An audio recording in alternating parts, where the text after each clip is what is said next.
Vikir van Baskerville, once a loyal hound of the infamous Baskerville family, knelt before the guillotine, betrayed and falsely accused of colluding with the demon clan. As the blade hovered above him, he vowed, if fate gave him another chance, he would never be a submissive hound again. To his shock, the guillotine's finality dissolved, and he awoke, not in the afterlife, but in the fragile body of an infant. Surrounded by the cries of newborns, Vikir realized he was in the Baskerville family nursery. His new life began under ominous circumstances. The cold-eyed patriarch Hugo Le Baskerville entered to inspect the infants. Dismissing the others as useless, Hugo's attention fixed on the silent Vikir, whose unyielding gaze betrayed no fear. Intrigued, Hugo ordered him sent to the Cradle of Swords, a deadly trial meant to forge Baskerville heirs. Vikir's hatred for Hugo burned hot. This was the man who had orchestrated his downfall in his past life. Memories of betrayal rushed back. He had been the Baskervilles' expendable pawn, loyal to the core, yet executed for knowing too much. But this time, Vikir would write a different story. Revenge could wait. Survival came first. The Cradle of Swords awaited, a brutal labyrinth of blades where children had to crawl to the Styx River, a mythical waterway said to fortify the body. The first to reach the river would reap its full benefits, while others were left with scraps. Vikir remembered how his siblings had sabotaged him in his past life, denying him the river's blessing. Not this time. Crawling through the razor-sharp maze, his infant body bleeding from countless cuts, Vikir pressed forward. Pain was an old friend, and he embraced it. Against all odds, he reached the river and plunged in. The Styx River's waters burned like molten fire, seeping into his wounds and bones. The agony was unbearable, yet Vikir endured. Compared to the torment of his past life, this was a whisper. Every second submerged strengthened his resolve and body. Outside, attendants panicked as they watched the infant endure far longer than any child before him. Hugo observed with his signature smirk, indifferent to their pleas for intervention. 7 minutes, reported John Barrymore, the family's butler. Hugo chuckled, his amusement tinged with grim expectation. He might not survive, Hugo called out, signaling it was time to surface. But Vikir ignored him. Each second in the river was a rare chance to grow stronger, and he refused to abandon it. The water began to flood his lungs, and his vision blurred. Even as his body screamed for air, his mind chanted a single mantra, endure. Just as darkness threatened to claim him, Hugo pulled Vikir from the Styx River. The patriarch's smug smile betrayed a mix of amusement and satisfaction. Greedy little thing, he mocked. You even try to drink the river. As Hugo examined him, something unusual caught his attention. Vikir already had teeth, an extraordinary trait for a newborn. Intrigued, Hugo turned to the head butler and asked the child's name. Upon hearing it, his smirk deepened. A very greedy son has been born, he mused, half amused, half impressed. Though weak and groggy, Vikir's mind remained razor-sharp. Silently, he vowed to grow stronger in secret and someday tear Hugo apart with his own hands. His hatred didn't stop with Hugo. It extended to the entire Baskerville family. They had tried to erase him once, but this time, he would make them disappear into history. As he lay in the nursery, the memories of his past life seared his thoughts. He was Hugo's illegitimate son, cursed with low status despite his extraordinary talents. By 20, he had proven himself a master of assassination, espionage, and conquest, earning renown despite the family's disdain. Yet to the Baskervilles, he had always been a tool, disposable and replaceable. At 30, when demonic gates unleashed hell upon the world, Vikir became a pillar of resistance, fighting for 5 grueling years. His efforts turned the tide, but instead of recognition, betrayal awaited him. Accused of treachery and silence for knowing too much, his life had ended on the guillotine. This time, however, Vikir vowed that no one, not Hugo, not the Baskervilles, would get the chance to betray him again. As he fully awoke, the power of the Styx River coursed through his veins, giving him a stronger starting point than in his previous life. Yet his thoughts were interrupted by the soft creak of the nursery door. A maid entered, startled to see him awake, muttering about Madam's unusual request to leave something on his bed. Curiosity piqued. Vikir waited until the maid left before inspecting the small box she had placed beside him. The lid creaked open, revealing 2 venomous mambas, their crimson eyes glinting in the dim light. Vikir's sharp mind pieced it together instantly. This gift was an assassination attempt, orchestrated by one of the few women in the Baskerville family addressed as Madam. The motive was obvious: eliminate competition. If Vikir died, the other infants in the nursery might also succumb to the Viper's fangs, removing all potential rivals. Hatred burned in his chest as the snakes lunged at him. With cold precision, Vikir caught the mid-strike, his tiny hands fueled by a lifetime's worth of rage and survival instinct. The venomous creatures writhed in his grip, but were no match for his iron will. By morning, the snakes lay lifeless beside him as Vakir peacefully dozed. The scene sent shockwaves through the Baskerville household. Chaos erupted as the nannies on duty faced brutal interrogations, their failure deemed an unforgivable crime. They were swiftly executed, but the Viper's origins remained a mystery to all, except Vakir. 8 years passed, and Vakir sat in a classroom, half listening as the teacher droned on about the hierarchy of swordsmanship. The students were captivated by the descriptions of the stages. Sword beginner, unable to imbue their blade with mana. Sword expert, capable of infusing a small amount of mana. Sword graduate, their blade shimmered with a liquid-like mana aura. Sword master, the pinnacle of mastery, able to form and shape solid mana freely. The class erupted in awe as the teacher mentioned that Sir Hugo, the family patriarch, was a sword master, the strongest in the Baskerville line. Vakir, however, paid no attention. His thoughts were consumed by his own goals, not Hugo's accolades. His coming-of-age ceremony was fast approaching, and each day brought him closer to the moment he would regain his full power. To him, the question wasn't if he could destroy Hugo, but when. The teacher glanced at Vakir, mistaking his quiet focus for disciplined dedication. Vakir's unmatched endurance in the Styx River and his remarkable physical development made him a standout. The teacher thought Hugo would be pleased. Vakir, however, cared little for Hugo's approval. He was busy calculating how many years he had left to exact his revenge. After class, trouble came in the form of 3 arrogant boys. Identical in every way, but their misplaced bravado, the triplets, Highborough, Middleborough, and Lowborough Le Baskerville, cornered him. Known as Hugo's Trident, they sneered and jeered, calling him Garbage Van and mocking the stories about his legendary feats as a baby. Styx River? Strangling snakes? What a joke, Highborough taunted. The others laughed, feeding off each other's malice. Vakir's sharp memory identified them instantly. These were the same triplets who had betrayed him in his past life, stabbing him in the back when he was on the run from false accusations. At 9 years old, their cruelty was unchecked, but Vakir knew they would grow into dangerous obstacles. He debated whether to deal with them now or bide his time. Highborough, the self-proclaimed leader, pulled out a knife. They say your body's immune to blades, he smirked. Let's test that. Middleborough grabbed Vakir from behind, clamping a hand over his mouth. 3 minutes, he said with a sneer. If he can endure that, I'll eat my hand. The triplets began their experiment, slashing at Vakir with increasing frustration. 1 minute passed, then 3, then 10. No matter how hard they tried, the knife didn't leave a scratch. Annoyed and out of ideas, the triplets let Vakir go. Guess the legend's true, Middleborough muttered. As he released Vakir, he froze, noticing blood on his hand and the absence of a finger. Vakir spat the severed digit onto the ground, his expression calm, almost bored. What are you doing? Middleborough shrieked, his face pale. Vakir's dark smile deepened. You said you'd eat your own hand, he reminded him coldly. Panic gripped the remaining 2 triplets. We need a priest, they yelled, scrambling to find a way to reattach the finger. Vakir wasn't interested. His icy gaze silenced their panic, and he spoke with quiet authority. Leave. The enraged triplet lunged at Vakir with a knife, hurling insults and emphasizing their age advantage. Vakir remained calm, letting the blade strike him, but it failed to pierce his skin. Seizing the moment, he grabbed the boy's wrist and twisted it with merciless precision. The triplet screamed in pain as Vakir, his voice cold and steady, reminded them that in the Baskerville family, power and talent always trumped age. An evil glint flashed in Vakir's eyes as he taunted them. Shall we continue your little game? Let's see who lasts. He wrenched the boy's arm further, eliciting louder cries. The remaining 2 triplets, frozen in fear, soon snapped into action. One charged at Vakir in a blind fury, only to meet a devastating punch that sent him sprawling across the floor. The third followed suit, lunging in desperation, but Vakir countered effortlessly with a kick to the face, leaving him crumpled beside his brothers. The room fell into an eerie silence, broken only by the groans of the defeated triplets.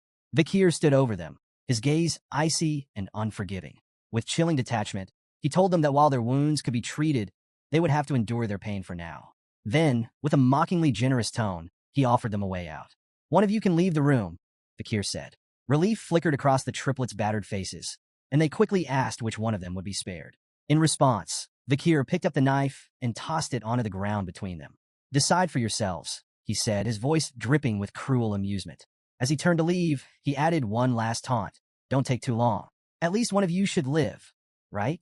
The triplets stared at the knife, then at each other. The realization hit them like a thunderclap. Survival would come at a cost. Desperation overtook reason, and they began to fight, clawing and struggling to claim the blade. From outside the room, Vikir paused to listen, satisfaction curling his lips as the sounds of their infighting, grunts, shouts, and cries echoed through the hallway. The once united trident of Baskerville had been shattered, their bond irreparably fractured. Meanwhile, in the Patriarch's office, Hugo Le Baskerville received troubling news from his head butler, John Barrymore. "The Morgs clan is stirring trouble at the Ruby Mines, my lord," John reported. "They've started staking claims to the territory." Hugo leaned back in his chair, unfazed. "Let them. We'll deal with it when they come knocking," he replied coolly. John nodded and shifted topics. "The juvenile evaluations at the Baskerville Fortress have concluded the written exams. Master Vikir scored the highest." He hesitated briefly before adding, "The practical exams are in 5 days. The Guardian Knights have already begun clearing the training grounds." Hugo nodded, his expression unreadable, but John's slight hesitation didn't escape him. "Is there something else?" Hugo asked, his voice low. John hesitated again before finally speaking. "There's been an incident involving the young masters." Hugo's gaze darkened. "How many died?" "None, my lord," John quickly clarified. "But there were injuries. Master Highborough's teeth were completely shattered. Master Middleborough suffered a broken jaw, and Master Lowborough lost his left index finger." Hugo's face remained impassive as John continued. "The physical wounds have been treated, but the psychological impact seems severe. The boys are deeply shaken." Hugo's brow furrowed in mild surprise as he remarked, "The Trident of Baskerville is known for their unshakable bond. They wouldn't have turned on each other without good reason." John Barrymore, standing attentively, responded with precision. "The cause was another young master, Vikir. Not only did he inflict their injuries, but he also achieved the highest score on the written exam." Intrigued and faintly concerned, Hugo ordered, "Summon him." Vikir entered Hugo's office with a calm smile, exuding quiet confidence. Hugo greeted him with a tone of authority, commenting, "You've grown considerably since we last met." Hugo wasted no time addressing the incident with the triplets, noting the gravity of their injuries, not the physical ones, which had been treated, but the deeper wounds inflicted on their bond as brothers. Hugo's gaze was steady as he asked, "Do you think your actions were wrong?" Vikir met his gaze without hesitation, replying with his own question. "What did I do wrong?" Hugo's eyes narrowed slightly, yet he allowed Vikir to continue. The boy elaborated, asserting that in the Baskerville family, strength was paramount. If strength decides all, how can the stronger party ever be in the wrongs? Hugo paused, his expression unreadable, before revealing, "The triplets have already forgiven you." The revelation caught Vikir off guard. "They forgave me?" he echoed, incredulous. An old memory surfaced in Vikir's mind, a scene from his previous life. A young woman, the last survivor of a family annihilated by the Baskervilles, had come to Hugo as a nun. Despite her suffering, she forgave him, citing her faith. Hugo's response, cold and cutting, now rang clearly in Vikir's ears. Forgiveness is merely an excuse for the weak, who lack the strength to seek revenge. Drawing from that memory, Vikir repeated Hugo's own words back to him. Forgiveness is nothing more than a way for the powerless to cope with their inability to retaliate. For a moment, silence filled the room. Then Hugo's stern expression softened into approval, his eyes faintly glowing with satisfaction. "You understand," he said simply. Turning to John Barrymore, Hugo issued an unexpected command. "Let him take whatever snacks he wants from the food storage, so long as he can carry them himself." Grateful but cautious, Vikir made a modest request, chocolates. As he turned to leave, Hugo's voice stopped him. "Perform well in the upcoming evaluation," the Patriarch said, his tone sharp yet almost fatherly, "particularly against the direct descendants of the Baskerville bloodline. Don't disappoint me, son." Vikir's lips curled into a faint smile, though his crimson eyes betrayed a simmering hatred. "Understood," he replied, and left with Barrymore. The head butler led Vikir to the storage room, proudly explaining the premium quality of their chocolates. "These are the finest in noble circles," Barrymore said. The Morgs clan spared no effort in procuring them. Before he could continue, Vikir interrupted firmly. "I don't want anything processed." Barrymore, momentarily taken aback, sought clarification. "Cacao beans," Vikir specified. "The ones with the richest aroma." Though puzzled, the butler complied, arranging for a batch of cacao beans to be brought to Vikir. As he placed one in his mouth, a nearby chef offered an explanation. "Those are bloody beans," the chef said, impressed by Vikir's choice. "They're legendary for their potency. Just one bean can produce up to 100 liters of chocolate. Their aroma and yield are unparalleled." The head butler, Barrymore, watched in bemusement as Vikir chewed on the bitter cacao bean without hesitation. Assuming Vikir had an unusual love for chocolate, Barrymore thought the boy's unorthodox request might be a clever ploy to secure more in the future. When the chef offered to process the beans into chocolate and deliver it to his room, Vakir declined, insisting on taking the raw beans with him. The peculiar request left the staff scratching their heads. What none of them realized was that Vakir had no intention of eating chocolate. These cacao beans were tools for a far more devious plan, one that would unfold during the practical exam in 5 days. Unbeknownst to everyone, the seeds of chaos had been sown, and a catastrophic event loomed, destined to become a defining moment in the Baskerville clan's brutal history. The Baskerville family, infamous as the Berserker family, forged their reputation through relentless trials and ruthless discipline. From their first steps, Baskerville children were shaped by grueling evaluations designed to strip away weakness. Among the earliest trials was a grueling mountain climb, with rest granted only in carefully rationed breaks. At night, they were forced to sleep beside the corpse of a slain monster, a grisly exercise meant to steel their nerves and prepare them for hostile environments. This unrelenting training produced warriors feared and respected across the land. However, it was at the age of 8 that the true test began, the deadly evaluation, a rite of passage that would cement their place in the Baskerville hierarchy. On the outskirts of Baskerville territory loomed the life-engulfing forest, a treacherous mountain infested with monsters. This foreboding peak was the site of the deadly evaluation. The young hounds, children selected for the trial, gathered at its base, their expressions a mix of determination and fear.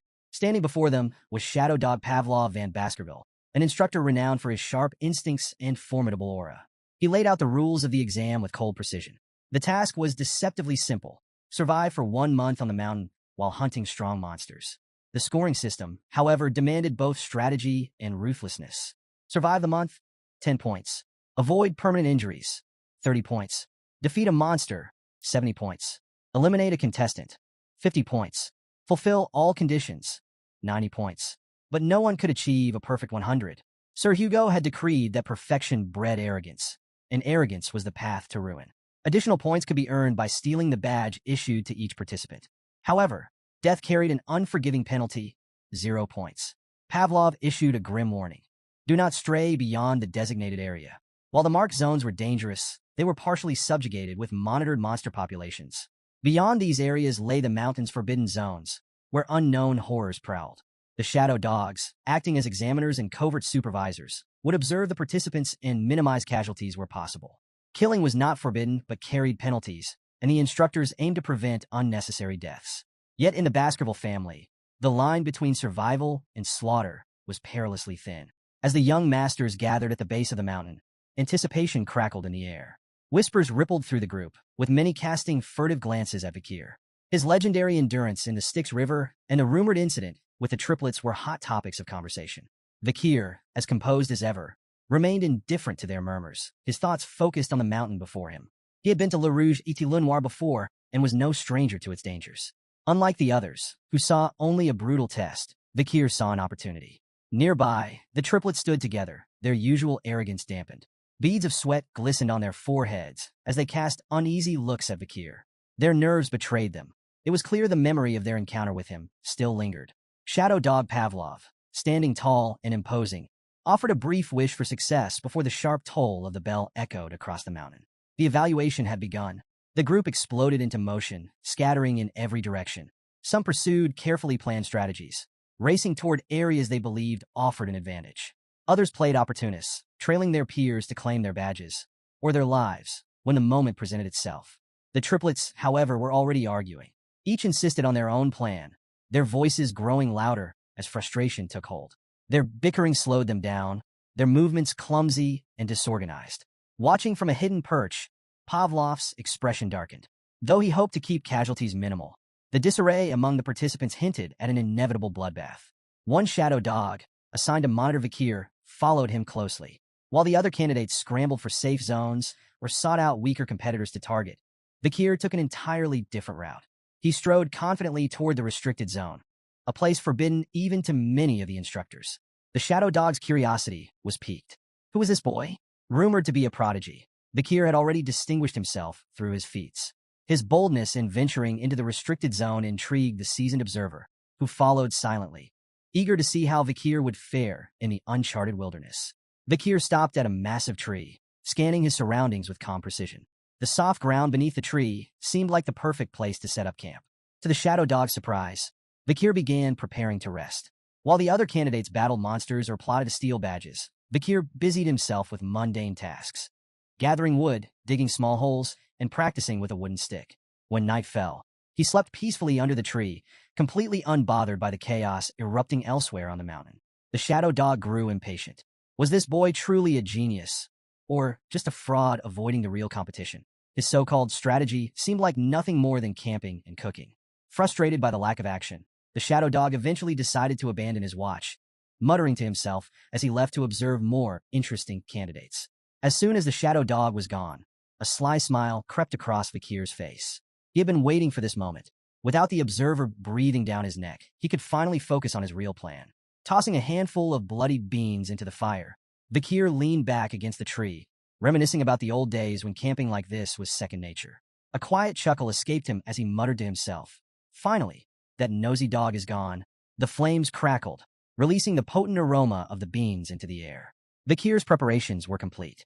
The peaceful facade melted away, replaced by a glint of predatory intent in his crimson eyes. "The real hunt starts now," he whispered, his voice barely audible over the flicker of the fire. A few days into the evaluation, Vikir ventured into the restricted zone, a treacherous area he knew all too well from his past life. His sharp eyes scanned the charred terrain, his senses alert. The acrid scent of burning hung in the air, a clear indicator he was getting close. Scorched roots and smoldering stool confirmed his suspicion. His target was near. Towering before him, wreathed in sulfuric heat, stood a hellhound, a 3-meter-tall monstrosity with flames spewing from its mouth and eyes.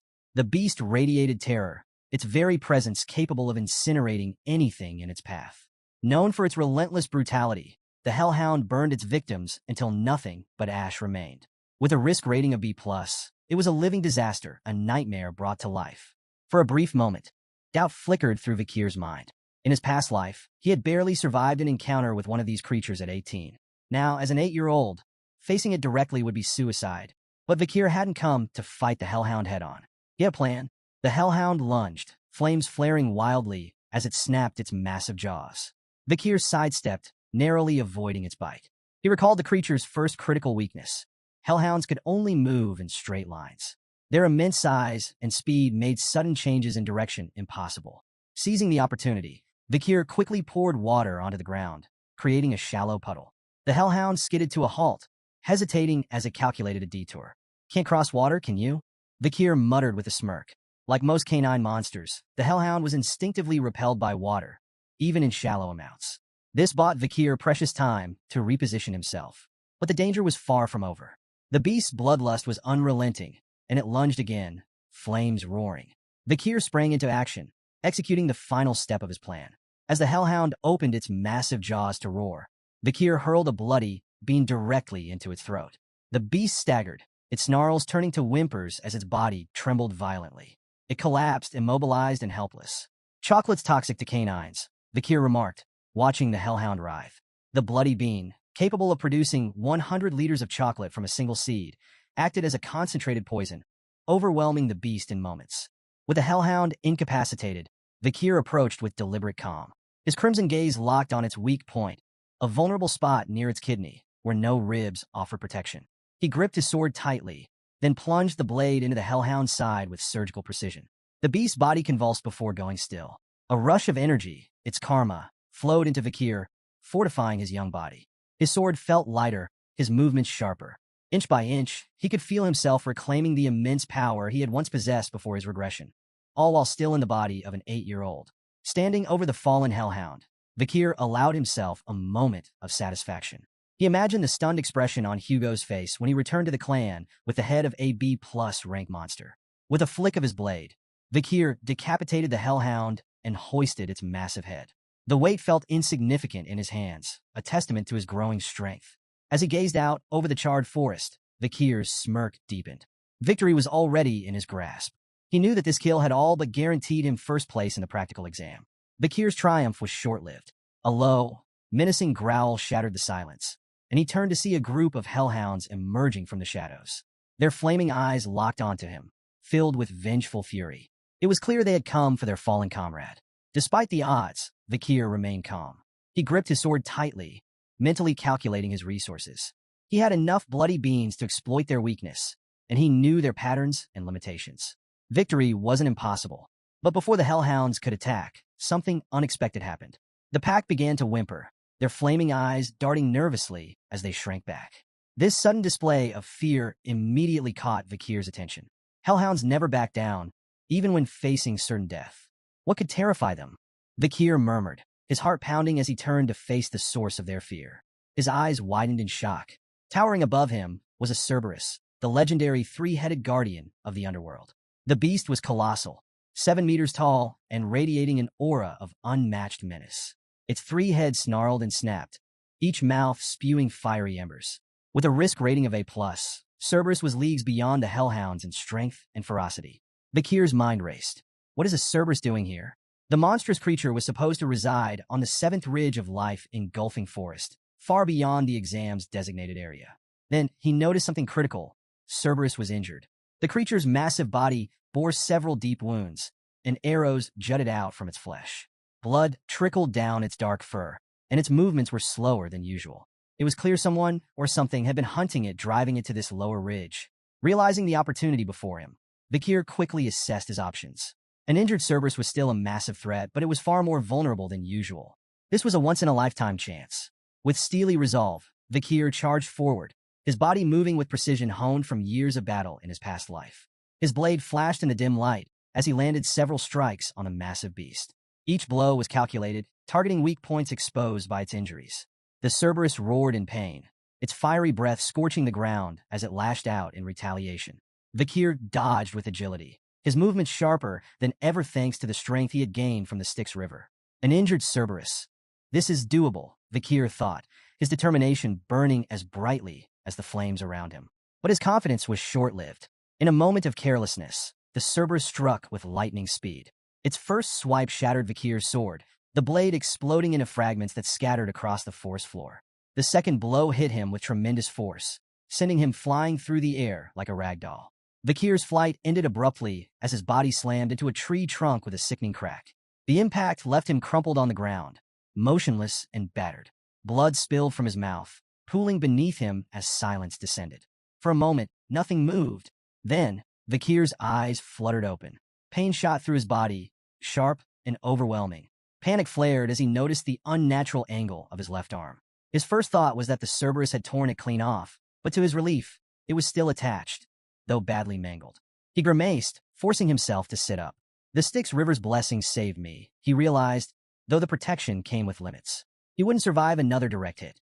The Cerberus advanced, its 3 heads snarling in unison, fire and fury emanating from its massive frame.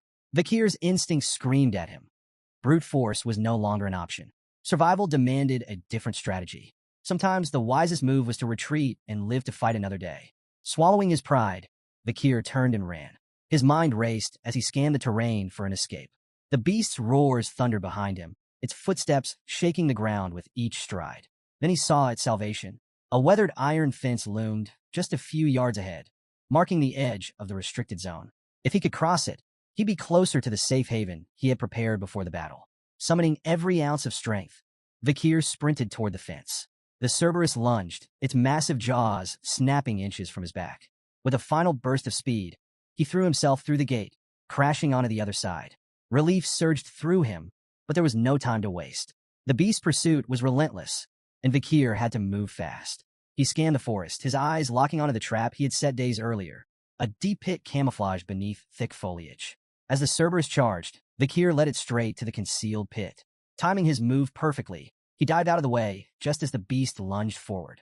Unable to stop its momentum, the Cerberus plummeted into the pit, impaling itself on the wooden spears hidden below. Vikir's lips curled into a grim smile. His meticulous preparation had paid off. The spears, coated with the essence of bloody beans, acted as a lethal poison to canine monsters. The Cerberus howled in pain, its growls turning to gurgles as foam oozed from its mouths. Yet, Vikir knew better than to relax. The legendary beast wasn't defeated yet. Despite its injuries, the Cerberus began to climb out of the pit, its enormous claws scraping against the sides. Vikir wasted no time. He grabbed a wooden spear, its tip smeared with venom from a bloody mamba snake, and hurled it with precision. The spear pierced the creature's side, eliciting another anguished roar, but the beast pressed on. Step by agonizing step, the Cerberus dragged itself forward. Vikir counted silently, his pulse pounding. 1, 2, 3. The beast advanced, each step slower and more labored than the last. 4, 5, 6. As the seventh step landed, the mighty Cerberus faltered. Its knees buckled, and with a final, earth-shaking groan, it collapsed lifeless at Vikir's feet. Vikir exhaled deeply, his body trembling from exhaustion and relief.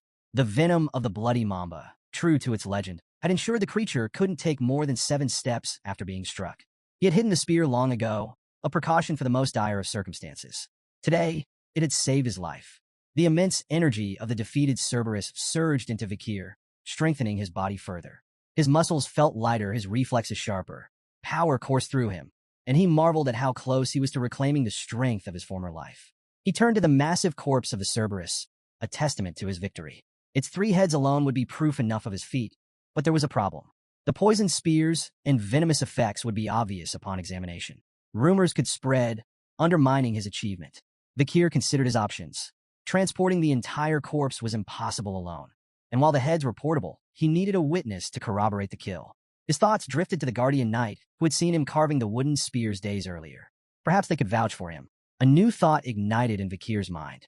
The Cerberus was no ordinary monster. It was a gatekeeper. That could only mean one thing. It had been guarding something, most likely a dungeon. Vikir's pulse quickened.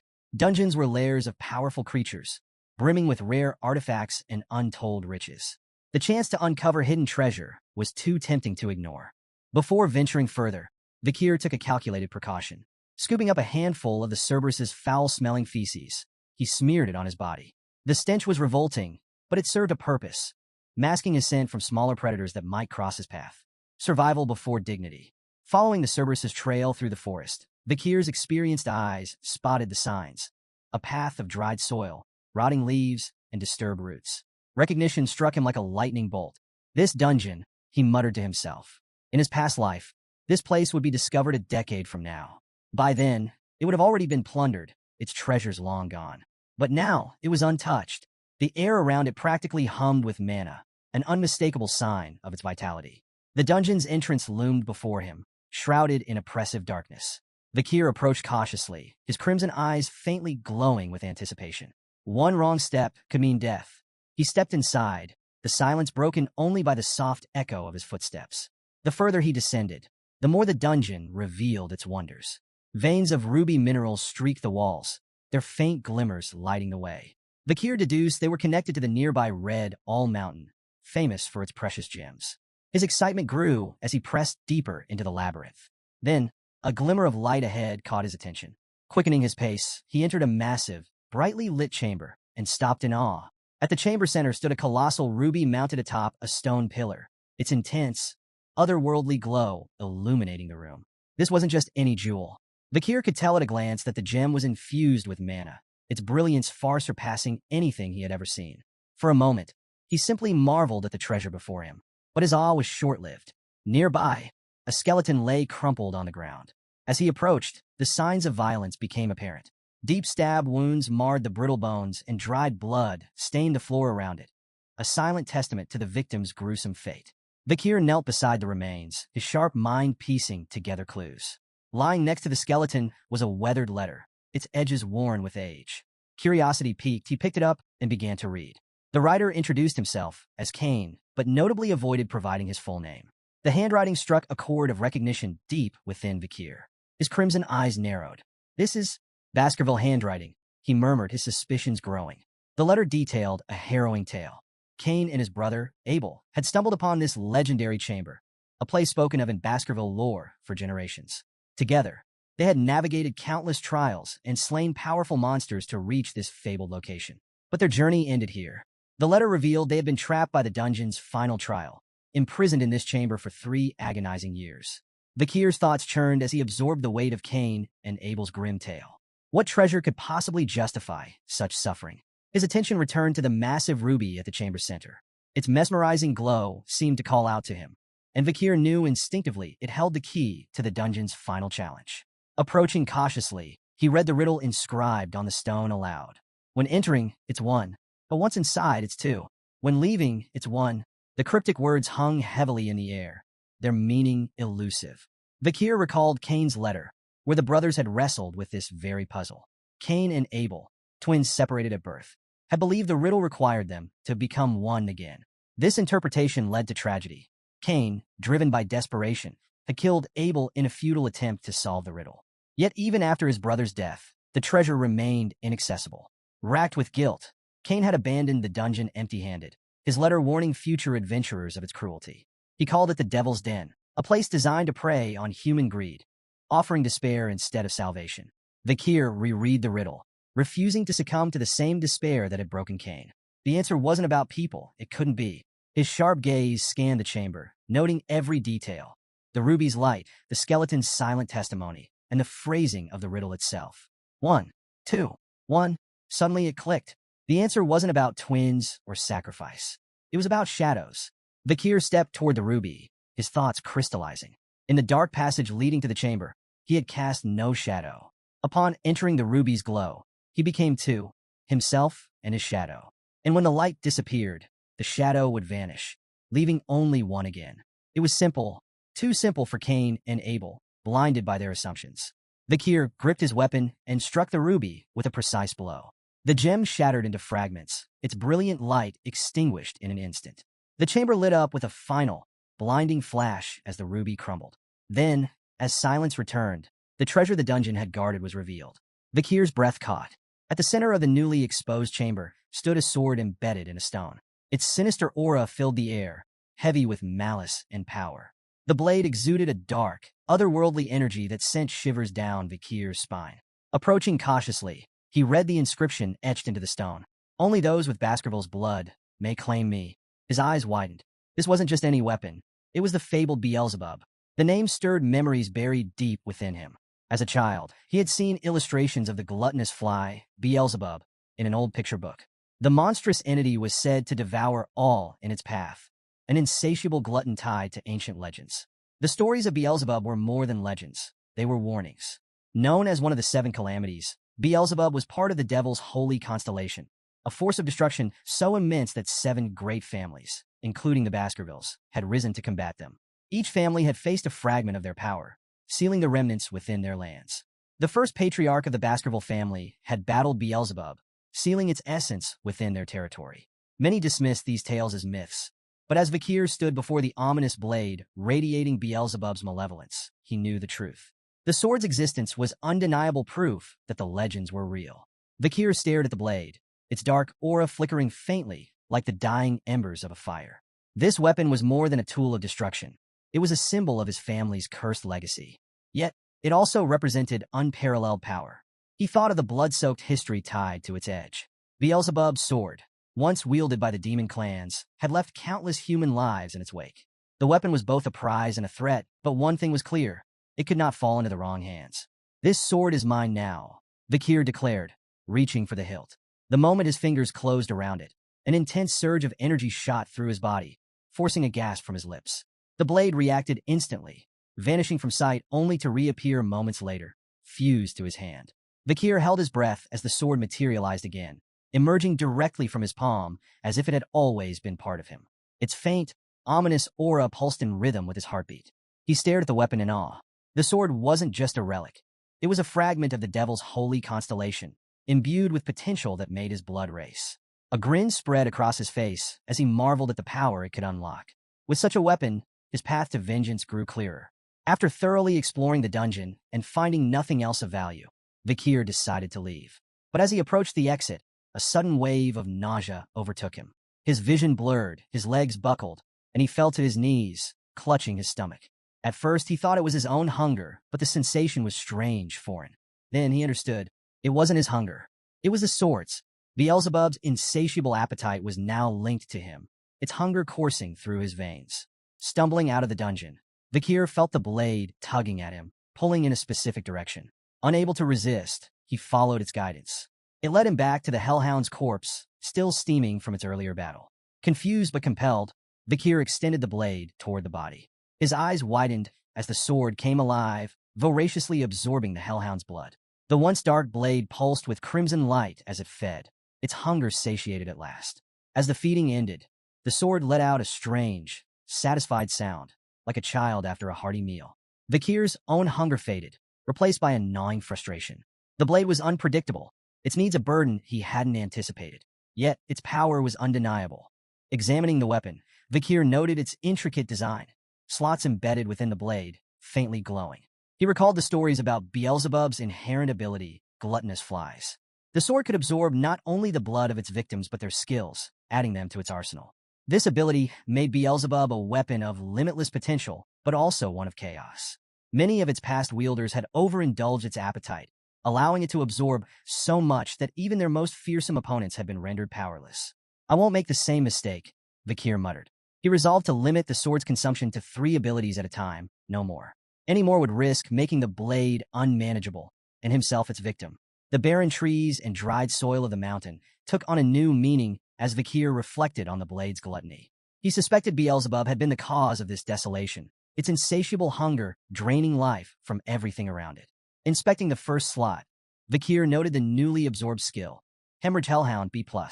This ability caused wounds inflicted by the blade to bleed uncontrollably, even from the smallest cuts, a devastating tool for attrition-based battles. His gaze shifted to the massive corpse of a Cerberus, and an idea sparked. Extending Beelzebub toward the body, Vikir allowed the blade to begin feeding. The sword's dark aura flared, and the Cerberus's blood was drawn into it. Before the weapon could devour the entire corpse, Vikir stopped it with a sharp word, tapping the hilt lightly, as if scolding a pet. Enough, he muttered. The blade responded with a shrill cry, like a reprimanded child. Beelzebub's 3 slots were now filled. 1. Incinerate Cerberus. A+, inflict severe, flaming injuries that are resistant to healing. 2. Hemorrhage Hellhound, B+, causes catastrophic blood loss from even minor wounds. 3. High-speed regeneration.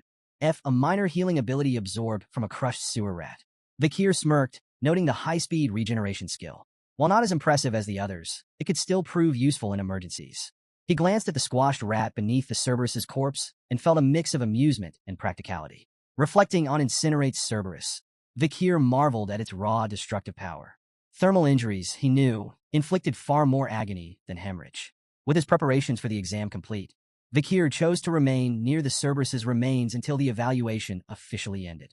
When the young hounds returned to Baskerville Fortress, the elders began assessing their performances. Each participant was awarded a reward crafted from the remains of their hunted monsters, a sword, shield, or necklace symbolizing their success. But one hound stood out above the rest. In his office, Patriarch Hugo Van Baskerville leaned back in his chair, eyebrows raised in mild surprise. Turning to his head butler, John Barrymore, he asked, "Who caught what?" Barrymore responded dutifully. Master Vikir Van Baskerville, the 8-year-old hound, hunted a Cerberus, an A+ rank monster that wandered into the restricted area during the exam. Hugo's surprise deepened. Even the family's guardian knights avoided facing such creatures. Yet, Vikir had managed to slay one. Barrymore continued, explaining that the Cerberus had been previously wounded by the barbarian tribe before Vikir encountered it. The boy had then used poison on a wooden spear to secure his victory. However, the exact nature of the poison remained unknown, as Vikir's hunting journal offered no explanation. Hugo smirked, intrigued. And why hasn't he clarified this? Barrymore hesitated before answering. The boy claimed he was tired and retired to his dormitory. The patriarch chuckled, his eyes glinting with amusement. The little brat is already so sly. He understands that information is power, and power has its value.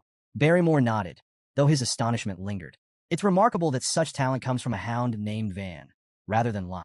Hugo dismissed Barrymore's implication with a smirk. I do not judge hounds by their lineage. I raise them for their talent and their spite. Even mutts can rise to greatness. His tone left no room for doubt. In the Baskerville clan, skill and ambition outweighed noble birth.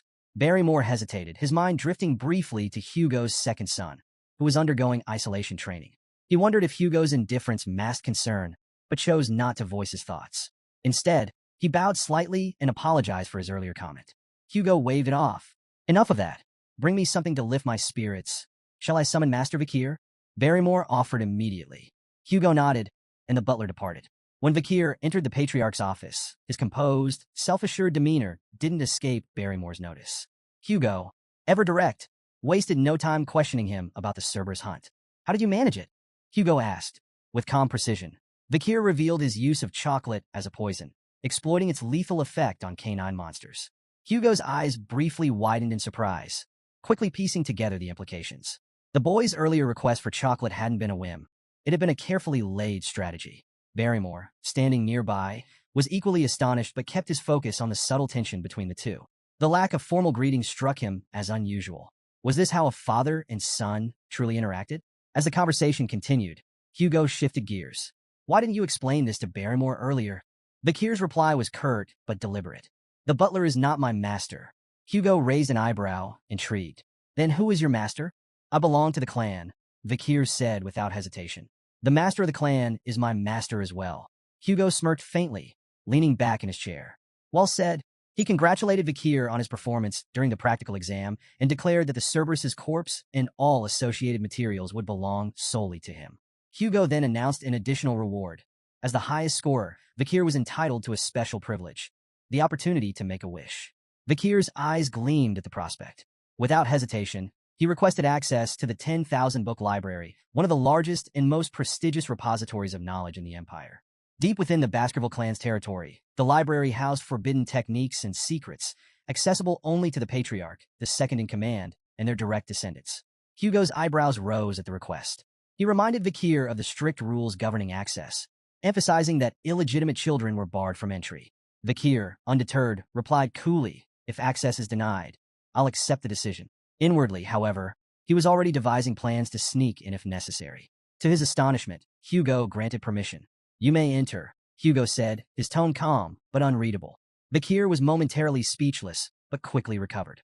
Hugo wasn't finished. Specifically, I want you to seek out the Baskerville 6 technique in the 6th restricted zone of the library. Barrymore's composure faltered. The 6th restricted zone was an area even the legitimate children of the family rarely ventured. No illegitimate child had ever been granted access this far, much less given a directive to retrieve such an advanced technique. The weight of the moment wasn't lost on Vakir. While he maintained his composure, his mind raced. Why is he giving me this opportunity? Even so, he reminded himself that the 6th technique, while formidable, was still far below Hugo's level of mastery. Before his regression, Hugo had achieved mastery over the Baskerville 7th technique, wielding the legendary power to bear 9 fangs. It was a feat that made him unparalleled within the clan, solidifying his place at its apex. But Vakir's ambitions extended far beyond the 6th or even the 7th technique. His sights were set on the ultimate prize, the textbook of swordsmanship, the foundational manual created by the first Baskerville Patriarch, who had subdued the 7 great disasters. It contained the teachings that had shaped the clan's unmatched legacy, and Vakir believed it held the key to his success. As Hugo offered a faint smile and wished him good luck, Vakir bowed, expressing his gratitude. Inside, however, he marveled at how Hugo had unknowingly handed him an opportunity of incalculable value. He doesn't realize what he's given me, Vakir thought. But it didn't matter. What mattered was what he would do with it. Arriving at the 10,000-book library for the first time, Vakir stood in awe. Towering shelves filled with ancient tomes stretched endlessly before him, each spine bearing a title that sparked his imagination. He read a few aloud, letting the evocative names linger in the quiet air. Severing incisors, grinding molars, piercing canines, snaggle tooth that embeds twice, wisdom teeth that lay down. These were the forbidden secrets of Baskerville swordsmanship he had long coveted but had been barred from learning in his past life. Yet he understood the logic behind the restrictions. The Baskerville clan had deliberately designed their techniques to cap the progress of their hounds at the 4th technique. It was a safeguard, a leash, ensuring no hound could turn their sharpened fangs against their master. Pressing onward, Vakir's steps were purposeful as he navigated the labyrinth of knowledge. Eventually, he arrived at a section guarded by heavy chains. Behind the iron bindings rested a massive tome, its lock glinting in the dim light. Vakir's crimson eyes narrowed. This is it, the Baskerville 6 technique. For a moment, he couldn't believe it. Hugo had truly granted him access to something he could only dream of in his past life. Unlocking the chains, Vakir smirked. He knew why Hugo had allowed him here, because the Patriarch likely believed number 8-year-old could possibly memorize the book's contents in a single day. But Hugo underestimated him. Before his regression, Vakir had already studied the theories behind the 1st through 4th techniques exhaustively. His obsession had even bred frustration. He had grown sick of those early stages, dissecting them endlessly in his quest to deduce the 5th technique. It was then he realized his past mistake. After drawing the 4th tooth, he hadn't stopped the flow of mana. That single oversight had kept the 5th technique out of his reach. The Baskerville swordsmanship followed a unique progression system.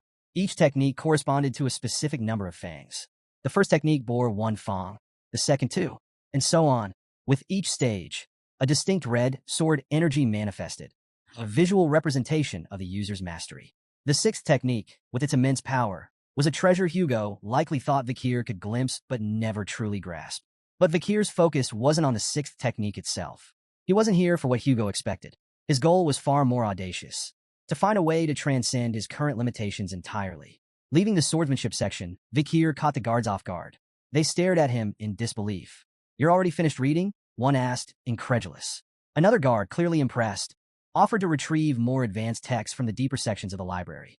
"You should check out the techniques stored in the restricted zones. That's where the real treasures are." But Vikir declined with a polite nod. "I've completed my task." The guards exchanged amazed glances as Vikir walked away. "Does he even realize how valuable those techniques are?" one whispered. "If it were me, I'd spend every second memorizing them," the other added. Vikir smirked to himself, letting them think what they wished. He knew exactly what he was doing. Amid the dusty shelves of miscellaneous books, Vikir searched for the real treasure he sought. His crimson eyes scanned row after row until they landed on an unassuming, tattered book tucked away in a neglected corner. Its title read, "Lurking Embedded Teeth." The book's worn cover and damaged pages made it appear worthless, a relic forgotten by time. Vikir held it in his hands, his expression calm, but inside his heart raced. He vividly recalled the time before his regression when he had served in the Hound Squad. During a mission, his team had stumbled upon a torn page from a Baskerville swordsmanship textbook. The page bore the unmistakable handwriting of a Baskerville ancestor and contained cryptic hints about a forgotten technique. When the page was brought to Hugo, it sent the patriarch into an obsessive frenzy. Determined to find the original text, Hugo scoured the library for years before finally locating it, within the lurking embedded teeth. The book, hidden among useless texts, contained the writings of a Baskerville ancestor and revealed the existence of the legendary 10th Fong technique. Vikir remembered the carnage that followed. Hugo, captivated by the promise of the 10th Fong, declared war on anyone holding the missing pages. He dispatched Baskerville hounds to the 7 great families to recover the remaining 6 pages. The mission came at an unimaginable cost. Hounds died by the dozens, their bodies piling high, drenched in blood. When the pages were finally recovered, Hugo's only acknowledgement was a cold, dismissive phrase: "Good job." Vikir's hands clenched as the memory burned in his mind. The senseless waste of life enraged him. He vowed that history would not repeat itself. He would surpass Hugo, not by mimicking his methods, but by learning from his mistakes. Flipping through lurking embedded teeth, Vikir noted its disjointed techniques and incomplete passages. Without the missing pages, the book was little more than a fragmented puzzle. But Vikir had an advantage no one else did. Before his regression, he had memorized every detail of those lost pages. The reason he couldn't progress beyond the 4th technique in his previous life wasn't his lack of skill or mana. It was the absence of this original text. The missing pages were the key to understanding the techniques in their entirety. As Vikir closed lurking embedded teeth, he muttered to himself, "To most, this book would seem like meaningless, disjointed nonsense. But with the missing pages, the misleading information transforms into an absolute masterpiece."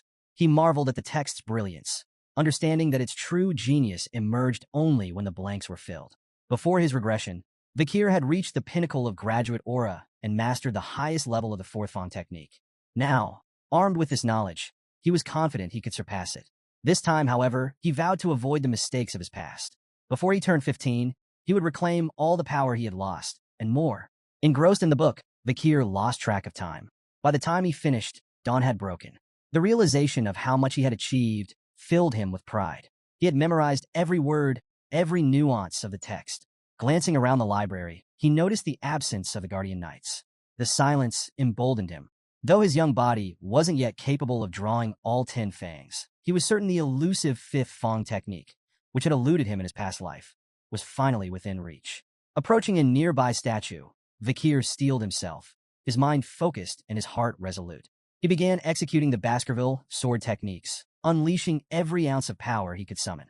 First Fong technique, a sharp, decisive strike, its precision cutting cleanly through the air. Second Fong technique, building momentum. Each movement grew more deliberate and deadly. Third Fong technique, forceful and unrelenting. His strikes hammered the statue's surface. Fourth Fong technique, a whirlwind of honed precision, each blow infused with years of dedication. As his sword collided with the statue, Vikir's memories surged. He recalled the brutal struggle to reach graduate aura in his past life, only to have his illegitimate status bar him from progressing further. The direct bloodline of the Baskervilles had ensured he never advanced beyond the 4th technique, crushing his potential with their hostility. But this time was different. With each strike, Vikir channeled his anger, frustration, and defiance into his blade. In his mind, the statue became a vivid image of Hugo's face, taunting him. With a ferocious swing, he unleashed his full force, slicing through the statue in a series of precise, calculated blows. As the dust settled, Vikir stepped back, his breath ragged and his body trembling. For a moment, he stood still, hands gripping his weapon tightly, anticipation coursing through him. Then it came, a hot surge of energy flowing from his heart to his neck. He knew instantly. A triumphant smile spread across his face. He had done it, overwhelmed with emotion. Vikir nearly felt tears welling in his eyes. His success was monumental, but it was the tangible proof that left him awestruck. His canine teeth had begun to grow. In the Baskerville clan, this development symbolized the hound's readiness to draw their fangs against their master. Such a transformation had never occurred at such a young age in the clan's history. His body trembled with excitement as his mana surged within him, evolving into something far greater. The solid state of his energy had transformed into a liquid form, denser and more versatile. This was graduate aura at its true peak, a level of mastery that had taken him 30 arduous years in his previous life. Now, at just 8 years old, he had reached the same milestone. Vikir gazed at the flowing aura surrounding him, its liquid form a testament to his newfound status. To reach graduate aura was to ascend leagues above sword experts, and the realization filled him with both awe and quiet confidence. Yet this was only the beginning. His gaze shifted back to lurking embedded teeth, the book that had unlocked this monumental progress. The text's seamless transitions between offense and defense represented a swordsmanship technique of limitless potential, one perfectly suited to someone with Vikir's boundless ambition. Carefully, he placed the book near the window and allowed himself a moment to reflect. Since his regression, his growth in strength and skill had been exponential. With his current abilities, Vikir was confident he could hold his own against a mid-class graduate aura swordsman and emerge victorious. Still, he knew better than to reveal the full extent of his power. Not yet. For now, he needed to keep Hugo's eyes on him, buying time to secure everything he needed for the future. A sly grin spread across Vikir's face as he pulled out a magnifying lens.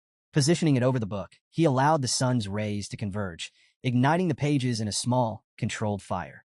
As the flames consumed lurking embedded teeth, he remarked to himself that destroying the book would make it nearly impossible for Hugo and the hounds to piece together the 10th Fang technique. For him, however, it was no loss. He had memorized every critical detail. The acrid smell of burning paper quickly drew the attention of the library guards, who burst into the room. Startled to find Vikir there, they demanded an explanation. Vikir's expression shifted instantly to one of sheepish contrition. Bowing his head, he apologized profusely, claiming the fire had started when he had carelessly left the magnifying glass too close to the book. He even offered to report the incident to the butlers himself. The guards exchanged uneasy glances, fearful of punishment for neglecting their duties.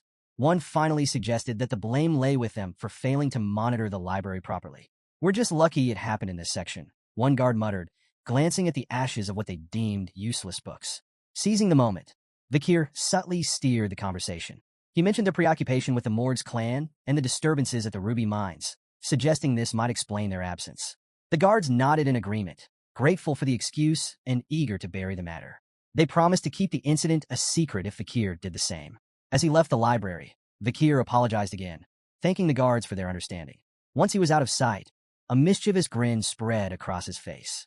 The guards' voices echoed behind him, praising him as thoughtful and considerate, someone who deserved respect.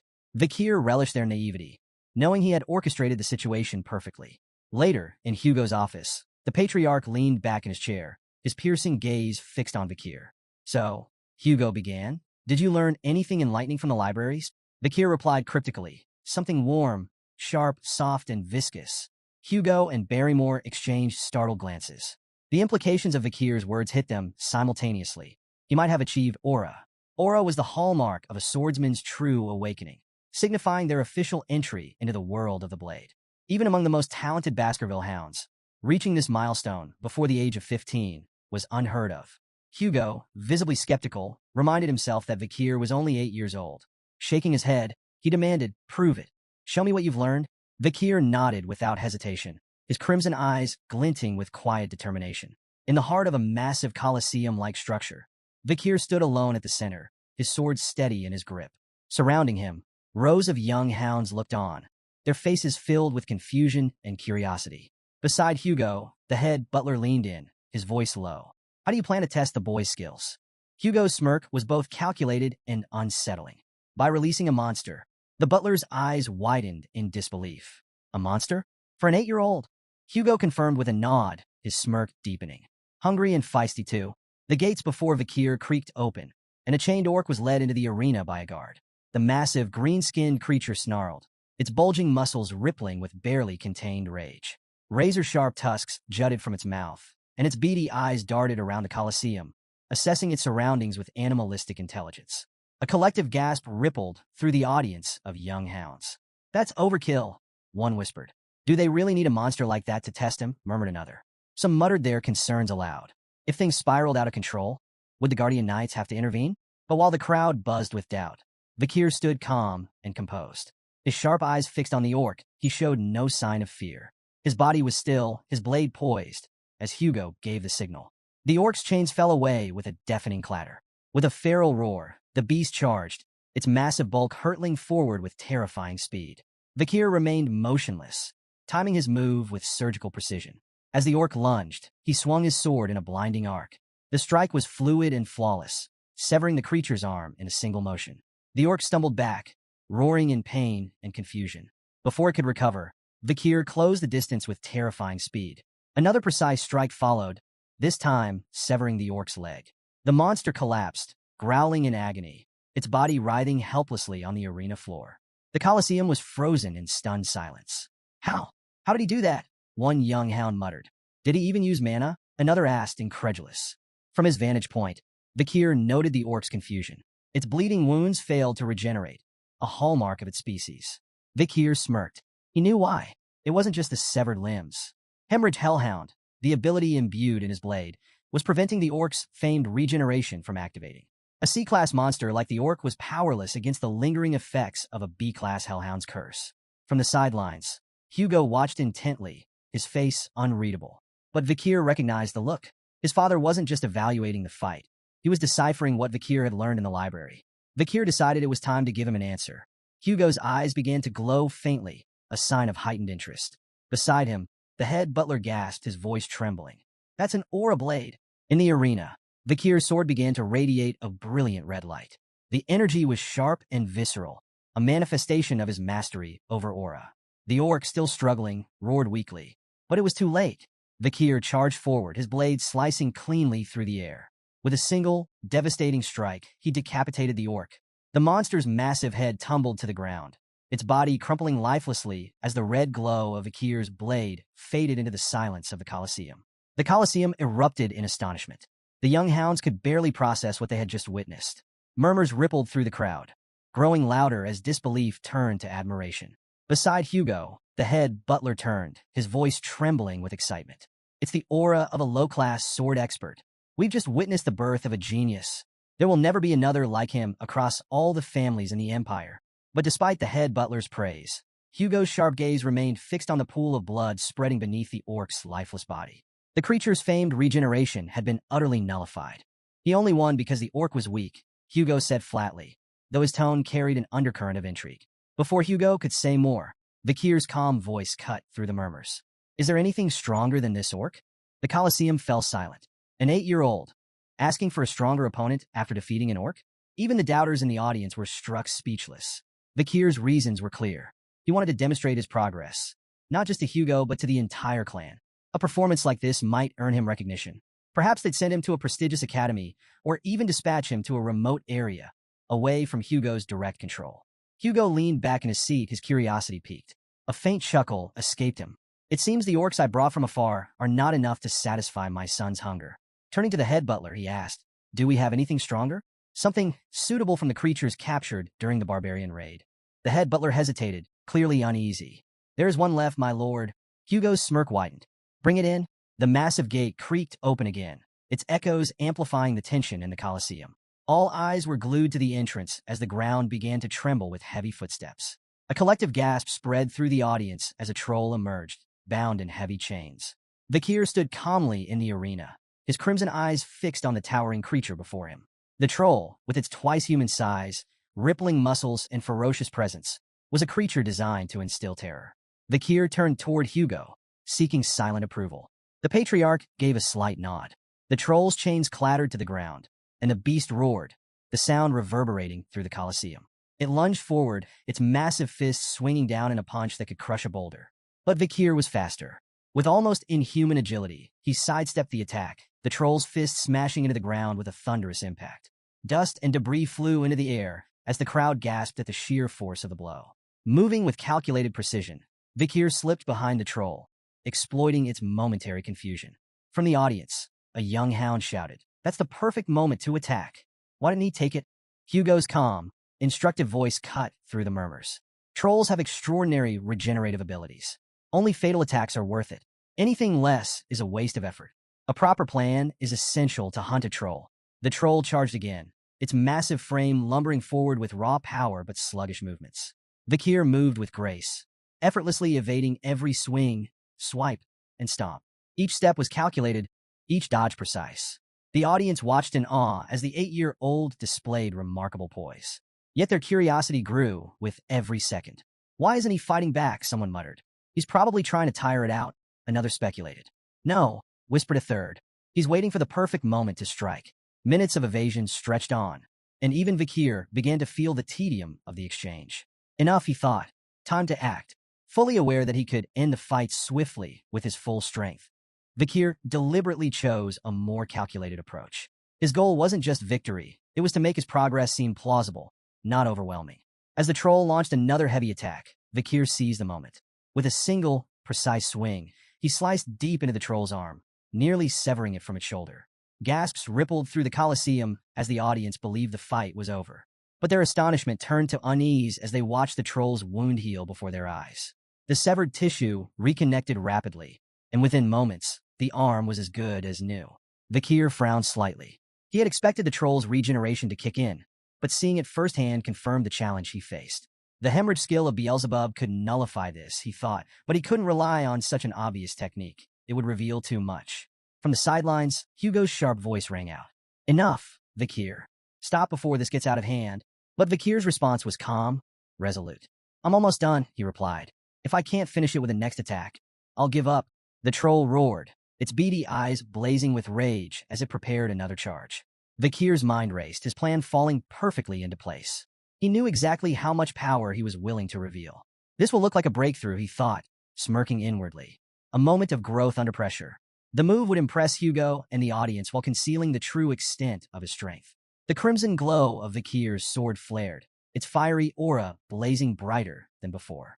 Gasps echoed through the Colosseum as the young hound's presence seemed to grow, commanding attention. The troll lunged with a guttural roar, its massive fist hurtling toward Vikir. Vikir met the attack head-on, his blade flashing in a clean, decisive arc. The audience held their breath as his strike cut through the troll's neck, severing its head in one fluid motion. The troll's body collapsed with a deafening thud, its massive head rolling across the arena floor. Silence engulfed the Colosseum. Every pair of eyes widened in shock, frozen in disbelief at what they had just witnessed. Even the normally stoic head butler gasped audibly, his composure breaking. "The second technique," he whispered, his voice barely audible. "He's achieved the second technique of the Baskerville clan at 8 years old." His gaze turned to Hugo. "That's unheard of. Most don't reach this level until they're at least 18. In the center of the arena, Vikir stood with an innocent smile, his sword lowered, as if blissfully unaware of the magnitude of his accomplishment. "I did it," he declared cheerfully, his tone almost childlike. The silence that followed was deafening. Hugo remained seated, his expression unreadable. Yet inside, he was reeling. What he had just witnessed defied everything he knew about swordsmanship and training. An 8-year-old performing the second technique? The implications were staggering. A week later, Vikir sat in the Baskerville dining hall, staring down at a bowl of unappetizing meat porridge. Around him, the air was heavy with tension. None of the other young hounds dared approach him. Their gazes flickered toward him briefly, before they quickly looked away. Vikir wasn't surprised. In the Baskerville family, power was everything. His recent display had placed him far beyond the reach of his peers, and they all knew it. As he ate, Vikir reflected on his progress with satisfaction. Even Hugo seemed unsettled by his performance. So far, he had revealed only what he wanted them to see, his mastery of the second technique and his rank as a medium-ranked sword expert. Yet the truth remained hidden. He was, in fact, a low-ranked sword graduate capable of weakly performing the fifth Fong technique. Vikir's thoughts turned to the ability he had gained from the troll. Super speed regeneration, C+. now occupying Beelzebub's third slot. The skill bolstered his strength to the level of an average graduate or a swordsman. Yet he noticed an unexpected side effect. His appetite had increased dramatically since acquiring the ability. Shoveling another spoonful of porridge into his mouth, he paused as he sensed a sudden presence behind him. The triplets had appeared, surprised and wary. Vikir turned to face them cautiously. He had no desire to deal with them again, so he returned his focus to his food, hoping they would leave. But instead of provoking him, the triplets quickly blurted out their reason for approaching. "You were so cool during your fights with the Cerberus and the Troll." The statement hit Vikir like a thunderbolt. He was so shocked that he spat out his porridge. The triplets, alarmed, asked if he was okay, but Vikir remained suspicious. Could this be a two-faced technique? Or maybe a deceitful policy? He wondered. For a brief moment, he even considered beating them up preemptively, just in case. But after a moment's thought, he decided to observe them further. Before Vikir could act, Barrymore appeared behind him, his presence commanding the room. "Master Vikir," the head butler said, his tone polite but firm. Vikir turned, startled.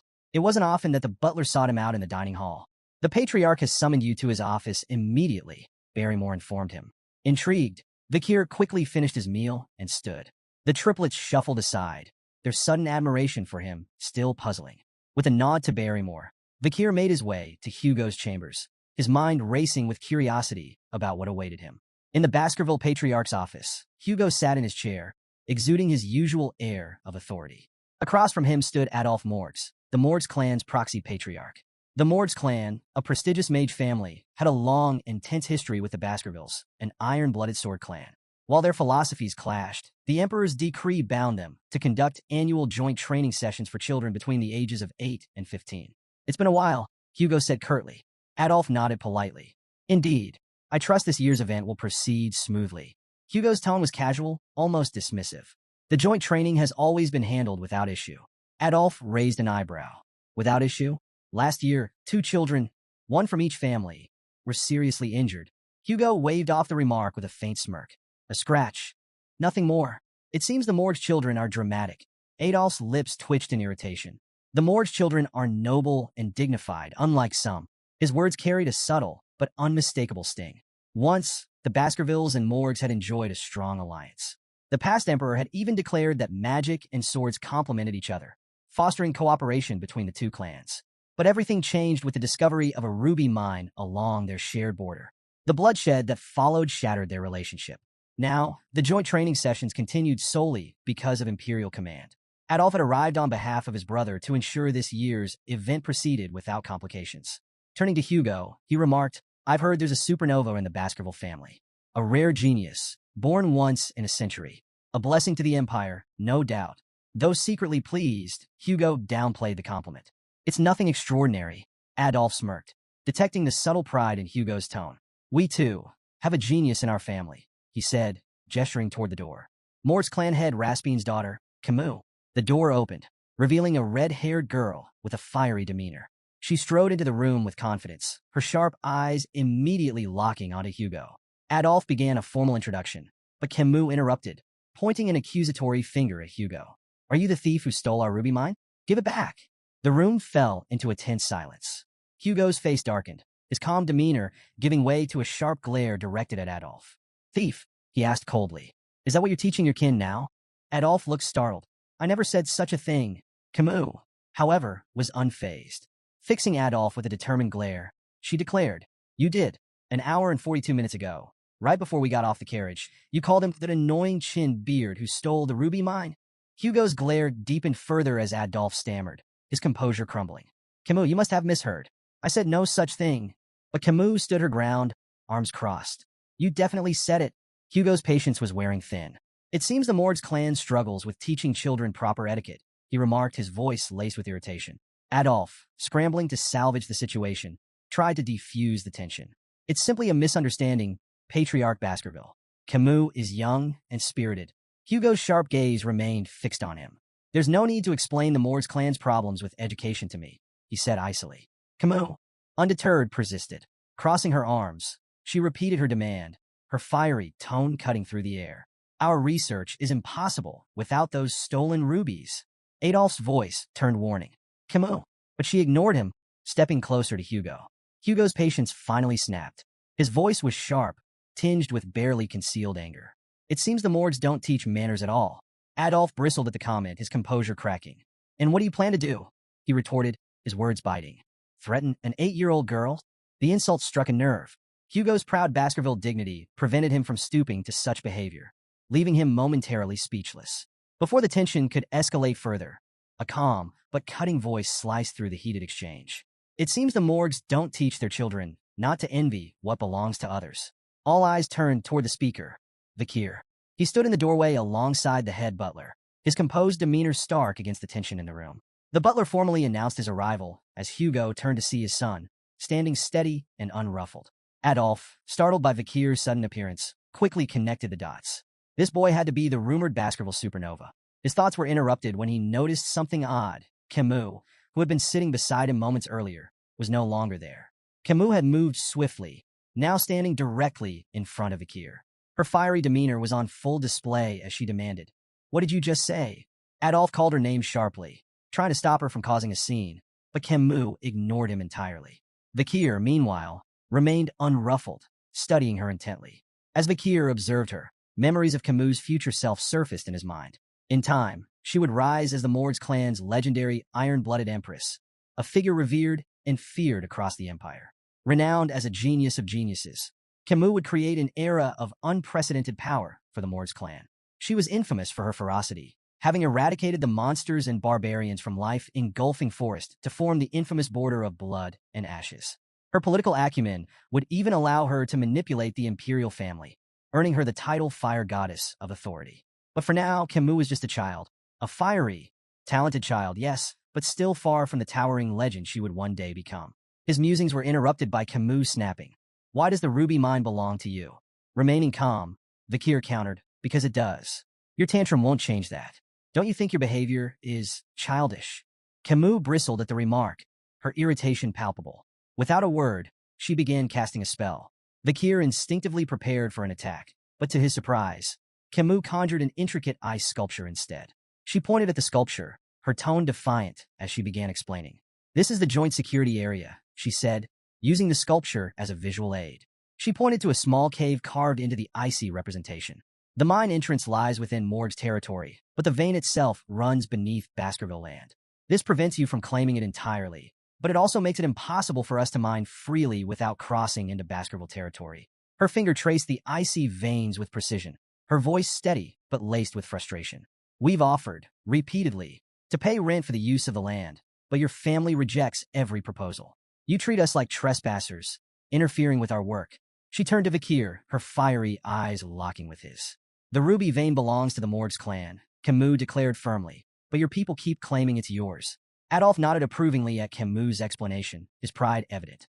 Meanwhile, Hugo's expression darkened, annoyance brewing beneath his stoic exterior.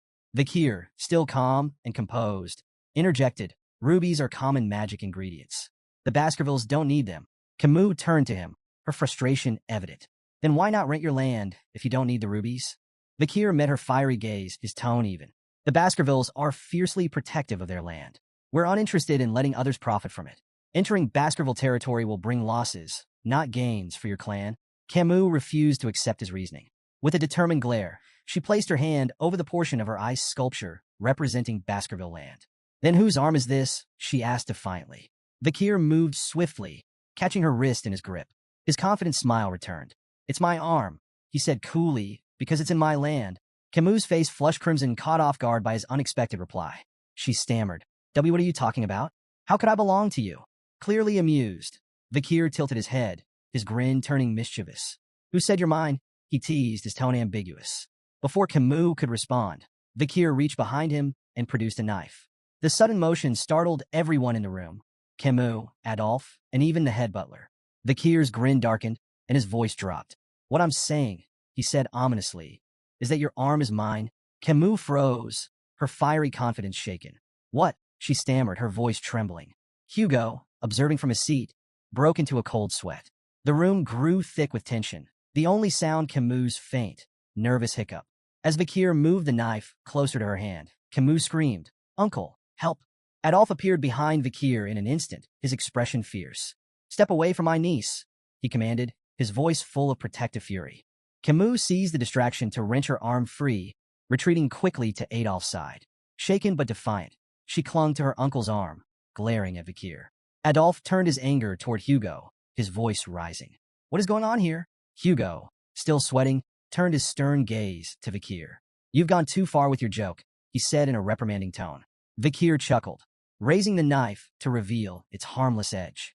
It's just a toy, he explained, a Baskerville children's knife, given to us to practice with from a young age. The room fell silent for a moment. Adolphe's outrage returned with full force. A dangerous toy like that for children? This is unacceptable. Vikir bowed his head, his tone contrite. I apologize if I frightened Camus, he said. That wasn't my intention. Camus, however, was far from convinced, her fiery glare fixed on Vikir. Adolphe's frustration simmered. This boy fails to take anything seriously, he snapped. Hugo stepped in, his tone light but firm. Adults shouldn't meddle in the affairs of children, he said. Let's focus on the ruby mines and move on to the friendly duels. Adolphe hesitated, but seeing Hugo's resolve, he relented with a sharp nod. Camus, still upset and wiping away tears, turned to Vikir, her voice trembling with indignation. I won't forget this. Vikir met her glare with a faint, unreadable smile. Good, he said simply. Camus' fist clenched, her frustration bubbling over. But before she could respond, Adolphe guided her away. Vikir remained in place, his calm demeanor unwavering, his crimson eyes gleaming faintly in the dim light of the office. The day of the friendly duels had arrived. Children from both the Baskerville and Morgs clans, aged 8 to 15, gathered in the grand arena to showcase their skills. The younger participants displayed theoretical techniques and mana sensitivity, while the older children engaged in live combat. Yet, this year, all eyes were on one match. Camus Morgs versus Vikir van Baskerville. Camus stood confidently in the arena, her fiery red hair catching the sunlight. She turned to Vikir, her expression sharp and determined. Get ready, she said firmly. I won't hold back. Without hesitation, Camus began casting a spell. Her intricate hand movements and the shimmering glow of mana captivated the audience. Spectators murmured in awe as her magical energy grew more intense. A voice in the crowd broke through the noise. Is she casting quadruspells? The exclamations turned to gasps of astonishment. Quadruspell casting, the ability to cast 4 spells simultaneously, was a feat that eluded even many adult mages. Seeing an 8-year-old achieve it left the audience awestruck. She really is the Morgs clan's genius mage, one spectator remarked. Exactly what we'd expect from someone like her. Camus unleashed a flurry of attacks, casting 4 powerful spells simultaneously. Fire, ice, wind, and earth magic surged toward Vikir with precision and force. But Vikir dodged effortlessly. His movements were fluid, almost casual. Shaking his head slightly, he spoke with a faint tone of criticism. Instead of showing off with flashy spells, maybe focus on mastering just one. Camus sneered. Her pride stung. Why do you even care? You're just an idiot who doesn't understand magic. With a swift incantation, she conjured a sand wall, a thick barrier of swirling grains, to separate them. But Vikir, unimpressed, broke through it with a single kick. The wall crumbled like paper, scattering in the wind. Camus froze, stunned. Is this the strength of someone who's bathed in the river Styx? Her mind raced, recalling the tales of the infamous Baskerville trial. But before she could regroup, Vikir moved in with lightning speed. Realizing too late that the attack was unavoidable, Camus shut her eyes, bracing for the blow. But it never came. When she opened her eyes, she found herself propelled backward. Not by a strike, but by a flick to her forehead. The sheer power of the flick sent her tumbling across the arena floor. On the sidelines, Adolphe stared in disbelief. A flick? That was just a flick. Camus winced, holding her forehead, her fiery demeanor shaken. Why did you flick me? Are you going easy on me? Vikir smiled faintly, tapping his own forehead. Maybe it's time to end this before things get out of hand. Camus' eyes watered with frustration, but she refused to yield. With a defiant shout, she cast another spell. This time, she conjured 2 sand walls, layered for extra protection. Try getting through this, she declared confidently. Vikir stood unbothered, considering walking around the walls entirely. But with a faint smirk, he decided to humor her. Drawing back his fist, he punched straight through both barriers. The sand wall shattered, leaving a clean hole in his wake. Camus froze, astonished, as Vikir stepped through the debris. As he approached her, Vikir mimicked a flicking motion with his hand. Whose arm crossed the wall? He asked, his tone calm and deliberate. Camus opened her mouth to respond, but before she could, Vikir answered for her with another flick to her forehead. The stronger one, he said simply. The force of the flick sent Camus sprawling to the ground again. Growling in frustration, she pushed herself up, her fiery glare fixed on Vikir. Still ready to fight, she snarled, I'm not done yet. Vikir sighed inwardly. Dealing with children is harder than I thought. I could end this in zero point 0.1 seconds if I wanted to, but that would just cause more problems. Dodging Camus' relentless spells with ease, Vikir's sharp gaze wandered to another part of the arena. Two contestants, a sword apprentice and a mage, were locked in a duel. The swordsman's precise, powerful strikes tore through the mage's spells. An idea sparked in Vikir's mind. They might be useful for this. Meanwhile, Camus' frustration boiled over. "Stop running away and fight me," she shouted, her voice trembling with anger. Vikir seized the opportunity, his tone calm but firm. "You might want to have a defensive spell ready." Camus blinked, momentarily confused by his sudden comment. Before she could process his warning, she noticed the mage behind Vikir preparing a large-scale attack. The intense glow of gathering mana filled the air. Adolf, observing from the sidelines, pieced together Vikir's plan. His voice rose in alarm. "Camus, watch out." The mage's spell erupted in a massive, fiery blast that engulfed the arena. Gasps and cries rippled through the audience as heat and blinding light consumed the battlefield. For a few tense moments, nothing was visible but flames and dust. In the chaos, Camus activated a defensive spell just in time, narrowly avoiding serious injury. But as the dust settled, she realized her clothes had been burned away by the flames. The crowd murmured in shock, their whispers growing louder. Camus froze. Tears welled up in her eyes as the horrifying reality sank in. She had been exposed in front of the entire audience. Her hands trembled as she tried to cover herself, humiliation washing over her.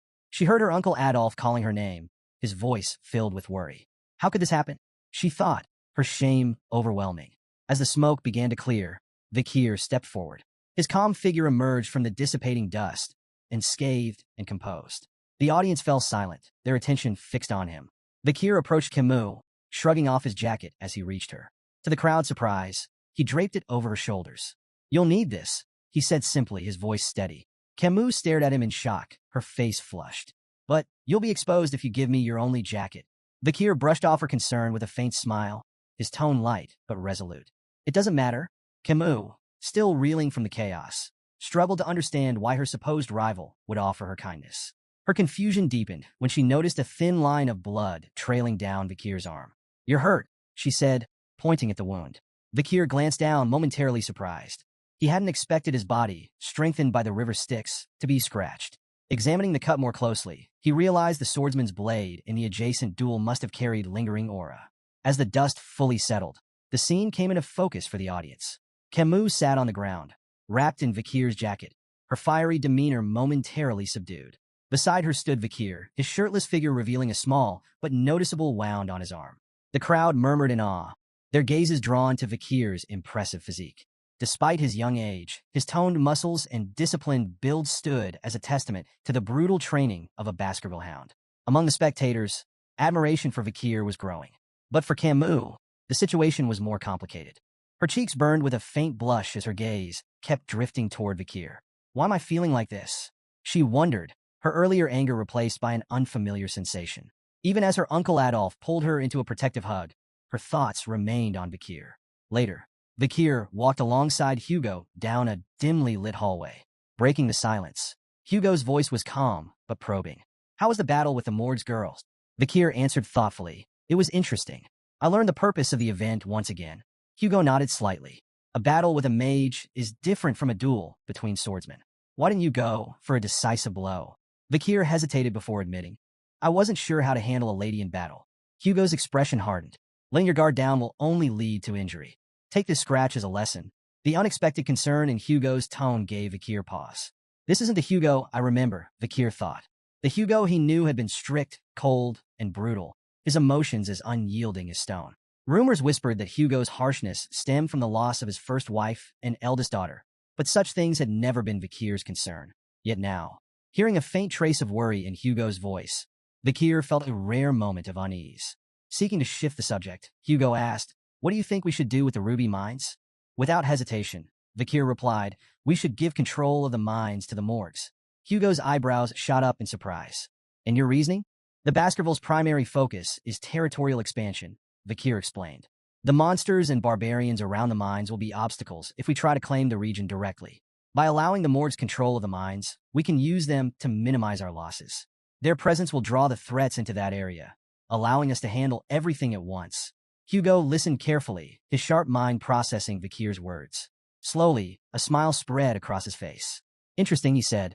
Once the Mords assign a large number of people to the mines, we'll push the monsters and barbarians into that region. The ruby veins will be soaked in their blood, and the Mords will think twice before stepping onto our land again. Placing a hand on Vikir's head, Hugo said, "Your idea aligns with about 90% of what I had in mind." Impressive. Vikir accepted the praise silently, his expression composed. Inside, he mused on the irony. This plan was originally Hugo's idea. Vikir had carried it out on his orders in his previous life. Now, seeing it unfold from this perspective brought an odd sense of satisfaction. To conclude, Vikir added, "We should keep a close eye on the Mord's movements." Hugo dismissed the concern with a wave of his hand. "There's no need. I've already increased the number of hounds scouting the area." Vikir nodded, choosing to keep his thoughts to himself. As they continued walking, a familiar voice rang out behind them, stopping them in their tracks. "Hugo, I have something to discuss before I leave." Turning toward the source, they saw Adolf approaching, his expression serious. Hugo nodded, gesturing toward a nearby room. "Let's talk." Once seated, Hugo leaned back in his chair. "What is it you want to discuss?" Adolf wasted no time. "I think it's time to resolve the issues surrounding the ruby mines peacefully," he began. Hugo raised an eyebrow. "Peacefully?" Adolf continued. "We could implement usage fees, but I have another suggestion, an engagement between the Morgs and Baskerville children." As the two patriarchs discussed the potential union, Camus sat nearby. Her gaze occasionally drifted toward Vikir, her cheeks faintly flushed. Hugo noticed this, leaning forward with subtle interest. "Which children do you have in mind?" he asked. Adolf smiled confidently. "The eldest son of the Baskerville clan and the eldest daughter of the Morgs, my niece Camus. She's exceptional, beautiful, intelligent, talented. She lacks nothing and would make an ideal match." Hugo raised an eyebrow. "My eldest son is 25. That's a 17-year age gap." Adolf waved the concern away. "What's a mere 17 years? In the grand scheme of things, it's nothing." Before Hugo could respond, Camus interjected firmly, "I will not marry anyone weaker than my mother. And I don't want a significant age gap in my partner." Adolf's face twisted in frustration as he turned to his niece. "Camus, if you insist on marrying someone stronger than your mother, you'll be alone for the rest of your life. That's not a realistic demand." Hugo, clearly displeased, added dryly, "Engagements aren't a buffet where you can pick and choose. Consider the bigger picture." But Camus, confident and unwavering, crossed her arms. "I have no intention of playing around."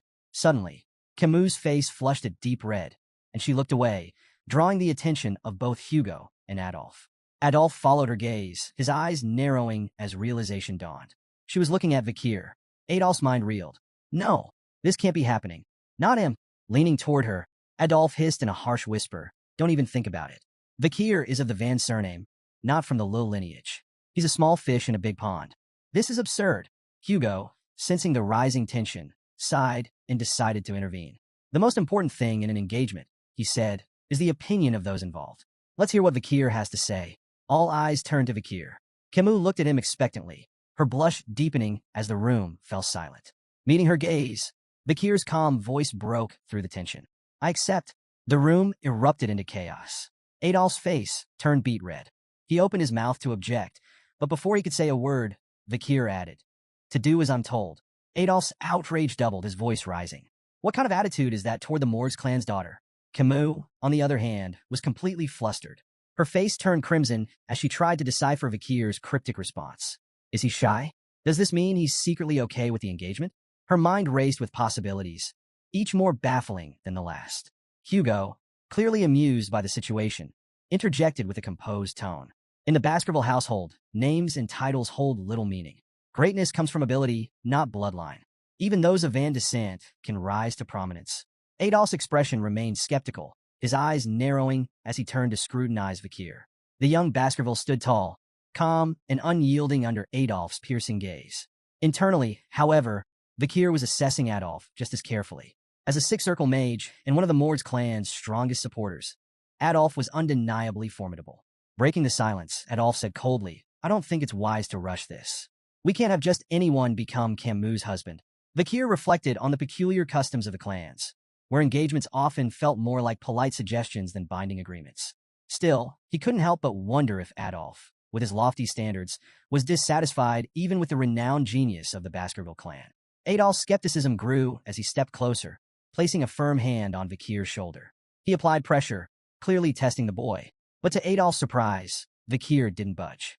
His sturdy frame defied expectations, as though the weight of a six-circle mage was nothing to him. Intrigued, Adolf asked sharply, "Why aren't you responding? Are you even paying attention?" Vikir's blunt reply was like a thunderclap in the room. "I stopped listening after you said it was unwise to say certain things to me." Camus gasped audibly, her eyes wide. Her uncle, one of the most powerful mages in the clan, had been dismissed by a child. Meanwhile, Hugo struggled to stifle his laughter, turning away to hide the smirk threatening to break across his face. Adolf, instead of anger, erupted in a dark, booming laugh. Turning to Hugo, he declared, "I think I need to have a more in-depth conversation with this boy." Hugo raised an eyebrow, suspicious. "What are you planning, Adolf? You're not going to scold an 8-year-old, are you?" Adolf laughed again, the sound echoing ominously. "Not as a deputy patriarch of the Mord's clan. I'm speaking as her uncle. After all, Vikir might one day marry my niece." Camus' face turned crimson. "Uncle, stop it," she pleaded, but Adolf ignored her protests. "These moments are inevitable, Camus," he said, waving her off. Hugo, sensing where this was heading, gave Adolf a skeptical look. "You're serious about this, aren't you?" Adolf nodded, his expression grimly amused. "Completely." Hugo sighed, hesitant but ultimately relenting. "Fine," he said, "but don't take it too far. The last thing we need is a political incident over a conversation." Camus groaned in frustration. "This isn't a conversation," she muttered, crossing her arms. It quickly became clear to everyone in the room. This wasn't going to be a talk. It was a duel. After some time, Vikir and Adolf stood face to face in the center of the arena, tension crackling in the air. Hugo and Camus watched from the sidelines, each with their own thoughts. Adolf smirked and declared, "Show me everything you've got, boy. Don't hold back." Vikir's confidence barely wavered. "If I actually go all out, you might end up face first on the floor," he mused, suppressing a grin. To kick things off, Adolf performed an intricate spell, seamlessly combining fire, earth, and water magic to create a clay pot. He filled it with water and balanced it on his head with a flourish. "Your challenge," he announced, "is to make even a single drop spill. If you succeed, you win." Vikir raised an eyebrow. "A pot-on-head challenge? This guy's either crazy confident or crazy." Camus leaned toward Hugo. "This is classic Adolf," she explained. "His control is basically unmatched." Vikir analyzed the setup. Charging straight at Adolf might not work, but it'd give him valuable intel. Without hesitation, he lunged forward, sword in hand, aiming directly for his opponent. "Vikir, no!" Camus cried, horrified by his reckless approach. Adolf didn't flinch. He raised a hand, casting a shimmering barrier that effortlessly absorbed Vikir's strike. "Rookie mistake," Adolf said smugly, glancing at Camus. "Why are you helping him? Shield magic makes swordsmen like him obsolete." Vikir clicked his tongue, frustrated but unfazed. Adolf, clearly enjoying himself, launched a series of flashy spells. Fireballs, wind blades, and earth spikes flew toward Vikir, but he dodged them all with cat-like agility. From the sidelines, Camus seethed. "He never used this much magic against me," she shouted. Adolf turned to her, feigning betrayal. "Et2, Camus? My own niece, rooting for the enemy." He returned his gaze to Vikir, playful menace gleaming in his eyes. "You'll pay for that." Hugo stayed quiet, watching intently. Vikir's movements were sharp, his strikes precise. "Let's see how far he can push Adolf," Hugo murmured to himself. Vikir observed Adolf's techniques closely, replaying memories from his past life and adapting them to his current form. Adolf bragged, "No sword can break my shield." But cracks began to form as Vikir struck the same spot over and over, his attacks like a perfectly tuned machine. Adolf's smug grin faltered.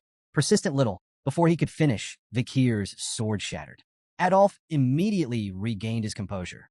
"Amateur mistake," he taunted. "You ignored your weapon's durability." But the air shifted. Hugo and Camus exchanged knowing glances as Adolf continued his mockery, oblivious to the danger. Water poured down Adolf's face, soaking him completely. He froze. "What the?" He glared at the shattered pot above him. "How did a shard pierce my shield and the pot?" Vikir, calm and composed, simply shrugged. "Maybe it was too full." Camus stood frozen, cheeks flushed as the weight of the moment hit her. Vikir had defeated her invincible Uncle Adolf. Her thoughts spiraled. "He's amazing. Is this fate?" Images of wedding bells and matching outfits flashed through her mind. Meanwhile, Hugo stood in silent contemplation, his gaze fixed on Vikir. This wasn't just talent or luck. It was raw potential. Am I raising a hound far more powerful than I imagined? 7 grueling years passed. The young hounds, now honed by relentless training, faced their ultimate test, a monstrous horn bear. The beast charged, its roar shaking the ground. In perfect unison, the hounds launched their attack, swords slicing with precision. From the sidelines, their instructor, Staffordshire Baskerville, watched with a calculating eye. "Stop wasting your energy on its vital points," he barked. "Go for the hind legs, slow it down first." The triplets responded instantly, their crimson auras flaring as they executed synchronized strikes. The beast staggered, its movements slowing. Staffordshire nodded in approval. "Good. That's how Baskervilles fight, as a pack." With the monster weakened, the remaining hounds moved in for the kill, finishing it with a coordinated assault. Staffordshire clapped his hands. "Congratulations. You're now lower-ranked sword experts and have mastered the first Baskerville technique." But his tone turned grim. This was a controlled environment. Out there in the life-engulfing forest, the oxbears won't be caged or predictable. One mistake, and you're dead. Your bloodline strength is your lifeline. Don't waste it. His words hung heavy in the air as the young hounds absorbed the harsh truth.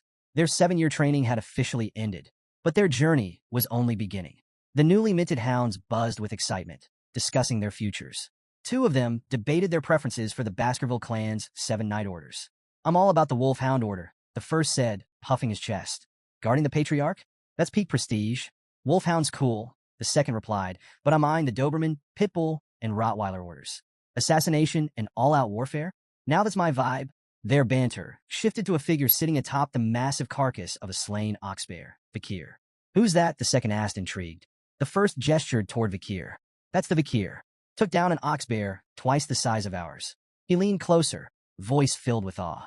"He's already a high-level sword expert and mastered the third Baskerville technique. He's on par with the Shadow Hounds." Sitting on the slain beast, Vikir stared into the distance, lost in thought. His progress had been substantial. He'd reached the 5th Baskerville technique and graduated as an intermediate-rank swordsman. But to him, it felt agonizingly slow. 7 years, and still, I'm far from where I need to be. His brooding was interrupted by the arrival of Barrymore, the head butler. "Master Vikir," Barrymore said with a bow, "the Patriarch requests your presence. Your assignment has been decided." Vikir rose, his expression unreadable. "All right," he replied, sheathing his sword. The time for training was over. A new chapter awaited. Vikir stepped into the Patriarch's office, greeted by Hugo's signature grunt. His sharp eyes immediately caught a small cut on Hugo's nose. "Rough fight?" Vikir asked, curious. Hugo smirked. "Barbarians in a life-engulfing forest. Outmatched by an archer," he admitted, before adding with a satisfied grin. "But I left her a matching souvenir." After a brief silence, Hugo congratulated Vikir on his graduation, but his tone carried an edge. "Things will only get tougher from here," he warned. Vikir's mind wandered. This had to be about his new assignment. Memories of his previous life surfaced. Back then, as a junior knight of the Pitbull Order, he'd endured 21 brutal months in a life-engulfing forest. Just another expendable soldier in the Baskerville clan's ruthless system. At 15, Baskerville children were divided into 2 paths, elites or expendables. The expendables, like Vikir before his regression, were sent to the front lines, survival being their only measure of worth. Meanwhile, the elites received political and administrative training, protected by the expendables who lived long enough to serve them. Vikir knew the 5th Baskerville sword technique was designed to close the gap between the elite's polished training and the expendables' hard-earned battlefield experience. Before his regression, he'd never progressed beyond the 4th technique. Worse, as an illegitimate child, he'd never been considered for the elite path. Hugo's voice cut through his thoughts. "I want you to try the lower house of Parliament." Vikir blinked. "What?" "The lower house manages the clan's regional administration. Law enforcement, infrastructure, economic oversight, its politics and pragmatism combined. Far from the battlefield." The idea shocked Vikir. Hugo, the patriarch of the Baskerville clan, was offering an illegitimate son an elite position? It felt like a cruel joke. As if reading his thoughts, Hugo leaned back. "Your achievements by 10 surpassed our so-called geniuses. You've earned this." Vikir listened as Hugo explained his role. Deputy Consul of Underdog City, a city notorious for its challenges. Both the consul and deputy consul positions were vacant, leaving Vikir with a clean slate. "Do you want it?" Hugo asked. After a moment's consideration, Vikir nodded. "I'll take it." Before the conversation could end, Vikir shifted topics. About the Mord's clan and the Ruby Mines, Hugo's lips twitched, clearly aware. "Outmaneuvered Adolphe Morgs, didn't you?" Vikir nodded and made a bold request. To borrow his reward from the incident. The head butler froze, his shock evident. But Hugo didn't flinch. Stamping a document, he handed it over. "Don't make me regret this." "I won't," Vikir said firmly, though his stomach churned at the sound of Hugo's final words. "Good luck, son." The word hit like a thunderclap. Before his regression, Hugo would never have called him son. As Vikir and the head butler walked down the hallway, the butler's grave tone broke the silence. Master Hugo holds you in high regard. Assigning a consulship before a battle posting, unprecedented. It's part of the disciplines of kingship. His words implied that Hugo was grooming Vikir for far greater responsibilities. Vikir, however, wasn't one to bask in praise. He knew this appointment wasn't a reward but a challenge. This was a chance to sharpen his skills in a less dangerous environment. Even so, memories of his past life refused to let him relax. The cold sensation of the guillotine's blade haunted him. That vivid memory fueled his resolve.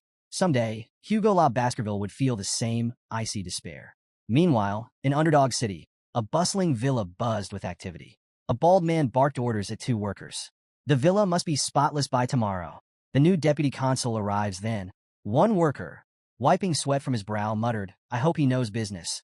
His companion snorted. "Business? The guy's only 15. Their speculation was interrupted by a boy approaching the villa. Mistaking him for a servant's child, one worker placed a hand on his shoulder. "Hey kid, whose son are you?" The boy's glare was icy. "Remove your hand." The workers exchanged glances, taken aback, as the boy produced a document. "I'm Vikir van Baskerville," he announced coolly, "your new deputy consul." The men stood dumbfounded, their eyes darting between Vikir and the papers. One finally stammered, "But you're early." Ignoring their confusion, Vikir strode inside, issuing his first order. "Prepare food and drinks. We're hosting a party tonight." By nightfall, the villa was a whirlwind of celebration. Nobles mingled, tables groaned under feasts, and laughter echoed through the halls. Yet not everyone was in a festive mood. Chihuahua Baskerville, the general secretary of Underdog City, was pacing in his office. From his window, he could see the lavish party raging below. His fists clenched. "Unbelievable," he muttered. The city was already reeling from corrupt officials, and every deputy consul before Vikir had been sacked for bribe-taking. Now, the new appointee, just a kid, was throwing a party on his first day? Chihuahua's indignation turned to alarm as he suddenly felt a presence behind him. "Are you the general secretary?" Chihuahua whirled around, nearly tripping over himself. Standing in the shadows, calm and composed, was Vikir. Yes, that's me," Chihuahua stammered, trying to regain his composure. Vikir stepped into the light, his piercing gaze unsettling. "Vikir van Baskerville, your new deputy consul." Chihuahua swallowed nervously, but managed to introduce himself. Vikir repeated his name thoughtfully, his sharp eyes narrowing slightly. "No middle name?" Vikir mused aloud, his tone light yet pointed. Chihuahua braced for ridicule. In Baskerville hierarchy, a missing middle name marked one as an outsider, an employee, not family. He had endured years of discrimination because of it. When Vikir placed a hand on his shoulder and said, "Nice," he flinched internally, expecting sarcasm. Instead, Vikir's tone was calm. "I reviewed your background on the way here. Born and raised in Underdog City, right? You've done well. I won't interfere with how you manage things." Chihuahua blinked, his confusion palpable. "Okay," he muttered, unsure if this was a genuine compliment or some strange new form of harassment. Vikir's tone shifted, growing more serious. "Your management of the personal law system is commendable, but the judicial system here is another matter. The problem isn't just illegal businesses. It's that the underground economy has more power than the law." Chihuahua hesitated before replying. "So, shut down the illegal businesses? That won't be enough," Vikir countered. "The heads of these operations need to be removed. And to do that, we need a new law." "A new law?" Chihuahua repeated, startled. Vikir nodded. "Within a week, the underground economy will be in shambles. But I need a cause, something to justify creating and enforcing this law." Chihuahua furrowed his brow. "Why do you need a cause? Isn't it enough to act against illegal businesses?" Vikir smirked, his gaze sharp. "I'm a 15-year-old deputy consul. Without a strong performance, I'm just a kid with a fancy title. This isn't about acting. It's about proving I can win." His expression twisted into a mischievous grin as he added, "To put it simply, I'll lay out poop for the flies." Chihuahua stood there dumbfounded. What in the world was this kid planning? The next day, Vikir arrived at Dort Smile Street, Underdog City's bustling downtown hub. Crowds had already gathered, their curiosity piqued by the rumors of their new deputy consul's first public action. Standing on a makeshift stage, Vikir held a large stake in his hand, his calm demeanor commanding attention. Chihuahua and the other officials stood nearby, exchanging puzzled glances.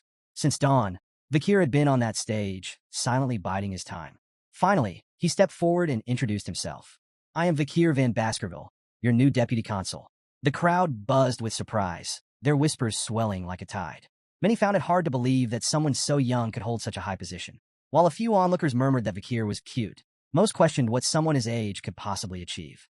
Undeterred, Vikir raised his voice, addressing the crowd with confidence. He reminded them of the Baskerville family's long-standing laws, unwavering and as strict as ever, regardless of who held office. But skepticism was thick in the air. Doubts about his age, ability, and resolve rippled through the crowd. Some muttered bitterly about the corruption of past officials, assuming Vikir would inevitably fall into the same trap. Standing beside him, Chihuahua clenched his fists. Unable to stay silent, he snapped at the crowd, demanding respect for the new deputy consul. His sharp tone momentarily hushed the murmurs, though many still whispered that Chihuahua seemed better suited for the role than the boy standing on the stage. Then, Vikir acted. With a display of raw strength, he hoisted the large stake high above his head. In one powerful motion, he drove it into the ground with such force that the earth seemed to tremble. Gasps spread through the audience, their skepticism giving way to astonishment. Before the awe could fade, Vikir made his move. Standing tall, he declared the introduction of a new decree, the Vikir Special Law. The first provision, he announced, his voice carrying over the crowd, is simple. Anyone who pulls this stake from the ground will be rewarded with 100 million gold, personally paid by me. The crowd erupted in disbelief. 100 million? They shouted, their voices blending into a chaotic cacophony of awe and doubt. Could it really be that simple? Could pulling out a stake make someone unimaginably rich? Yet, despite the excitement, no one stepped forward. Vikir's sharp eyes scanned the hesitant faces, his gaze daring someone to take the challenge. What's wrong? He taunted. Does no one have the guts to try? When the silence persisted, he smirked and raised the stakes, literally. Paragraph 1, Article 2, he declared. The prize is now 1 billion gold to the person who pulls out this stake. Gasps of shock rippled through the crowd. 1 billion gold was beyond anyone's wildest imagination, a life-changing fortune. The murmurs turned feverish as the audience grappled with the sheer magnitude of the reward. Amid the tension, a loud, mocking laugh cut through the noise. An overweight man lumbered forward, his face twisted in disdain. What is this nonsense? Do you take us for fools? He barked. No one's going to fall for such a ridiculous stunt. But someone in the crowd, quieter yet no less intrigued, muttered, 1 billion isn't exactly pocket change. The mood shifted. Whispers of curiosity and hesitation rippled through the audience. Behind Vikir, Chihuahua was more perplexed than ever. Why weren't they the ones embarrassed by this spectacle? Why was the crowd the one feeling the pressure? Unfazed by the noise, Vikir remained calm, his presence commanding. He stepped forward, his voice cutting through the whispers. So, he asked, his tone sharp and direct, is there no one brave enough to accept the challenge? The crowd fell silent once again, the weight of his words hanging heavy in the air. When no one stepped forward, Vikir raised the stakes once more. His calm voice carried over the hushed crowd. The reward is now 10 billion gold. The crowd collectively froze, their disbelief palpable. Whispers rippled through the gathering. This has to be a joke, someone murmured. Don't be stupid, another cautioned. Look at his sword. If you seem too greedy, he might cut you down. Despite the unimaginable prize, fear and hesitation kept everyone rooted in place. Beside Vikir, Chihuahua leaned in, whispering anxiously. Deputy Consul, there isn't enough money in the city to back that promise. Before Vikir could reply, a small hand shot up from the crowd. I'll try, said a timid voice. Gasps echoed through the audience. All eyes turned to the source, a frail young girl clutching a basket of flowers. Judy? The flower girl, an old man muttered, stepping forward as if to stop her. Child, don't. But Judy shook her head, determination flickering in her eyes. My mother is sick. I have no choice. The crowd whispered in astonishment as she approached the stage, her movements hesitant yet resolute. Standing before the massive stake, Judy glanced nervously at Vikir, who towered over her with an unreadable expression. Vikir spoke a single word, pull. His voice was calm, devoid of any hint of mockery or encouragement. Judy couldn't tell if he was serious or testing her. With trembling hands, she wrapped her fingers around the stake. Taking a deep breath, she pulled with all her strength. To everyone's shock, the stake slid out effortlessly, as though it had been planted in sand. A stunned silence fell over the crowd. Mouths hung open, eyes wide in disbelief. How could a frail little girl succeed where no one else dared to try? Judy stared at the stake in her hands, unsure of what to do next. She glanced nervously at Vikir, her heart racing when she saw him reach for his sword. Tears welled up in her eyes as she thought of her sick mother and the consequences of her boldness. But instead of cold steel, something warm and heavy landed in her hands. Startled, she opened her eyes to see Vikir kneeling before her, holding out a small bag. For now, here's 100 million gold, he said calmly. Judy froze, clutching the bag tightly as the weight of his words sank in. Was this real? Bakir rose to his feet, his tone businesslike. Where's your home? He asked. 10 billion gold is too heavy to carry. I'll have it delivered with a guard to protect it. Placing a hand gently on Judy's head, Bakir spoke with quiet authority. This is the law. It must always be obeyed. The crowd erupted into a cacophony of murmurs and gasps. Bakir had done the unthinkable. He had kept his outlandish promise. Even Chihuahua, standing on the stage, was left slack-jawed, unable to process what he had just witnessed. This bold performance was a turning point. The Bakir special law swept through the city, becoming the talk of Underdog. It overshadowed even the Baskerville clan's long-standing governance law. For the first time, people saw the young deputy consul as more than just a figurehead. He was someone who kept his word, no matter how audacious it seemed. Citizens were deeply moved by the simple fairness of the law, rewards for those who upheld it and consequences for those who broke it. Word of Bakir's commitment spread like wildfire. Unlike his corrupt predecessors, Bakir wasn't about greed or empty promises. He was earning the city's respect. In a matter of weeks, the atmosphere in Underdog City began to shift. Crime rates plummeted, and for the first time in years, the streets felt safer. The people began to take pride in their leadership. In the deputy consul's office, Chihuahua was scribbling on a board when Bakir approached, noting that the text was written in the Eastern language. Impressive handwriting, Bakir remarked casually, sparking a conversation. Still reeling from the earlier spectacle, Chihuahua confessed, Deputy Consul, I've lived in this city for 2 decades, and I've never seen anything like today. It was inspiring. Bakir offered a faint smile. Fear and wrath can only go so far. Trust in the law is what matters. Today wasn't about theatrics. It was about trust. Chihuahua, visibly moved, stepped forward and bowed deeply. You have my loyalty, sir. From this day forward, I will serve you for the rest of my life. Relax, Chihuahua. You're going to overheat, Bakir teased, but his thoughts were already drifting. Reflecting on his success, Bakir couldn't help but think of a future that once was. He remembered Camus Morgues, whose iron-fisted rule had once brought crime rates to an impressive 1%.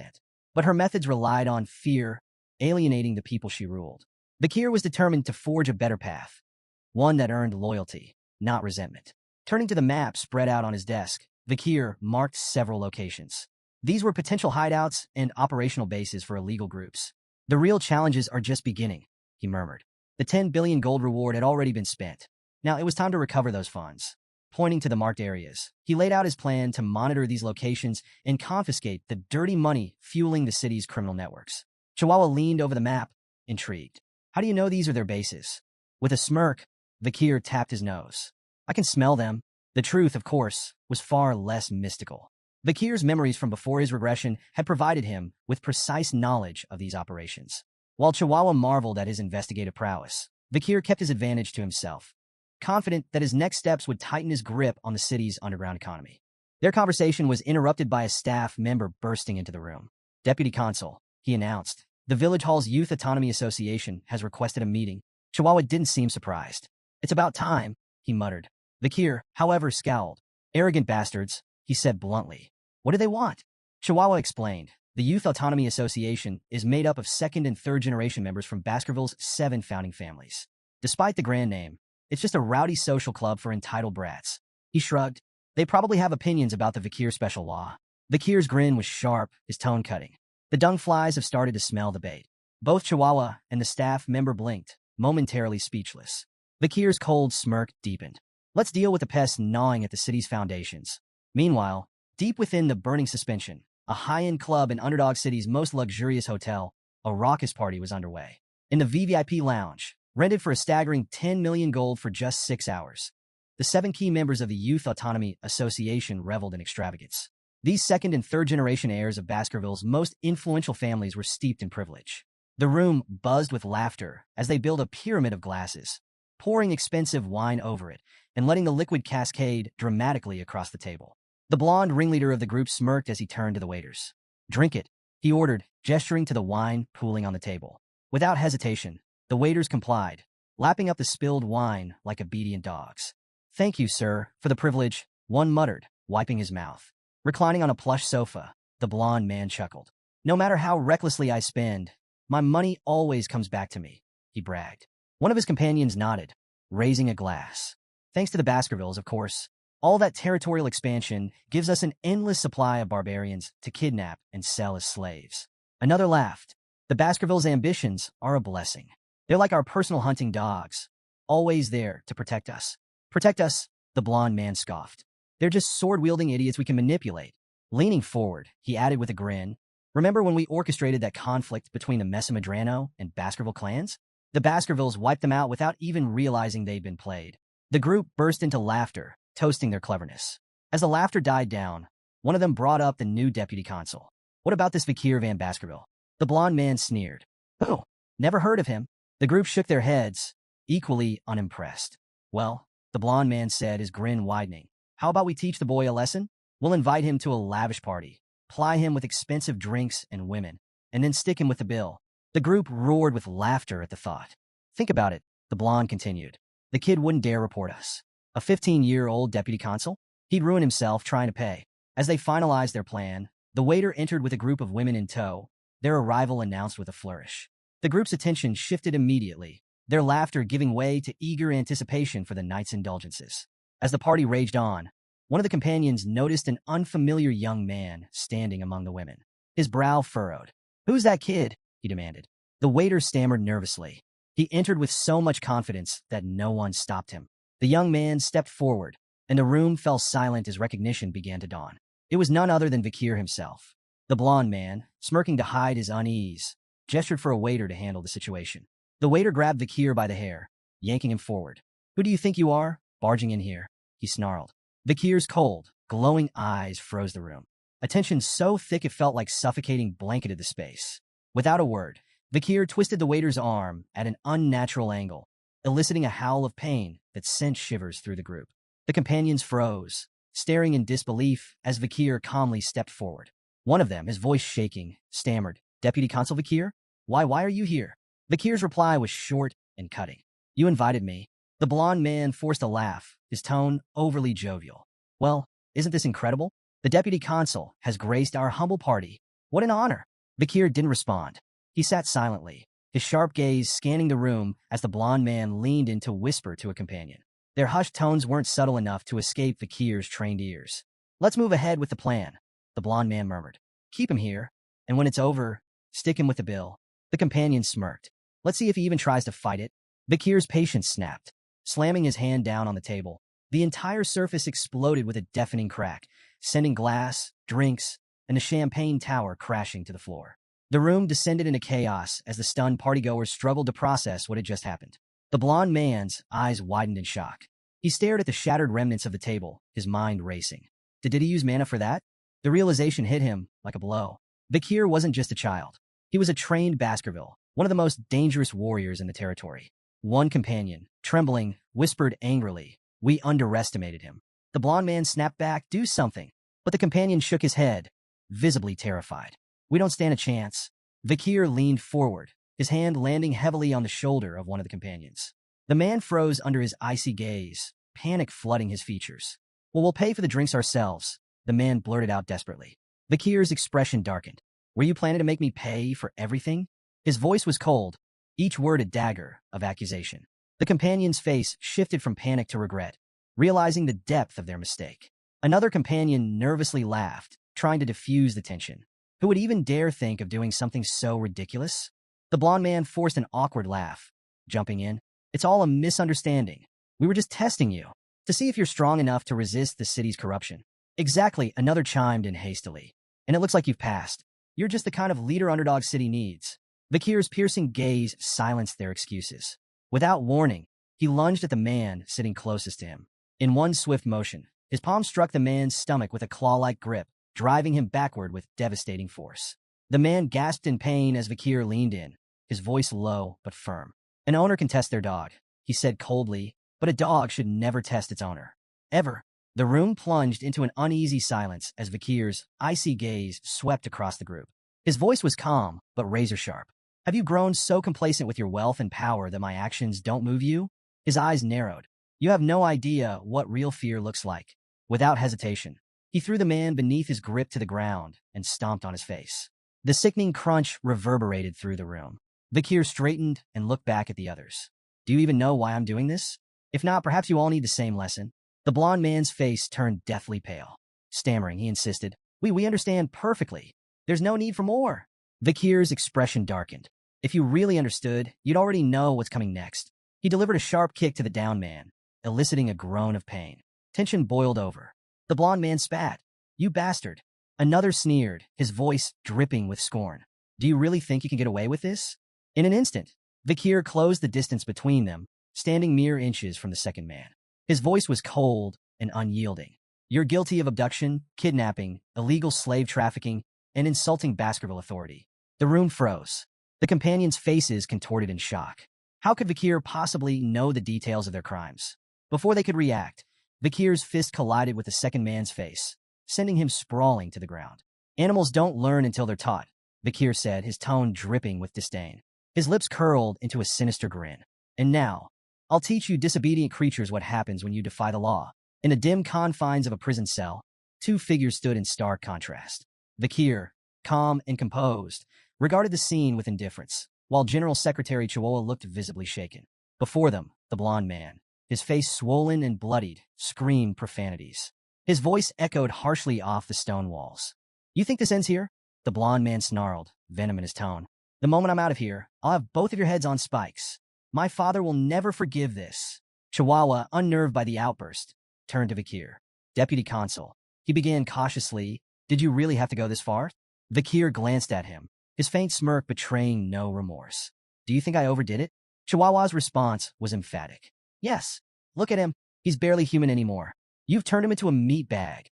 Vikir's smile didn't waver. He strode toward the cell, his voice calm but laced with menace. This is nothing. I haven't even started." Chihuahua's unease deepened. "What are you planning?" he asked, his tone wary. Vikir's response was chilling. "I'm going to purge all the corrupt civil servants who've twisted the Baskerville system into something monstrous." He gestured toward the prisoners behind the bars. "Look at them, arrogant smug. They've trampled the clan's authority for far too long. This is what happens when education is neglected." The blond man and his companions, finally grasping the severity of their situation, dropped their bravado. Desperation etched their faces as they begged for mercy, offering Vikir anything he wanted in exchange for their lives. Chihuahua, ever the pragmatist, voiced his concern. "You do realize their families won't sit quietly, right? They may be cowards, but they're bold enough to retaliate if pushed too far. This could spiral out of control." Vikir's confident smile didn't waver as he reassured Chihuahua. "These men are deeply tied to the criminal underworld of Underdog City," he explained. "Their families are just as complicit. None of them would dare raise a complaint. They'd be incriminating themselves." Chihuahua wasn't convinced. "But what about evidence? Without proof, this could blow up in our faces." Vikir's reply was calm and cryptic. "I have ways of finding evidence. And if none exists," he let his words linger before finishing, "I'll create it." Despite his composed demeanor, Vikir's mind was racing with calculations. He wasn't concerned about backlash. The world was shifting, and soon he'd either be sent to battle or depart for the academy. Either way, time was on his side. Standing before the prisoners, Vikir's voice turned icy, each word deliberate and cutting. Human trafficking, kidnapping, bribery, blackmail, assault through intermediaries, murder. The crimes fell from his lips like hammer blows in the stifling silence of the cell. The blond man's desperation mounted. "Where's your proof?" he demanded, his voice cracking. Vikir smirked. "If I presented evidence, would you accept your punishment?" The blond man averted his gaze, the weight of his guilt unmistakable. His defiance crumbled into a silent plea, his expression screaming, "I'll never shame my family, even if I die here." The tense atmosphere broke with the sudden arrival of a bald man carrying a heavy bag. He greeted Vikir with casual ease, as though the grim scene before him was an everyday affair. "Your custom order is ready," he said, placing the bag at Vikir's feet. Vikir nodded in thanks and opened the bag, revealing an array of ominous tools. The bald man watched, a mix of dread and fascination on his face. Finally, he couldn't hold back. "I've been in this business for 30 years, but I've never seen tools like those. Where did you come up with such terrifying devices?" Without looking up, Vikir replied nonchalantly, "I didn't invent them. They were common where I came from." The bald man froze, visibly unsettled. "Where you came from? What hellhole is that?" Vikir chuckled. "Something like that." Then, almost casually, he added, "Want me to teach you how to use them?" The bald man quickly shook his head, his face pale. "No thanks.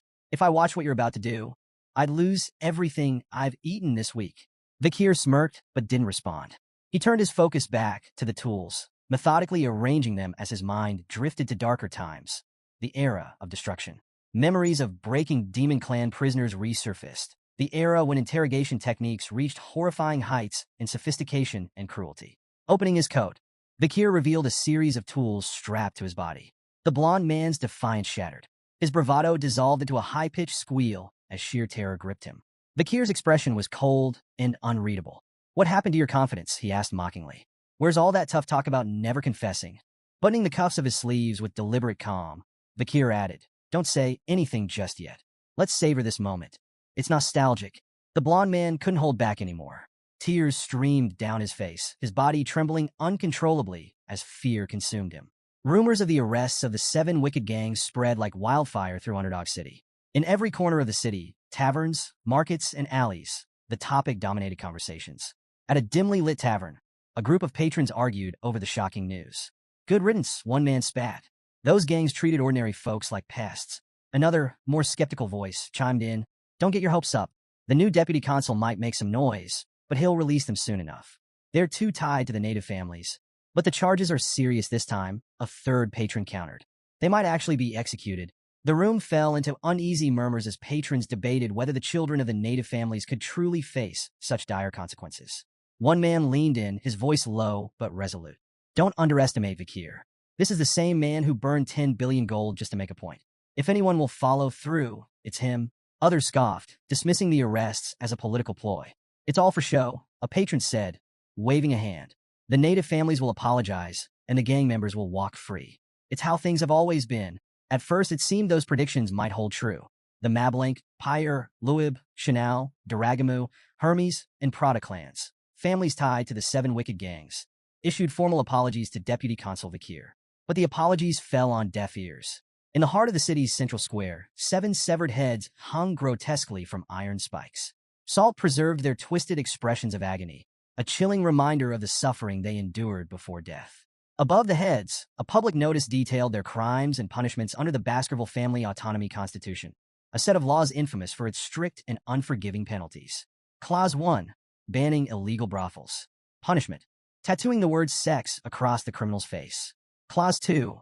Banning illegal gambling.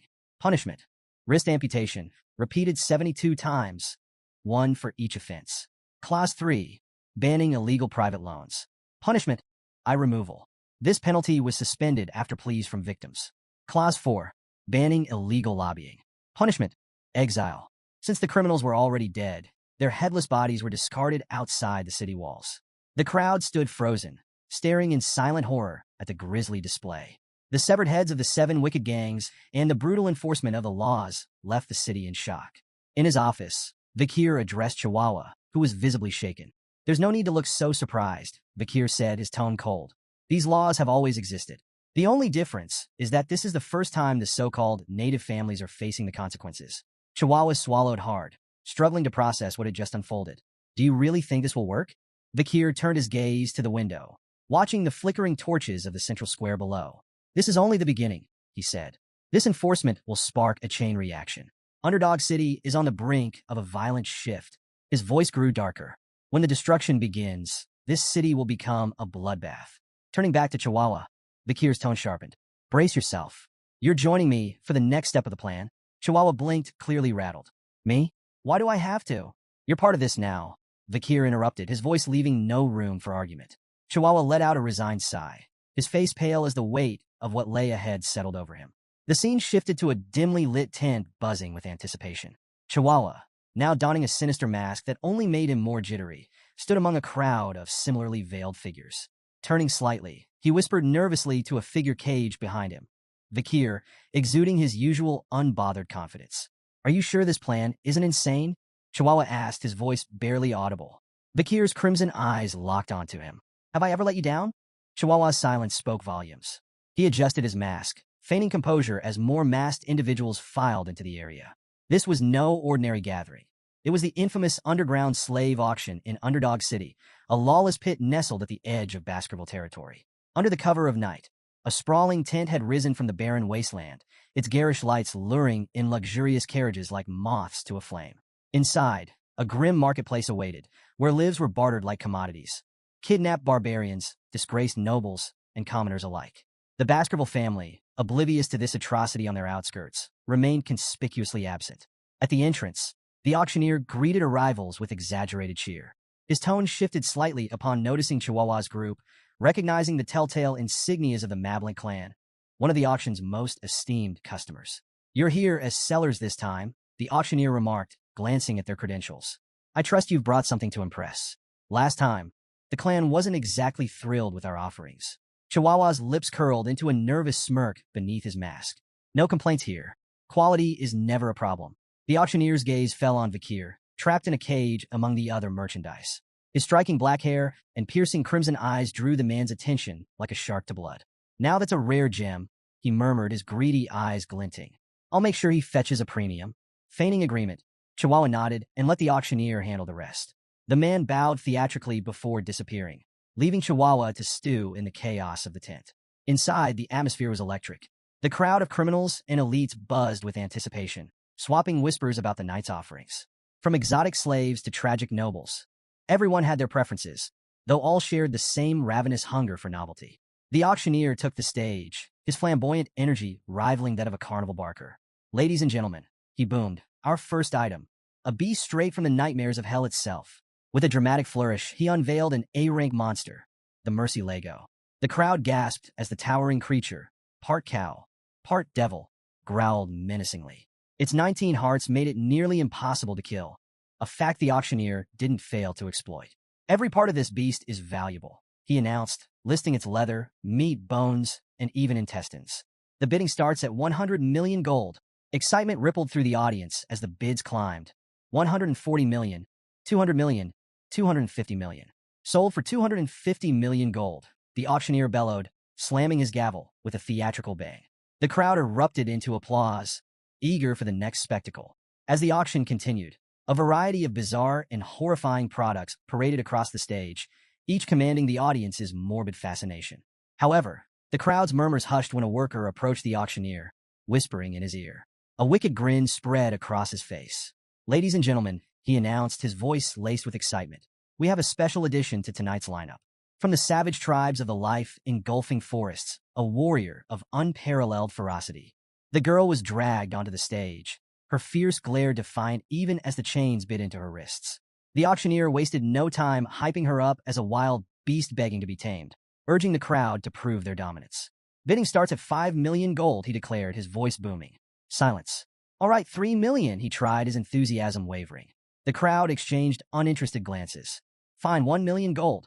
She's a steal," he shouted, desperation creeping into his voice. Still nothing. Murmurs of boredom rippled through the tent. Frustrated, the auctioneer waved the guards over. "Take her away. Let's get to something worth their time." The guard stepped in, but the girl wasn't about to go quietly. She thrashed violently, almost breaking free, until one guard struck her in the stomach. She crumpled to the floor, unconscious, and was unceremoniously dragged backstage. The auctioneer cleared his throat, forcing a smile as he tried to salvage the moment. "Apologies for that little incident, but fear not. I present to you the crown jewel of tonight's auction." The crowd stirred as the spotlight swung to Vakir, seated calmly in his cage. He radiated a quiet, commanding presence that silenced even the most restless attendees.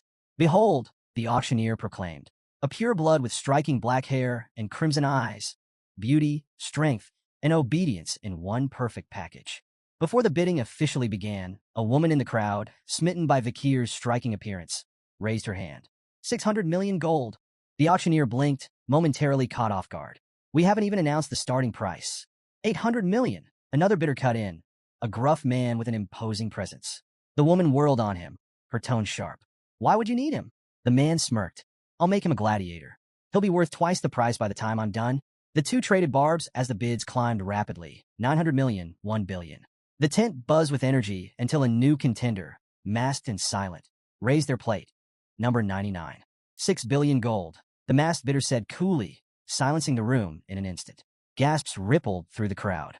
Someone whispered, "That's Baron Gambino. He's swimming in money after taking over the underground funds from the granary." While the audience admired the Baron's bold move, his attendant leaned in, her tone cautious. "That's a dangerous sum for a slave. You'll only profit if he stays unscathed." The Baron shot her a withering glare. "I saved you from the streets, and this is how you repay me? Keep your mouth shut." The auctioneer slammed his gavel. "Sold. To customer 99 for 6 billion gold." Guards hauled Vakir from the cage, presenting him to Baron Gambino. Up close, Vikir's presence was even more intimidating, his crimson eyes practically daring the Baron to test him. "You're mine now," Gambino said, a twisted grin spreading across his face. "But don't worry, I'm not a bad guy." Vikir's stoic expression didn't falter, though the Baron's lecherous tone was enough to make the air in the room feel heavy. "Relax," Gambino purred. "I'll find all sorts of ways to enjoy you." If looks could kill, Vikir's glare would have struck him down on the spot. Vikir raised his bound hands toward the Baron, a subtle smirk playing on his lips. The Baron blinked, misinterpreting the gesture. "Oh, do you want me to unlock those for you?" Before the Baron could finish his sentence, Vikir's wrists tensed, and the cuffs snapped apart with a metallic crack that echoed through the room. "What?" The Baron sputtered, eyes wide. Vikir wasted no time. He delivered a thunderous kick to the Baron's chest, sending him sprawling across the floor like a discarded rag doll. Gambino's attendant, Cindy, froze in shock as the Baron writhed on the ground, gasping for air. Striding over, Vikir grabbed the Baron by the back of his collar, lifting him like a sack of grain. "Let's play a game," Vikir said, his voice calm, yet icy. "It's called Spear and Shield. I'm the spear. You're the shield. Let's see how long you last." With that, he slammed the Baron into the floor with bone-crunching force. Gambino screamed, flailing and calling out, "Cindy, do something." But before Cindy could react, the Baron had already gone limp. Vikir released him, standing over his unconscious form. "Game over," Vikir announced, his tone devoid of emotion. The shield failed. The room erupted into murmurs as Vikir reached up and removed his mask. Gasps rippled through the crowd as his identity was revealed. "Vikir van Baskerville," someone exclaimed in disbelief. Cindy stumbled back, her face pale. "A Baskerville here?" Vikir ignored her and crouched near the Baron's crumpled body, inspecting him with cold detachment. "Is he dead?" he asked flatly, as if the answer barely mattered. The crowd broke into whispers. "If he's here, then who's the new deputy consul of Underdog City? Why would a Baskerville hound come to this auction?" Amid the chaos, Chihuahua stood in the shadows, his heart pounding. He stared at Vikir, trying to make sense of what he had just witnessed. This isn't just an incident anymore, he thought, his mind racing. It's a catastrophe. Vikir straightened, surveying the tent with a chilling smile. "A circus," he muttered, his crimson eyes gleaming with menace. "That's what this place is. But don't expect the clowns to survive the show." Tension gripped the room. Vikir stood unarmed at the center, surrounded by a sea of guards. The crowd held its collective breath, unsure if they were about to witness a miracle or a massacre. The auctioneer, his face twisted with fury, shattered the silence. "Kill him," he roared, spittle flying. "I don't care if he's a Baskerville. Take him down." The guards charged, weapons glinting in the harsh light. Vikir's hand flickered. In an instant, Beelzebub, his blade, appeared, shimmering with a deadly red glow. Before the first guard could blink, Vikir moved, a blur of precision and brutality. The first wave of attackers fell in moments, their weapons clattering uselessly to the floor as crimson streaks stained the ground.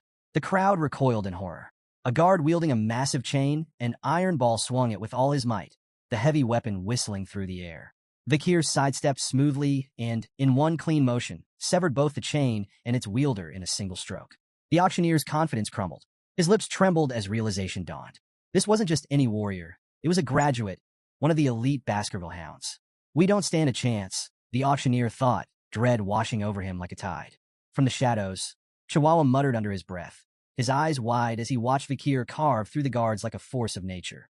"I knew he was strong, but this is insane," he whispered, his awe laced with disbelief.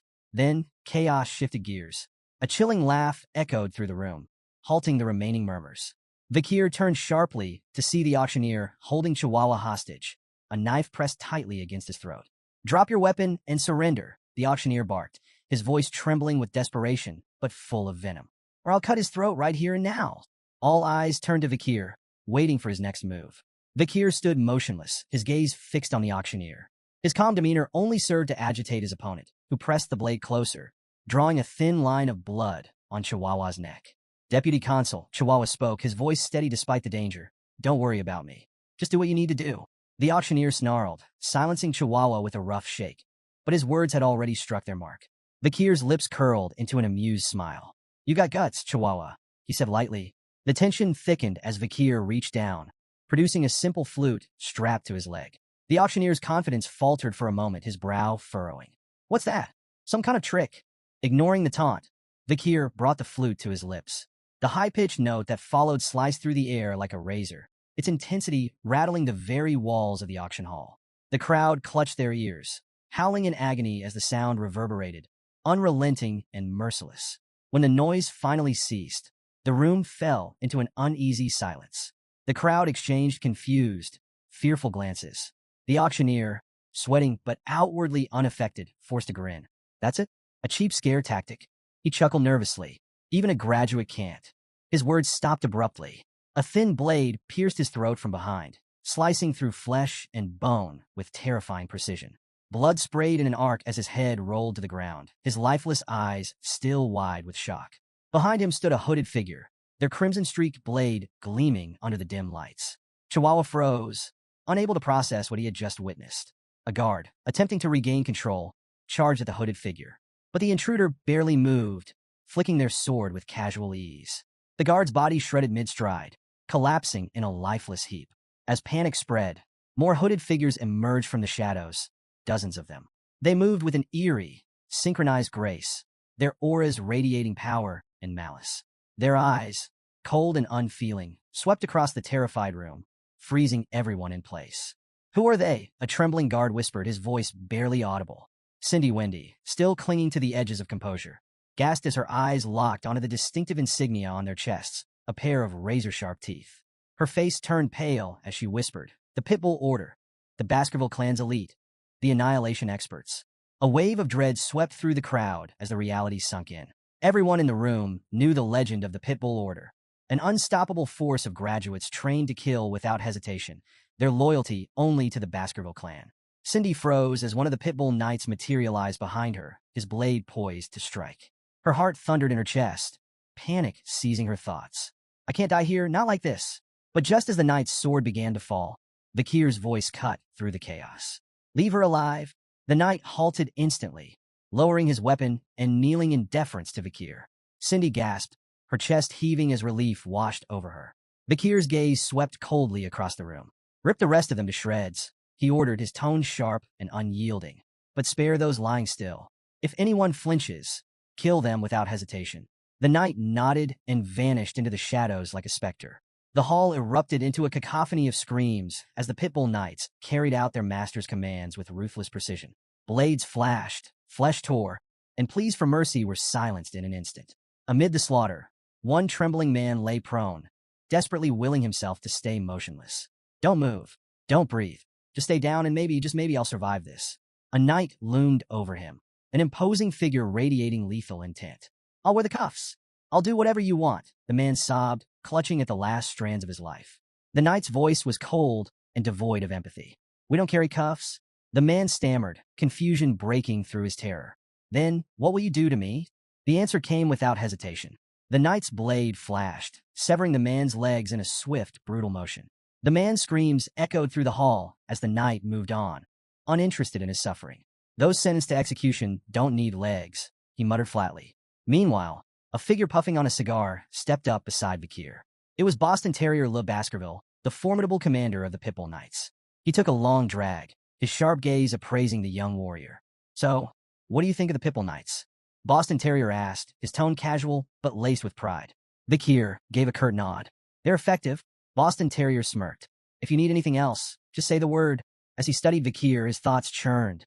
No wonder Brother Hugo is so invested in this kid. At 15, he's already this sharp. Fierce and ruthless, a natural fit for us. Placing a hand on Vakir's head, Boston Terrier grinned. "Come join us. I'll raise you into a proper knight." Vakir hesitated briefly before responding, his tone polite but firm. "I'll think about it." Turning, he added, "I have urgent matters to attend to." Boston Terrier watched him leave, a faint frown tugging at his lips. He's ignoring me, he thought, but instead of irritation, he felt a growing sense of intrigue. That just makes me want him even more. Vakir slipped into the shadowy storeroom, his eyes narrowing as they adjusted to the dim light. "It's here somewhere," he muttered, prowling between crates and barrels with the precision of a predator. In the corner, a hulking safe caught his eye. For a fleeting second, he considered if it held the nobles' contributions. The thought of dragging it to City Hall for some bureaucratic taxation ritual briefly crossed his mind. "Yeah, no," he dismissed, smirking to himself. "I'm not here to play accountant." His attention shifted to a cage covered with a tattered cloth. As he stepped closer, a faint whimper reached his ears. His smirk vanished, replaced by a grim determination. Yanking the cloth away, he revealed a bruised and battered girl huddled inside. She flinched at the sudden exposure, her tear-streaked face a picture of fear and pain. Vikir let out a frustrated sigh, reaching into his pack. "You're lucky I have this," he muttered, pulling out a shimmering potion, a relic from the Pitbull Knights, known for its legendary healing properties. Carefully tilting the vial, he let a few drops trickle into her mouth. The transformation was almost instant. Wounds knitting together, bruises fading like ink washed away. Her eyelids fluttered open, but the sight of Vikir made her retreat further into the cage, trembling. Vikir frowned. "What's with the fear? Do I look like the bad guy here?" The girl remained silent, staring as if weighing her odds of survival. Vikir stood, unlocking the cage with a practiced twist. "Go," he commanded, his tone firm but not unkind. When she didn't move, he switched to halting barbarian. "Run. Away." Her eyes widened slightly, the recognition of her native tongue flickering in her expression. Yet she hesitated, mumbling something in barbarian that sounded soft, almost pleading. Vikir crossed his arms. "Look, I'm not fluent, but this isn't a language test. The exit's that way." He pointed emphatically. Finally, the girl rose, still limping but steadier with each step. At the doorway, she paused and turned back to him, her voice trembling as she spoke again in barbarian. Vikir couldn't make out the words, but the gratitude in her tone was unmistakable. Once she disappeared into the night, Vikir exhaled and pulled another cloth aside. Beneath it lay his real target, the carcass of Mercy Lego, an A-rank monster. Still fresh, he noted, crouching down to inspect the massive beast's remains. A red aura began to shimmer from his hand, and moments later, Beelzebub materialized, a faint grin stretching across its sinister form. "It's been a while, hasn't it?" Vikir said casually, as though addressing an old friend. "An A-rank snack. Try not to take all day. The Pitbull Knights will be here soon, and they don't like to share." Beelzebub let out a guttural, pleased sound, its hunger palpable. The aura around it flared as it descended upon the corpse, feasting with voracious glee. Vikir stood watch, arms crossed, his mind already calculating his next move. As dawn broke, the name Deputy Consul Vikir became the city's most chilling buzzword. Stories of his brutal crackdown on the criminal underworld spread like wildfire. Nobles and other elites involved in the illegal slave trade were now prisoners in Underdog City's notorious jail, minus a few limbs. The infamous Burning Suspension Club, once the crown jewel of the city's vice, had been reduced to smoldering ruins. Its VIP patrons hadn't fared any better. Their heads now adorned stakes in the main square, a grim display of justice that sent shockwaves through the city. The 7 original clans, whose heirs had been among the casualties, were quick to react. Their indignant letters of protest flooded Vikir's office. But his response was as cold and final as the guillotine. The death penalty is the only justice for violating the imperial family's ultimate decree. Vikir's assault wasn't just physical, it was financial. Bank drafts, incriminating ledgers, and records seized from Burning Suspension were handed over to the Baskerville clan. These documents detailed everything from bribes to secret transactions, implicating powerful players. With evidence mounting and reports heading to the imperial family, even the proudest clans found their protests turning to silence. In a desperate move, the patriarchs of the 7 original clans personally arrived at Vikir's office to beg for mercy. Their pleas were met with the same icy resolve. "The black ledgers don't lie," Vikir said, unflinching. "Your family assets will be confiscated. For the crime of treason, 3 generations of your bloodlines are sentenced to eradication. That's final." The city itself felt the shockwave of Vikir's iron rule. Execution grounds flowed red as the corrupt elite were purged. Freed from criminal strangleholds, public offices and contractors began hiring again, slashing unemployment. The destruction of the underground auction house funneled newfound tax revenue into public welfare. Businesses flourished, and even the stock market felt the effects as optimism surged. Underdog City transformed almost overnight, its people celebrating a newfound hope. Meanwhile, Vikir's popularity skyrocketed, and the once embattled deputy consul became a beacon of progress. One morning, Chihuahua entered Vikir's administrative office, carrying a steaming mug. "Coffee delivery," he announced with a grin. Vikir looked up, raising an eyebrow. "You're the office manager, not my errand boy." Chihuahua waved off the remark. "Call it gratitude. You saved me at the auction, remember?" That clown's knife was way too close for comfort. A rare smirk tugged at Vikir's lips. "Coffee? That's a bit cheap for a life debt." Chihuahua laughed. "Hey, it's not just any coffee. 2 spoons of sugar, extra creamer, and barely any water. Top shelf stuff." Their banter filled the room with an unusual warmth before Chihuahua shifted gears. "How's the transcribing going? Still practicing your writing?" Wordlessly, Vikir handed him a sheet of paper. Chihuahua scanned it, his eyes widening. Wow, you've only just started learning, and this is incredible. Your handwriting is nearly perfect. Vikir shrugged, downplaying the compliment. Still a long way to go. Besides, you're the one running this office like clockwork. Chihuahua chuckled, but couldn't help feeling awed. Beneath Vikir's stern demeanor lay a man capable of reshaping the city's foundations. He didn't just enforce laws. He understood their purpose, their weight. Watching Vikir at work, Chihuahua silently hoped he'd stay in Underdog City.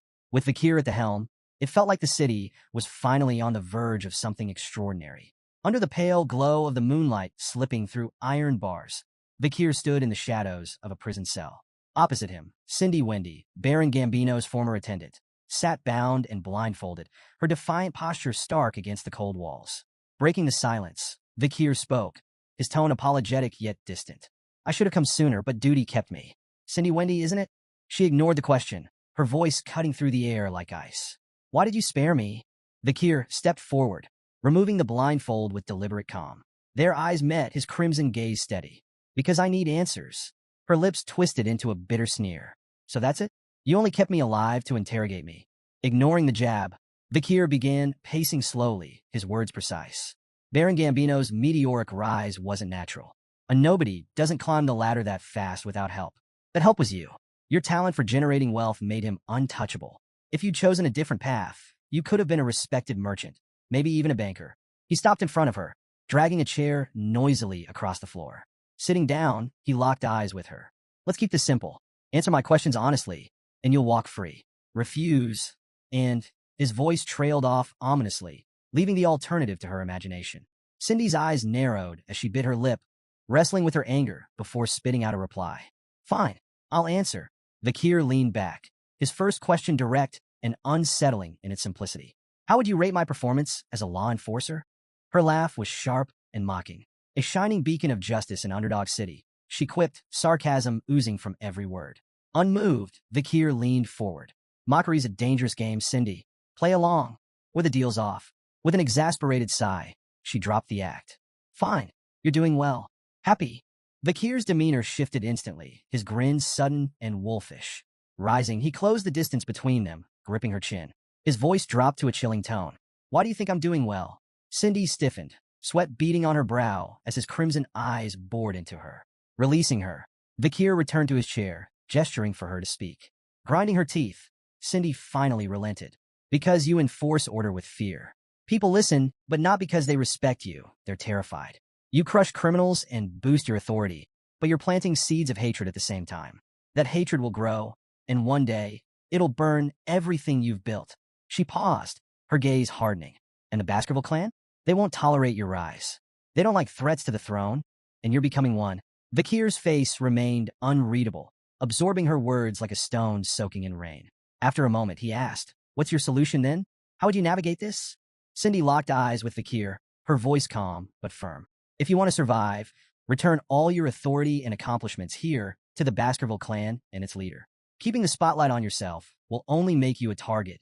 She paused, then added, Find a place where your power won't draw attention. Somewhere like the life-engulfing forest or the Imperial Academy. Among your peers, you can blend in, hide your strength, and slip out of the Baskerville clan's crosshairs. Cindy's tone softened slightly. If you do this, the clan leader will eventually bear the consequences in your place. Vikir said nothing at first, his gaze distant. The silence grew heavy, and Cindy's breath hitched as an overwhelming wave of bloodlust radiated from him. The air turned suffocating, the weight of his unspoken menace pressing down like a predator, sizing up its prey. When he finally spoke, his voice was calm, but laced with steel. I understand your suggestion, he said. It's like asking a loyal hunting dog to turn its fangs on its own master. His crimson eyes locked onto hers, the mix of bloodlust and cold calculation behind them unyielding. Yet Cindy, despite the shiver crawling up her spine, held his gaze with an unsettling calm. It's the only way to escape the Baskerville clan's hatred, she said evenly. A faint smile tugged at Vikir's lips. Not bad, he remarked. Your thoughts align suspiciously well with my own. To Cindy's surprise, Vikir stepped forward and unlocked her handcuffs, the metal clattering to the floor. She stared at him in disbelief. You're really letting me go? Vikir nodded, his expression unwavering. I keep my promises. Cindy hesitated as she walked past him, glancing back. I hope you never come to regret this. Before she could leave, his voice stopped her cold. Do you know the Messamid Inaro clan? Cindy turned, her expression puzzled. Bakir's tone was measured, deliberate. Among the founding families of Underdog City, everyone knows the 7 original clans. But there was an 8th, a prosperous merchant family, the Messamidinaro clan. They were as wealthy and influential as any of the 7. His voice darkened as he continued. Their rise ended in a single night. During a grand birthday celebration, the clan's youngest son showed off his newly learned sword technique.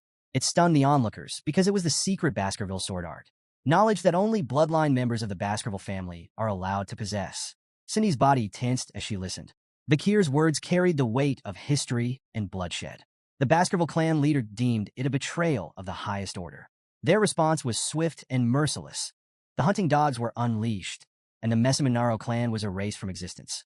Cindy's unease grew, but she managed a forced smile. And what does this have to do with me? Bakir's eyes sharpened, his tone cutting. There's more to the story. That technique wasn't leaked by accident. It was stolen by the young masters of the 7 clans and taught to the boy as a cruel joke. The Messamidinaro clan was nothing more than a scapegoat, a victim of their malice. Cindy's forced smile faded entirely as Bakir stepped closer, his voice heavy with grim resolve. There was one survivor, a 1-year-old girl pulled from the ruins of her family's massacre. Beautiful, even as an infant, but beauty brought her no mercy. She endured unimaginable torment at the hands of those who took her. Cindy's fists clenched as anger flashed across her face.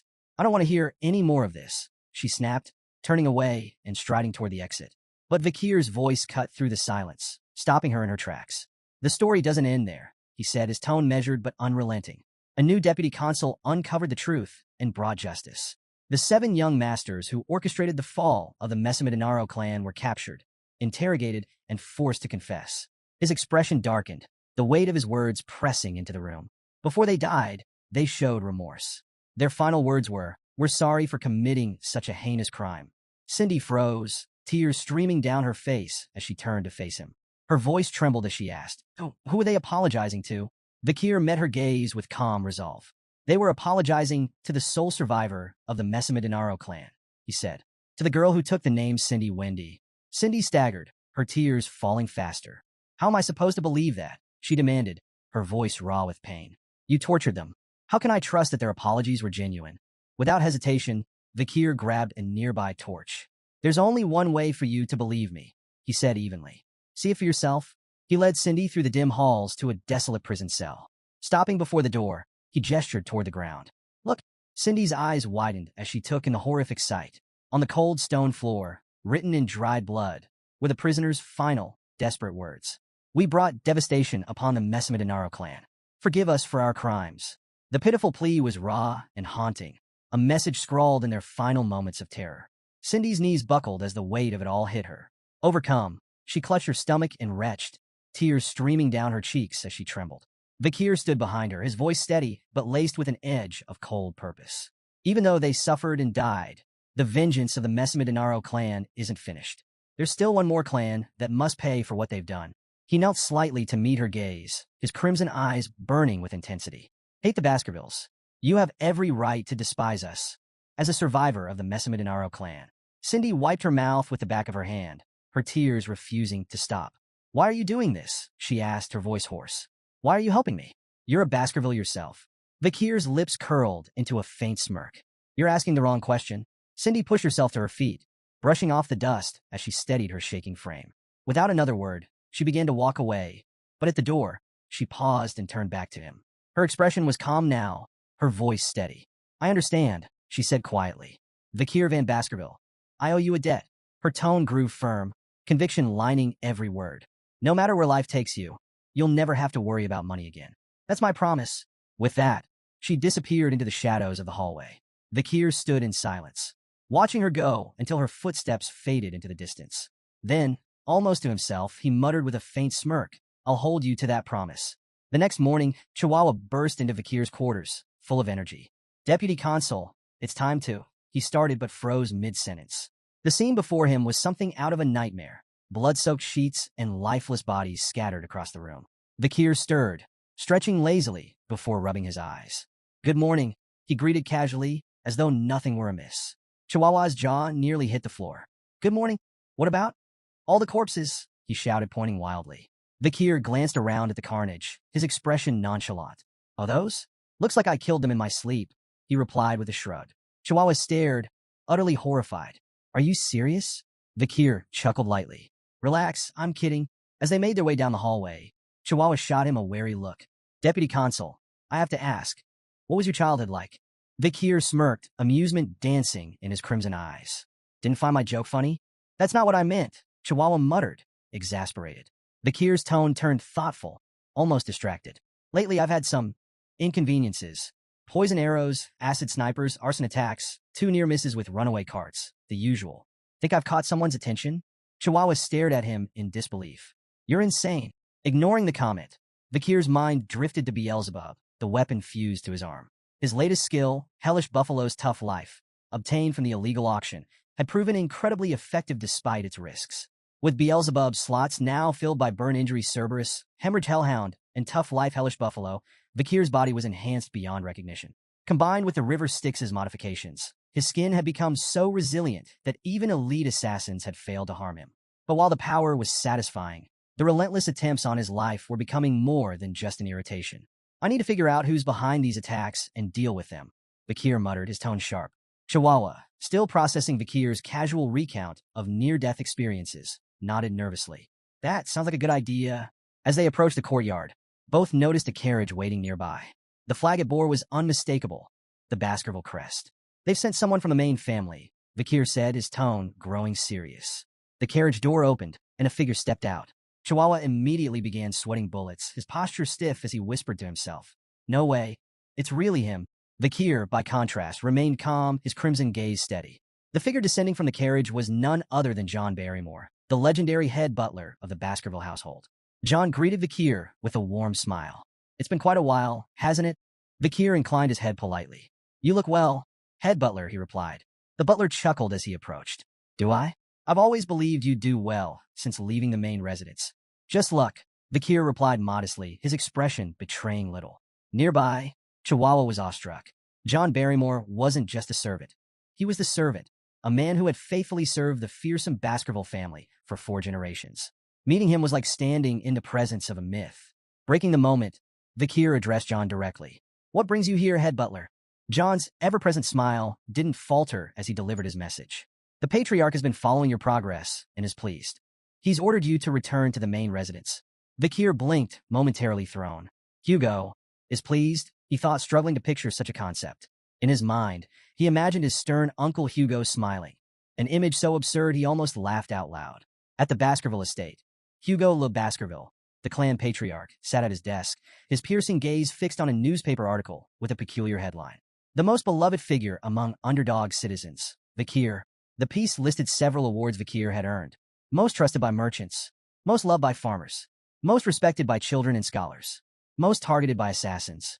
Hugo's sharp eyes scanned the page before looking up at Vikir, standing silently before him. The Baskervilles have always been known for their weapons, not their wits, Hugo remarked bluntly. But with your actions, perhaps we can change that reputation. He nodded, a faint trace of approval in his expression. You've done well, Vikir. Vikir bowed deeply, placing a hand over his chest. I only did what was expected of me. Yet inwardly, he couldn't help but wonder if Hugo's rare praise masked another layer of intent. Was that faint smirk truly pride, or something far colder? Hugo leaned back in his chair, his tone commanding. Reward and punishment must always suit the occasion. You've earned your reward. You will be attending the Colosseo Academy this year. Vikir nodded, unsurprised. He had anticipated this move. The Colosseo Academy was the Empire's premier institution for the elite, accepting only the children of aristocracy and royalty. Its strict dormitory rules and unparalleled security made it the perfect training ground for the future rulers of the empire, and an ideal way for Vikir to grow stronger while keeping a safe distance from Hugo's scrutiny. Hugo continued, mentioning his intent to send companions with Vikir, but admitted he hadn't decided who. Do you have any siblings you prefer to take with you? He asked. Vikir answered smoothly, Highborough, Middleborough, and Lowborough. We're closest. Internally, he thought of them less as companions and more as reliable punching bags.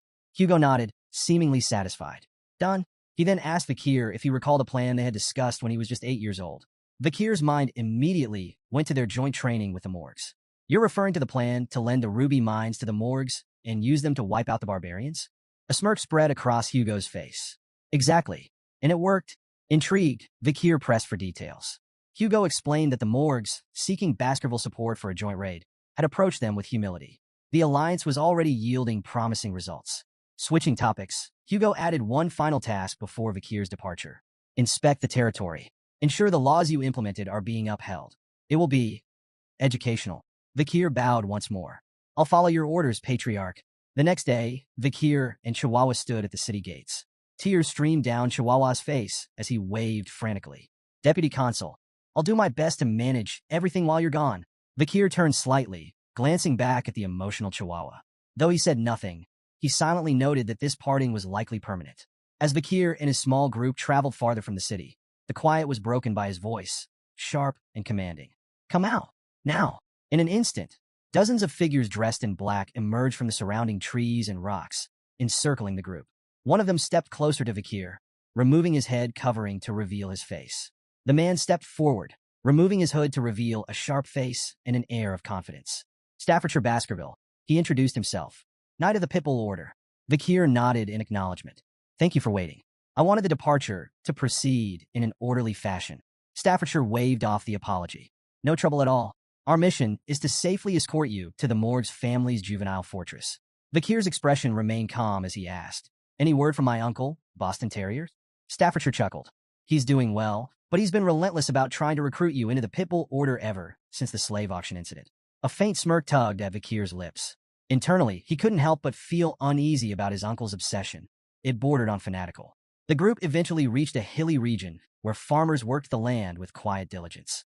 Vakir gestured toward the fields. Is this the territory we lent to the morgues? Staffordshire nodded. That's right. Everything seems peaceful here. No signs of trouble. Vakir's eyes swept across the farmland, his sharp gaze taking in every detail. Though the stated purpose of their mission was a routine inspection, Vakir knew the real goal, to eliminate the barbarians. As they moved on, Staffordshire provided more information. The Morgue's family has assembled quite the force. 3 delegates, 30 members of the lower house parliament, and around 100 unaffiliated mages. Vakir noted the Morgue's efforts, contrasting it with the Baskervilles' modest contribution. Just himself, a dozen knights, and the elite forces stationed on standby beyond the mountains. Hugo's parting words echoed in his mind. Observe the barbarians' way of life. It'll serve you well. The fortress came into view, looming in the distance. Its surroundings were grim. Dead trees littered the landscape, their branches adorned with skeletons swaying in the breeze. Vakir observed the macabre scene. A mage's handiwork, he remarked. Clearly a message from the morgues to the barbarians. Staffordshire shuddered. It's unsettling to say the least. But Vakir's thoughts drifted to Camus morgues. How much had she changed since their last encounter? As they neared the gates, 3 figures appeared on top of the walls. A stern voice called out, State your business. Vakir and Staffordshire looked up, surprised. Standing above them were 3 identical girls, their expressions equally defiant. One stepped forward confidently. No one passes without our permission. The other 2 immediately echoed her words in perfect unison. Vakir sighed inwardly. The 3 flowers. The infamous morgue's triplets, high cis, middle cis, and low cis, were well known for their chaos and unpredictable behavior. People often joked that their combined insanity could rival the gods themselves. Steeling himself, Vakir stepped forward. I am Vakir of the Baskerville Envoy team, here to inspect the territory and strengthen relations. Open the gates. High cis crossed her arms, unimpressed. I need to report to the person in charge first, she said smugly. You'll get your response tomorrow. Irritation flickered across Vakir's face. You're denying me entry into my own land? High cis smirked, and the other 2 followed suit. Tenant protection law, she retorted, her tone dripping with mockery. Don't look down on us just because we're renters. That law, it's from your family after all. Vakir's temple throbbed with annoyance as the mocking tone of High cis grated against his nerves. A familiar red aura flickered faintly around his hand, a reflection of his growing irritation. He exhaled slowly, reining in his anger before it boiled over. Keeping his voice calm, but icy, Vakir replied, I've amended the law. It now allows me to evict tenants I dislike. His words were sharp enough to cut through the tension. Open the gates. Now. A wave of killing intent radiated from Vakir, slamming into the triplets like a physical force. The sudden surge of bloodlust made them hesitate, a flicker of fear flashing across their faces. High cis, recovering quickly, glared at Vakir and sneered. We've heard about the psycho kid running Underdog City, but we've dealt with enough lunatics to know how to handle you. With a swift motion, she cast a spell, aiming it near Vakir. The explosion shook the ground, sending his horse rearing in fright. From above, Lo Sis shouted, "Don't even think about stepping on a morgue's territory without permission." Her insults sharpened. "Stupid swordsman. You think you can handle us? I'd love to see the so-called rising star of the Baskervilles try." Beside Vakir, Staffordshire's expression darkened as he instinctively drew his sword. "This won't end with words," he muttered grimly. Vakir signaled his readiness, a cold resolve settling over him. But before they could act, voices erupted from their group. "These girls don't even know their place." One member spat angrily. Another chimed in, his voice dripping with disdain. "Their words are absurd." The familiarity of the voices caught Vakir's attention. He glanced toward the hooded figures in his group, his thoughts turning. "I've heard those voices before." The morgue's triplets exchanged amused glances, their confidence unshaken. High Sis scoffed. "Mere underlings." Middle Sis smirked. "You think you outrank us?" Low Sis sneered. "You don't even know your place." But the three hooded members of Vakir's group stepped forward, their movements deliberate. "Not us," they declared firmly. In unison, they removed their hoods, revealing their identities. Vakir's eyes narrowed. Of course, it was the Baskerville triplets, High Burrow, Middle Burrow, and Low Burrow. Standing tall and radiating confidence, the triplets pointed toward Vakir and declared in unison, "He is the symbol of Baskerville." Turning to Vakir with matching grins, they added, "Leave this to us." Vakir's expression twisted into one of exasperation. "Great," he muttered, pinching the bridge of his nose. "My annoyance has just doubled." Despite his irritation, the scene unfolded with the over-the-top theatrics only the Baskerville triplets could provide. Vakir, though thoroughly vexed, knew their motives well enough. High Burrow glanced back at Vakir, his tone brimming with gratitude. "Thanks for recommending us to the Academy. Don't worry, we've got this handled." Vakir's thoughts raced as he pieced together their intent. "So, this is about the Academy?" Typical. To him, they were glorified sandbags, clumsy, brainless, but undeniably loyal. With the right training, they could at least be molded into effective soldiers. A faint smirk crossed Vakir's lips as he decided to humor them. "Fine, I'll leave this to you, older brothers." The Baskerville triplets practically glowed with pride at Vakir's begrudging acknowledgement. They stood straighter, their confidence soaring. Meanwhile, Mord's three flowers looked on with disdain. High Sis sneered, her voice dripping with contempt. "Pathetic," clinging to each other like scared little children. The Baskerville triplets, unfazed by the insult, responded in perfect unison by flipping them off. "No, you're the fools," they retorted, their defiance as synchronized as their gestures. High Sis's face twisted with anger, joined by Middle Sis and Low Sis, who bristled at the audacity. "They need to be taught a lesson," High Sis growled, her tone promising retribution. As the tension thickened, Vakir's thoughts wandered to memories of the morgue's triplets before his regression. He remembered them as formidable mages, each with a distinct affinity, water, earth, and nature. Individually strong, their combined magic was devastating, amplifying their spells to an extraordinary level. It was this seamless synergy that earned them the title Morgue's Three Flowers. Proving their reputation, the Morgue's triplets summoned their power, combining magic to create a colossal barrier of intertwining vines and earth. The massive wall loomed over their opponents, its dense structure exuding raw magical energy. High Sis perched atop the barrier, laughing triumphantly. "Let's see you get past this," she jeered, her sisters joining in to mock the Baskervilles. Undeterred, High Burrow drew his sword with a confident smirk. "This," he said coolly, nodding toward the vine wall. "It's nothing." Without hesitation, he executed the Baskerville first technique. His blade cut through the air with precision, slicing the vine barrier apart in one devastating strike. The once imposing wall crumbled into ruin, its shattered remains scattering across the field. From a distance, Staffordshire's eyes widened in admiration. "A flawless execution of the first technique," he murmured, impressed.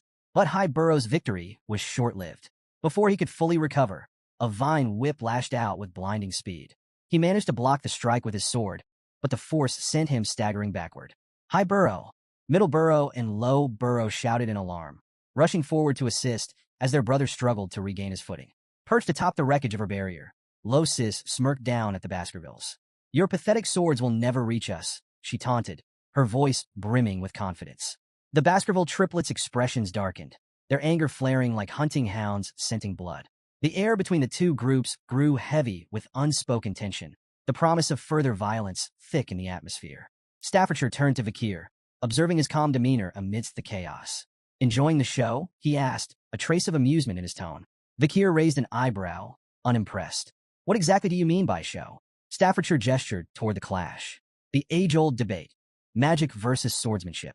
Magic channels mana from the surroundings to amplify elemental power, while swordsmanship focuses a warrior's own energy for pure, explosive strength.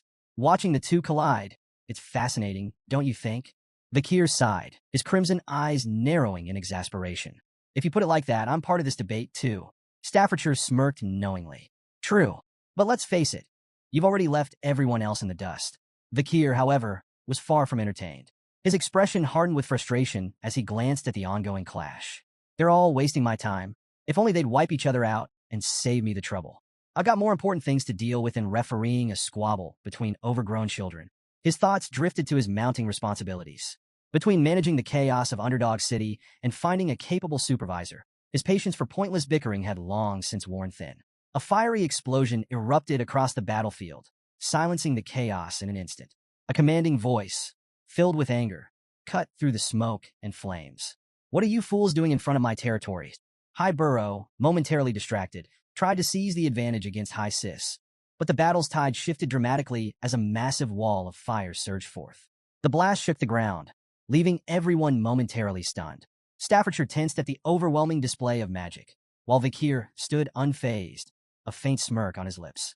If we're lucky, that might have incinerated them all, he muttered dryly. To his annoyance, the Baskerville triplets emerged from the smoke, coughing and stumbling, singed but alive. Vakir clicked his tongue in irritation, glaring at them. High Burrow wiped soot from his face, still in shock. What the hell was that? Middle Burrow, equally rattled, spun toward the source of the attack. Who's behind this smoke wall? He shouted. As the haze began to dissipate, the morgue's triplets came into view. High Sis and Middle Sis, usually so smug, were visibly shaken, their confidence cracked. If I dodged a second later, I'd be dead, High Sis muttered, trembling. Low Sis clung to her sisters, her voice shaking. What kind of monster uses fire magic like that? From atop the fortress gate, a figure stepped forward, flames still flickering in her hands. Her presence exuded authority, silencing the battlefield. Camus Morgs. Her voice sliced through the tension. I can't forgive anyone who causes trouble in the territory I manage. She leapt down gracefully, landing in front of the Morgue's triplets. Her cold gaze pierced through them, and High Sis scrambled to explain. We were trying to stop the invaders, she stammered. Low Sis pointed accusingly. It was their fault. They started it. Camus didn't flinch, fixing them with a withering glare. First of all, address me properly. I'm the vice head of this fortress, not someone you can call Camus so casually. Her sharp tone sent Middle Sis into a panic. Hastily, she corrected herself and addressed Camus with the proper honorific. Camus' gaze shifted to the skeletons swaying ominously in the trees. If you don't want to end up like them, she said icily, I suggest you think more carefully next time. Middle Sis squeaked in fear, bowing repeatedly as she apologized on behalf of her sisters. Camus turned her attention to Vakir, her eyes narrowing before recognition dawned. Her expression softened slightly as she approached him, a faint smile tugging at her lips. It's been a long time, she said softly, her voice carrying a touch of warmth. 7 years, hasn't it? Vakir nodded, his expression relaxed. It has, he replied. As Camus studied him, Vakir's gaze briefly lingered on her. She looked more mature now, and he found himself noting her increased allure. He recalled how, in his previous life, Camus had captured the attention of countless men in high society. Rumors and scandals swirled around her, some involving even married men. But in this timeline, there were no whispers of such stories. Dismissing the thought, Vakir returned to the matter at hand. Open the gates, he said bluntly, his tone firm. Words won't work on the triplets. Camus blinked at Vakir's bluntness, her expression darkening. That's all you have to say to me after all this time, she snapped, her voice edged with frustration. Vakir tilted his head slightly, his crimson eyes studying her with a mix of curiosity and detachment. What else should I say? He replied, his tone calm and neutral. Camus' frustration boiled over. Staffordshire, observing from a safe distance, raised an eyebrow, wondering if this verbal sparring might escalate into a clash between the two stars of their respective clans. Pointing a trembling finger at Vakir, Camus glared at him, her eyes shimmering with unshed tears. 0 points. You get 0 points, she declared, her voice quivering with a mix of anger and embarrassment. Your attitude toward your future wife is appalling. The words hung in the air like a lightning strike. The entire group, Morg's 3 flowers, Baskerville's triplets, Staffordshire, and even Vakir, froze in stunned silence. Camus, realizing what she had just said, turned away sharply, her face reddening. She muttered a flustered humph while refusing to meet anyone's gaze. The collective thought running through everyone's mind was the same. Whose wife? Later, as the group rode toward the fortress, Vikir and Camus found themselves riding side by side. Their earlier tension softened into casual conversation. The Baskerville clan doesn't seem to know much about the barbarians, Camus remarked, her tone light but probing. Vikir raised an eyebrow. We know more than you think, he countered confidently. We've fought them countless times, probably more than the Morg's family ever has. Camus glanced at him sideways, her smirk returning. If that's true, why send those idiots? She asked, gesturing toward the Baskerville triplets in the distance, who were currently bickering over whose sword was shinier. Vikir shrugged. The arrangement was already made with the Morg's family, he replied. The main force is stationed on the other side of the mountain range. You know that. Camus leaned slightly closer, her voice teasing. You may think you know, but I wonder if you're as informed about the barbarians as you claim. Vikir met her gaze evenly. As the leader of this delegation, it's my duty to know everything. Of course I'm well informed. Camus' expression softened into a faint smile. For someone the clan may have wanted to discard, you seem surprisingly trusted now. The conversation shifted naturally. Which of the barbaric tribes do you find the most troublesome? Camus asked, her curiosity evident. Vikir considered for a moment before answering. The Balak warrior tribe and the Rococo sorcerer tribe, he said. The Balak are unmatched archers. Their skill surpasses even the Empire's best. And no, that's not common knowledge. Camus nodded, impressed. 8 points, she said, evaluating him in her own whimsical way. 8 points? Out of what? Vikir asked, frowning slightly. Camus grinned playfully. Out of 100, of course. You answered well, so you earned points. Vikir gave her a skeptical look, but let it go. Camus continued her peculiar scoring. I don't like overly intelligent men, she declared. They're boring. A little foolishness makes them more interesting. She shifted her gaze to his horse. Your choice of horse? Awful. That massive beast doesn't suit someone of your shorter stature. Her teasing tone carried a playful jab as she deducted 6 points. Then, she critiqued his attire. Your clothes? Bland and uninspired. For points for effort. Noticing that Vikir was entirely ignoring her commentary, she smirked. 1 point for your so-called manners. Finally, her eyes softened as she studied his face. Your face? 99 points, she said, her tone quieter and more sincere. But you lose 1 for that lack of expression control. Vikir let out a heavy sigh, his patience wearing thin. Enough with these pointless evaluations, he said, his tone firm. Camus' eyes narrowed, her tone sharp as she shot back. Pointless? I'm just being stern with my future husband. Vikir froze, confusion flashing across his face. Future husband? What are you even talking about? Camus folded her arms, huffing indignantly. You passed the test, remember? My uncle's test.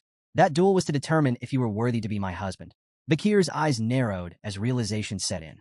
She was talking about the duel he had fought 7 years ago against her uncle, a test of his abilities as her potential partner. Camus, her frustration mounting, continued venting. I never agreed to this. That duel ruined my path to marriage. But she sighed heavily, her anger fading into reluctant resignation. A promise is a promise, so I have to follow through. Not that I'm happy about it. Vikir watched her silently, acknowledging her skill as a fire mage, among the best he had ever seen. Finally, he interrupted her rant with a blunt declaration. I've forgotten all about that day. As far as I'm concerned, it never happened. Camus' face turned bright red. Without hesitation, she grabbed her jacket and threw it at him. You idiot, she shouted. You can't just pretend something like that didn't happen. Besides, I'm a genius.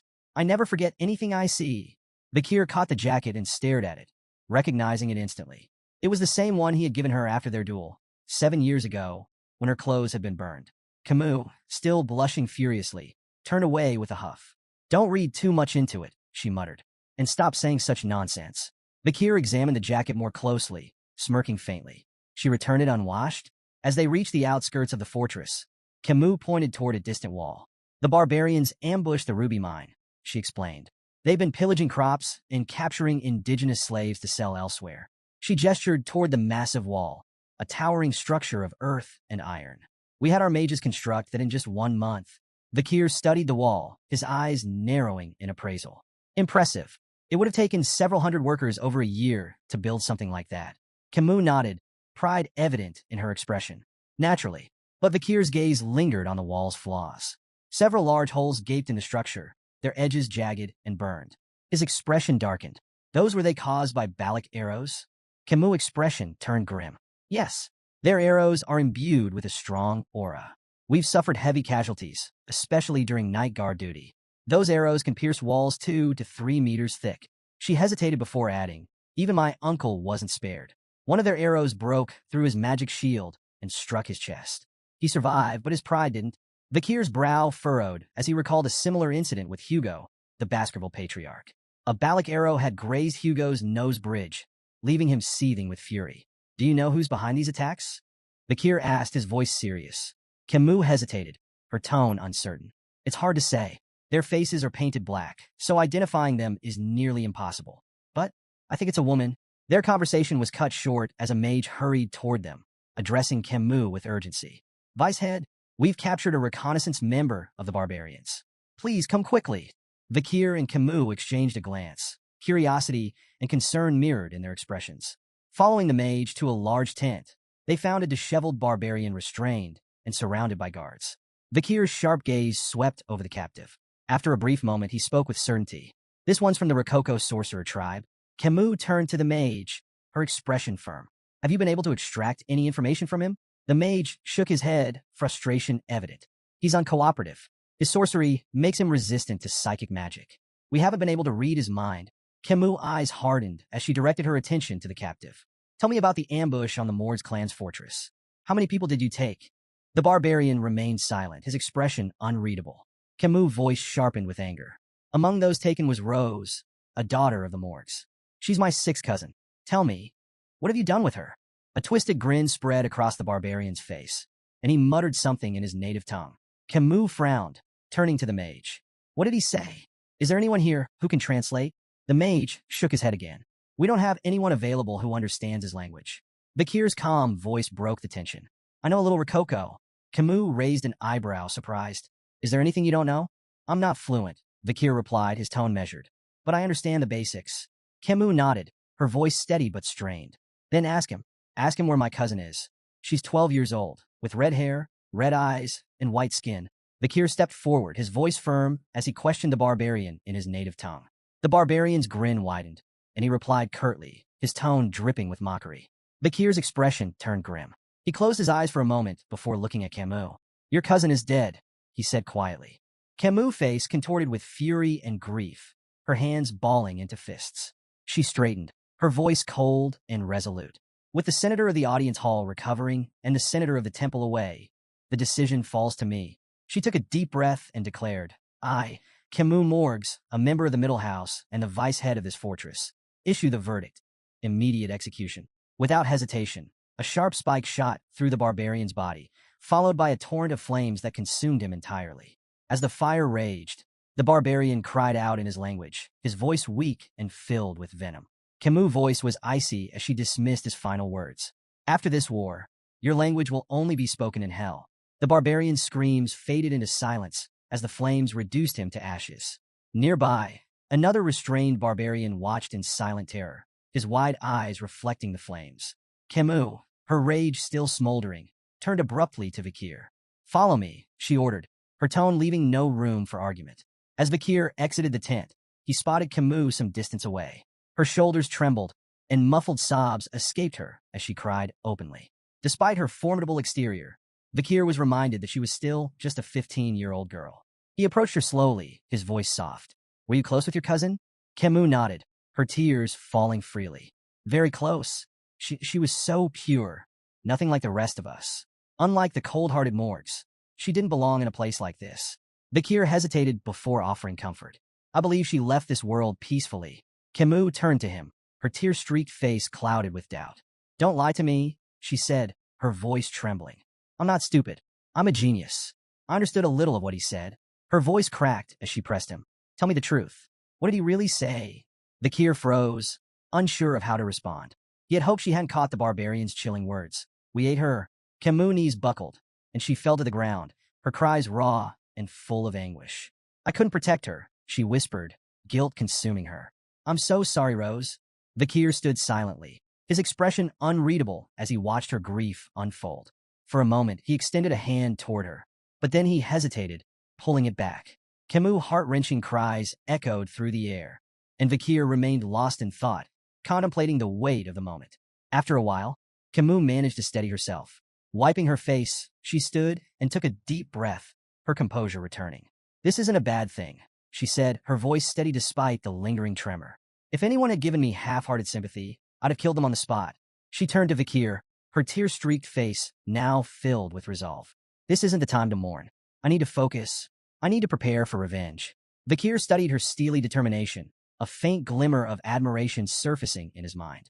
Heroines really are built differently, he thought. He extended his hand toward her, nodding silently in agreement.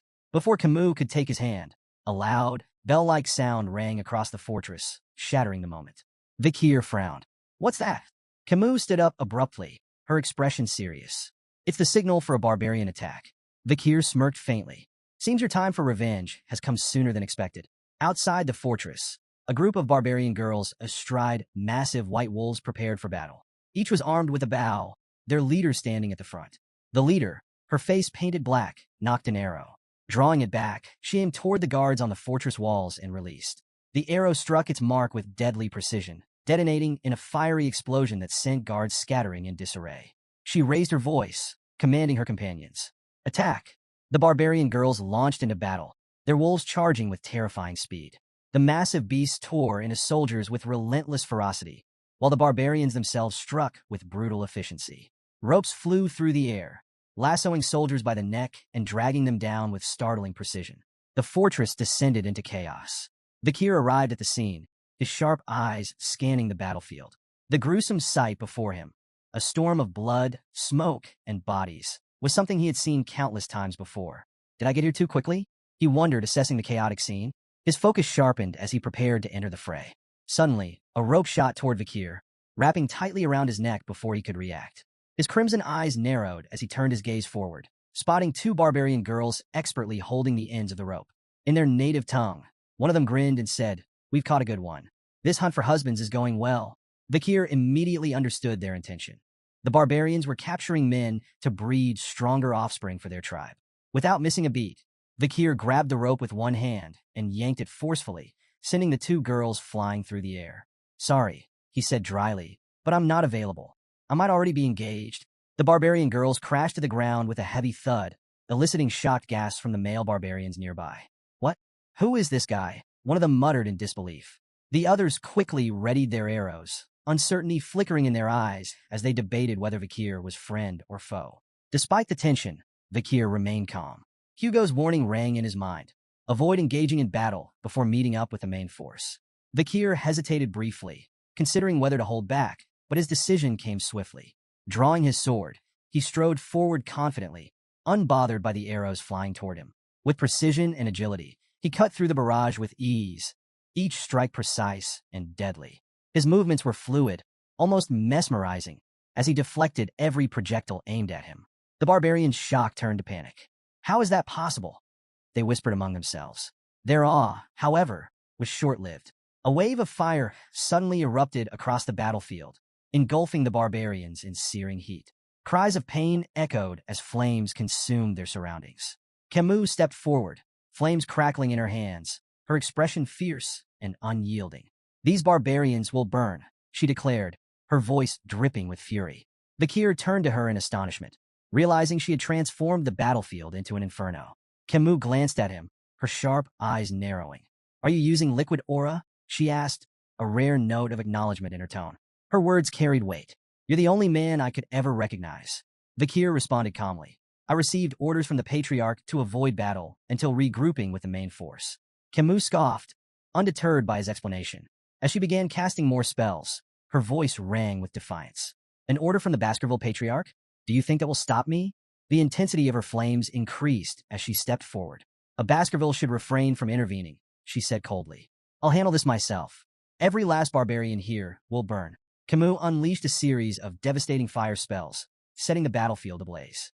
The sheer heat distorted the air as flames roared across the terrain, consuming everything in their path. Vikir watched in astonishment, quickly recognizing her technique. "Burned," a powerful fire spell. His sharp gaze caught the details of her casting. She was using a quadra-casting method, layering 4 simultaneous fire spells to amplify their destruction exponentially. Driven by her rage and thirst for vengeance, Camus poured her all into the attack, leaving a scorched wasteland in her wake. Suddenly, from the shadows, a barbarian perched on a wolf's back raised a blowgun and fired. The poison needle struck Camus in the neck before she could react. Her body stiffened, and she winced as the poison coursed through her veins. Her legs buckled, and she collapsed to the ground, her movements sluggish and uncoordinated. Through blurred vision, she spotted her attacker, the barbarian grinning smugly as he reloaded his blowgun. Vikir observed the scene, clicking his tongue in annoyance. She's more trouble than I thought. A rope shot toward Camus, aiming to ensnare her, but Vikir's hand snapped out, catching him midair with ease. Camus, despite the poison weakening her, managed a faint smile. Nice catch, she murmured. Vikir glanced down at her, his voice blunt. We should retreat. Camus' eyes flashed with defiance. What about the farmlands? The captives? It's wiser to wait for the Baskerville main force, Vikir replied firmly, his tone leaving little room for argument. But Camus shook her head, her resolve unshaken. I won't retreat. I can't. Not after what the barbarians did to my cousin. Vikir sighed, frustration flickering across his face. You need to make a rational decision. Before he could say more, his instincts flared. Spinning on his heel, he ducked just as an arrow whizzed past his head, narrowly missing him. His sharp gaze locked onto the attacker, a barbarian girl with piercing, focused eyes, her bow poised for another shot. Could this be the destructive power Camus mentioned? Vikir wondered, noting the precision of her attack. Lost in thought, Vikir was caught off guard when another barbarian lunged forward, grabbing Camus and retreating swiftly into the chaos. Vikir! Camus cried out, her voice filled with desperation as she was pulled away. Vikir's expression darkened, frustration boiling beneath his calm exterior. Memories surged of a younger Camus Morgs, once held captive by barbarians. He recalled her fierce return, wiping out an entire group of captors and earning the title of queen. Snapping back to the present, Vikir knew he couldn't let history repeat itself. The barbarian girl he had spotted earlier lunged at him with startling agility, breaking his train of thought. Her movements were swift, deliberate, and precise. Vikir evaded her strike, his focus sharpening. To his surprise, she wielded her bow as a melee weapon, swinging it with deadly force. She followed up with a chi-infused kick, catching Vikir off guard and sending him sliding backward across the dirt. Regaining his footing, Vikir quickly assessed the situation. Her technique was far more refined than the other barbarians he'd encountered. She wasn't just another warrior. She was elite. Do I need to go all out? He wondered. Before he could act, the barbarian girl surprised him further. Attempting to speak his language, she said haltingly, We meet again. Vikir's eyes narrowed as recognition dawned. She was the same girl he had freed at the slave auction. Though he had once shown her mercy, he couldn't help but inwardly label her a troublemaker. The girl met his gaze with a sly smirk, as if enjoying the unexpected reunion. Memories of that fateful auction flickered through Vikir's mind, of shattering her chains and granting her freedom. Now, faced with her again, he hesitated. Breaking the tense silence, he asked coldly, Is this how you repay kindness? With revenge. The girl chuckled, her smirk widening. Not revenge for you, she said, her tone steady despite her broken grasp of the language. For them, the Morgs. They captured me, enslaved me. I repay them now. Her words were clear. Their paths had crossed by chance, not intent. Mounting her wolf with effortless confidence, she glanced down at him. Your girl, Camus. She's next leader of Morg's clan. She pointed into the distance where the chaos of battle raged. If you want her back, follow. With that, she urged her wolf forward, disappearing into the fray with an air of challenge. Vikir stood still, weighing his options. His crimson eyes burned with resolve as he debated whether to unleash the full extent of his strength. The tense moment was shattered by the arrival of Adolphe Morgs, Camus' uncle, whose imposing presence instantly heightened the tension. Without wasting a second, Adolphe began casting a spell, his voice laced with disdain as he demanded the barbarians return his niece. The ground beneath him fractured, jagged shards of earth flying through the air toward the retreating barbarians. But they were prepared. With uncanny agility, they maneuvered their wolves over the unstable terrain, leaping effortlessly between shattered rocks and evading the spell's destructive force. Adolphe could only watch their retreat, frustration etched on his face. His curses echoed across the battlefield, a vent for his mounting anger. The ambush had unraveled mere minutes after the warning bell, a testament to his force's inexperience and lack of preparation. As he seethed, a mage approached, bearing troubling news. The barbarians have fled into the restricted area of life-engulfing forest, the mage reported grimly. At the mention of the forest, Adolphe's rage shifted to grim concern. Life-engulfing forest, deep within the mountains, was infamous for its deadly ecosystem. It was a perilous region no sane person would enter at night, a place where survival was nearly impossible. Even with his niece's life at stake, Adolphe hesitated. The risks were staggering, and the thought of losing more lives weighed heavily on him. Before he could voice his uncertainty, Vikir's calm voice broke through. We can still pursue them, he stated simply, his tone steady and confident. Adolf turned to Vikir, incredulous. Are you serious? You know as well as I do that forest is a death trap after dark. Unfazed, Vikir nodded. I've navigated terrain like this since childhood. Life engulfing forest isn't as impossible as it seems. Not for someone trained. Memories of his past life flooded Vikir's mind. He recalled years spent honing his survival and reconnaissance skills in dense, hostile environments. These forests, no matter how treacherous, were his element. Adolf's gaze sharpened. Grabbing Vikir by the shoulders, he demanded, Are you truly serious about this? Do you know what you're risking? Nearby, the Mord's clan mage voiced his doubts. Sir, entering that forest at night, it's suicide. Adolf silenced him with a sharp glare. His resolve crystallized as he turned back to his forces. Anyone unwilling to join the pursuit may stand down now, he declared. There will be no judgment for those who choose safety over valor. As murmurs rippled through the group, Adolf fixed his gaze on Vikir. Reluctance flickered in his expression, but so did a grudging respect. He had known from the start that this young man was no ordinary warrior. With no other options, he had to entrust his niece's rescue to Vikir. Vikir, Adolf said, his tone heavy with resignation. I'm entrusting you with this mission. Bring my niece back. Life engulfing forest was a place that lived up to its ominous name. Nestled within Baskerville territory, it was a realm of horrors where survival was a fleeting hope. Bone-sucking mosquitoes, poisonous thorn-covered vines, silent spiders that hunted soundlessly, and countless other lethal creatures made it a graveyard for the unprepared. Few who entered lasted more than an hour. Despite its dangers, the Morgs and Baskerville troops pressed forward, closely following Vikir as he navigated the treacherous terrain with practiced ease. He moved like a shadow, leaping over obstacles and cutting through hazards with swift precision. Adolf, watching in awe, couldn't contain his curiosity any longer. Are all Baskerville boys like this? He asked, his voice tinged with disbelief. Staffordshire Baskerville chuckled, shaking his head. No, not all of them. But young Master Vikir? He's different. Their conversation was cut short when two enormous, venomous bees emerged, buzzing aggressively as they blocked the group's path. Before anyone could react, Vikir dispatched them in a single fluid motion, his blade slicing through the air with effortless grace. The bees fell, lifeless, before they could even pose a threat. The onlookers froze, stunned by the display.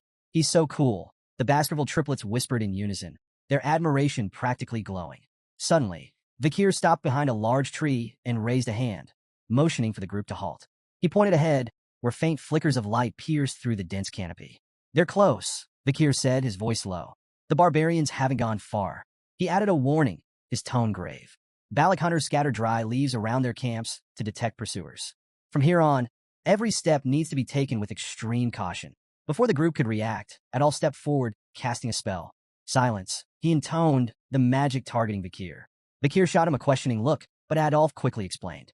This spell ensures you make no sound as you move.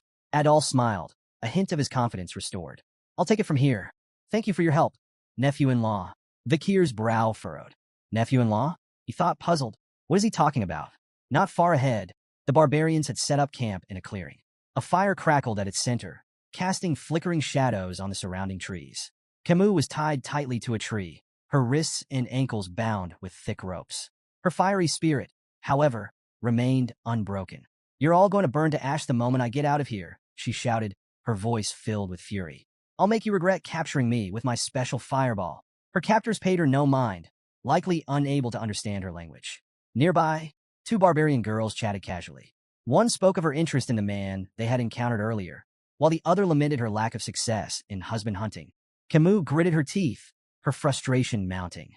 They're not even listening to me, she thought bitterly. She caught snippets of their conversation and pieced it together. Husband hunting? Wife hunting?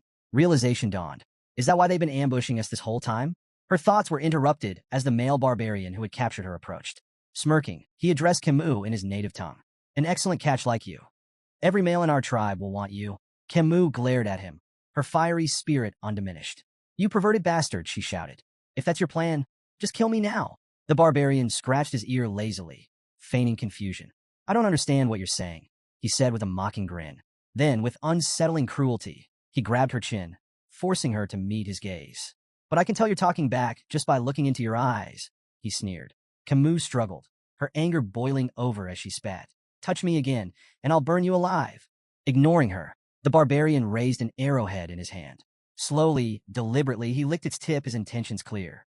This arrogant slave needs to be disciplined, he said menacingly, his voice dripping with malice. Before things could escalate further, another barbarian strode into the clearing, a figure Vikir immediately recognized. It was the barbarian girl he had freed during the slave auction. "Stay away from my slave," she commanded sharply, her piercing gaze fixed on the male barbarian, Ahan. Ahan hesitated, his bravado faltering. "Commander Ian," he stammered. Then, regaining a shred of pride, he added, "But I was the one who captured her." Commander Ian shot him a cold glare. "Lower your voice," she ordered, her tone sharp enough to make him flinch. Defensive, Ahan tried to justify himself. "I shot the paralyzing arrow. I set the trap." Ian cut him off without missing a beat. "If I hadn't stepped in, you'd be a corpse. That boy with the sword would have taken your head in seconds." Ahan froze, her words sinking in. After a moment, he muttered weakly, "So, this woman, she's your prize now?" "That's right," Ian replied, her voice brooking no argument. Camus, still bound to the tree, watched the exchange with growing curiosity. An internal power struggle? She thought. While her grasp of the barbarian language was limited, she caught enough to piece things together. The girl's name was Ian, and she was clearly their commander, a position of authority that even the brash Ahan seemed to fear. Ahan, still nursing his wounded pride, jabbed a finger toward Ian. "You may be a commander, but you're still just a woman." The clearing fell silent. Ian's eyes burned with fury as a powerful blue aura erupted around her, the air growing tense with her presence. Fixing Ahan with an icy glare, she retorted, "And what difference does that make? If you got a problem with me, come forward. I'll leave you in a bloody heap." Ahan's bravado evaporated as his body broke out in a cold sweat.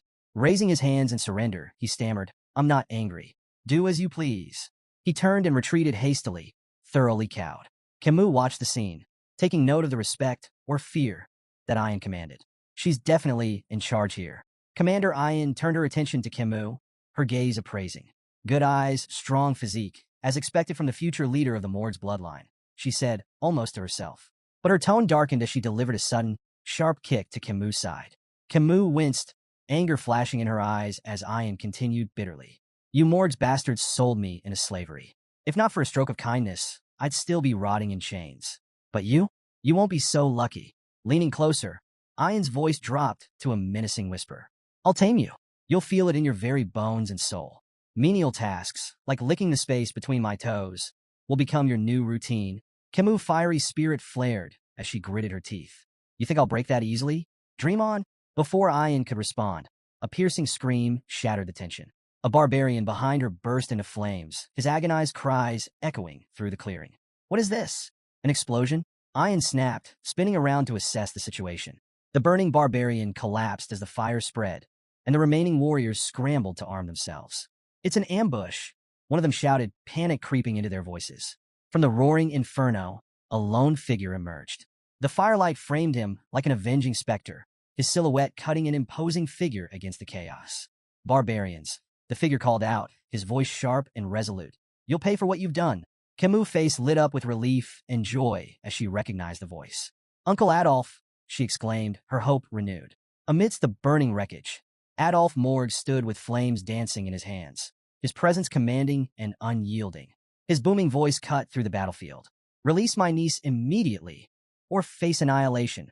The barbarians froze, startled by the overwhelming force of the Baskerville and Morg's troops who were now hunting them down with ruthless efficiency. Perched on a tree branch above the chaos, Vikir surveyed the scene. His sharp eyes scanned the battlefield, narrowing in thought. Something felt off.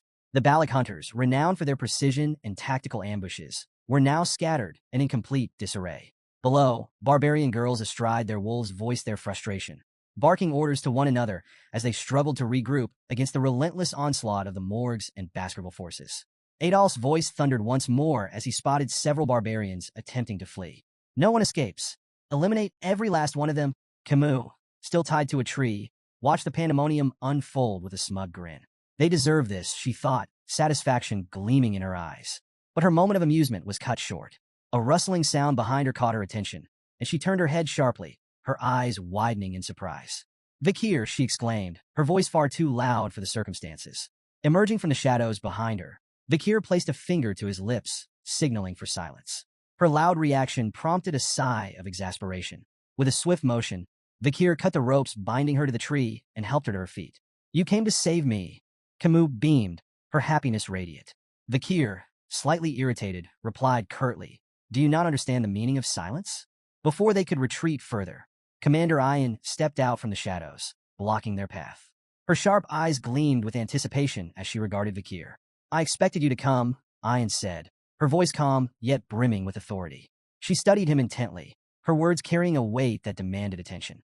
Your speed, your composure, your determination to save her. Impressive. I won't ask about your past, but you've passed. Vakir frowned at her cryptic remark. Past what? Ian offered no explanation, her attention shifting to Camus. The two locked eyes, their gazes sharp and unyielding. Though no words were exchanged, the intensity of their silent battle spoke volumes. Vakir's grip on Camus tightened, a subtle signal that he was ready for action. Concealing my abilities may no longer be an option, he thought grimly. As he studied Ian more closely, a flicker of recognition stirred in his memory. Could she be related to the one who scarred Hugo's nose? The infamous Balak archer, Night Fox, came to mind. But after observing Ian's movements, Vakir dismissed the thought. No, she's too young and inexperienced. Perhaps she shares the same bloodline. Suddenly, a dart flew through the air, aimed directly at Vakir. Without hesitation, he raised his hand, effortlessly intercepting the projectile. It shattered upon impact, harmlessly falling to the ground. Emerging from the chaos, the barbarian who had kidnapped Camus stepped forward, his eyes wide with disbelief. He had underestimated Vakir, failing to predict his uncanny reflexes. Vakir wasted no time. Sweeping Camus into his arms, he said firmly, things have gotten troublesome. I'll take you to your uncle. Camus' face turned bright red as she stammered. All right. Her embarrassment deepened as she noted his unusually formal tone. Is it the poison making her act like this? She wondered. Vakir moved swiftly through the dense forest, carrying Camus effortlessly toward Adolph's position. Behind them, Commander Ian watched with a conflicted expression. A mix of disappointment and determination etched across her face. Will you come to me willingly one day? She murmured to herself, her voice barely audible over the rustling leaves. As they pressed forward, Vakir glanced down at Camus. Are you sure the poison isn't too severe? He asked, his voice calm but concerned. Camus hesitated, unsure of her condition. I think, maybe it is, she replied uncertainly, her tone betraying her unease. Their exchange was cut short as two barbarians emerged from the shadows, firing arrows in quick succession. Vakir deflected both projectiles with precision, his movements swift and efficient. From a distance, Ian silently raised her bow, her expression cold and resolute. Her sharp eyes locked onto Camus as she knocked an arrow imbued with a bluish aura. Should I eliminate the girl from Morgs? She mused aloud, her voice devoid of emotion. Without hesitation, she released the arrow, its path streaking through the air with deadly accuracy. Vakir's glowing red eyes tracked the arrow as it sped toward them, its trajectory unerringly aimed at Camus. Reacting instinctively, he twisted his body to shield her. Camus, sensing his sudden movement, turned her head just in time to see the arrow close in, only 2 inches from her eye. But the arrow never struck. A shimmering ice wall materialized between them, stopping the projectile in its tracks. Are you hurt, my dear niece? Adolph's voice rang out, laden with worry. He approached quickly, flame still flickering faintly in his hands, the ice spell dissipating as he stepped forward. Uncle! Camus cried, relief washing over her. Adolph wasted no time, reaching out to cast Cure Poison. It's a severe numbing poison, he explained. I've slowed its effects, but we'll need to visit Divine Quo Vadis for complete treatment once we return.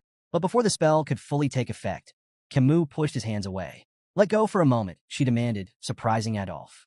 He stepped back, confused, only to watch in shock as Camus ran toward Vakir, throwing her arms around him in a tight embrace. Thank you for saving me again, she said, her voice earnest and filled with gratitude. Adolph stood frozen, his eyes wide in disbelief. Tears welled up as he shouted, Camus, I did my best too.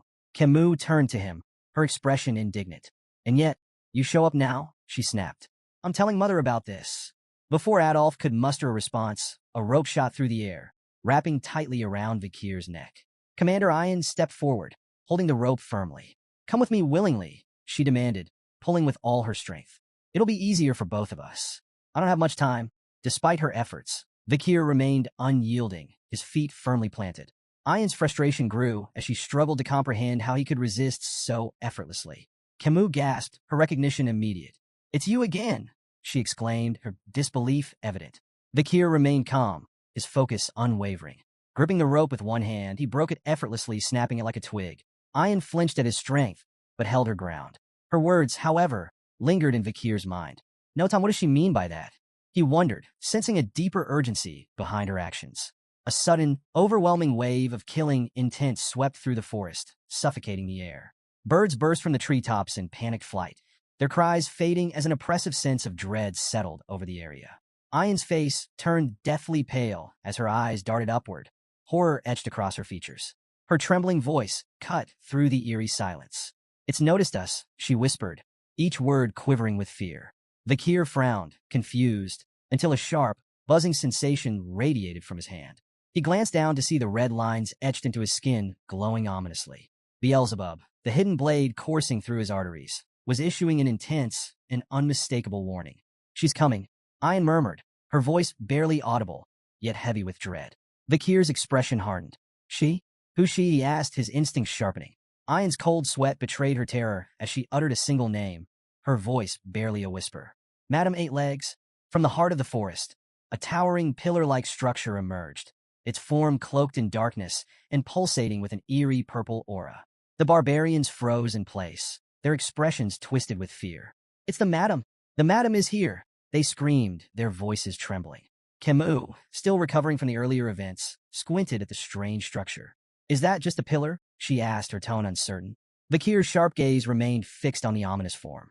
His voice was low and firm. "No, not a pillar." Before their eyes, the pillar began to split apart. 8 long, spindly appendages unfolded with unnatural grace, descending like enormous tree branches.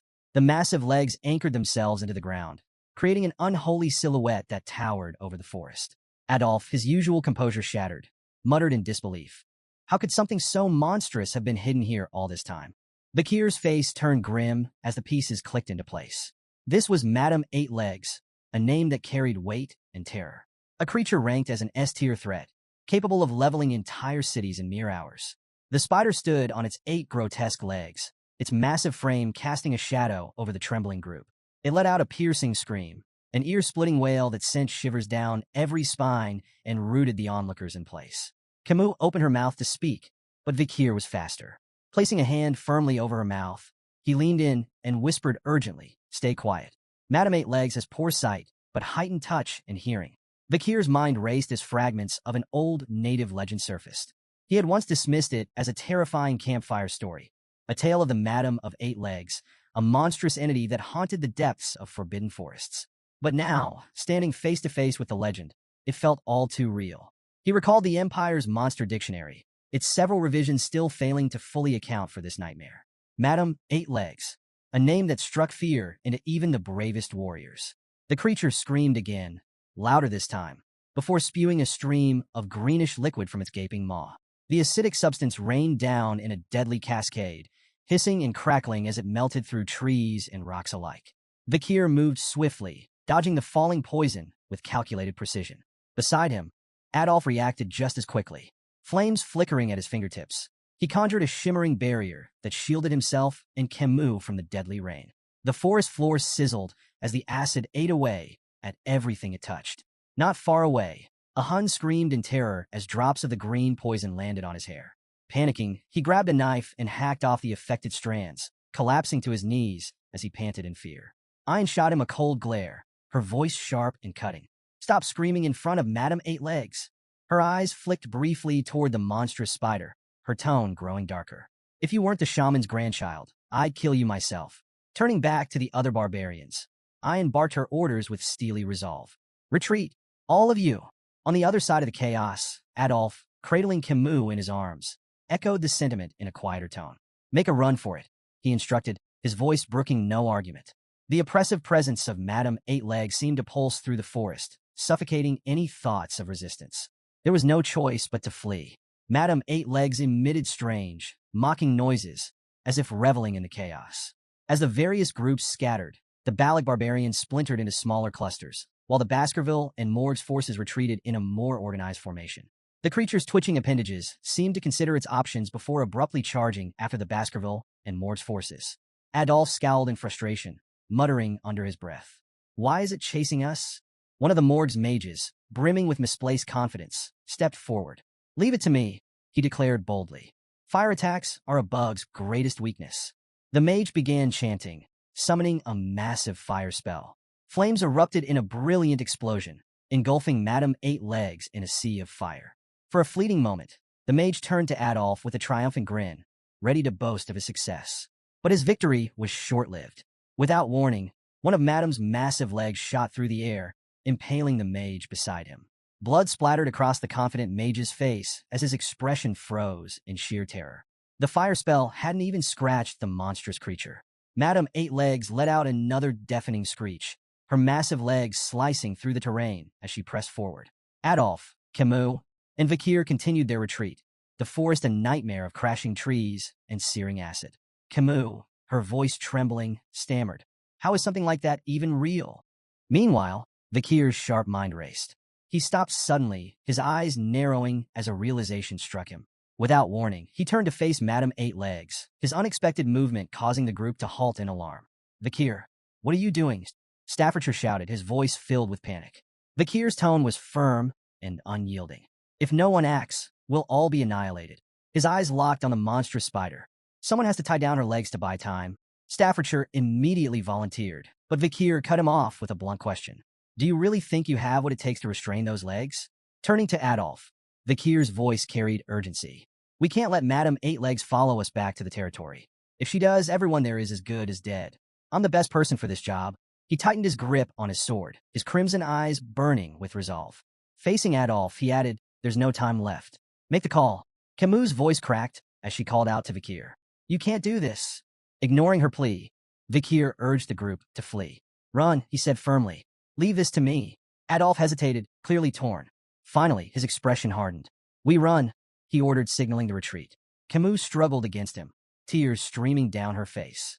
"Vakir, you promised. You have to come back." Adolf held her back, his voice resolute. He made his choice. Don't waste his sacrifice. As the group retreated, Vakir remained rooted in place, the weight of his decision pressing heavily on his shoulders. His grip on his sword tightened, but he paused, letting out a slow, resigned sigh. He didn't have a personal stake in the survival of Baskerville territory, nor did he believe the Allied forces were capable of stopping Madame Eight Legs' growing power.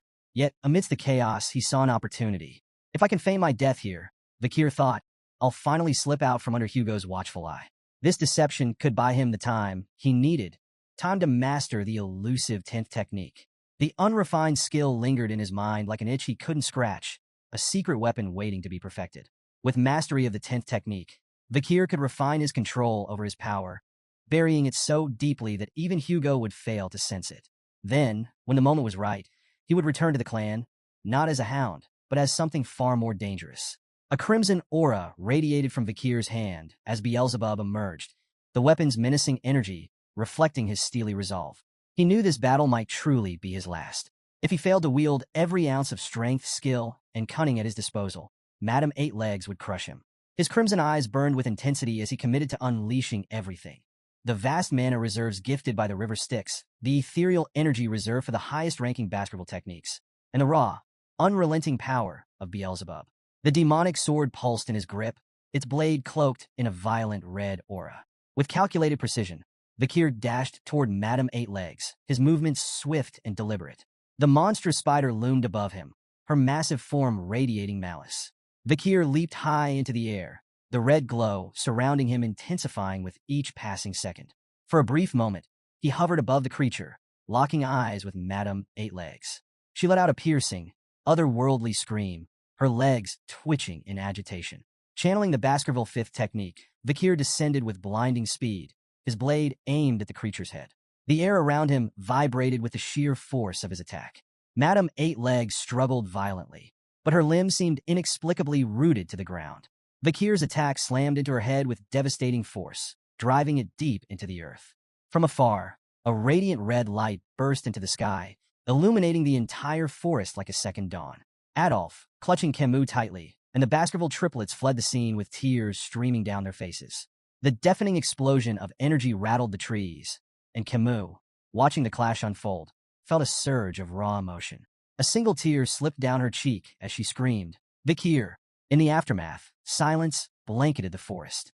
Only the ominous red glow remained, marking the site of the monumental battle. Bakir's vision blurred and shifted.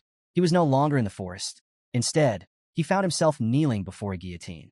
The cold steel blade loomed above him as his eyes locked on Hugo La Baskerville.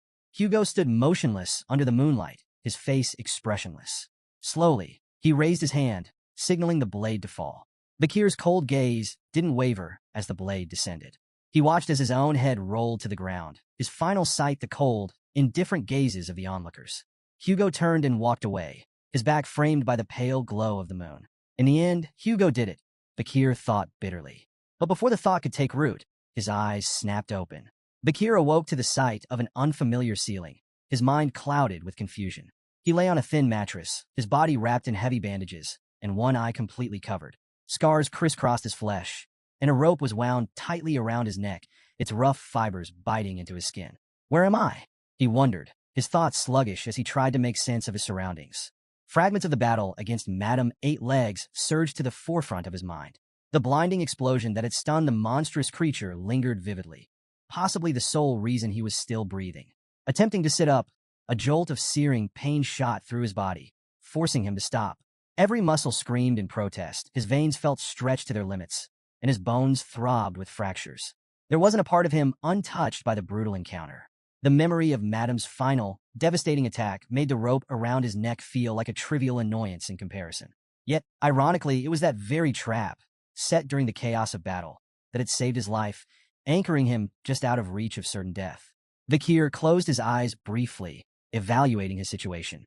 Despite his injuries, everything seemed to be going according to his plan. Adolphe and Camus had witnessed his supposed final stand, providing ample proof to confirm his death. Hugo's watchful gaze was finally off him.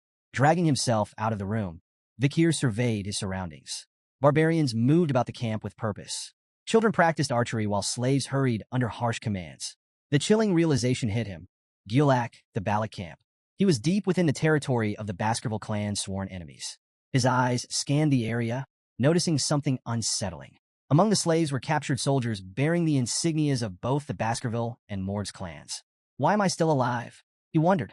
In his condition, escape was impossible, yet his execution seemed equally overdue. Before he could dwell further, a familiar face appeared.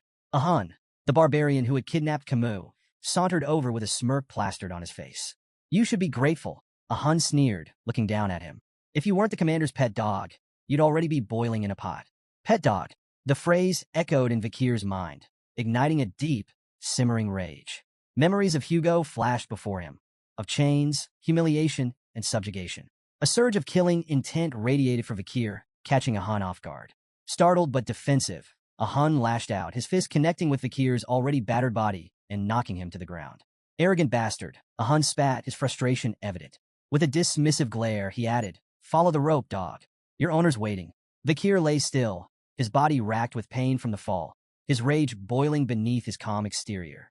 He glared after a Hun's retreating figure, silently vowing to repay the humiliation tenfold once his strength returned. Dragging himself up, Bakir began following the rope tied around his neck. Its length stretched endlessly through the camp, each step testing his patience and fortitude. How far does this thing go? He muttered under his breath, his irritation growing with every tug. Finally, the rope grew taut, and Bakir found himself at its end. What lay before him stopped him in his tracks. Ayan, the barbarian girl from before, stood waist-deep in a small pond. She held the other end of the rope with casual ease, her expression relaxed. As she noticed him, a mischievous smile spread across her face. Lie down, she instructed, her voice carrying an air of playful authority. Bakir froze, his mind racing. He stared at her, bewildered and unsure how to respond to the bizarre command. Before Bakir could fully process her words, Ayan yanked the rope with surprising force, sending him stumbling forward. Whiz! An arrow streaked through the air, narrowly missing Bakir's head before embedding itself into a nearby tree trunk. Ayan's sharp glare turned toward a group of children holding bows in the distance. What did I tell you about practicing near the pond? Go somewhere else, she barked, her voice commanding enough to send the children scattering. As Bakir lay on the ground, recovering from the unexpected tumble, Ayan turned her attention back to him, a sly smirk playing on her lips. I never properly thanked you for the auction, she began, her tone light but calculated. Pointing at him, she continued, in Balak culture, kindness is repaid twofold and revenge tenfold. Since you saved me once, I've saved you twice. Bakir's brows furrowed in confusion. Twice. he asked, his tone skeptical. Ayan crossed her arms, clearly enjoying herself. After that explosion, who do you think dragged your sorry self out of the forest? If I hadn't gone back for you, you'd be spider food by now. So yes, twice. Her smug response only deepened Vikir's unease. He sat up slowly, the rope around his neck pulling uncomfortably. If you've repaid the debt, why keep me alive? He asked bluntly, gesturing toward the rope. Ayan's grin widened, her mischief on full display. Because you're valuable. I have no doubt your party will pay a hefty price for you. You're not some ordinary soldier, are you? Vikir froze at the implication, his mind racing. If the Baskerville clan got involved in hostage negotiations, his entire plan to feign his death and escape Hugo's control would unravel. He kept his expression neutral, suppressing the panic bubbling beneath the surface. Ayan leaned in slightly, her voice dropping to a playful whisper. Relax. I've got no intention of returning you to them just yet. She straightened, her tone turning mock serious. You're my slave now. Without warning, she drew a dagger and sliced through the rope binding his neck. For a moment, Vikir felt an internal surge of relief. Maybe my plan is still intact, he thought, but his optimism was short-lived. Ayan pointed the dagger at him, tilting her head mockingly. Let's settle this properly. You'll call me master, and I'll decide what to call you. Vikir remained silent, his face impassive. His lack of reaction only seemed to amuse Ayan further. I like those rebellious eyes, she remarked with a smirk. It'll make taming you all the more satisfying. Before Vikir could respond, Ayan sheathed her dagger and gestured for him to follow. We have a stop to make, she said casually. Where? Vikir asked, his voice low. She shot him a glance over her shoulder, her tone teasing. Don't tell me you don't know. In the Balak way, we always pay respects when stepping onto someone else's land. Her grin widened. We're going to meet the matriarch. The matriarch's tent loomed ahead, its entrance adorned with intricate carvings. Inside, a throne made from the skulls of predators dominated the room. Bears, jaguars, alligators, and other deadly creatures stared down at visitors, their heads mounted with precision. Each skull bore an arrow firmly lodged between its eyes, a testament to the matriarch's unparalleled skill. As they approached, Ayan glanced at Vikir and began explaining the Balak way of life. If you don't have a place to sleep, borrow a friend's hammock. If you're hungry, someone wealthier will share their food. That's how we survive. Her voice softened slightly, a touch of pride in her words. It's why we're strong. Everyone here is bound by the same rules, tight-knit, homely, and united. Vikir noted something intriguing about the Balak camp. Private assets seemed to hold little importance to them. Everything functioned on a communal system, a stark contrast to the rigid hierarchies he was used to. Ayan led the way to the grand tent without hesitation, her pace confident. Stopping outside, she gestured toward the imposing structure and declared, We've arrived. She entered first, her voice ringing out with authority. Mother, she called, addressing the figure seated on the throne inside. The single word sent a jolt through Vikir, startling him. His sharp mind immediately began piecing together the connection between Ayan and the matriarch. The implications were unsettling. The matriarch rose gracefully from her seat, her commanding aura filling the tent like a storm cloud. Her piercing gaze swept over Ayan before landing on Vikir. So this is the boy we've heard so much about, she said, her tone calm but laced with curiosity. Ayan blinked, taken aback. Mother, I haven't said anything about him, she retorted, her confusion plain. Vikir's eyes narrowed as he silently assessed the situation. The pieces began to fall into place. Ayan was the matriarch's daughter, which explained her high standing among the Balak. His gaze shifted to the matriarch, and recognition dawned. This wasn't just any Balak leader. This was the Night Fox, the infamous female Balak warrior who had left a scar on Hugo La Baskerville's nose. Memories of her prowess flooded back, particularly how her influence had made crossing Le Rogue in life engulfing forest nearly impossible during his previous life. Vikir analyzed the hypothetical scenarios from his past. If his previous self had faced her head-on, the odds of survival were non-existent. Assassination attempts? A flat 0%. The only viable option would have been escape, and even that offered a slim 20% chance. The matriarch turned her sharp gaze toward Vikir, her lips curving slightly. You look familiar, she remarked, her tone probing. Vikir's thoughts raced. Does she recognize my connection to Hugo? Before the situation could escalate, Ayan interjected with an airy laugh.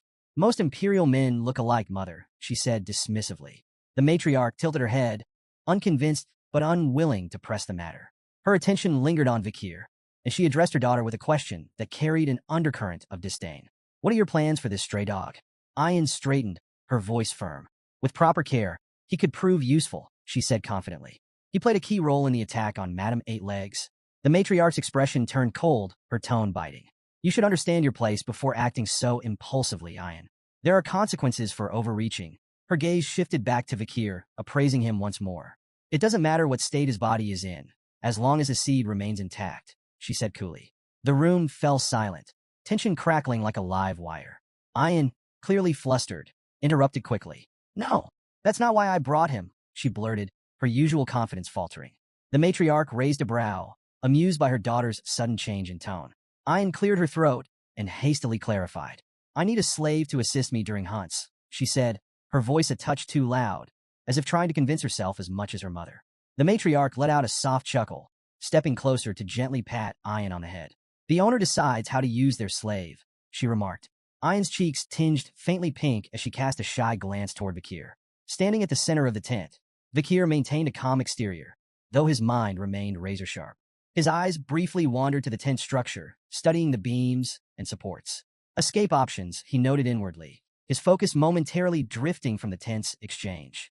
As they left the matriarch's tent, Vakir broke the silence. His tone calm and curious, he asked, What's your name?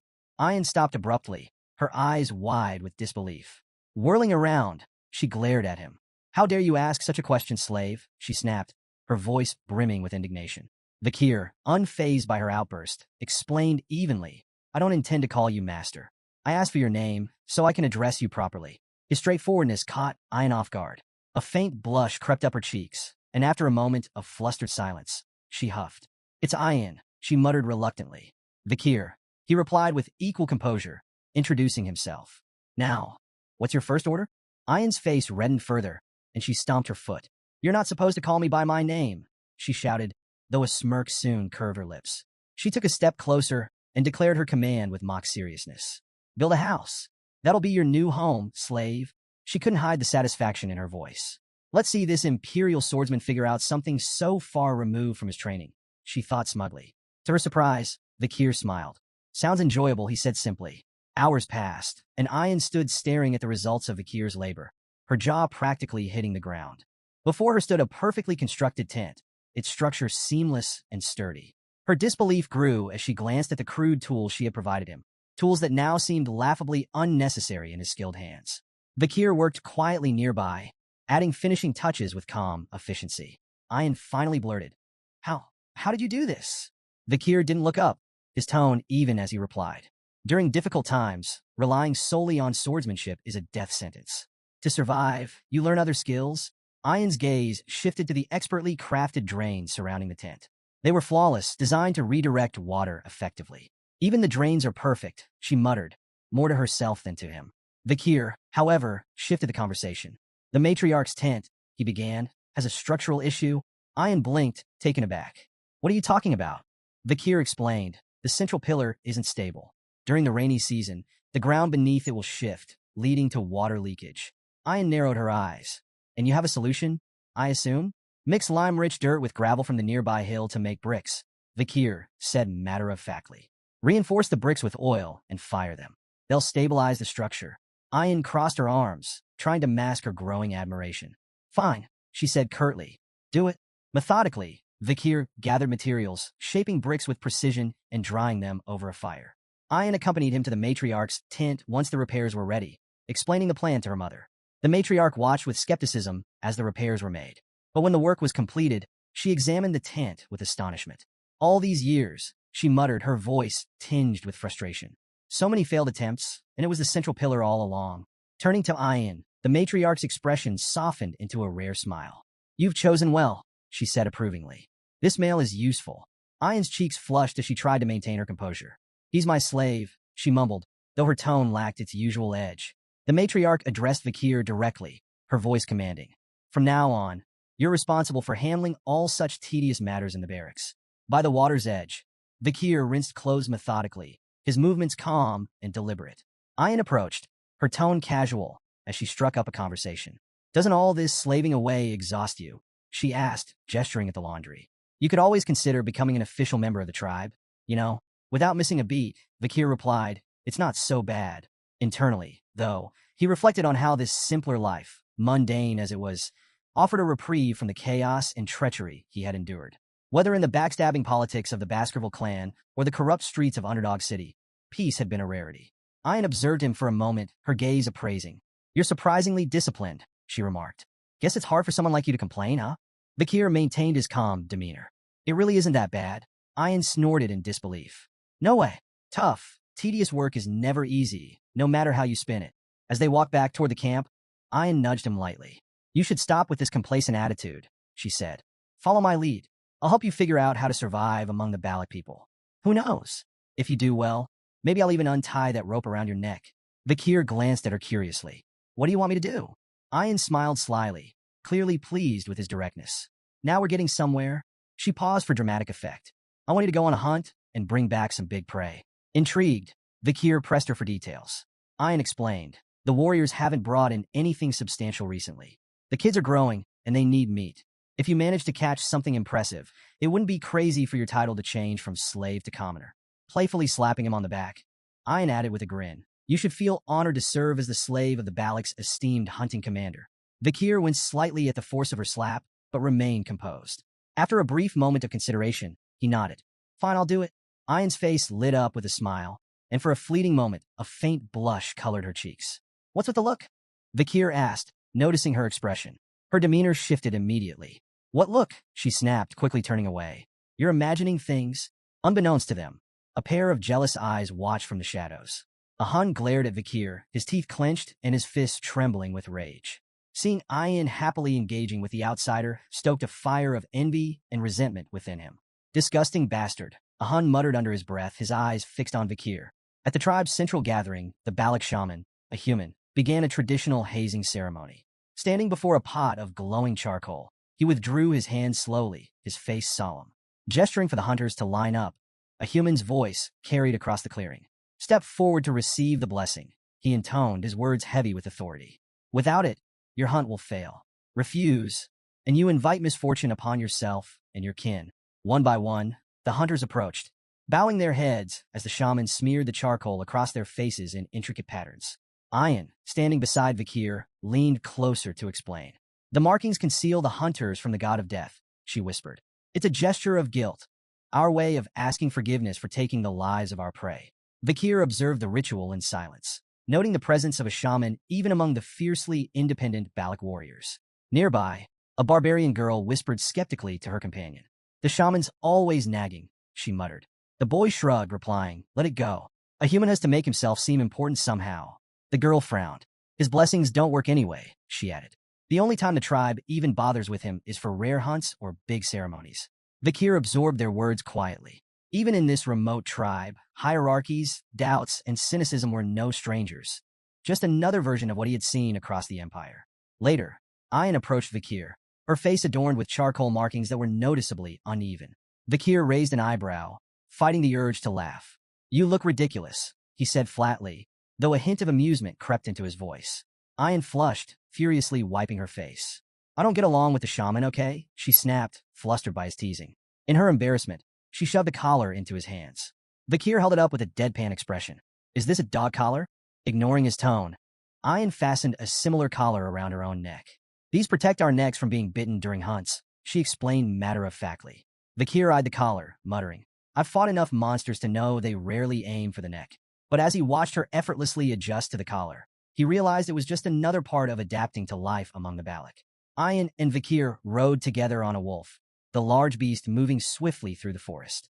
Ayan glanced back over her shoulder. Hold on to my waist if you don't want to fall off, she instructed. Vakir, stubborn as ever, refused to follow her advice. Moments later, a sharp bump sent him tumbling to the ground. Ayan pulled the wolf to a stop, watching him dust himself off with a smirk. See what happens when you don't listen, she teased. Vakir grimaced, wondering if he had the strength to climb back on the wolf. Before he could decide, an unwelcome voice cut through the air. So this is what you've been up to. They both turned to see Ahan approaching, his expression smug and brimming with disdain. Ayan, you seem awfully free these days, Ahan sneered, his tone dripping with sarcasm. Neglecting your duties to play around, are you? Ayan dismounted and folded her arms. What do you want, Ahan? He stepped closer with dramatic flair. I'm here to tell you that I'll be catching the biggest prey this time. The next hunt? I'll lead the group as captain. My success will bring honor to my family. Ayan raised an eyebrow, unimpressed. You're staking your grandfather's honor on your limited knowledge of shamanism? Bold move. Ignoring her jab, Ahan suddenly lashed out with a kick aimed at Vikir's face. The attack was abrupt, startling Ayan. Ahan, she shouted angrily. What are you doing? Ahan smirked as Vikir sidestepped the blow, his movements subtle yet precise. This guy. Ahan gestured toward Vikir dismissively. He's a burn, injured and slow. How can you rely on him? But before Ahan could continue his tirade, Ayan's expression shifted. A sly smile curled her lips as she pointed at him. You might want to check your waistband before bragging any further. Confused, Ahan glanced down. His expression twisted into shock as he realized his quiver and arrows were missing. Still seated on the ground, Vikir wiped the blood from his lip and held up Ahan's quiver, a smug smile tugging at the corners of his mouth. You should hold onto your weapons as you would your lover, he remarked dryly. Ahan's expression twisted in rage as he realized he'd been outmaneuvered. Before he could fully process the humiliation, Ayan doubled over in laughter, clearly enjoying the spectacle. Seething, Ahan lunged at Vikir. Arrogant slave bastard, he roared, throwing a punch with all his strength. But before the blow could land, Ayan intervened. With a single, swift motion, she used her bow to block the attack. Her voice turned icy as she stared him down. Whose slave do you think you're punishing without permission? She demanded. Ahan, his face flushed with anger and embarrassment, shouted back. He insulted a Balak warrior. That demands punishment. Ayan's expression didn't waver. Pathetic, she muttered, her tone dripping with disdain. Desperate to salvage his pride, Ahan's voice took on a mocking edge. What's this, Ayan? Have you fallen for the slave? Ayan placed a hand on her head, sighing in exasperation. Her irritation was palpable. Vikir is my slave, she admitted coolly. If he's done something wrong, I'll punish him. But you? You have no right to lay a hand on him. The tension in the air was palpable as Ayan turned toward Vikir, who watched the exchange silently, his expression unreadable. Without warning, Ayan's fist shot out, connecting with Vikir's face. The impact sent him sprawling, blood spraying onto the green grass. Ahan stumbled back in shock, his jaw slack as he watched the scene unfold. Ayan turned to Ahan, fixing him with a cold stare. Are you satisfied now? She asked sharply. Ahan opened his mouth to speak, but Ayan cut him off. I get it, you're frustrated. You haven't managed to capture a maiden, and it's eating you up. But touch my slave again, her voice dropped, and I'll make sure you regret it. Ahan, cowed by her words and her sheer presence, nodded reluctantly. His bravado extinguished, he turned and retreated, muttering under his breath. Later, as Ayan and Vikir rode the wolf back toward the camp, Ayan kept sneaking glances at him. Her expression was conflicted, an uncharacteristic mix of guilt and concern. After several minutes of silence, she broke the ice. Does it hurt? She asked cautiously. Vikir didn't reply. She tried again. Are you angry? Still nothing. Frustrated by his silence, Ayan finally spoke up. Look, it was necessary, she began defensively. Ahan's stubborn and petty. If I didn't deal with him like that, he'd keep looking for excuses to retaliate.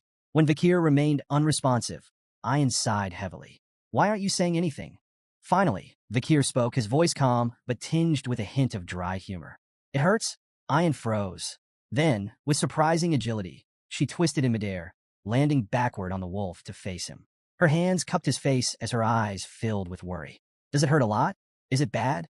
Are you in danger? She asked anxiously, her words tumbling out in rapid succession. Vikir remained stoic.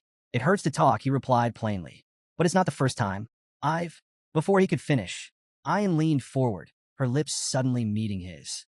Time seemed to freeze as Ayan pulled away, her face flushed a deep crimson. She pressed her fingers to her lips, as if only now realizing what she had done. Turning forward hastily to avoid his gaze, she muttered, I knew I was right. You show promise. Even for an imperial bastard. Vikir blinked, wiping his face as he tried to process the moment. His mind wandered briefly. Do barbarians usually lick each other's injuries? He wondered. The thought of spreading infection crossed his mind, though it seemed a trivial concern compared to his confusion. Ayan glanced back, her tone suddenly more composed. So, is there anything you want from me? If it's within my ability, I'll make it happen, she offered. Vikir raised an eyebrow, intrigued. Anything? Her body tensed at his question, and she stiffened visibly. Trembling slightly, she nodded. A Balak warrior never goes back on their word. Vikir's expression turned serious as he considered her offer, leaving Ayan's mind to spiral. Her cheeks grew redder as she assumed he was plotting something inappropriate. Finally, Vikir broke the silence. Teach me how to shoot arrows, he said plainly. Ayan's hopeful expression fell flat, disappointment etched into her face. She quickly recovered, though, and nodded. Fine, she said curtly. As they continued onward, she added, we'll start your special training tomorrow. Vikir nodded in agreement, unaware of her lingering irritation. The next morning, Vakir took aim at a tree trunk, releasing an arrow under Ayan's watchful eye. The arrow missed its mark, landing far from the embedded target. Ayan sighed, her tone tinged with exasperation and amusement. No. Aim for the arrow already stuck in the trunk, she instructed. Vakir raised an eyebrow. Are you sure you're qualified to teach? Ayan smirked. You're the one who asked for lessons, she retorted. You'll learn properly, or you'll learn nothing at all. She reminded him of the importance of mastering the bow, especially since his injuries prevented him from wielding a sword effectively. If you want to capture prey and stop being a slave, you'll do this right, she emphasized. To correct his stance, Ayan pressed firmly against his back, adjusting his posture. Vakir winced, feeling the strain on his battered body. Suddenly, Vakira, Ayan's wolf, appeared behind them, startling her slightly. Without realizing it, Ayan applied more pressure to Vakir's back, eliciting a loud crack. Vakir crumpled to the ground, groaning in pain. Ayan, unfazed, turned to Vakira and asked, Did you find it? The wolf howled in response, and Ayan's lips curled into a confident smile. Good boy. Turning back to Vakir, she clapped her hands impatiently. Get up. We're moving now. They arrived at a serene stream where the river met the ocean, a tranquil location teeming with life. Ayan gestured at the unique surroundings. This place is special, she explained. It's where the ocean and river meet, so you'll find animals from both habitats. It's a prime hunting spot. She paused, sharing a story her grandmother used to tell. The salmon here fight their way up the waterfalls, dreaming they'll become something greater, massive, legendary beasts. Most fail, though. They fall onto sharp rocks and become food for the ox bears. Vakir's gaze shifted to the massive bear prowling nearby. Is that one of them? He asked, noting its impressive stature. It looks a lot tougher than the ox bears I've seen before. Ayan nodded, her tone reverent. That's no ordinary ox bear. It's a superior specimen, born from a powerful bloodline and a survivor of countless battles. It's the kind of prey only the best hunters can take down. When Vakir questioned if their task was to take down the colossal ox bear, Ayan shook her head with a smirk. We're not here for the dominant female, she explained. Our target is the smaller male trying to court her. As they watched from a distance, several male bears approached the towering female, each attempting to win her favor. One by one, she rebuffed them with brutal swipes, sending them fleeing into the forest. Intrigued by the display, Vakir asked what kind of mate the female was searching for. Ayan chuckled. Strength isn't the answer, she corrected. To Vakir's surprise, a much smaller male approached the female. This time, instead of rejecting him, she greeted him with gentle nudges and playful gestures. Ayan explained that female ox bears often preferred weaker males because stronger ones could become dangerously aggressive during mating, sometimes even fatally injuring their partners. It's not about brute force, Ayan added. It's about survival and raising healthy cubs. Drawing a parallel, Ayan noted that the Balak tribe had a similar philosophy. They often sought partners with excellent genes, especially if those partners were weakened from injury or fatigue, as it indicated resilience. Vakir observed the pair of bears wandering off together. Ayan instructed him to wait. The female will completely drain his strength, she explained. Once he's exhausted, we'll strike. For days later, Vakir stood outside a cave, listening to the deep roars and moans of the ox bears echoing through the forest. He reflected on their strategy, leaving food for the bears to facilitate their courtship and encourage their mating ritual. Ayan approached, holding a small fruit in her hand. This fruit boosts strength temporarily, she explained, but it shortens lifespan. The clever female will avoid it. The male? He'll eat it without a second thought to keep up with her. The strategy clicked in Vakir's mind. The male's desperate attempt to impress his mate would leave him depleted, making him the perfect target. Ayan handed Vakir a bowl of soup, urging him to eat and regain his strength. As he sipped, he couldn't help but comment on the bear's remarkable stamina during their mating ritual. Ayan smirked, leaning closer. That's just typical for Balak males, she teased. Imperials like you wouldn't know anything about it. Too reserved. Vakir raised an eyebrow, unimpressed by her jab. Before he could respond, Ayan leaned in playfully. What about you? Can you match their vigor? His unamused expression deepened, but their exchange was interrupted by a deafening roar from the cave. Ayan immediately straightened, her teasing demeanor gone. It's time, she said sharply. From their vantage point in a nearby tree, Vakir and Ayan watched as the female bear let out another earth-shaking roar, signaling the end of their mating ritual. The exhausted male stumbled out of the cave, his legs shaky, his strength utterly spent. The female emerged moments later, her demeanor entirely different. She charged at the male, swiping at him with ferocious intensity. Vakir watched the aggressive display with fascination. Why does she chase him off after mating? He asked. Ayan explained, her tone matter-of-fact. Once the ritual is over, she becomes territorial. She'll drive him away to protect her space and ensure he never comes back. From now on, she's a predator, not a partner. Vakir couldn't help but smirk as he watched the exhausted male bear stumble forward, desperate for rest after 4 relentless days. He looks ready to collapse, Vakir observed, his tone laced with amusement. I nodded in agreement. He's completely drained. All he wants now is a safe, secluded spot to recover.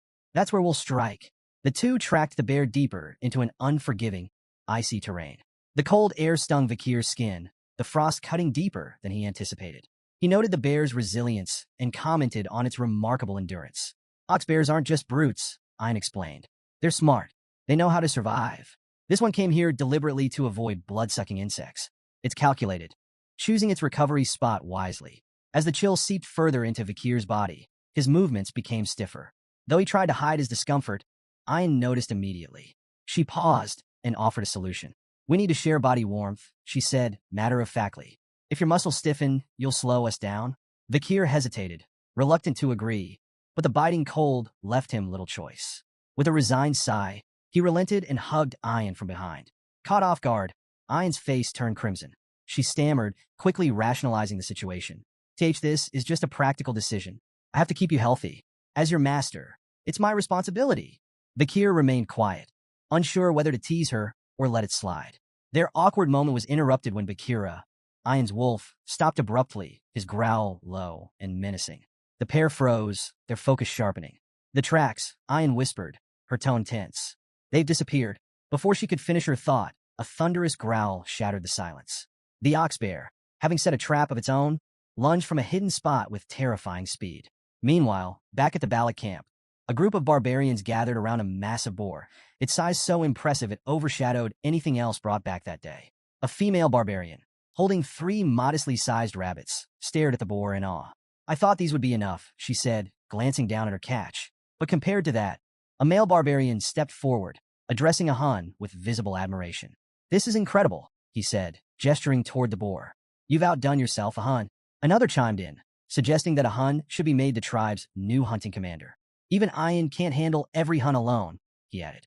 The group's attention shifted briefly as someone mentioned Ein's current hunt. She brought a slave with her, a female barbarian noted, her tone skeptical. I doubt they'll catch anything worthwhile. A Hun, basking in the praise, dismissed Ein's efforts entirely. That so-called slave is nothing but dead weight, he scoffed. Mark my words, they'll come back empty-handed. I bet they won't even catch a rabbit. On the other side of the forest, the ferocious male ox bear launched a sudden attack, its massive paw swinging toward Ein with devastating force. Before the blow could land, Vakir reacted swiftly, pulling her out of harm's way just in time. The bear's crushing strike missed her by mere inches, the sheer force blowing strands of her hair into the air. Both Vakir and Ein tumbled off their wolf, landing hard on the frosty ground. Vakira, the wolf, growled fiercely, leaping into action to shield its companions. Vakir quickly turned to Ein. Are you okay? He asked, his tone calm but urgent. Ein nodded, still catching her breath. Thanks to you, she admitted reluctantly. Vakir's sharp eyes assessed the situation. It's almost like it set this up, he speculated, his voice low. Did the ox bear lure us here deliberately? Ein frowned, her pride bruised but unable to deny the truth. It's too smart for a monster, she muttered. Her gaze flicked toward the bear, now snarling at them from a distance. No wonder the female picked it. Realizing there was no avoiding a direct confrontation, Ein felt a pang of inner conflict. Being rescued by her own slave, a status she had so thoroughly emphasized, pricked at her pride. But she quickly steeled herself, standing tall. Stay behind me, she commanded, her voice firm. I'll handle this. You've done enough. With a defiant glare, Ein mounted Bakira and charged at the ox bear, her bow drawn and ready. Her first arrow whistled through the air, aimed directly at the beast. You think you can act like this in front of my slave? She shouted angrily. You're going to pay for this indecency. The ox bear, sensing the danger, retreated behind an icy boulder for cover.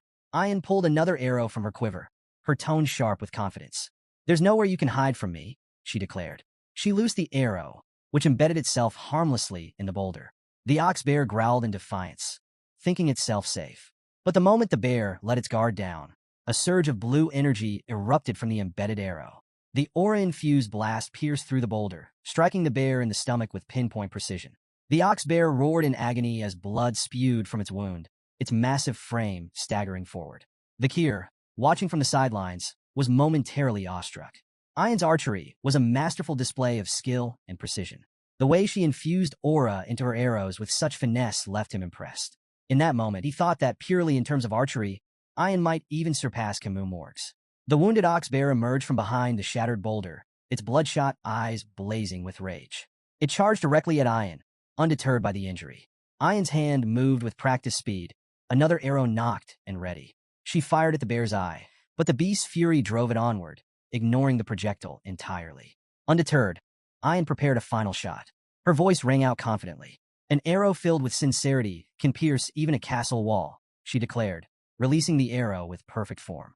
But to her shock, the ox bear dodged with uncanny agility, evading the attack entirely. Ayan's confidence wavered, her composure briefly shaken. Before she could recover, the ox bear lunged at Bakira. Its massive paw struck the wolf with brutal force, sending both Bakira and Ayan flying. Ayan tumbled across the ground, her body skidding to a stop as Bakir sprinted toward her, his expression grim. As Ayan lay dazed, fragments of her mother's teachings surfaced in her mind. Her mother had once told her that beasts on the brink of death could sense the killing intent of a predator, often becoming most dangerous in their final moments. Ayan now realized, too late, that she had gravely underestimated the ox bear. Confidence, bolstered by her righteous intentions, had blinded her to the peril.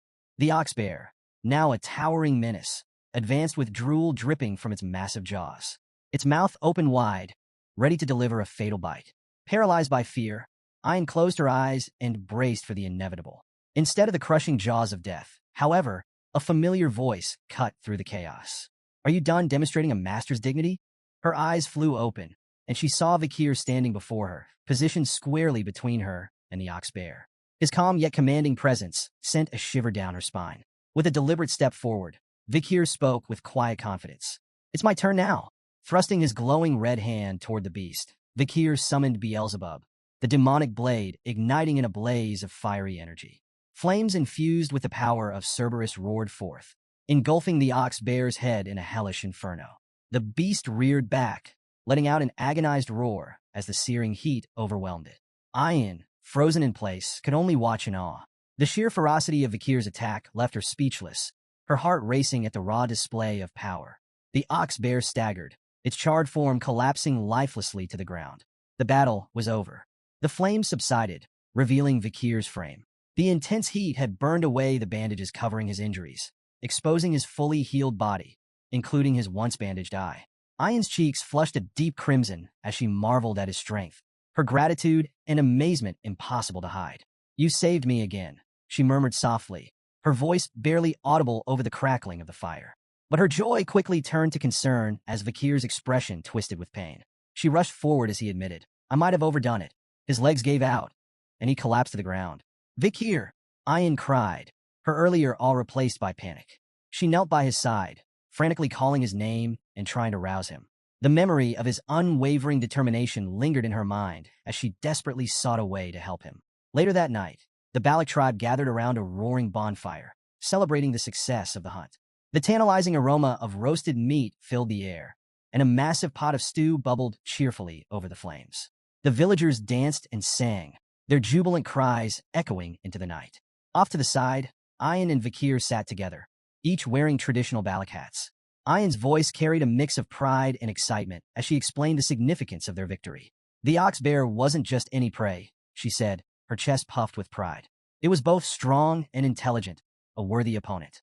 Catching it has made us the stars of this pillaging ceremony." Vakir, stoic as ever, didn't seem particularly moved by the festivities. His indifferent expression earned him a sharp glare from Ayan. "You could at least pretend to care," she huffed, crossing her arms. Her gaze shifted to the other side of the gathering, where a Hun sat glumly next to the small, sluggish boar he'd caught.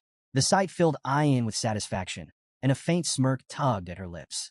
"That boar," she said, tilting her chin toward it. "Compared to our ox bear, it's nothing. You'd think he would have caught something more impressive, given how much he brags." Despite her playful scolding, Vakir caught the unmistakable glimmer of pride in her eyes. For the first time that evening, a faint smile flickered across his lips. Ayan turned to a Hun, her eyes practically begging for backup. "Say something, a Hun?" A Hun, clearly irritated, shoved a bowl toward Vakir, sneering. "Here, slave. Eat." Vakir glanced at the bowl's measly portion of meat and raised an eyebrow. "This is it? Why so little?" A Hun rolled his eyes. tradition. The more honor you earn, the less you eat. You should be grateful for your honor. Ian stepped in with a smirk. In our tribe, the greatest contributor to the hunt gets the smallest share. It's a symbol of respect and selflessness. Vakir's expression remained blank. Selflessness? Sounds like a bad trade. Meat's a lot tastier than some imaginary points on the honor board. Ian laughed, clearly entertained by a Hun's growing frustration. Vakir, however, stared at his hands, deep in thought. The 600-kilogram hammer from Beelzebub lingered in his mind. Could he actually increase his weight by 600 kilograms while holding his breath? It seemed absurd. Then again, so did most of his life lately. Taking a casual sip of his soup, Vakir reflected on his recovery. Beelzebub's absorption of the ox bear hadn't just granted him new powers. It had patched him up like magic glue. Noticing Vakir's nearly empty bowl, Ian grabbed another, heaping with meat, and thrust it toward him. Here, eat. Vakir shook his head. I already had my share. A bit of meat, some blood, intestines, standard barbarian meal. I'm good. Ian pushed the bowl closer. You should eat more. Every part of the animal has a purpose. Weak eyes? Eat the eyes. Bad heart? Eat the heart. Weak limbs? The legs. That's how we grow stronger. Vakir squinted at the bowl, particularly at the coiled piece of meat bobbing in the broth. So, you're saying my insides need work? His tone dripped with sarcasm. Before Ian could answer, 3 barbarian girls approached, their presence as subtle as a thunderstorm. Commander, the first one huffed, glaring at Ian. Why are you bothering with him? The second chimed in. It's so obvious what you're doing. And the third? Why waste food on a slave? Vakir ignored the peanut gallery and took a bite. The meat was tougher than he expected, but he chewed through it. Ian's eyes lit up with excitement. Good. Now you'll be ready to fulfill your duty. Vakir stopped mid-bite. Duty? What now? I already played my part in the hunt.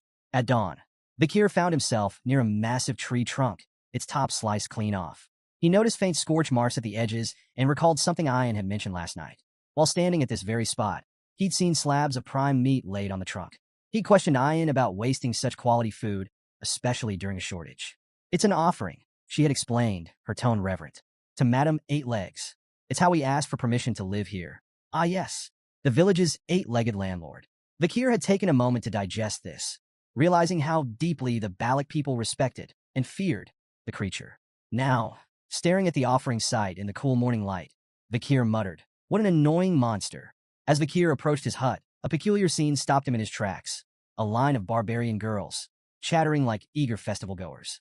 He blinked, trying to piece together the reason for the commotion. Was there a special event he hadn't been told about?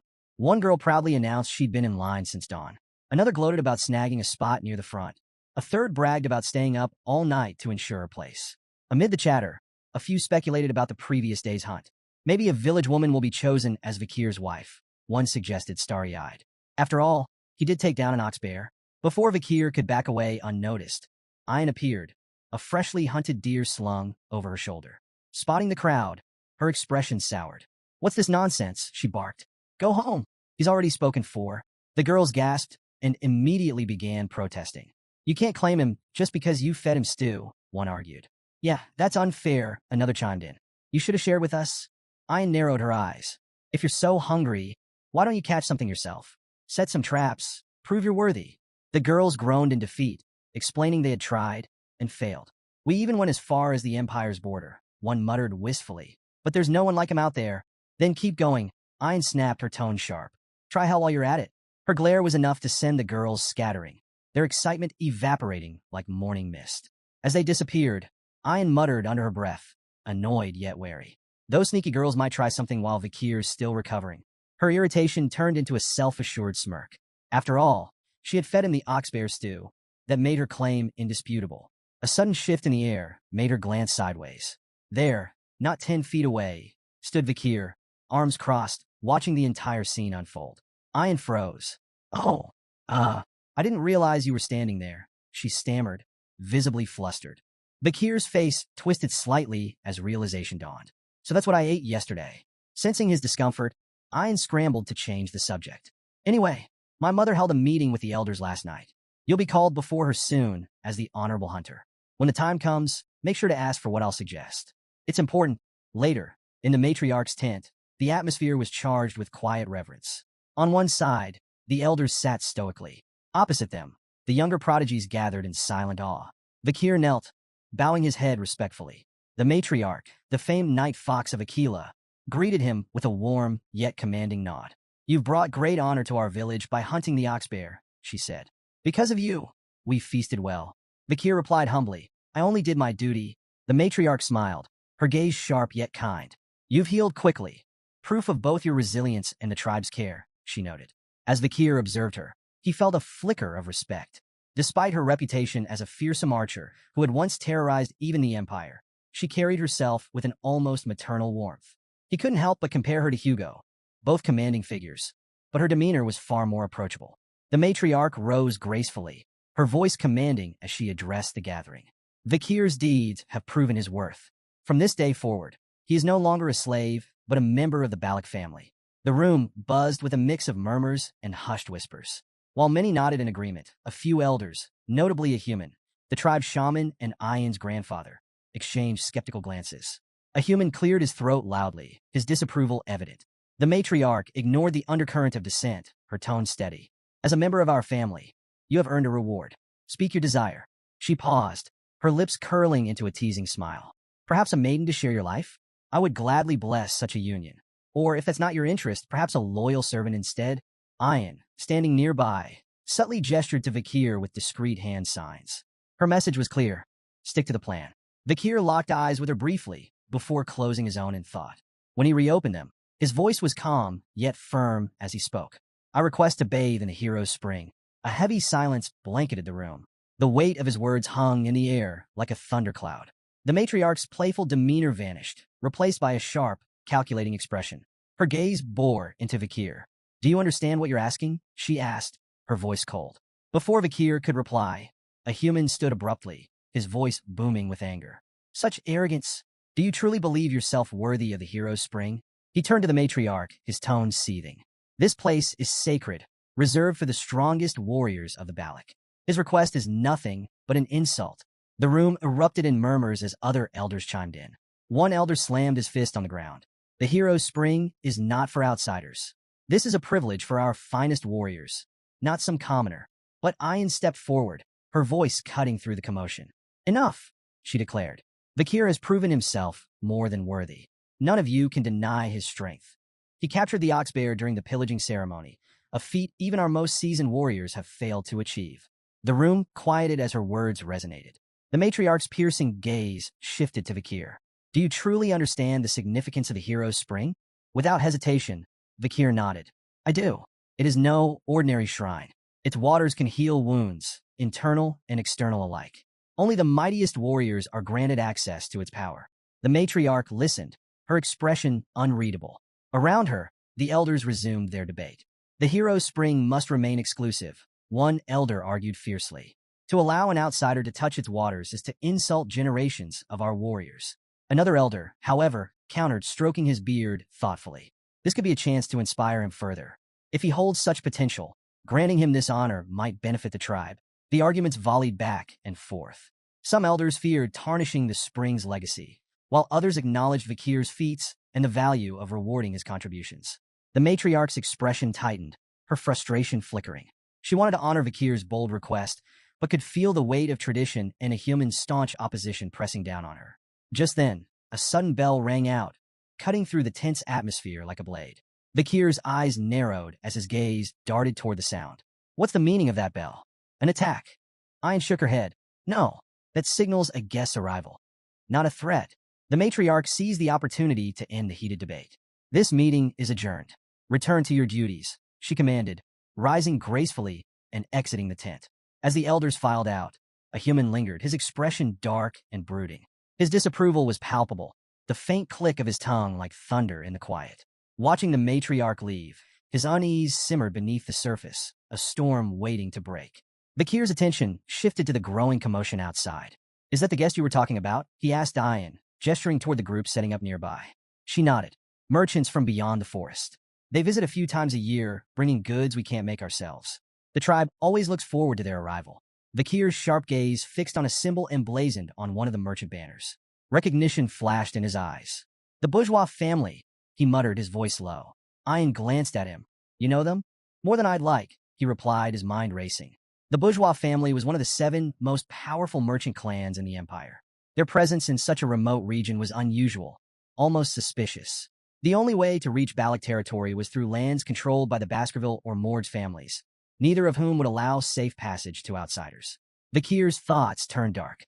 How did they get here? Smuggling routes? Backdoor deals? The merchants wasted no time setting up their vibrant stalls. Their leader, a round, jovial man with an air of authority, addressing the tribe in fluent Balak. Welcome, friends. For the next 5 days, the market is open. Barter your finest goods and discover treasures from beyond the forest. Excited murmurs spread among the villagers, who surged forward to browse the offerings. The merchants displayed their wares with practiced flair. One held up a gleaming glass orb, claiming it could bring sweet dreams when placed near a bed. Another showcased perfumes, cosmetics, and sacks of grain. Vakir observed the frenzy with a critical eye. The goods on display were mundane by imperial standards, but the merchants bartered them for rare forest treasures of far greater value. The imbalance was glaring, and Vakir's jaw tightened. The bourgeois are bleeding them dry. A commotion nearby drew his attention. Ian's voice rang out, laced with frustration. A diamond for corn? Are you serious? For a brief moment, Vakir felt a flicker of relief. At least someone here recognized the absurdity of the trades. But then, to his horror, Ian's expression shifted. She grinned triumphantly, handing over a diamond for 2 ears of corn. Clutching her prize like a trophy, she beamed with pride, clearly convinced she had struck an incredible deal. Vakir pinched the bridge of his nose, exhaling sharply. Hopeless, he muttered, watching her celebrate her victory. Elsewhere in the market, 3 Balak warriors were locked in intense negotiations with the merchant leader. I'll trade this pearl clam for 2 radishes, one of them demanded, his tone suggesting he genuinely believed it was a steal. Another inspected a cabbage with a critical eye, scrutinizing its quality before eventually bartering a prized deer antler for it. Their persistence wore down the merchant leader, who, with exaggerated reluctance, tossed in extra items to seal the deals. The warriors left with wide grins, proudly celebrating their victories. The merchant leader, meanwhile, smirked as he watched them walk away, amused by how easily they'd given up treasures worth far more than the goods they'd received. In a quieter corner of the market, a young Balak girl timidly approached the merchant leader. Her wide eyes sparkled with hope as she pointed at one of the glowing glass orbs on display. "Excuse me, sir," she said softly. "May I trade for that orb?" The merchant leader crouched down, his smile dripping with condescension. "Well now, little one, what do you have to offer?" Beaming with pride, she reached in her pouch and pulled out a small, wriggling sun larva. It's very rare, and it's nutritious too." The merchant leader's face twisted with disgust. "Ugh, disgusting," he barked, slapping the larva from her hand. The tiny creature hit the ground with a wet thud, and the girl froze, her face crumpling as tears welled up in her eyes. Sneering, the merchant leader turned to leave, muttering under his breath, "For a primitive barbarian, she's quite pretty. She'd fetch a decent price as a slave." The girl knelt, clutching the rejected larva in trembling hands, tears streaming silently down her cheeks. Suddenly, a shadow loomed over her, and a gentle hand rested on her head. She looked up to see Vakir standing beside her. His expression was calm, but the fire in his eyes burned with quiet fury. "This trade is invalid," Vakir declared, his voice steady but sharp enough to cut through the market's noise. The merchant leader stopped mid-stride and turned back, his feigned confidence masking unease. "And what do you know about valid trades?" he asked mockingly. "Surely a savage like you wouldn't understand the intricacies of imperial customs." "Perhaps there's been a misunderstanding." Vakir's gaze locked onto the merchant with chilling precision. "A misunderstanding?" he asked, his tone colder than ice. "Do you mean your intention to sell a Balak child as a slave?" The merchant leader flinched but quickly recovered, waving his hand dismissively. Now, no need to be dramatic. These trades are sanctioned by the Balak shaman, a servant of the forest god, no less. It's not your place, boy, to question their sacred authority." Vakir ignored the merchant's bluster, taking a deliberate step forward. His voice, though calm, carried an undeniable weight. "I demand the cancellation of every trade conducted today. They are blatantly unfair." The merchant leader furrowed his brow in feigned confusion, his voice dripping with mockery. "Unfair, you say? And who made you the arbiter of fairness?" Vakir's expression remained cold, his tone sharper than steel. "Fairness is determined by market value, something your trades blatantly disregard." He stepped forward, his presence commanding, as he began dismantling the merchant's schemes piece by piece. "Take that corn you bartered. Each ear is worth 100 gold at most. Yet a diamond, worth 2 million gold, was given in exchange. And the ox-bear horn? Properly crafted into billiard balls, it would fetch no less than 1 million gold. It's comparable in value to goblin bud mushrooms, banned for export due to their high medicinal demand in the empire." The crowd murmured in disbelief as the merchant leader's confident grin began to crack. Vikir's precise breakdown of values left the merchants visibly shaken, their earlier smugness now replaced with unease. Reaching for one of the merchant's prized items, a glass orb, Vikir held it aloft for all to see. "And this," he began, his voice heavy with contempt, "is your so-called treasure for sweet dreams." The merchant leader forced a tight smile. "Ah yes, one of our finest wares, a marvel for peaceful sleep, perfect for weary minds." Vikir rolled the orb between his fingers, his eyes narrowing. "This orb is coated with microscopic holes that release a drug. It's banned in the Empire for its devastating effects. While it may induce dreams at first, prolonged exposure destroys the mind, leaving its users broken." Without warning, he crushed the orb in his hand. The crowd gasped as shards fell to the ground, releasing a fine, powdery mist into the air. "This isn't a treasure," Vikir continued, his voice hard as iron. "It's poison, and you've been spreading it under the guise of trade." The merchant leader stumbled backward, his pale face glistening with sweat. Nearby, one of his associates leaned in, whispering frantically, "Who is this boy? How does he know so much?" The leader swallowed hard, his voice barely audible. "Someone who knows far too much." Ayan's voice cut through the tense silence like a whip. "What did you mean by poison bodies and harm?" she demanded, her fury palpable. Vikir gave her a single nod, confirming her worst suspicions. Ayan's expression darkened further, and her rage turned toward the merchant leader. "How dare you poison our people?" she roared, her voice trembling with indignation. "You've been deceiving the Balak without fear or consequence, haven't you?" The merchant leader raised his hands, stammering as he searched for a defense. But before he could speak, a sharp whistle pierced the air. Ayan's arrow struck true, embedding itself in his shoulder. The leader screamed in pain, clutching the wound as blood seeped through his fingers. His face contorted in agony as he staggered back, tears springing to his eyes. "You cowards preyed on us with your lies and poisons." Ayan snarled, her bow drawn and ready for another shot. The merchant leader glared at her, his voice weak but venomous. "You'll regret this," he spat, his words barely audible over his labored breathing. His companions wasted no time. Scrambling to their feet, they shouted frantic orders to pack their goods. The merchants hastily mounted their horses, clutching whatever they could as they fled into the night, leaving behind shattered wares and stunned villagers. Vikir watched the merchants flee into the shadows of the forest. He turned to Ayan, his expression calm but questioning. "You're letting them escape?" he asked. "You know they'll regroup to recover their losses. Why not end it now?" Ayan lowered her bow, a cold glint in her eyes.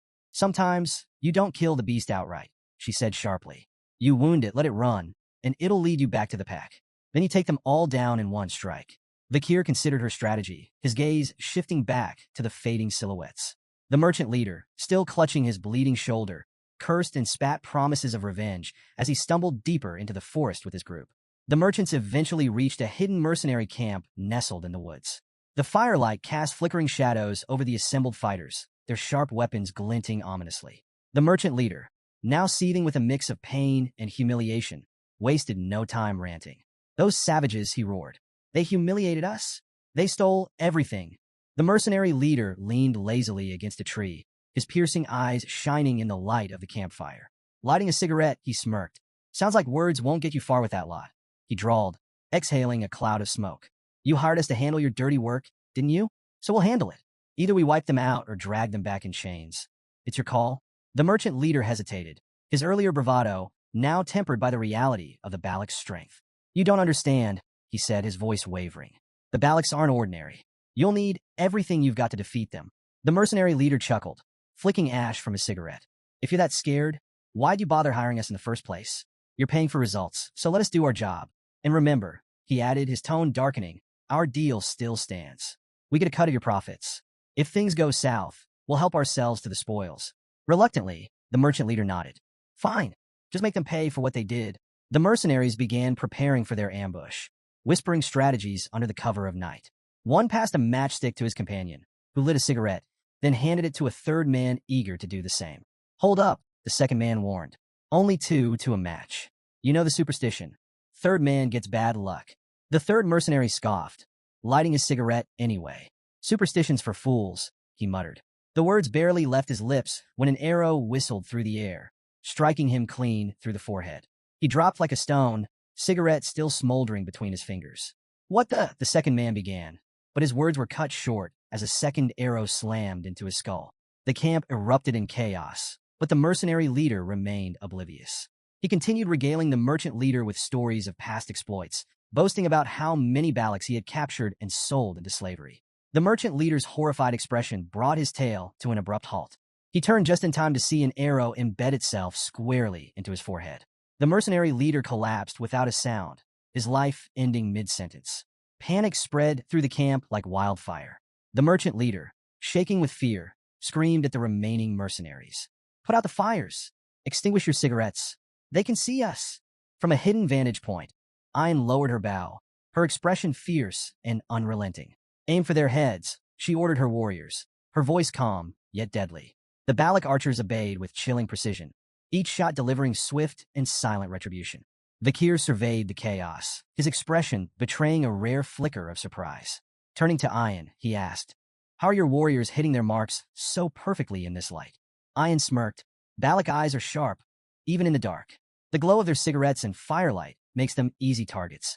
Before Vakir could respond, a Hun appeared, dragging barrels behind him. His usual smirk was firmly in place. "Still playing the obedient slave, I see," he taunted. Vakir corrected him with a cool tone. "I'm no longer a slave. I'm a commoner now." A Hun shrugged dismissively. "Doesn't change much, does it? Commoner, slave, it's all the same to me." Amidst the flaming chaos, one mercenary stood his ground, raising his shield to deflect incoming arrows. "Mages, form up! Shields, cover the front! Prepare for a counterattack," he barked, his voice cutting through the panic. But before they could regroup, a strange sight drew their attention. Two arrows embedded in nearby trees held a barrel aloft, suspended by thick ropes. More barrels began to appear, dangling from the trees, all tied by expertly aimed arrows. "What kind of trickery is this?" a mercenary shouted, his voice edged with panic. One soldier sniffed the air and muttered, "It's alcohol." His realization was cut short as a volley of flaming arrows rained down. The suspended barrels exploded in a fiery inferno, engulfing the camp in a massive blaze. The fire spread rapidly, consuming everything in its path. The screams of burning mercenaries filled the night air, mingling with the crackle of flames. Hidden behind a tree, the merchant leader's face twisted in horror. "They're using oil barrels as weapons," he muttered, his voice trembling. "Launching them with arrows? How?" A rustling noise behind him made him freeze. Turning slowly, he saw a shadowy figure emerging from the darkness. His heart raced as he recognized the crimson glow of Balak eyes. "Wait, don't kill me," he pleaded desperately. Fumbling, the merchant leader pulled a document from his bag, the official seal gleaming faintly in the firelight. "This is an exploration permit," he stammered, "stamped by the deputy consul of Underdog City. If you kill me, the Baskerville family will have their revenge." Vakir stepped into the light, his red eyes gleaming coldly. "This deputy consul," he said softly, "was his name Vakir by chance?" The merchant leader nodded eagerly, sensing a lifeline. "Yes, Vakir, the infamous Vakir." A faint smirk tugged at Vakir's lips. "Strange," he replied icily. "I don't recall granting any such permit." The merchant leader's face paled as recognition dawned. "You're—" His words were cut short by Vakir's arrow, which struck him cleanly in the chest, silencing him forever. "Those who forged the Baskerville seal," Vakir stated, his voice steady and unforgiving, "are executed without exception." Moments later, Ayn arrived astride her wolf, urgency in her voice. "We need to move, slave. Hurry." Vakir's brow twitched as he corrected her, his tone firm. "Not a slave. Remember that." The surviving mercenaries, emboldened by the sudden cessation of Balak arrows, regrouped. "They're retreating," one shouted. "Pursue them. Make them pay." Before they could advance, the forest seemed to shift. A monstrous presence descended upon their position, a suffocating aura that struck terror into even the bravest. Screams of fear echoed through the night, as the mercenaries faced something far worse than the Balak warriors. Standing beside Vakir, Ayn watched the distant carnage. "The fire tactic was clever," she remarked, her tone tinged with admiration. "You're becoming a real Balak warrior." Vakir smirked faintly. "I could say the same whenever I see you." Their attention shifted to the looming shadow of Madame Eight Legs, her monstrous aura palpable even from afar. Vakir's expression hardened, his voice carrying a note of resignation. "This night just keeps getting better." Back in the village, the matriarch addressed the gathered Balak warriors with a warm smile. Placing a hand on Vakir's shoulder, she declared, "For your many achievements, resolving our food shortage, minimizing casualties with clever tactics, uncovering the truth behind the warriors' ailments, and exposing the merchant's deceit, I grant you permission to enter the hero's spring." The crowd murmured in approval as she added, Tonight's full moon marks a sacred time. Ayan, guide Vikir to the spring. Ayan stood with a cheerful, yes, mother, and led Vikir toward the sacred site. As they walked, she looped her arm around his casually, her tone light, but pointed. Did you notice a human stayed quiet back there? He was quick to blame curses for the warrior's sickness. But your discoveries? Let's just say they didn't help his reputation. Vikir's gaze drifted toward the shaman, recalling the merchant leader's words about a human being a supposed proxy of the forest god. He couldn't help but wonder how much truth there was in those claims, or how much the shaman might be hiding. That night, Vikir submerged himself in the hero's spring, letting its warmth seep into his battered body. He closed his eyes as relief washed over him. The spring's magical properties soothed his muscles, mended his bones, and purified his mana. It was leagues beyond the river Styx back in Baskerville, free of its limiting conditions. He was so absorbed in the spring's restorative effects that he almost missed Ayan slipping into the water beside him. Opening one eye, he raised a brow. The matriarch said I should bathe alone. If you're here, the spring's effect might diminish. Ayan waved off his concerns with a grin. Details. True Balacs don't bother with minor rules. Rolling his eyes, Vikir let it slide. His interest peaked when Ayan mentioned Sir Adonai, the legendary figure credited with discovering the spring. Adonai? What's his story? Ayan's tone shifted to reverence as she explained. He's the only warrior in Balac history who dared to face Madame Eightlegs head-on. The most powerful man in our legends. You should show him respect. Vikir nodded, acknowledging her words. If he stood up to that monster, he deserves honor. Ayan frowned, catching the faint trace of skepticism in his tone. I'm being serious. You're impossible to talk to sometimes. She huffed and turned away, muttering about how frustrating outsiders could be. Her irritation softened as she thought back to her mother's earlier words. The matriarch had spoken of Vikir's transformation, from a slave to a respected commoner with a growing reputation.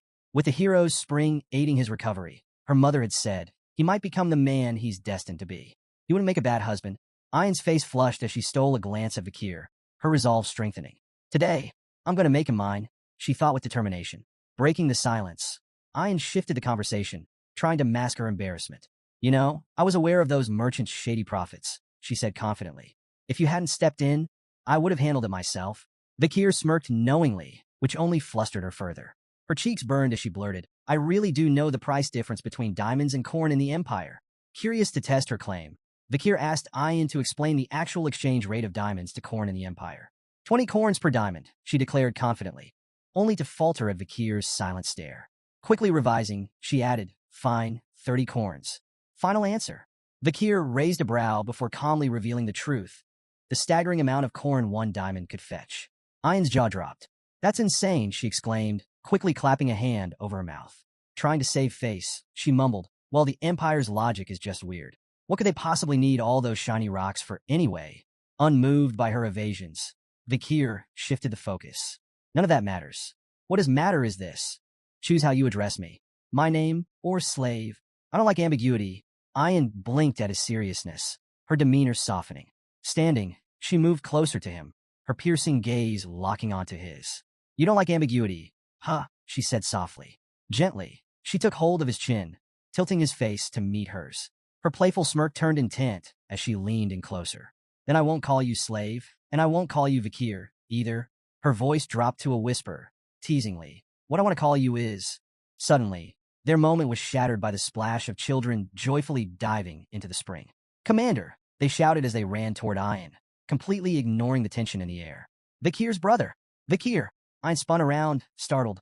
How did you even get here? She demanded, her exasperation drowned out by their laughter and splashing.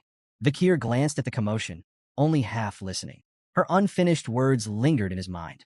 If it's not my name or slave, then what does she want to call me? Ayan's temper flared as the kids splashed around. You rascals. If you keep playing here, the spring's effects will be ruined. But Vikir smirked, his tone laced with amusement. Didn't someone say a true Balac doesn't bother with minor rules? The children immediately took his side, chiming in with playful glee. Yes, stingy Ayan? One of the older children stepped forward, his serious tone contrasting with the chaos. It was the matriarch's command, he explained. She said the sick children should use the spring. It'll help heal the damage caused by the merchant's drugs. Ayan froze, her expression shifting to one of realization. Mother planned this, she muttered, her tone exasperated. Of course she did. Nearby, a small girl shyly approached Vikir, her brother by her side. Thank you for helping my sister, the boy said, his voice filled with gratitude. The girl nodded, adding a soft, Thank you. Ahan, who had been observing the scene in silence, stepped forward hesitantly. His face was tight with frustration, but his voice was sincere. I misunderstood you, Vikir. I'm sorry. Vikir's response was simple and unimpressed. Yeah, Ayan threw her hands up in disbelief. We're apologizing here. Is ya all you have to say? Unfazed, Vikir shrugged. Ahan's got too much anger in him. Better he learns to manage that first. Ayan's warm smile lingered as she glanced at Vikir, a light blush spreading across her face. We still have so much time together, she thought, feeling a quiet contentment. With a cheerful grin, she called out, Congratulations on officially becoming one of us, Vikir. After some time, a loud thud broke the peace as a solid punch sent Ahan sprawling to the ground. He groaned, clutching his face, blood trickling from his nose. Standing over him was none other than Vikir van Baskerville, now a striking 17-year-old. You're more of a crybaby than I thought, Vikir said with faint amusement. Ahan gritted his teeth, wiping the blood from his nose as he scrambled to his feet. Don't walk away. Let's go another round. But Vikir had already turned, his calm demeanor unshaken. That's enough for today, he said casually, his back to Ahan. Running away again? Ahan shouted, his frustration palpable. Vikir didn't stop walking. I'm just going for a stroll. The moment Vikir left, Ahan's friends rushed to help him up. Man, he's a beast, one muttered, shaking his head. He's gotten stronger since he recovered. Another chimed in, stronger? I heard his marksmanship's on par with Commander Ayan now. The third scoffed. On par? Don't make me laugh. I could probably give him a bloody nose with one punch. Ahan surprised them by revealing the truth. You don't get it. His punch didn't even hit me. His friends blinked in confusion. What are you talking about? Ahan clenched his fists, still feeling the phantom impact. It stopped right in front of my face. The wind pressure from his punch made my nose bleed. Elsewhere, Vikir stood in front of a wall riddled with massive holes. Sweat dripped from his brow as he exhaled, his chest heaving from exertion. Finally, he muttered, the sixth technique perfected. His gaze sharpened as he assessed the destruction before him. At just 17, Vikir had mastered the six-fong technique, a feat even seasoned Baskerville swordsmen rarely achieved. Pride flickered in his eyes, but he remained grounded. The path to the pinnacle, the 10th technique, still stretched far ahead. Beyond his swordsmanship, Vikir had cultivated 6 mana circles, raising himself to the rank of a high-tier graduate. He reflected briefly on the tools and techniques that had brought him here. The river Styx's power coursing through him, the demonic sword Beelzebub in his arsenal, and the lethal skills he'd honed during his time with the Balax. With these combined strengths, Vikir knew he could now stand toe-to-toe with even the most elite graduates of the Baskerville lineage. 2 years had passed since he entered the deep forest. As he stared into the horizon, a question lingered in his mind. When my preparations are complete, will it finally be time to leave the Balax? Later, Vikir and Ayan moved through the dense forest together. Vikir crouched down, examining faint impressions in the dirt with a sharp eye. These tracks, he said, his voice steady, are from a deep forest snake Masasu. An old, massive one. Ayan nodded, her expression momentarily serious. If we catch it, Vikir continued, it'll feed the village for 4 days. As he stood and turned to her, he noticed something was off. Ayan's gaze was distant, her face clouded with thought. You seem distracted, Vikir remarked, narrowing his eyes. Something on your mind other than the hunt? Caught off guard by Vikir's question, Ayan's face flushed crimson, and she stumbled over her words. Of course not, she blurted, though her tone was anything but convincing. Desperate to change the subject, she quickly pulled a knife from her belt. Anyway, she said hastily, another hunting group wanted me to ask you about something. Vikir's brow arched, suspicion flickering in his eyes. It was clear she was dodging the conversation. Ayan held up the blade for him to inspect. They found this on an imperialist who trespassed into the forest, she explained. Do you recognize the emblem? Vikir leaned closer, his sharp gaze scanning the intricate design on the blade's hilt. His expression darkened as he nodded. I do. That emblem belongs to the Leviathan clan, one of the 7 imperial clans, alongside Baskerville. Ayan's face fell as she processed the information. We thought it might have belonged to someone from the mercenary group we took down 2 years ago, she admitted. But it looks like this is something bigger. Her tone grew heavier as she continued. There's something off about all of this. We've been finding traces of a red liquid at random locations around the headquarters. Glass bottles, shattered and discarded, always left behind by intruders who disappear before we can catch them. Vikir's eyes narrowed. What kind of red liquid? Ayan sighed. We're not sure, but it's deliberate. The hunting group did manage to capture someone once, but she hesitated, her frustration evident. They swallowed poison before we could question them. This dagger is all they left behind. She paused, studying Vikir intently. Her demeanor shifted, her voice lowering. Vikir, she asked softly, do you want to go back to your hometown? The question stopped him cold. He turned to meet her gaze, his brows furrowed. "Why are you asking me this now?" he asked, his tone steady but edged with caution. Ayan's frustration broke through as she stepped closer, her voice rising slightly. "I don't like secrets or lies, Vakir. Just tell me the truth." Before he could respond, her next words struck like a bolt of lightning. "Another imperialist entered the deep forest recently," she said, her tone grave. "I believe they're here for you." Vakir froze, his sharp composure faltering for a fraction of a second. Ayan didn't miss the flicker of shock in his expression. She leaned in closer, her voice barely above a whisper. "There's one more thing," she added. "It's a red-haired girl." Her words hung in the air, thick with tension. Ayan reflected on the past 2 years, replaying the confrontation with Madam and the search party's venture into the deep forest. She suspected they were hunting for Vakir.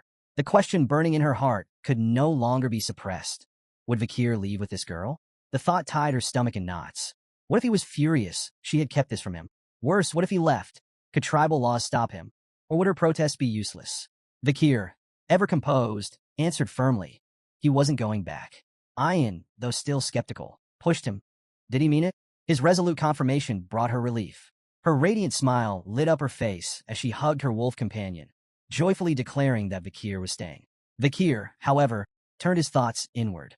He was certain the Empire still believed him dead, a deception he intended to maintain until he could mask his strength from Hugo. The mention of the girl stirred his curiosity. Was it Camus Morgue? Did she remember he had saved her? Or was this purely a political maneuver? Watching the Baskerville clan aid the Morgue's search efforts hinted at their unshaken alliance. He wondered if his death had further cemented that bond. Regardless, it reinforced his resolve to one day venture beyond the forest and uncover the truths awaiting him. Later, as Vakir and Ayan stood by the river, their peace shattered when a massive lungfish erupted from the water, flopping violently onto the shore before falling still. Ayan identified it and remarked that its leap likely heralded the rainy season. Judging by the fish's size, she predicted this year's rains could be unusually long. Vakir's sharp eyes caught an anomaly, an arrow embedded in the fish. Cutting it open, they were shocked to find a human skeleton clutching the arrow inside. Ayan, after a closer look, deduced it might belong to someone from the Loco tribe. Signs of resistance hinted at a struggle, even in the fish's belly. This confused her. Lungfish typically scavenged only the dead. Vakir speculated the person was so weakened the fish mistook them for a corpse. Ayan questioned what could drive someone so frail to risk such dangers, and Vakir suggested desperation. Perhaps the Loco tribe faced grave circumstances. This, he said, demanded deeper investigation. Their trek into the forest uncovered a chilling sight, a clearing strewn with corpses. Ayan gasped, horrified. "Are all the Loco warriors dead?" she whispered, her voice trembling. Struggling to process the carnage, she watched as Vakir crouched to inspect the remains. His keen observation revealed grim signs: vomiting, diarrhea, and red spots on the bodies. The horrifying possibility struck him. This could be a deadly disease. The implications were staggering, and both Vakir and Ayan felt the oppressive weight of a tragedy unfolding within the forest depths. As Ayan and Vakir neared the Loco village, an unsettling silence loomed over them. It was well past mealtime, yet no smoke curled from cooking fires. The eerie stillness gnawed at their nerves as they pushed deeper in. Overgrown weeds choked the paths, and there wasn't a single sign of life. Ayan hesitated. Maybe they relocated, she suggested, though her voice lacked conviction. But before Vakir could respond, she yanked back the curtain of a tent and immediately recoiled. A swarm of flies buzzed out, revealing a lifeless, rotting corpse inside. "Vakir!" she shouted, alarmed. Vakir, already searching, had found another body nearby. His mind churned with grim recognition. Before his regression, a deadly plague, the Red Death, had ravaged these lands. Victims suffered red blotches, violent vomiting, and agonizing pain before succumbing to a slow, excruciating demise. The disease had spread so viciously it even reached the Empire, leaving devastation in its wake. Ayan's face paled. "We need to leave. This village is cursed." Vakir, unfazed, corrected her. "It's not a curse. It's an infectious disease." "That's even worse," she snapped. He reassured her that it wasn't highly contagious, though she didn't look convinced. Hesitantly, she asked, "Are you sure it's not a curse?" "If you're scared, leave," he replied, his tone indifferent. Ayan's expression darkened. "What if you die?" Vakir shrugged.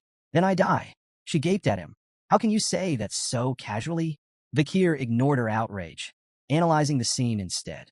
Not all the Loco people were dead. The village looked abandoned rather than exterminated. It seemed the survivors had fled, leaving behind the sick and dying. He decided to check the barracks for supplies. Find a safer spot and wait, he advised. Fuming at his cold attitude, Ayan turned to leave, only to freeze mid-step. Her eyes widened in horror, her face drained of color. Then she screamed. Vikir spun around, alarmed, and saw her on the ground, shaking violently. Ayan, she pointed ahead, her voice breaking. TT the curse. Run, Vikir. Now! A small figure stood in the distance. Ayan, paralyzed with fear, begged him to flee. If you run, I'll follow. I swear. Just don't go near it. But as she tried to stand, she cried out again, clutching her leg in pain. A cramp. Vikir ignored her panic and approached the figure. It was a little girl, no older than 5. She wasn't loco, that much was clear. She stood near a small pile of stones, a wilted flower resting atop them, a grave. She had been mourning someone. Kneeling, Vikir met her eyes. Who are you? The child hesitated before responding with 3 chilling words. Loco slave. Kitchen maid? Ayan gasped audibly, but Vikir remained calm, studying her. She had been a servant, enslaved by the Loco tribe. What's your name, he asked. The girl hesitated again before softly replying. Pomerian. Vikir's eyes narrowed. The name sounded imperial. Was she a kidnapped noble? Then she completed her introduction, words that sent a shock through his entire body. Pomerian Le Baskerville. Vikir froze. Within the Baskerville clan, middle names carried immense weight. The extended family bore Van, but Lum was exclusive to those of direct lineage, reserved for male heirs. In the rare case of female descendants, they too carried the name Le. That meant Pomerian was a direct descendant of Hugo Baskerville. Ayan's voice cut through his spiraling thoughts. She pointed at the pendant hanging from Pomerian's neck, its etching unmistakable, the Baskerville crest. Vikir seized the pendant, startling the girl, who clutched it protectively. Ignoring her reaction, he flipped it open. His blood boiled. Inside was a portrait of Hugo. A storm of emotions surged through him. Rage, confusion, disbelief. His grip on the pendant tightened as he turned to the trembling child. Where did you get this? His voice was sharp, demanding. Pomerian flinched, holding the pendant closer to her chest. Ayan quickly intervened. You're scaring her, she said, stepping between them. Try smiling. Vikir exhaled sharply. He was losing control. After a deep breath, he forced a smile. The result was so unnatural that Ayan actually looked impressed. Kneeling, he spoke again, this time softer. Who are they? He asked, pointing to the images inside the pendant. Pomerian hesitated before responding. My mother, grandmother, and grandfather. Vikir's mind raced. He recalled something Butler Barrymore, the longtime Baskerville butler, had once said about Hugo's past. Before becoming the cold, ruthless tyrant of the Baskerville clan, Hugo had been a devoted husband to his first wife, Roxana, and a loving father to their only daughter, Penelope. But tragedy struck when barbarians kidnapped Penelope. Desperate, Hugo moved the entire Baskerville clan to the remote Lenore Mountains, near barbarian lands, and sent out countless hounds in search of her. Yet no trace of Penelope was ever found. Her loss shattered him. The once devoted father became the infamous executioner of the empire, a man who hated barbarians with an unquenchable fury. At the time, Vikir had dismissed the story as a tragic legend. But now, the truth stood before him. Pomerian was Penelope's daughter, which meant she was Hugo Baskerville's granddaughter. The irony was almost poetic. Hugo, the man who despised barbarians more than anything, had a half-barbarian granddaughter. Vikir smirked. He could only imagine Hugo's face when he learned the truth. But that was a problem for later. For now, he ruffled Pomerian's hair. You've been through a lot, haven't you? He said gently. The girl studied him, uncertain. Then, with quiet fascination, she whispered, Your hair and eyes, they look like my mother's. Vikir chuckled. All Baskerville hounds tend to look alike. He smirked and added, Guess that makes me your uncle. Pomerian's eyes widened. Uncle, a memory flickered in her mind. Mother told me, if I ever saw someone with red eyes, I should follow them. Vikir arched a brow. Oh, and what do you think? Pomerian hesitated. Then, with sudden determination, she clung to him. I'll go with you. And just like that, 2 stragglers of the iron-blooded sword clan crossed paths, bound by fate. The next morning, Pomerian peeked out from the tent, rubbing her sleepy eyes. Spotting Vikir preparing to leave, she immediately trotted over. Where are you going? Vikir slung his weapon over his back. A meeting. The clan's matriarch called for it. Without hesitation, Pomerian ran up to him, arms outstretched. I'm coming too. Before he could refuse, she climbed into his arms, clinging to him like a stubborn little monkey. Vikir sighed, realizing there was no point in arguing. She wasn't afraid of much, except being left behind. As he carried her on his back, his thoughts drifted to the road ahead. The Balik village wasn't a place for a child. She needed safety, civilization, A home far from Hugo's grasp. This wasn't just his fight anymore. He had someone to protect. His resolve hardened. He needed help. First, he'd see the matriarch. Then, he'd find Chihuahua and make arrangements to leave the forest for good. Inside the matriarch's tent, the atmosphere was tense. The matriarch's weary eyes scanned the gathered elders and shamans as she addressed the growing crisis. The disease is spreading, she said gravely. If the rainy season begins while it persists, the consequences will be catastrophic. The shaman scoffed. This is no disease. It's a curse. He declared that the spirits of their ancestors were furious, and the only solution was a grand ritual to appease them. Ian immediately objected. This isn't a curse. If we don't act fast, more will die. We need to move the village. The elders pushed back. Their ancestors' ashes were buried here. The land was sacred. Leaving was unthinkable. Ian's group refused to back down. The children are dying, one of them argued. What's the point of honoring the dead if we let the living perish? The shaman supporters held firm. The ancestors are punishing us. If we abandon them, we'll be cursed forever.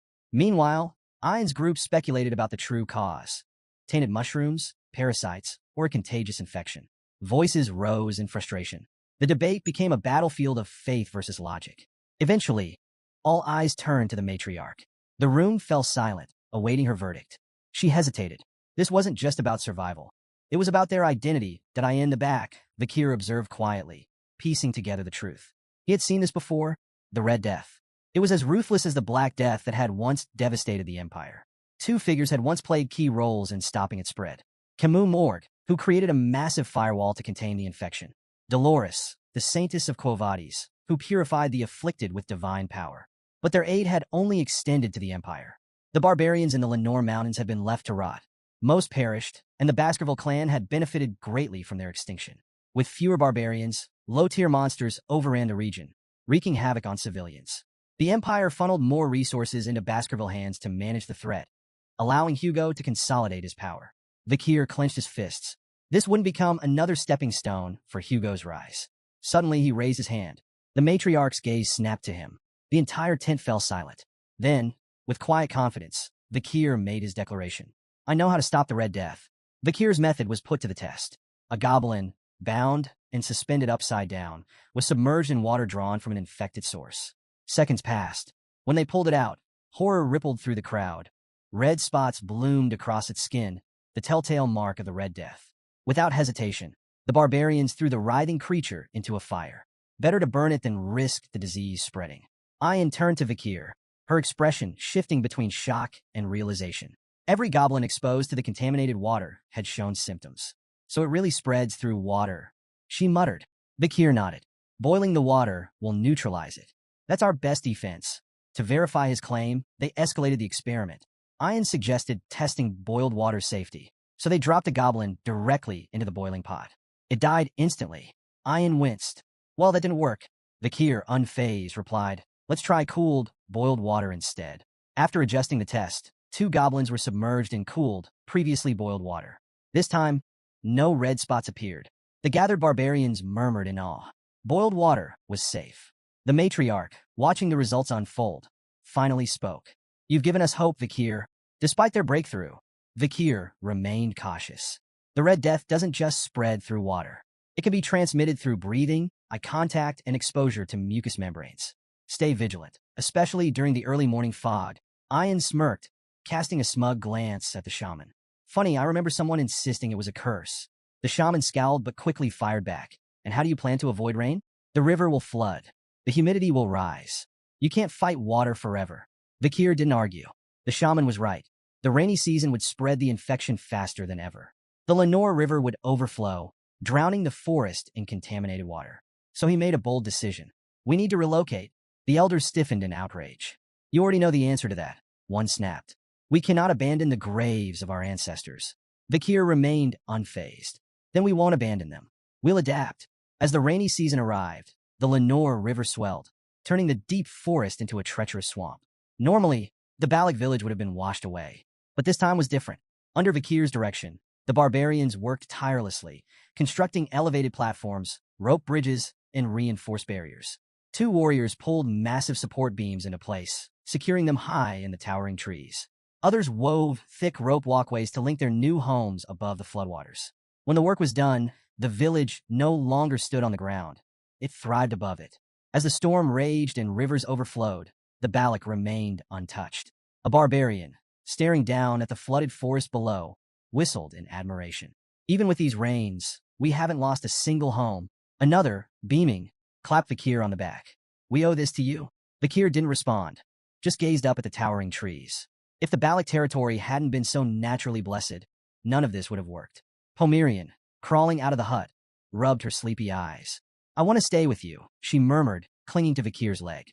Before he could respond, urgent shouts cut through the air. Two barbarians were waving frantically from a nearby platform. Something fell off. Vakir's instinct screamed, danger. A massive catfish erupted from the murky waters, its gaping maw aimed at the unsuspecting warriors. Their fearful screams rang out as they scrambled to react. Too late. Just as the catfish lunged, an arrow whizzed through the air, striking it cleanly in the side. The impact sent the beast flailing back into the water. The sharpshooter? Ayan. Lowering her bow, she glared at the catfish. You ugly bastard. Try that again, and I'll turn you in a stew. Vakir exhaled, momentarily impressed. Fast, precise, sufficient. Ayan had saved them in seconds. He turned to her. That thing, is it the infamous Mishisu? Ayan shook her head. No, this one's Ka. It's ruled these waters for decades. Before she could say more, Ka slammed into a platform. The impact sent two barbarians tumbling toward the water. Vakir moved instantly. His hand glowed red as he summoned Beelzebub. His blade blurred as he unleashed the sixth Baskerville technique, 6 lurking ambushes. A flurry of precise, deadly slashes struck Ka, forcing it back. The beast screeched in agony before retreating into the depths. The fallen barbarians caught onto a nearby tree trunk and managed to climb back up, shaken but safe. The gathered warriors, still processing what had happened, suddenly erupted into cheers. Vakir, the hero of Balak Village. You saved us again. As chants of praise filled the air, Vakir noticed a bitter glare from the crowd.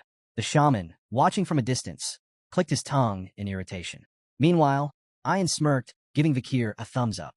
You pass, she teased, though her eyes hinted at mischief. That evening, the atmosphere inside Vakir's hut was surprisingly warm. Pomerian sat at the table, happily eating the meal Vakir had prepared. Beside her, Ayan also dug in, her face blissful as she chewed. Pomerian beamed. This is delicious. Ayan, mouth still full, nodded in agreement. You're a surprisingly good cook. Vakir arched a brow. I don't remember inviting you. Ayan, flashing a mischievous grin, pointed to her empty plate. The smell led me here. Can't just ignore fate. Vakir sighed. I didn't make enough for you. Ayan shrugged. What belongs to the slave belongs to the master. Vakir scowled. I'm not a slave. She waved him off, clearly enjoying herself. Pomerian, watching their playful exchange, suddenly tilted her head. You two act like a married couple. Ayan choked on her food. Face burning red, she grabbed Pomerian into a tight hug. You're so adorable. Let's keep you forever. Pomerian giggled, hugging her back. Vakir, watching them, exhaled. When did those two get so close? Suddenly, the warm mood shattered. A chill swept through the hut, and Vakir's sharp instincts flared. Turning toward the entrance, he saw a shadowy figure standing in the rain, soaked to the bone, trembling, and eyes filled with desperation. Ayan's expression darkened. Ahan, the young warrior stepped forward, his voice shaking. Vakir, I need your help. His tears mixed with the rain. Please save my little sister. The rain pounded against the tent, the dim light inside barely piercing the gloom. On a makeshift bed, a frail young girl lay still, her breathing ragged. Red bruises mottled her small body, a cruel sign of her worsening condition. Vakir, Ayan, and Ahun stood around her, the weight of the moment pressing down on them. Breaking the silence, Vakir's voice was calm but firm. When did this start? Ahun swallowed hard. Yesterday. She went into the swamp to gather wood for the village. Ayan added softly. Yahello is always trying to help. She's kind, too kind. She turned to Vakir, eyes pleading. Is there a way to save her? Before he could answer, a shadow entered the tent. A sharp grunt. A heavy presence. A human. The shaman and Ahun's grandfather. His piercing gaze swept over them before settling on Yahello. His face twisted with disapproval. Foolish girl, he muttered, voice dripping with contempt. I warned you not to go near that swamp. His frustration exploded. He turned on Ahun and slapped him across the face. The crack echoed in the tent. Useless boy, he spat. You and your imperial spy bastard friend have disgraced this tribe. His glare bore into Vakir. Ayan bristled at the insult, but Ahun didn't fight back. Tears slid down his face, silent and unchallenged. The shaman's voice boomed. declaring Ahul's condition a divine curse, punishment for neglecting ancestral rites. Only an offering will cleanse this taint, he warned. The matriarch will understand. With that, he stormed out. The silence that followed was thick with tension. Ayan clenched her fists. That old bastard, she hissed. How can he? But Vakir's calm voice cut through the storm. If you want to save her, I have a plan. The battle against disease begins. Vakir turned to Ahun. You want to help? Ahun snapped out of his daze. Yes. Then listen carefully. Vakir's tone was steady, decisive. Sanitize everything Ahul has touched. Use boiling water. Burn charcoal in the bonfire to repel insects and bats. Keep her isolated, warm, and dry. This gives her the best chance to fight the disease. He locked eyes with Ahun. Can you handle it? Ahun wiped his tears away. I'll do it. Without hesitation, he rushed out to begin preparations. Ayan stepped closer, worry clear in her voice. You really think you can save her? Vakir didn't hesitate.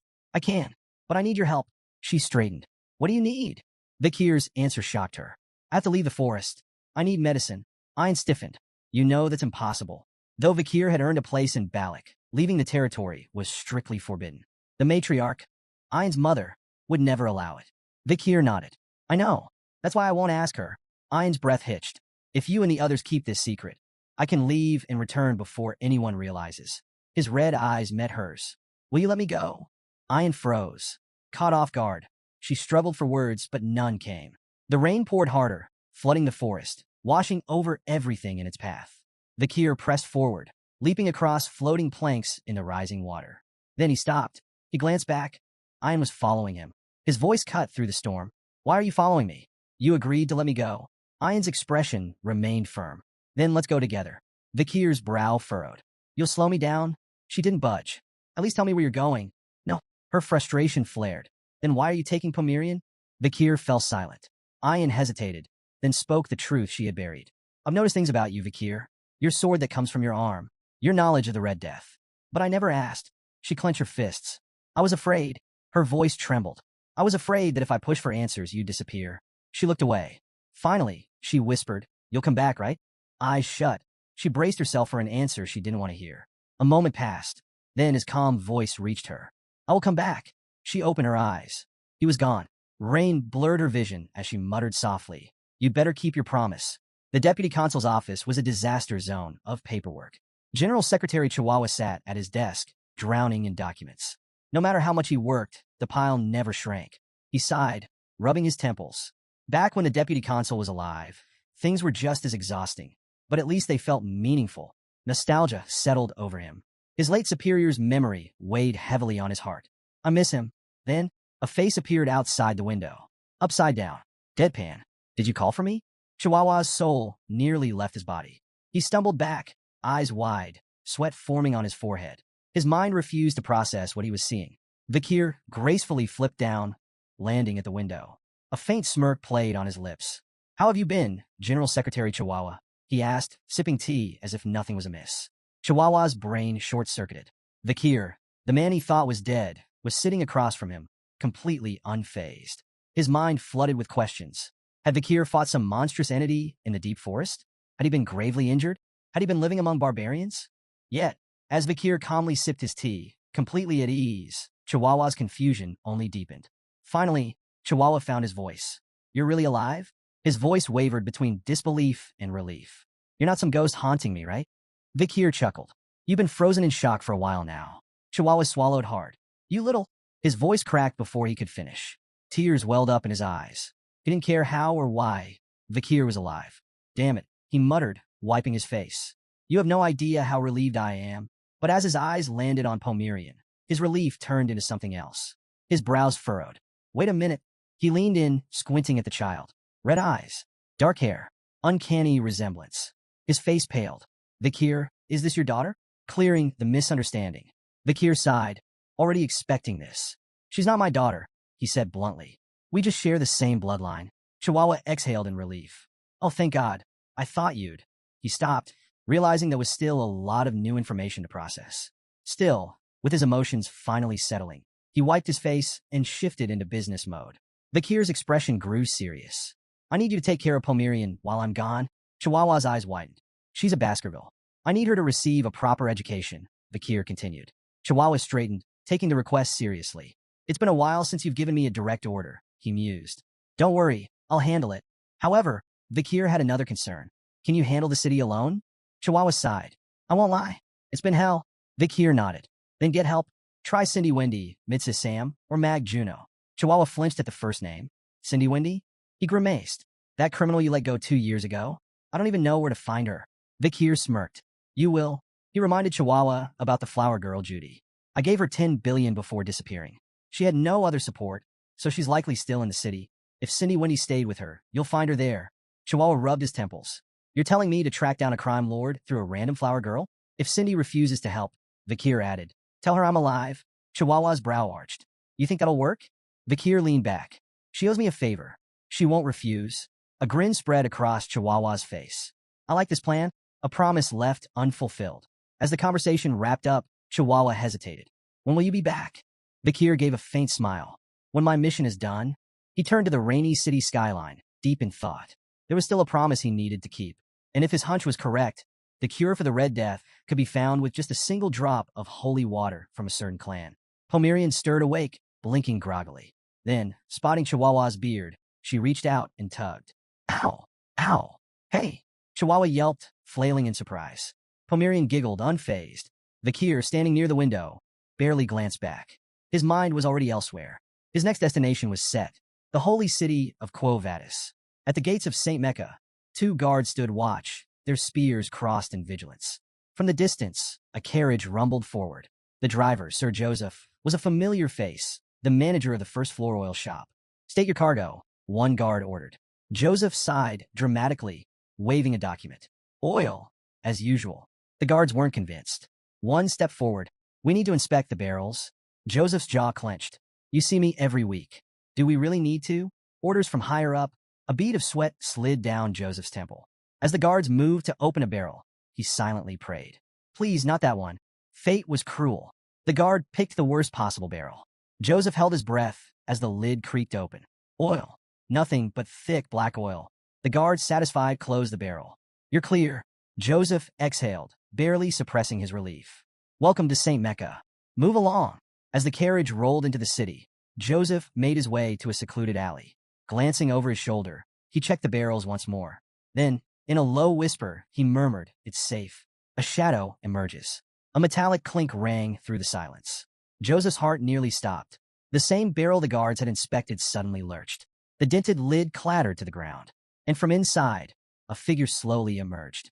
Drenched in oil, face hidden beneath a crow mask. Completely silent. Joseph swallowed hard. His voice shook. See, can I leave now? He stammered. I did what you asked. The crow-masked figure tilted its head. Then, in a voice that sent chills down Joseph's spine, Wait. Joseph froze.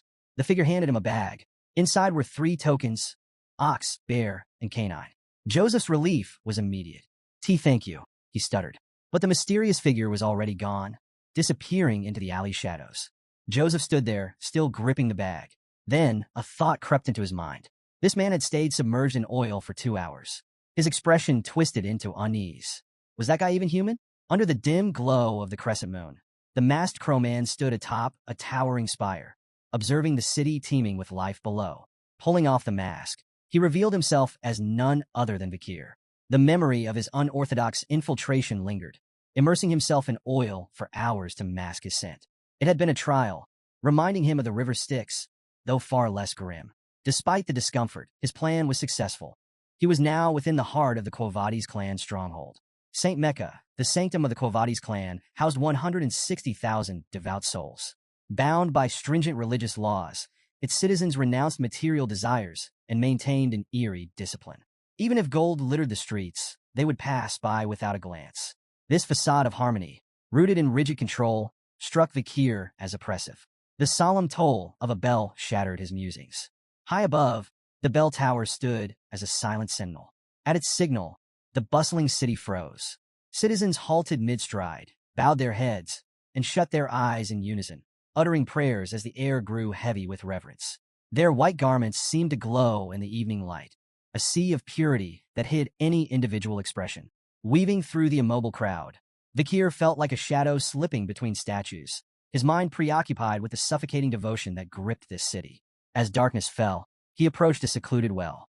From his jacket, He produced a small glass vial, its contents ominously swirling under the moonlight. Tipping it into the well, he released the bacteria responsible for the Red Death. It was a calculated gamble.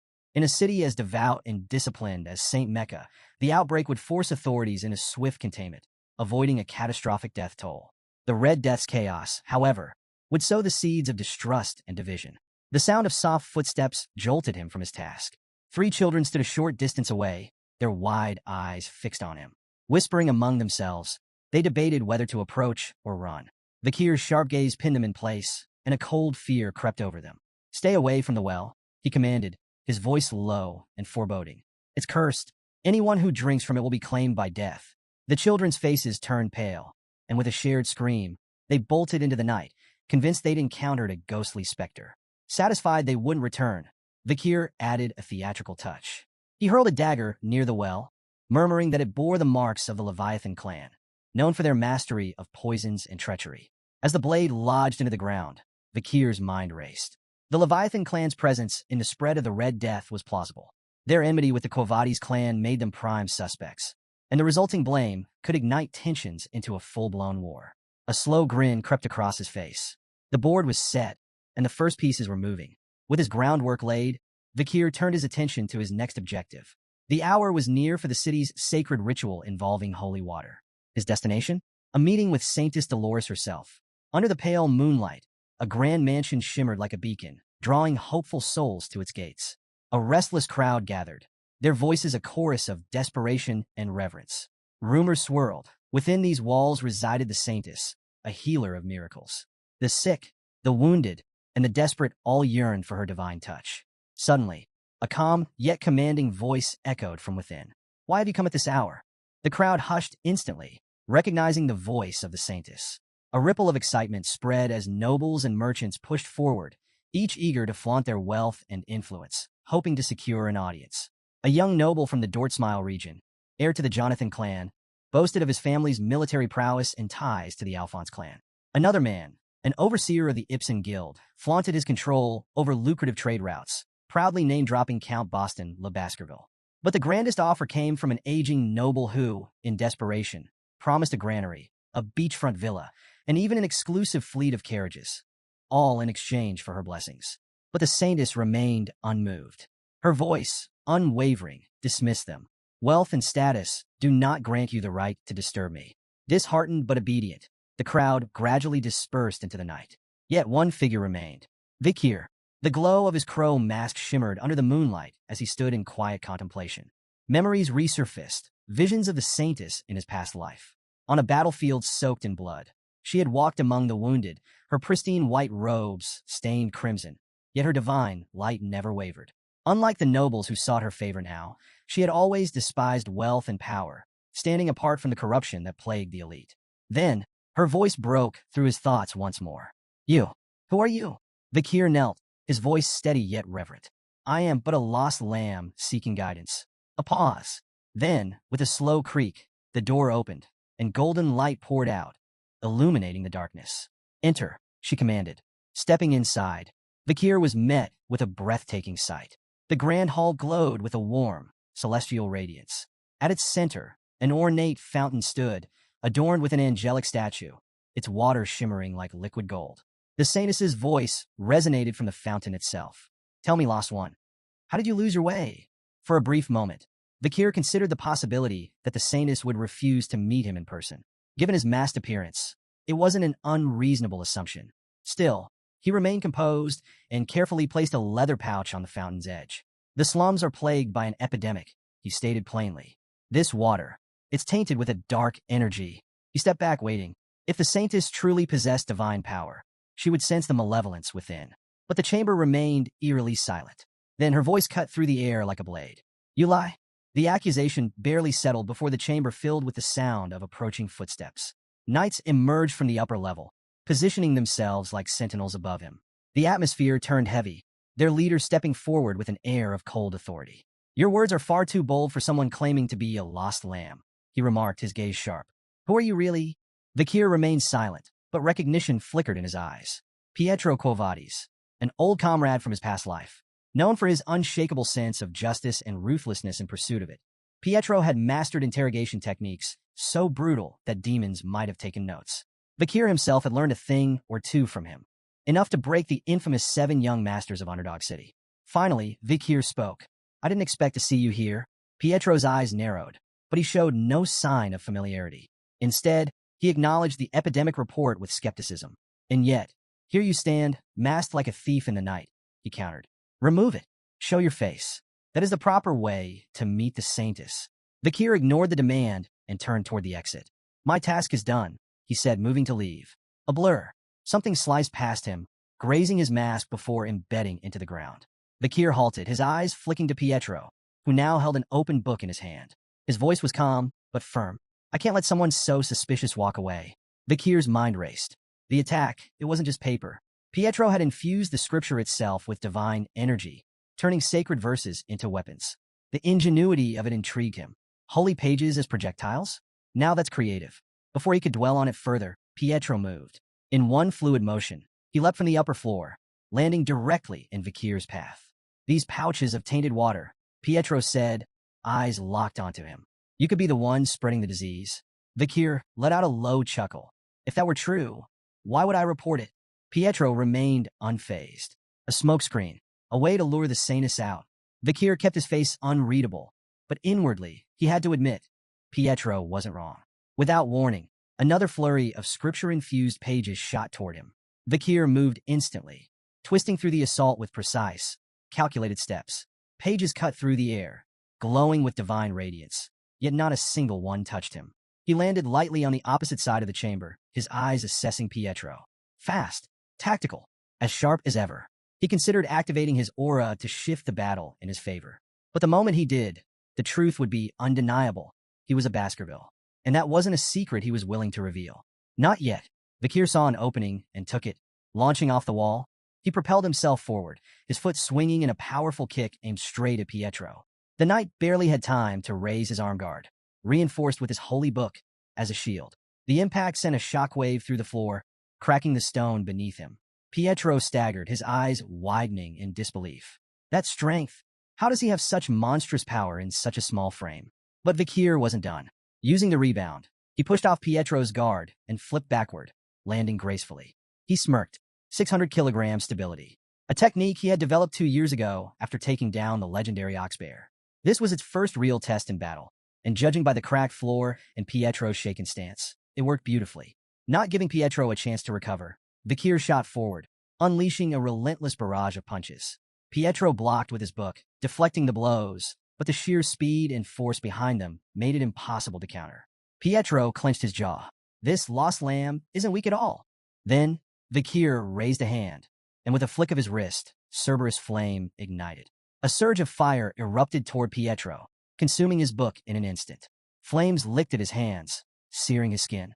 With a pained grunt, Pietro flung the burning tome aside and plunged his hands into the fountain, desperately trying to cool the blistering heat.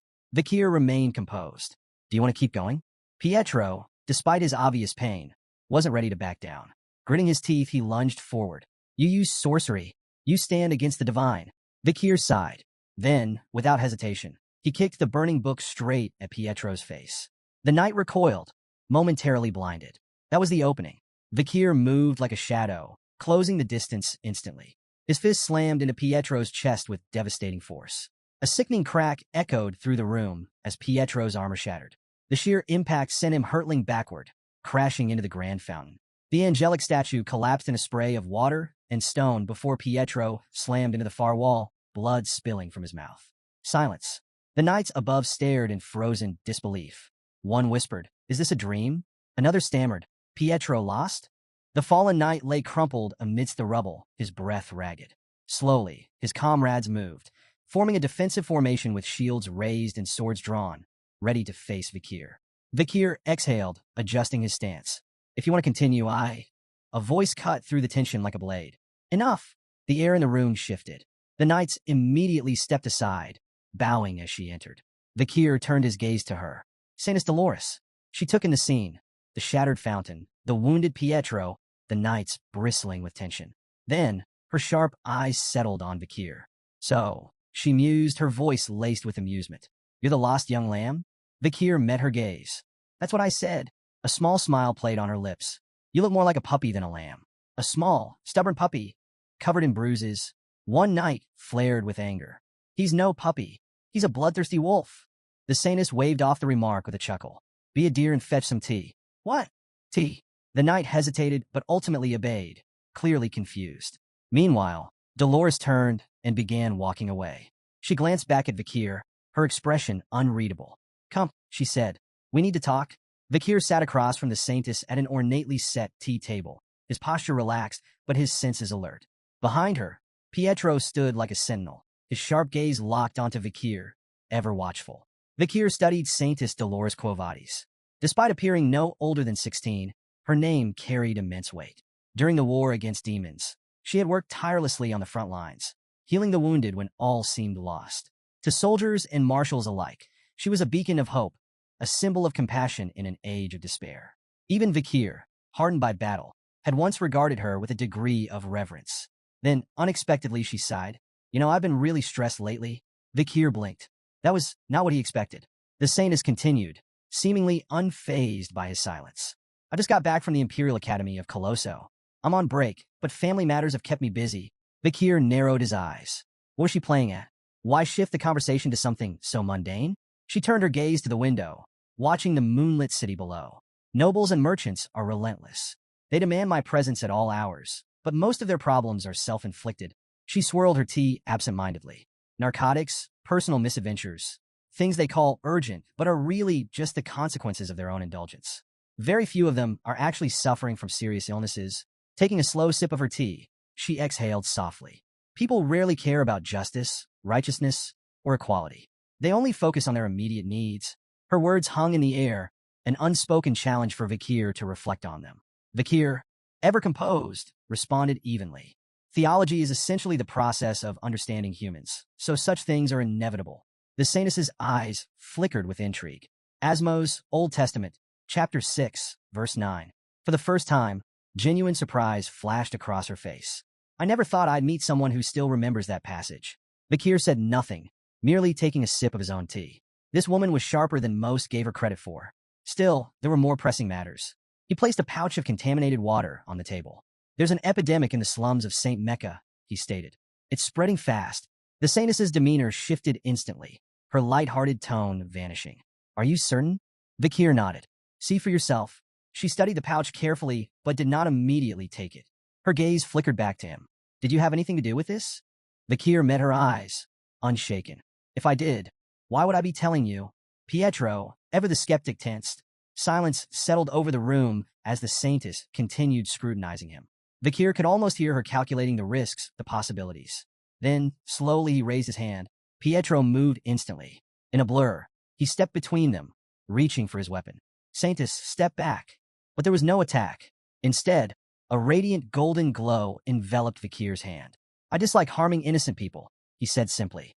Especially in my hometown. Pietro froze. The saintess stared, her previous composure breaking in a genuine astonishment. The power radiating from Vikir, it was unmistakable. Are you? She hesitated, her voice tinged with disbelief. A believer of Lewin? Vikir remained unfazed. He met the saintess's gaze and spoke with calm precision. Now, will you hear me out? With no objections, he began recounting his findings. He detailed how he had witnessed suspicious individuals pouring liquid from glass bottles into the slum's water supply. These figures, he asserted, were the real culprits behind the epidemic. The saintess's eyes darkened. And their motive? Wordlessly, Vikir unfolded a map, laying it on the table. He pointed to two key locations, his tone measured as he explained his deductions. The Leviathan clan, the bourgeois family, two factions with everything to gain from a crisis. The Leviathan clan thrives on poison, Vikir began. They would see this epidemic as an experiment, an opportunity to collect samples and refine their methods.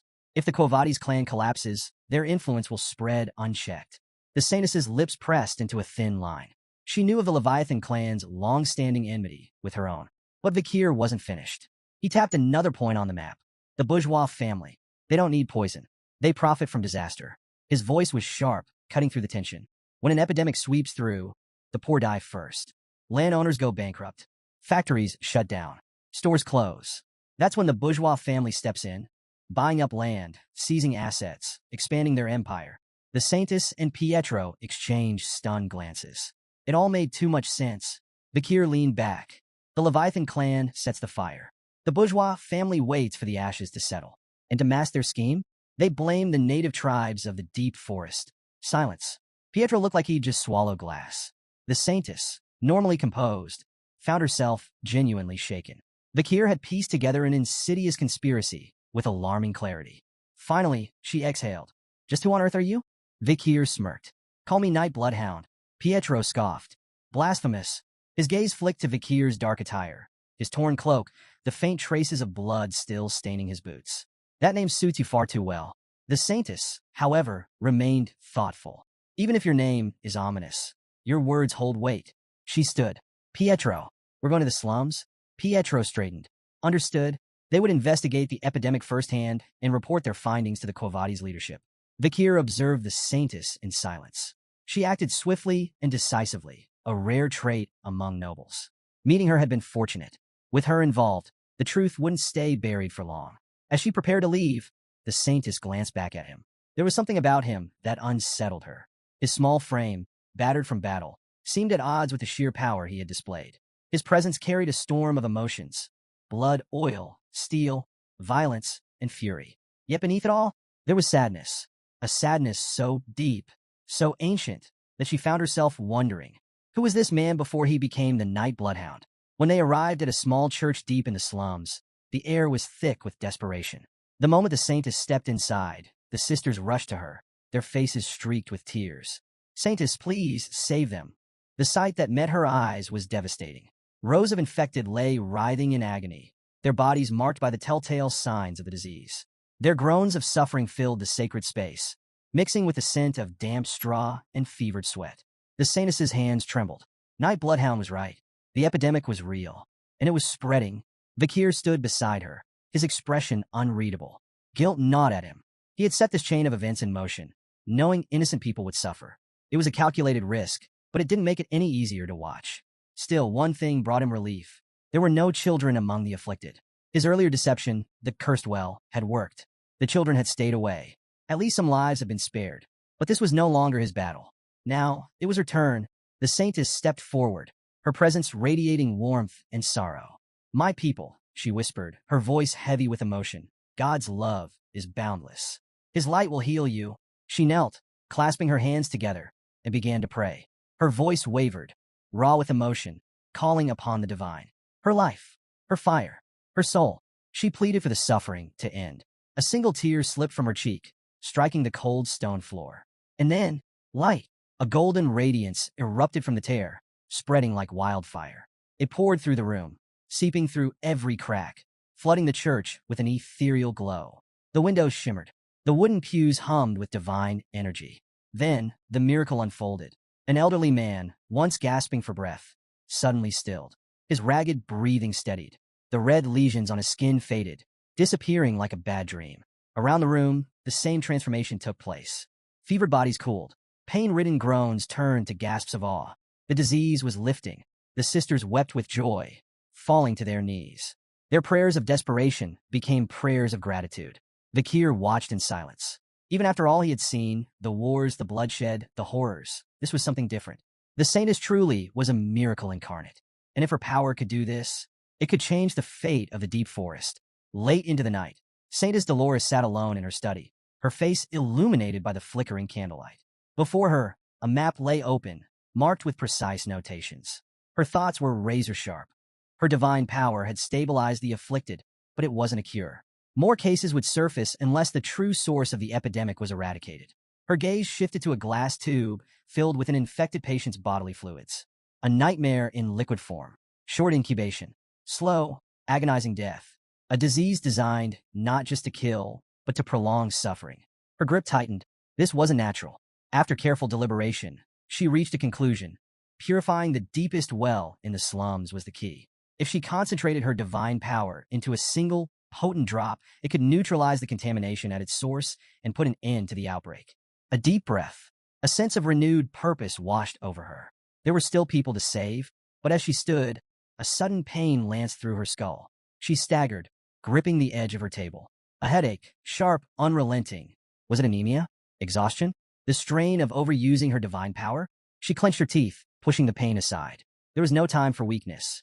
Moments later, she emerged from her chambers, her expression unreadable. Waiting outside was a trio of noblemen.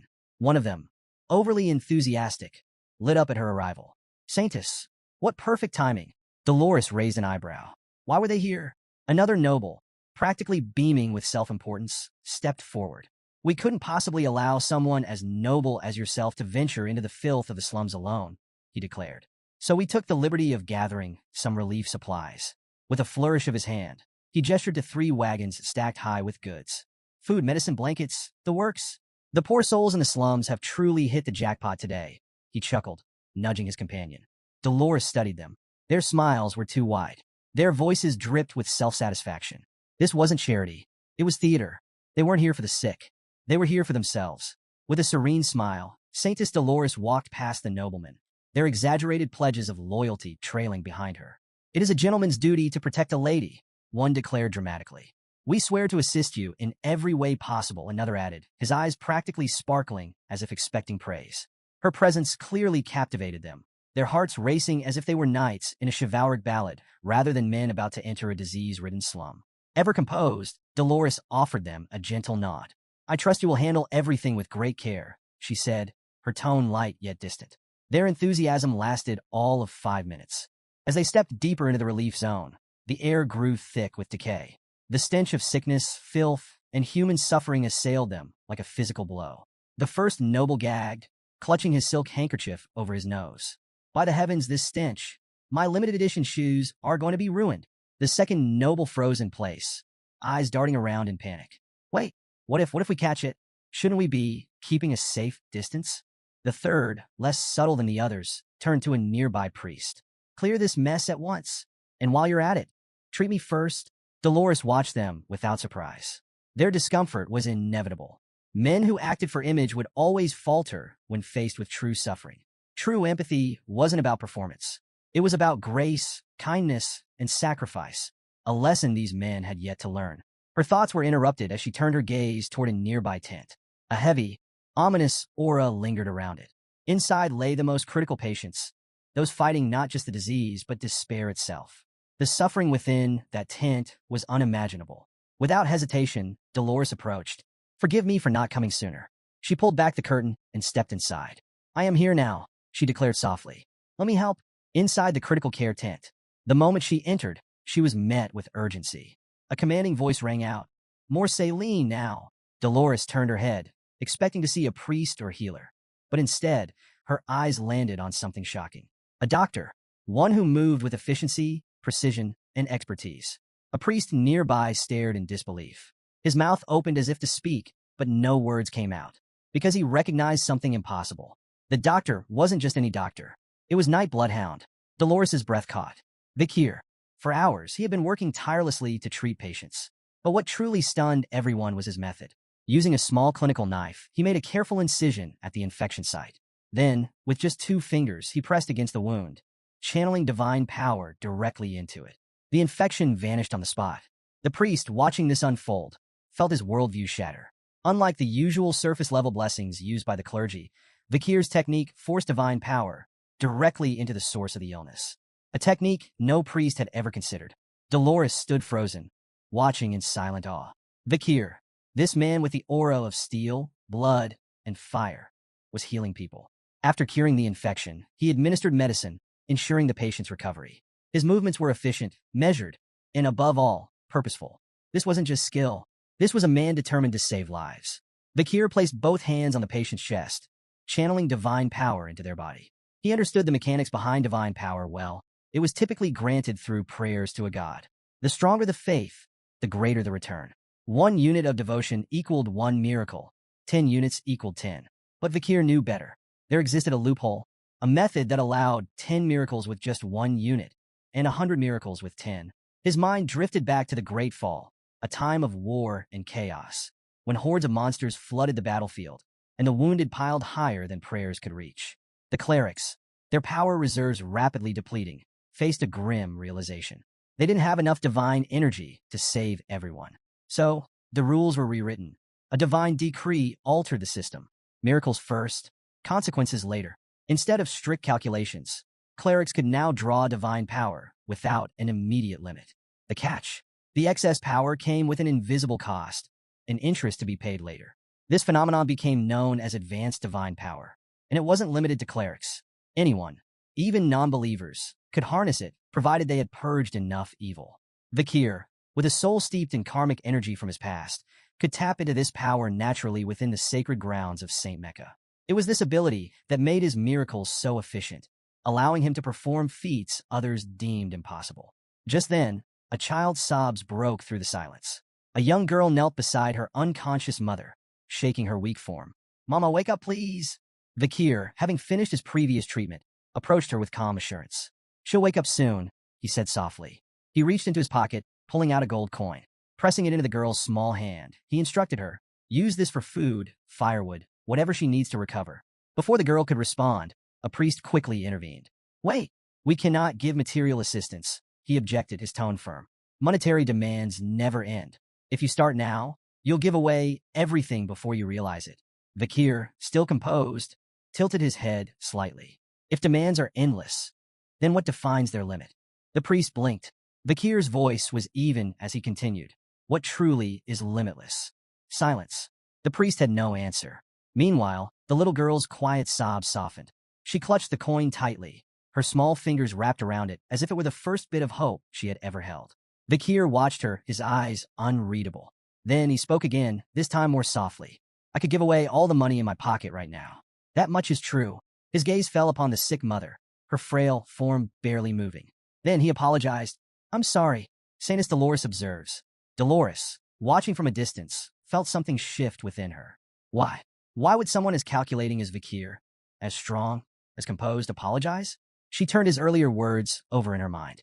Theology is the pursuit of understanding humans. Then it clicked. He wasn't apologizing for what he had done. He was apologizing for what he couldn't do. For all his knowledge, all his power, he still couldn't save everyone. And she understood that feeling better than anyone. Her heartbeat quickened. At 16, she had seen miracles, had performed them herself. But this man who fought like a beast, carried the scent of steel and blood, and yet held divine power in his hands. He wasn't just a mystery. He was a contradiction, and he unsettled her in a way she couldn't explain. After hours of tirelessly treating the sick, Vakir finally stepped outside, seeking a moment of respite. He sat down with a quiet sigh, momentarily lifting his mask just enough to take a sip of water. The night air was cool, the city still heavy with the remnants of suffering. But his break didn't last long. From the corner of his eye, he noticed Saintess Dolores approaching. Quickly, he lowered his mask and greeted her. "Are you all right?" She settled beside him, her usual composure tinged with something more contemplative. "I just wanted to talk." Vakir nodded without hesitation. For a moment, neither spoke. Then, Dolores offered a quiet thanks. "With your help, we saved them," she said, sincerity in her voice. "The epidemic, we managed to stop it." Vakir, ever modest, simply shook his head. "I only did what had to be done." Dolores smiled softly, as if she had expected that answer. Then, silence settled between them. She clutched the fabric of her robes tightly, the tension in her fingers betraying the storm of emotions within. Finally, she spoke her doubts aloud. "Someone as strong as you should have been born with divine power," she murmured. She glanced down, hesitating before continuing. "I was given a gift, but I don't feel worthy of it. My faith is weak, my body frail, my mind uncertain." Her voice wavered. "Why would a higher power choose someone like me, when there are others, far more deserving?" Vakir's response caught her off guard. He smiled, calm assured. "Because of that doubt," he said simply. She looked at him confused. "The world doesn't need unshakable perfection," he continued. "It needs a light that can shine even in the darkest places." Dolores's breath hitched. His words, so unexpected, so certain, struck something deep within her. Tears welled in her eyes, but she blinked them back. "Do you really think I can become that person?" she asked, her voice small and certain. Vakir's reply was steady, unwavering. "You already are." Later, the clergy of the Quavadi's family gathered in solemn prayer, their efforts culminating in a sacred miracle. Before them, 3 drops of divine essence crystallized into liquid purity. Each drop held the power to cleanse the entire slums of the epidemic. Sealed in small glass bottles, they were given a name, Pliny de la Verge, or, as they were commonly known, the Saintess's Tear. In the grand hall of the temple, Saintess Dolores knelt before a podium. Before her, the sacred box containing the 3 bottles sat in quiet reverence. As she began her prayer, a radiant divine light filled the space. Her voice, clear, strong, yet laced with emotion, carried through the chamber. She spoke not of power, nor of miracles. She spoke of a woman, a mother, chosen to nurture the only son of a higher power. A woman who had spent sleepless nights in anguish, whose heartache surpassed the limits of endurance, whose sorrow was carried in silence. She declared this day as one of suffering, and she poured every ounce of that suffering into her prayer. As Saintess Dolores concluded her prayer, the divine light descended upon the podium, bathing the hall in its radiant glow. The air hummed with sacred energy, a testament to the power of her faith. Moments later, holy knights entered the chamber, their movements reverent as they approached the podium. At the center of their formation, a sealed box rested in their hands, containing the three saintesses' tears. The lead knight carefully secured the box, bowing deeply before Dolores.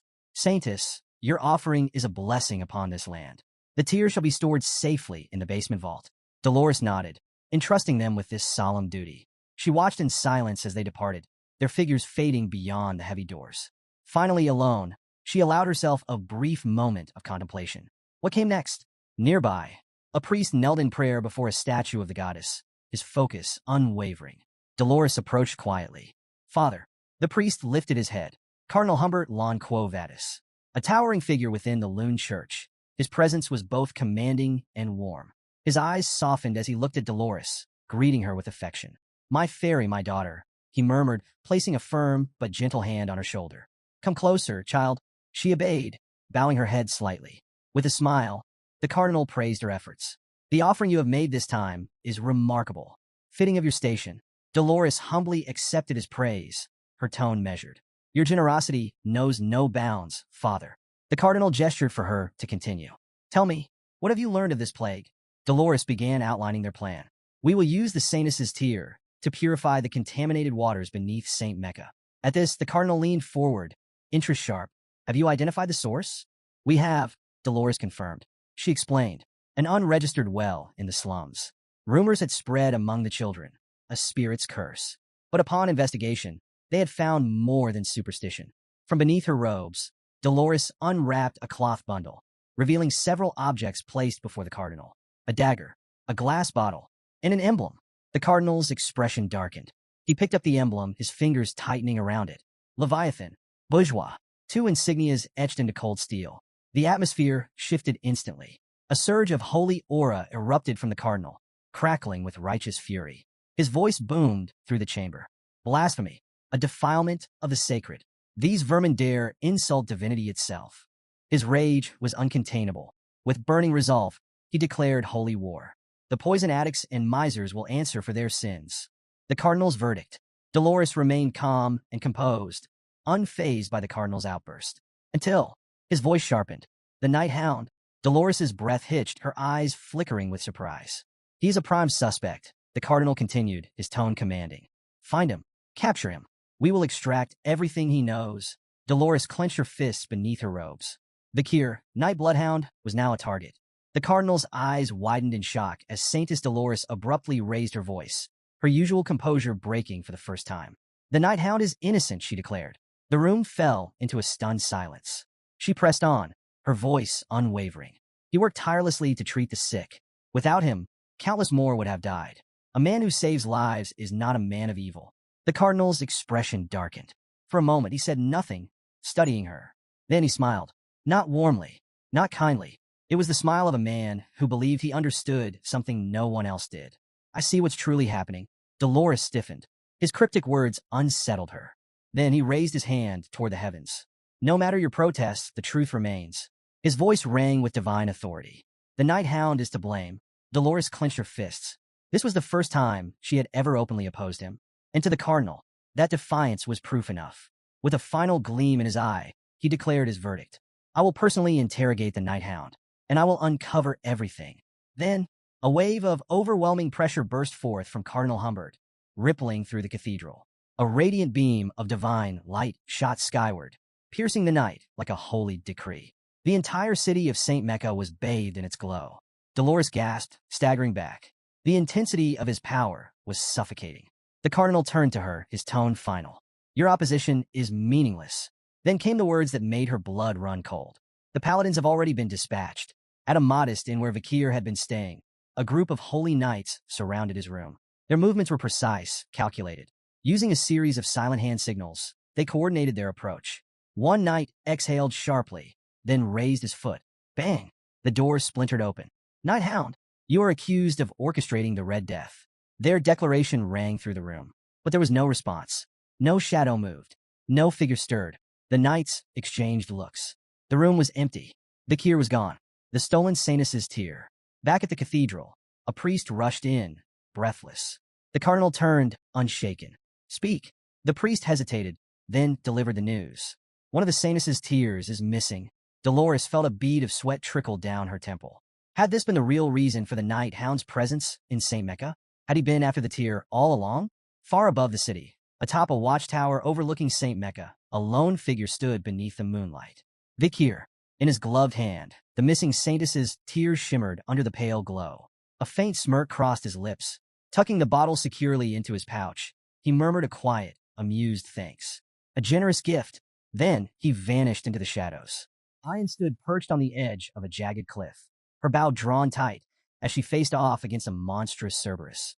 The beast, its hide already bristling with embedded arrows, snarled menacingly.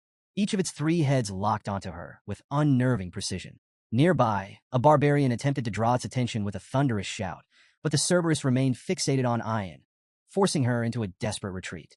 Step by step, she edged backward, the rocky ground beneath her feet crumbling precariously. Then, in an instant, the cliff betrayed her footing. She plunged downward, smashing through tree branches during her chaotic descent.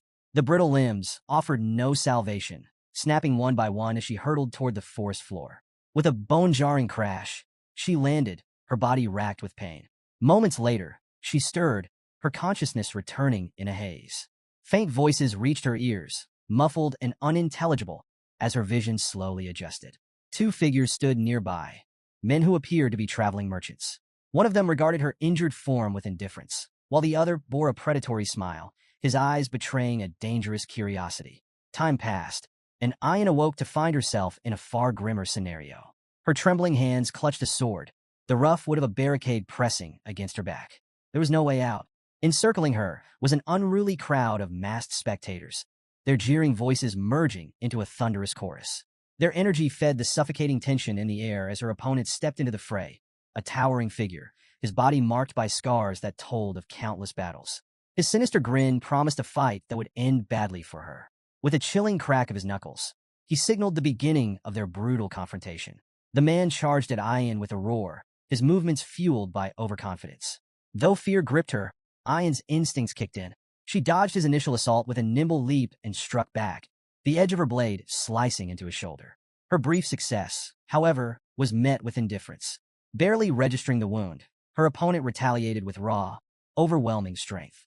He seized her by the leg midair and hurled her like a rag doll against the unforgiving wooden wall. The impact left her gasping as a spray of blood escaped her lips, pain radiating through her battered frame. The crowd roared with delight, their masked faces lit with cruel amusement. To them, this wasn't a fight. It was a show, and Ayan's suffering was the highlight of their entertainment. Her body crumpled to the cold, unforgiving ground, her tears mixing with the dirt as humiliation and despair consumed her. Her opponent's triumphant shout echoed through the arena, stoking the crowd's frenzy. But as darkness threatened to claim her spirit, a spark of resolve ignited deep within. Faint images of her family, her mother's gentle smile, the warmth of home, flickered in her mind. With sheer determination, Ayan forced herself to rise. Every muscle in her body screamed in protest, but she ignored the searing pain, clawing her way back to her feet. The once indifferent crowd hushed for a moment, their murmurs swelling as they took notice of her defiance. Their masked faces turned toward her with renewed interest, curiosity flickering in their cruel eyes. What had seemed like a one-sided spectacle now carried an unexpected twist. Standing tall despite her wounds, Ayan smeared a mixture of blood and dirt across her face, a silent declaration of her unbroken will. Her gaze locked onto her opponent, unwavering and resolute. The energy in the arena shifted, the spectators leaning forward, hungry for more. If they had thought she would crumble, they had been mistaken. She wasn't done yet. No matter the odds, she was ready to fight. Years later, the fire that had once burned so fiercely within Ayan had dimmed to mere embers. Behind the cold steel bars of a prison cell, she sat motionless, her spirit shackled as much as her body. The defiance that had once gleamed in her eyes was now dulled by hopelessness. Even the cherished memories of her family, which had once given her strength, had faded into distant, unreachable echoes. The weight of despair pressed down on her, suffocating and unrelenting. The heavy silence of the cell was suddenly broken by an unexpected sound. Ayan's eyes snapped open, her gaze landing on a small glass tube lying before her, its remnants of elixir glistening faintly. Instinctively, she recoiled, unease creeping into her bones. Then, she noticed a shadowed figure standing just beyond the bars.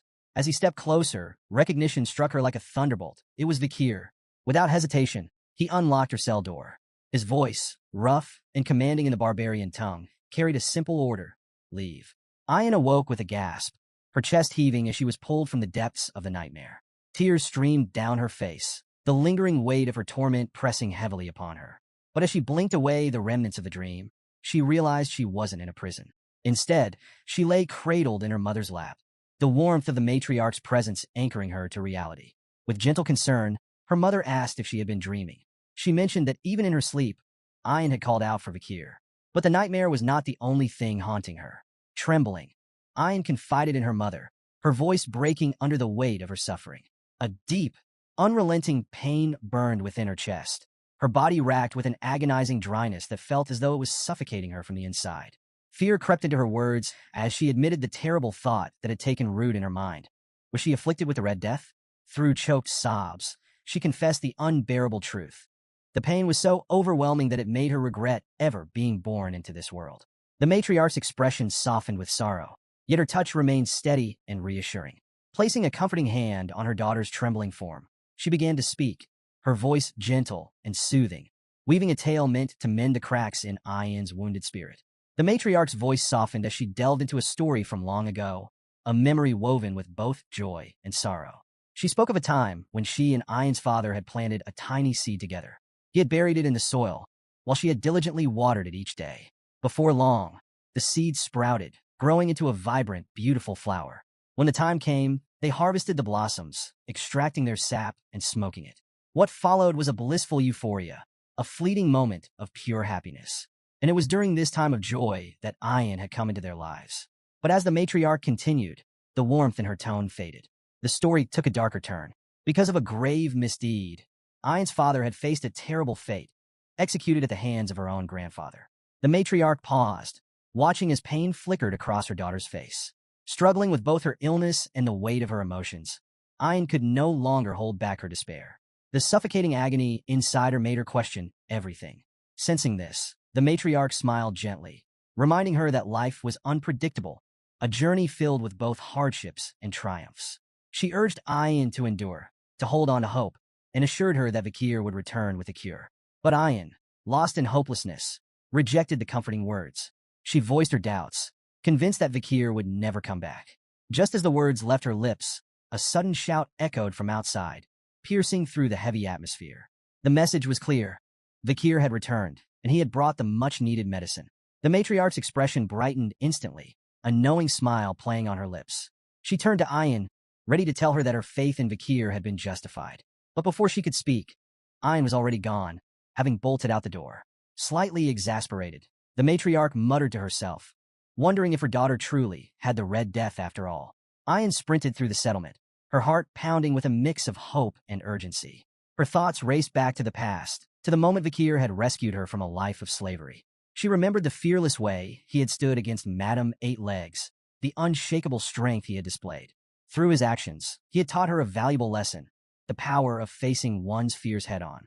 That lesson had given her the strength to rise above her own suffering. And now, as she pushed forward, her mind held on to one single thought. Vakir was back. Finally, she arrived at the gathering of barbarians, her breath coming in ragged gasps. And there he was, standing tall, calm, and resolute. Their eyes met, and for the first time in what felt like forever, a wave of relief washed over her. Vakir, noting her presence, raised an eyebrow in mild surprise. He had heard she was suffering from the Red Death, and yet here she was very much on her feet. Before he could say anything more, Ayan acted on instinct. Without hesitation, she ran straight at him and leaped into a forceful hug, sending them both crashing to the ground. Vakir groaned dramatically beneath her weight, pretending to struggle. With an amused smirk, he muttered that if he hadn't reinforced his body with mana, Her first hug might have actually broken his back. Then, with a teasing tone, he questioned how someone supposedly afflicted with the Red Death had the strength to tackle him like that. Still clinging tightly to him, Ayn admitted with a soft smile that the moment she heard he had returned, her body had felt lighter. Vakir studied her, his confusion evident, but as he took in her expression, bright, full of relief, he let out a breath and asked if she was truly all right. Ayn nodded, her joy unmistakable. She admitted that perhaps she was only pretending to feel better, but at this moment, she had never been happier. Then, with a beaming smile, she welcomed him back. Vakir's expression softened, warmth flickering in his eyes. "I'm back," he replied. Inside a dimly lit tent, the atmosphere was thick with tension. Yahello lay on a crude bed, her breath shallow and labored, her condition worsening by the second. Around her, worried barbarians stood in anxious silence, their expressions etched with fear. Vakir knelt beside her, his gaze steady as he reached into his pouch and retrieved a small vial. The Sanus's tear. The moment he uncorked it, a brilliant golden radiance spilled forth, bathing the tent in a warm, ethereal glow. The light cascaded over Yahello, enveloping her in its healing aura. All eyes were locked onto her frail body as, miraculously, the red spots marring her skin began to vanish. Gasps of disbelief filled the space, followed by murmurs of awe. The once hopeless barbarians watched as Yahello's ragged breathing steadied, her complexion regaining its natural color. The Red Death, which had plagued her so mercilessly, was gone. A wave of gratitude surged through the group, their voices rising in praise. To them, Vakir was no longer just a warrior. He was the bringer of salvation. But Vakir had no time for accolades. His focus remained sharp. Turning to Ayn, he asked how many among their tribe had been infected. She responded grimly, Yahello had been one of 30. His expression darkened as he pressed further, inquiring about the state of other tribes. Ayn's answer was even more troubling. Many clans were teetering on the brink of devastation. Vakir quickly did the math. If the disease had spread as widely as suspected, there could be as many as 10,000 infected individuals across the land. Wasting no time, he instructed Ayn to send word to every tribe, telling them to gather their sick. The battle against the Red Death was far from over. Concern flickered in Ayn's eyes. With hesitation, she asked the pressing question, was there truly enough of the cure for all? Vakir's response was calm, unwavering. More than enough, he assured her. But beyond survival, he saw an opportunity. This was their chance to showcase their tribe's strength and capabilities to the rest of the land. His words carried weight, filling the barbarians with awe. Whispers of admiration spread like wildfire. Vakir was proving himself to be nothing short of extraordinary. However, he wasn't done yet. Shifting gears, he brought up another pressing matter, a formidable swamp monster known as Ka. Without much fanfare, he revealed that he had slain the beast during his journey. With his usual practicality, he instructed the barbarians to retrieve its carcass for food. More stunned murmurs rippled through the crowd. One by one, they realized just how far beyond their own abilities Vakir truly was. But there was no time for idolization. Keeping the group focused, Vakir issued the next directive. The tribes were to gather near the river catchment area for the next phase of the plan. Before long, the various barbarian tribes assembled by the riverbank, their leaders and warriors standing in anticipation. All eyes were on Vakir, who stood at the forefront, the Sanus's tear in his grasp. With measured precision, he poured the sacred liquid into the flowing waters. The moment it touched the river, a radiant golden light burst forth, illuminating the water as it surged downstream. The glow spread rapidly, casting a brilliant shimmer across the forest, its reflection dancing like liquid gold. Vakir turned to the gathered leaders, his voice steady as he addressed them. The water had been purified. Now, all the infected had to do was drink. One by one, the afflicted stepped forward, aided by their kin. As they took hesitant sips of the gleaming water, a hush fell over the crowd. Then suddenly laughter, cries of disbelief. "The sickness is gone," someone exclaimed. More voices followed, each filled with astonishment. One after another, the sick found themselves free of the Red Death, their bodies cleansed, their suffering lifted. The weight of despair that had loomed over the tribes evaporated, replaced by a wave of joyous celebration. Cheers erupted across the riverbank, the sound of victory echoing through the forest. Vakir turned to the matriarch, his voice calm and assured as he explained the extent of the purification process. The river's catchment area was now carrying the cure far and wide, ensuring that the bacteria responsible for the Red Death would soon be eradicated entirely. The matriarch listened intently, her expression shifting from admiration to deep respect. Then, with a thoughtful nod, she spoke, suggesting that Vakir be named the tribe's shaman. Before he could decline, the ground suddenly trembled beneath them. A thunderous thud shook the earth as one of the tribal leaders stomped his foot with overwhelming force, causing a visible crack to form in the dirt. Silence fell. All eyes turned to the source of the commotion. With a booming voice, the leader addressed the gathered tribes, his words carrying the weight of history itself. People of the deep forest, what is the name of the hero who purified our land? A beat of silence. Then, as one, the barbarians pounded their feet in rhythm and roared. Vikir! Another warrior stepped forward, raising his fist. Who saved our families from the Red Death? Again, the answer came like a rolling thunderclap. Vikir! A third leader spoke, voice rich with emotion. Who has brought hope and a bright tomorrow to the deep forest? The response was deafening. Vikir! The name echoed through the trees, vibrating through the very heart of the land. The people of the deep forest had spoken, their chants a declaration of gratitude and unwavering loyalty. Yet, amid the roaring celebration, Vikir remained composed. His mind was already working ahead, calculating his next move. The destruction caused by the Poison Clan had been devastating, but in the chaos, a unique advantage had emerged. Winning over the Deep Forest tribes was not just a victory. It was a strategic strike against the Baskerville clan. As a former member of Baskerville himself, Vikir recognized the opportunity before him. The loyalty of the mountain natives could be a powerful tool, one that might turn the tides in his favor against Hugo Baskerville, a man who had long stood as both a rival and an obstacle. A knowing smirk tugged at Vikir's lips. This was more than just gratitude from the tribes. This was leverage. The matriarch, basking in the moment of triumph, raised her arms joyfully, declaring that a grand festival would be held to celebrate their victory over the Red Death.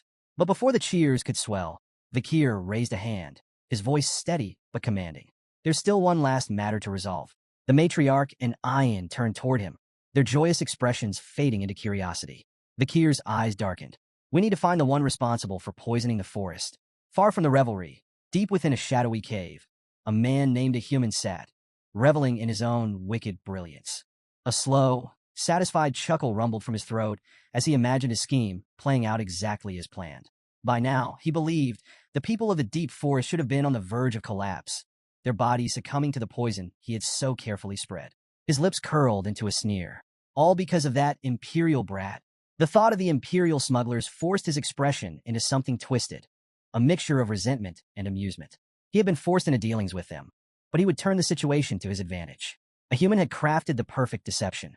He had planned to emerge at just the right moment, presenting himself as the savior of his people by conveniently providing the antidote. He had even poisoned his own granddaughter, Yahello, to sell the illusion completely. The irony was delicious. To him, this was a masterstroke. But as he stepped out of the cave, returning to the village, his confidence was met with a sight that made his stomach lurch. The village was alive. Instead of finding his people writhing in agony, their bodies weakened by the disease, he saw them moving about cheerfully, bustling with energy. His confusion deepened as his eyes darted from person to person. Just days ago, they had been gasping for air, some barely clinging to life. And then, his gaze landed on Yahello. His supposed victim, the proof of his scheme, stood by a fire, humming as she cooked food. A human stood frozen, his mind struggling to make sense of the impossible. How could this be? Just days ago, the villagers had been at death's door, and now they moved about as if the Red Death had never touched them. Desperate for answers, he stumbled toward the riverbank, his breath quickening as he reached the water's edge. What he saw made his blood run cold. The river, once contaminated and deadly, now gleamed with crystal-clear purity. The reflection of his own bewildered face stared back at him, eyes wide with disbelief.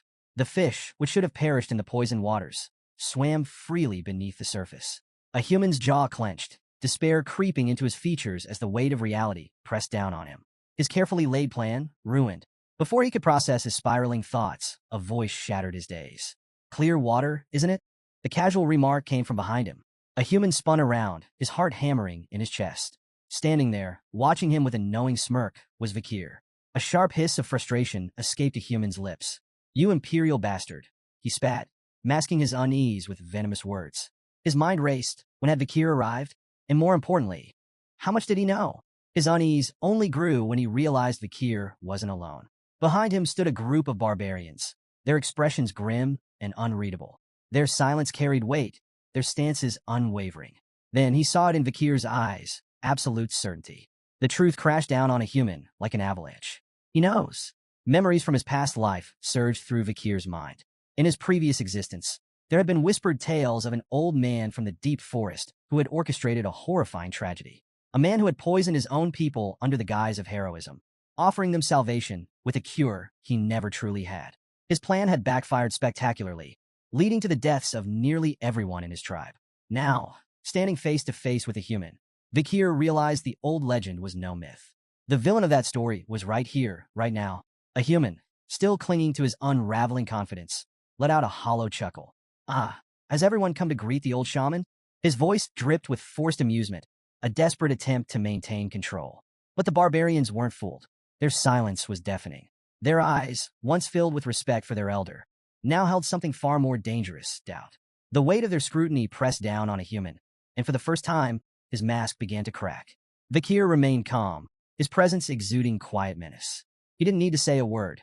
His mere existence was enough to tighten the noose around a human's neck. Then the matriarch stepped forward, her piercing gaze locked onto a human, her voice even, but laced with sharp intent. Tell me, elder a human, have you completed the ceremony to rid our land of sickness? A human straightened, forcing himself to feign confidence. Of course, the infection should begin disappearing soon. The matriarch's expression didn't waver. Instead, she continued, her words carefully chosen. Strange. Word from the Empire suggests otherwise. A human's breath hitched. She went on, her tone growing heavier. A war is brewing in the Imperial lands. The cause? The discovery that the Red Death was artificially created and intentionally spread. Her gaze sharpened. Yet, the deep forest has no ties to the Imperial clan. How then did the infection reach our isolated lands? A human hesitated for a fraction of a second, but in that moment, it was clear he had no answer. Still, he grasped at straws, his voice teetering between uncertainty and indignation. I do not know. I only came to perform the rites for our tribe's recovery. The matriarch's eyes flickered with something dangerous. Is that so? She glanced briefly at Vikir, an unspoken confirmation passing between them.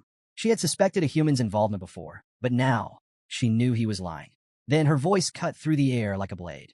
If that's the case, then tell me, elder, why were you at the catchment area instead of tending to the village? A human stiffened. Beads of sweat formed at his temples. He hadn't realized anyone had been watching him. The matriarch took another step closer, her presence suffocating. Vikir mentioned something interesting before. He believed you planned to exploit the Red Death to present yourself as the tribe's savior. Her voice lowered, laced with ice. After all, if you were the only one with the cure, your influence would be absolute, wouldn't it? A human's breath hitched. Then suddenly the air shifted. A chilling aura radiated from the matriarch, her authority pressing down like an unshakable force. The barbarians around them could feel it, the storm gathering within her. A human trembled. His body betrayed him, his fingers twitching at his sides. The matriarch's voice, steady yet merciless, rang through the air. Show me the contents of your pouch. As the tense confrontation unfolded, Vikir's mind drifted back to a past conversation with Ayan. She had once shared fragments of a human's mysterious origins, secrets that painted the old shaman in a far darker light. A human had never been a true member of the Balak tribe. His past was shrouded in secrecy, but what little was known was enough to unsettle even the most hardened warriors. Long ago, he had arrived in the deep forest as nothing more than a slave, bound to the previous shaman. But his fate took a treacherous turn. Through manipulation and deception, a human orchestrated a coup, betraying and killing his master. And with that single act of treachery, he not only claimed the shaman's life, he stole his sorcerous powers. For his role in the rebellion, a human was elevated from the lowest of slaves to the tribe shaman. Yet, despite his newfound status, his path within the tribe was anything but easy. If he wanted to belong, he had to endure years of humiliation. He was made to handle the filthiest tasks, from cleaning excrement to serving as live bait for dangerous hunts. Only after enduring years of degradation and proving his worth did he finally secure the tribe's respect in his old age.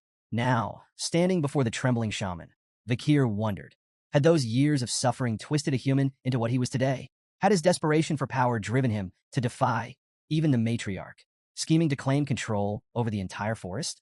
Vikir's thoughts were interrupted as the matriarch's voice rang out, sharp and commanding. A human. The pouch. Now. The old man hesitated, his hands shaking as he fumbled for an excuse. It's nothing but flour. Something I saved for after the ceremony, he stammered. With great effort, he reached for the pouch, intending to prove his innocence. But his trembling hands betrayed him. The pouch slipped. Time seemed to slow as it tumbled through the air, then splashed into the river. A stunned silence followed. The barbarians watched, wide-eyed, as the pouch dissolved into the water, its contents washing away before anyone could examine them. A human's eyes widened in horror.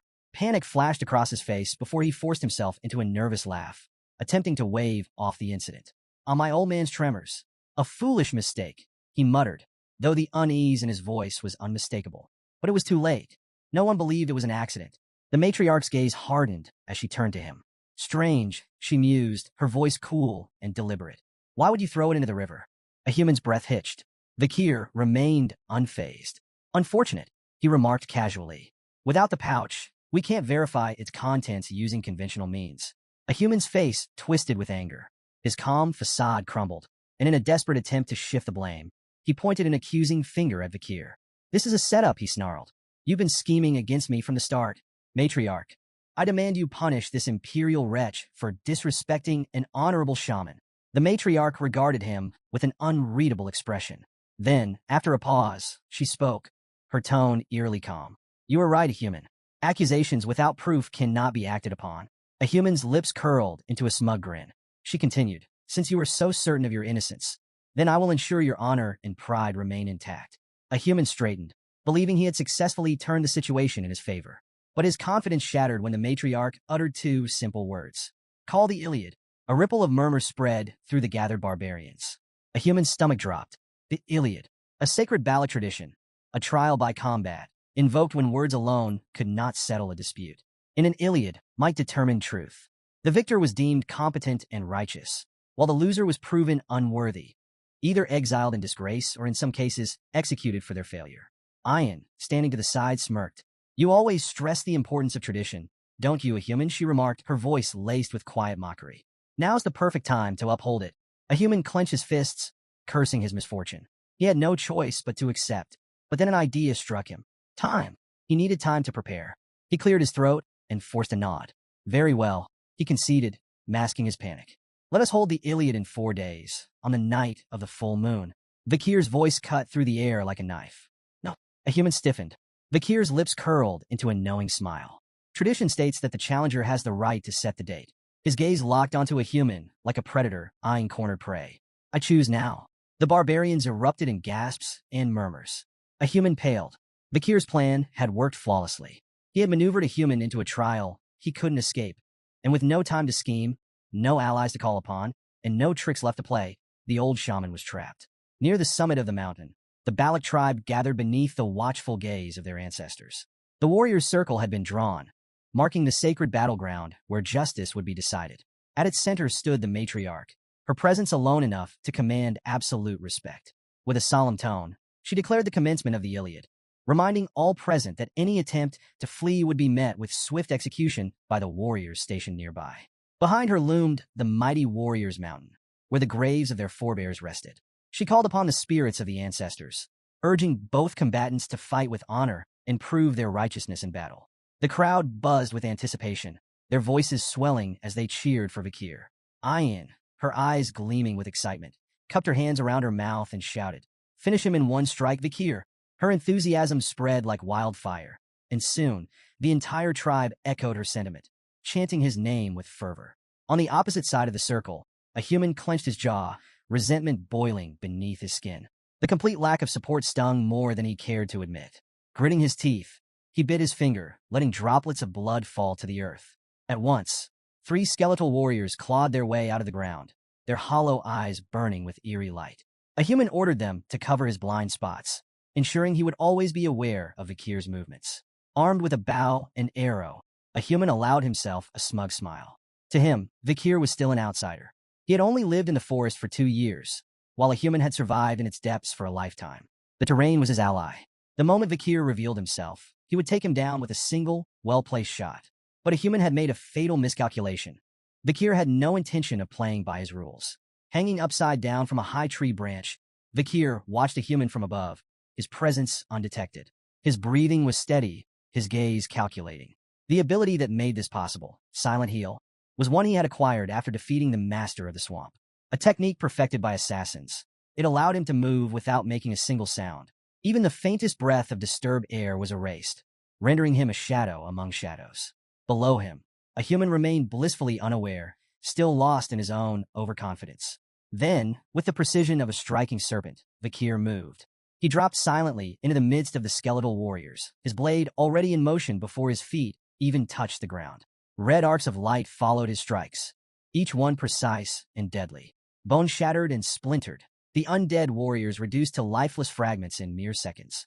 A human, unaware that his summoned guards had already been obliterated, maintained his smirk, still believing Vakir was hiding in fear. A deadly mistake. With ghost-like speed, Vakir materialized behind him. A human barely had time to react before Beelzebub, Vakir's blade, drove into his chest. The smirk vanished from a human's face. Confusion, pain, disbelief. His body shuddered as a strangled gasp escaped his lips. He had not heard anything. No footsteps, no rustling leaves, nothing. His mind struggled to process the impossible reality. He had lost before the battle had even begun. With a powerful shove, Vakir sent the shaman sprawling to the ground. A human landed hard, his wide, vacant eyes staring up at the darkening sky. He writhed in agony, his fingers twitching as if reaching for something, anything, to reverse his fate.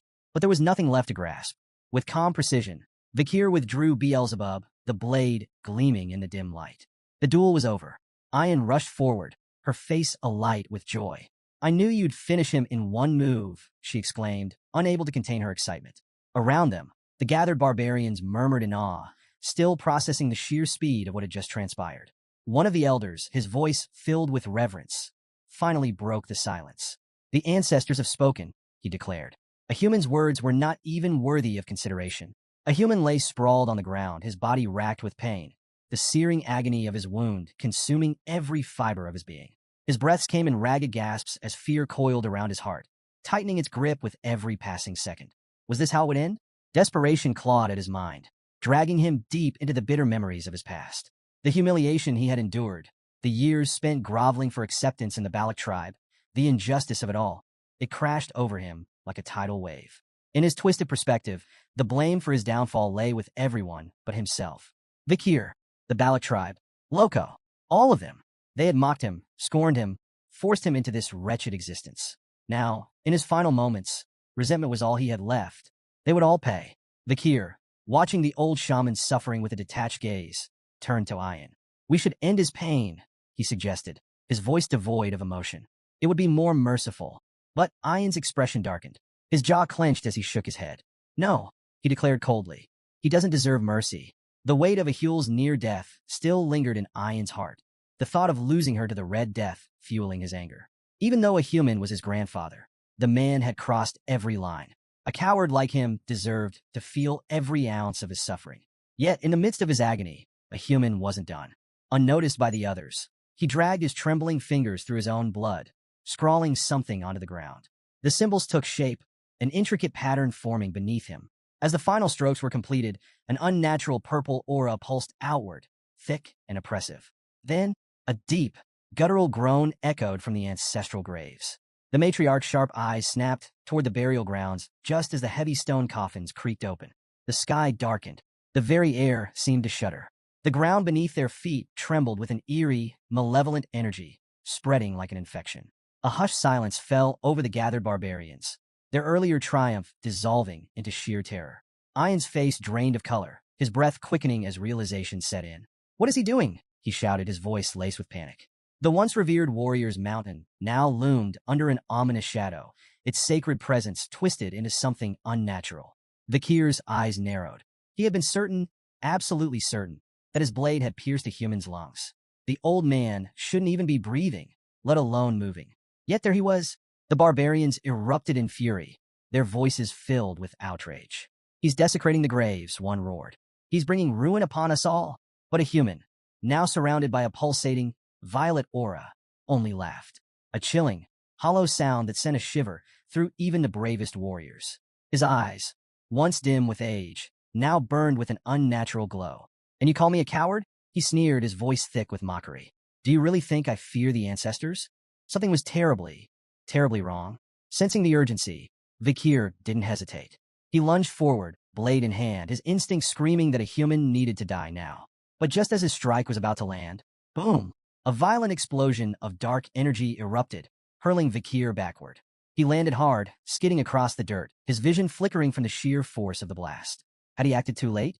Ian rushed to his side, wide-eyed, his gaze locked onto the source of the destruction.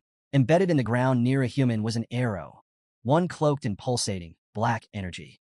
Bakir's mind reeled. That attack, it hadn't come from a human.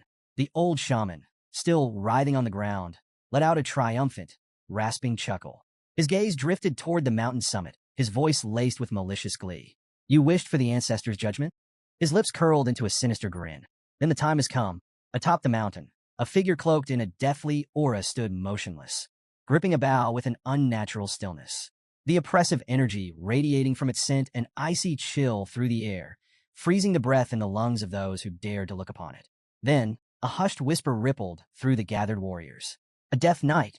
The mere utterance of the name sent a wave of dread through the tribe. A creature of nightmare. Its risk rating ranged from A to S, a level of danger reserved for only the most formidable of beings. Death Knights were once warriors at the height of their power, only to be corrupted and resurrected as undead monstrosities. Their souls and physical bodies had been twisted into conduits for dark mana, granting them overwhelming strength and relentless endurance. Ian's voice wavered as he took a hesitant step back. Is that truly one of our ancestors? Vakir's gaze darkened as he analyzed the situation. This level of resurrection magic, a human couldn't have done this alone. Had the old shaman defiled the graves of their ancestors? Or had he turned himself into an undead being to seize such power?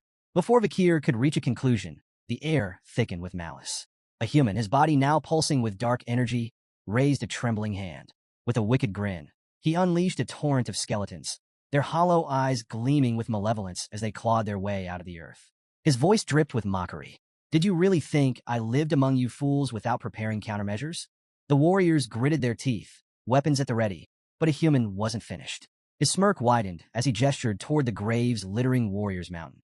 You're all so shocked. Yet this is only the beginning, he sneered. Did you forget? There is not just one grave here. A horrifying rumble rolled through the earth. Then, one by one, more Death Knights emerged. The air grew heavier with each resurrection, the sheer malice emanating from the corrupted ancestors enough to sap the will of even the bravest warriors. What had once been a sacred burial ground was now a battlefield of the undead. As chaos erupted, a human climbed into a grotesque skeletal carriage, the construct pulsing with dark mana as it formed around him.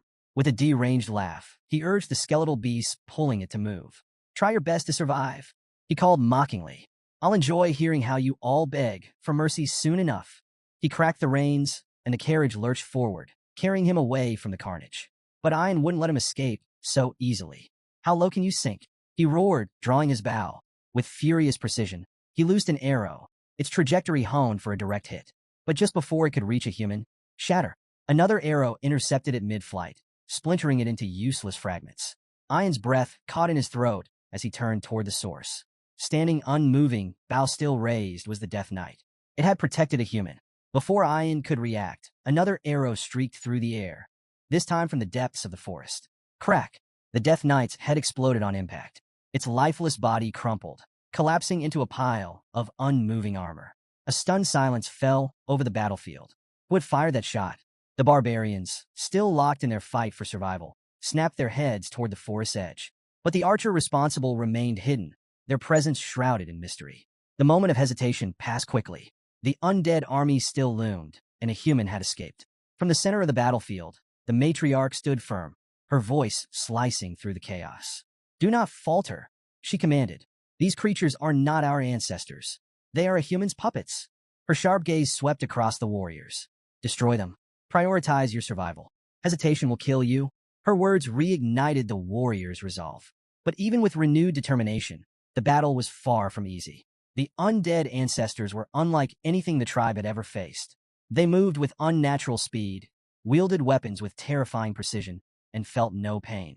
Every attack that should have felled a man only served to slow them down. The barbarians fought valiantly, but their losses were mounting. For every undead warrior that fell, two more seemed to take its place. The ground was soon littered with the bodies of fallen comrades, their sacrifice a grim reminder of the enemy's overwhelming power. Amid the chaos of battle, an undead warrior let out a defiant scream, only to have its head obliterated by a perfectly placed arrow. A heartbeat later, two more suffered the same fate, their skulls pierced with lethal precision. Vakir's sharp gaze followed the trajectory of the shots, his mind piecing together the source of such flawless marksmanship. Then, his eyes landed on the matriarch. It's her, the night fox Aquila. Even among the relentless swarm of undead, her movements were effortless. Each arrow she loose struck with pinpoint accuracy, instant kills against enemies powerful enough to rival elite warriors. The Death Knights, feared beings of immense strength, fell like leaves in an autumn wind under her assault. Vikir's eyes narrowed as realization dawned. So this was the woman behind the legends. Aquila, the warrior who had once single-handedly defended the deep forest from the Empire's aggression. The stories of her prowess were not exaggerations. They were a testament to sheer skill. Turning to Ayan, Vikir spoke with certainty. With the matriarch here, the tribe will survive. But survival alone wasn't enough. Their true objective still lay ahead. Ayan, we're going after a human, Vikir ordered. The battle here is only a distraction. He's still out there, scheming. Without hesitation, the two warriors vanished into the forest. Meanwhile, a human moved deeper into the wilderness, his laughter ringing through the trees as he fled. His thoughts churned with bitterness. Fools, all of them. The Balak tribe would rue the day they cast him aside. Along the way, he turned to a skeletal minion trailing behind him. Go, he commanded, voice low and urgent. The creature nodded and disappeared into the shadows, carrying out a mysterious task. A human sneered. The tribe might have Aquila, but even she wouldn't be able to stop what he had planned. She's a genius, he admitted under his breath, his tone laced with both admiration and resentment. The strongest leader in our history. But no matter how brilliant she was, no matter how skilled, she wouldn't be able to handle this trap. Vikir and Ayan moved swiftly, tracking a human through the dense forest. At last they found him. In a hidden clearing, a human sat in the center of an elaborate magic circle, chanting in a low, guttural voice. The air around him pulsed with dark energy. Towering stone pillars, worn with age, surrounded the ritual site, their surfaces etched with ominous markings. Vikir's gaze swept across the scene, his mind racing. This wasn't just some improvised spell. This was ancient. Turning to Ayan, he asked, "Do you know what this place is?" Ayan shook her head, her expression tense. "I don't know the specifics," she admitted. "But whatever he's doing, we can't let it continue." Without hesitation, she drew an arrow, aura flickering around its shaft. "I'll kill him here and now." She let the arrow fly. It streaked toward a human, slicing through the air with deadly speed. But just before it struck, "I'm done." A human's triumphant shout sent a chill down Ayan's spine. The ground beneath them shook. Then, from within the earth, a hand shot up. Snap! With impossible speed, it caught Ayan's arrow between its fingers. Ayan's heart nearly stopped. The air around them darkened. A wave of oppressive energy crashed over the clearing, suffocating and vast. A human staggered to his feet, his face alight with glee. "It worked," he whispered, before turning toward Vikir and Ayan with a wide, deranged grin. "You're too late." Vikir's grip on his sword tightened as a human stepped aside, revealing what had risen from the ritual circle. A lone figure stood amidst the swirling dark mana. Tall, imposing, wrapped in an aura of unfathomable power. A human spread his arms in a grand gesture, his voice dripping with triumph. "Behold!" A heavy silence filled the clearing as he spoke the name. The divine archer, Adonai. Ayan's blood ran cold. She knew that name. It wasn't just a legend, it was history. Adonai, the mythical archer of unparalleled skill. The warrior revered by generations. The protector of the deep forest, whose arrows had once rained death upon the enemies of their people. And now, he stood before them, corrupted, undead, summoned by a human to serve as his puppet. Vikir stood frozen, his mind racing as he processed the horrifying reality before him. Adonai, the legendary archer of the Balak. Now nothing more than an undead puppet, twisted by a human sorcery. Before he could react further, Adonai moved. Within human speed, the Death Knight notched an arrow and let it fly. The projectile sliced through the air with terrifying precision, its sheer force warping the very space around it. Too fast. Instinct took over. Vikir whipped Beelzebub into position, meeting the arrow in midair. Steel clashed against enchanted wood, and the impact sent a violent tremor through his entire arm. The deflected arrow veered off course. Then, boom! The moment it struck a nearby tree, the entire trunk exploded. Shrapnel and splintered bark rained down like deadly shrapnel. The very earth beneath them shook, the blast carving a smoldering crater into the battlefield. Vikir staggered, his mind reeling. Aura-infused arrows. And not just any aura. This is something else entirely. Then, a sharp cry of pain. Vikir's head snapped toward the sound. Ayan clutched her thigh, her fingers slick with blood. Her face contorted in agony as she gritted her teeth. "It burns," she gasped, her voice laced with panic. Vikir's eyes narrowed as he inspected the wound. The bleeding wasn't normal. The flesh around it was corroding. Poison. Then it clicked. He had heard the stories, legends of Adonai's battle against Madame Eight Legs, a monstrous arachnid feared even among the deep forest warriors. The bow Adonai wielded, it had been crafted from that very creature's remains. And now, its venomous essence still lingered within its arrows. Before Vakir could fully process the revelation, Adonai attacked again. Another barrage rained down. Vakir moved, deflecting each shot with Beelzebub. Every impact sent bone-rattling shockwaves through his arms.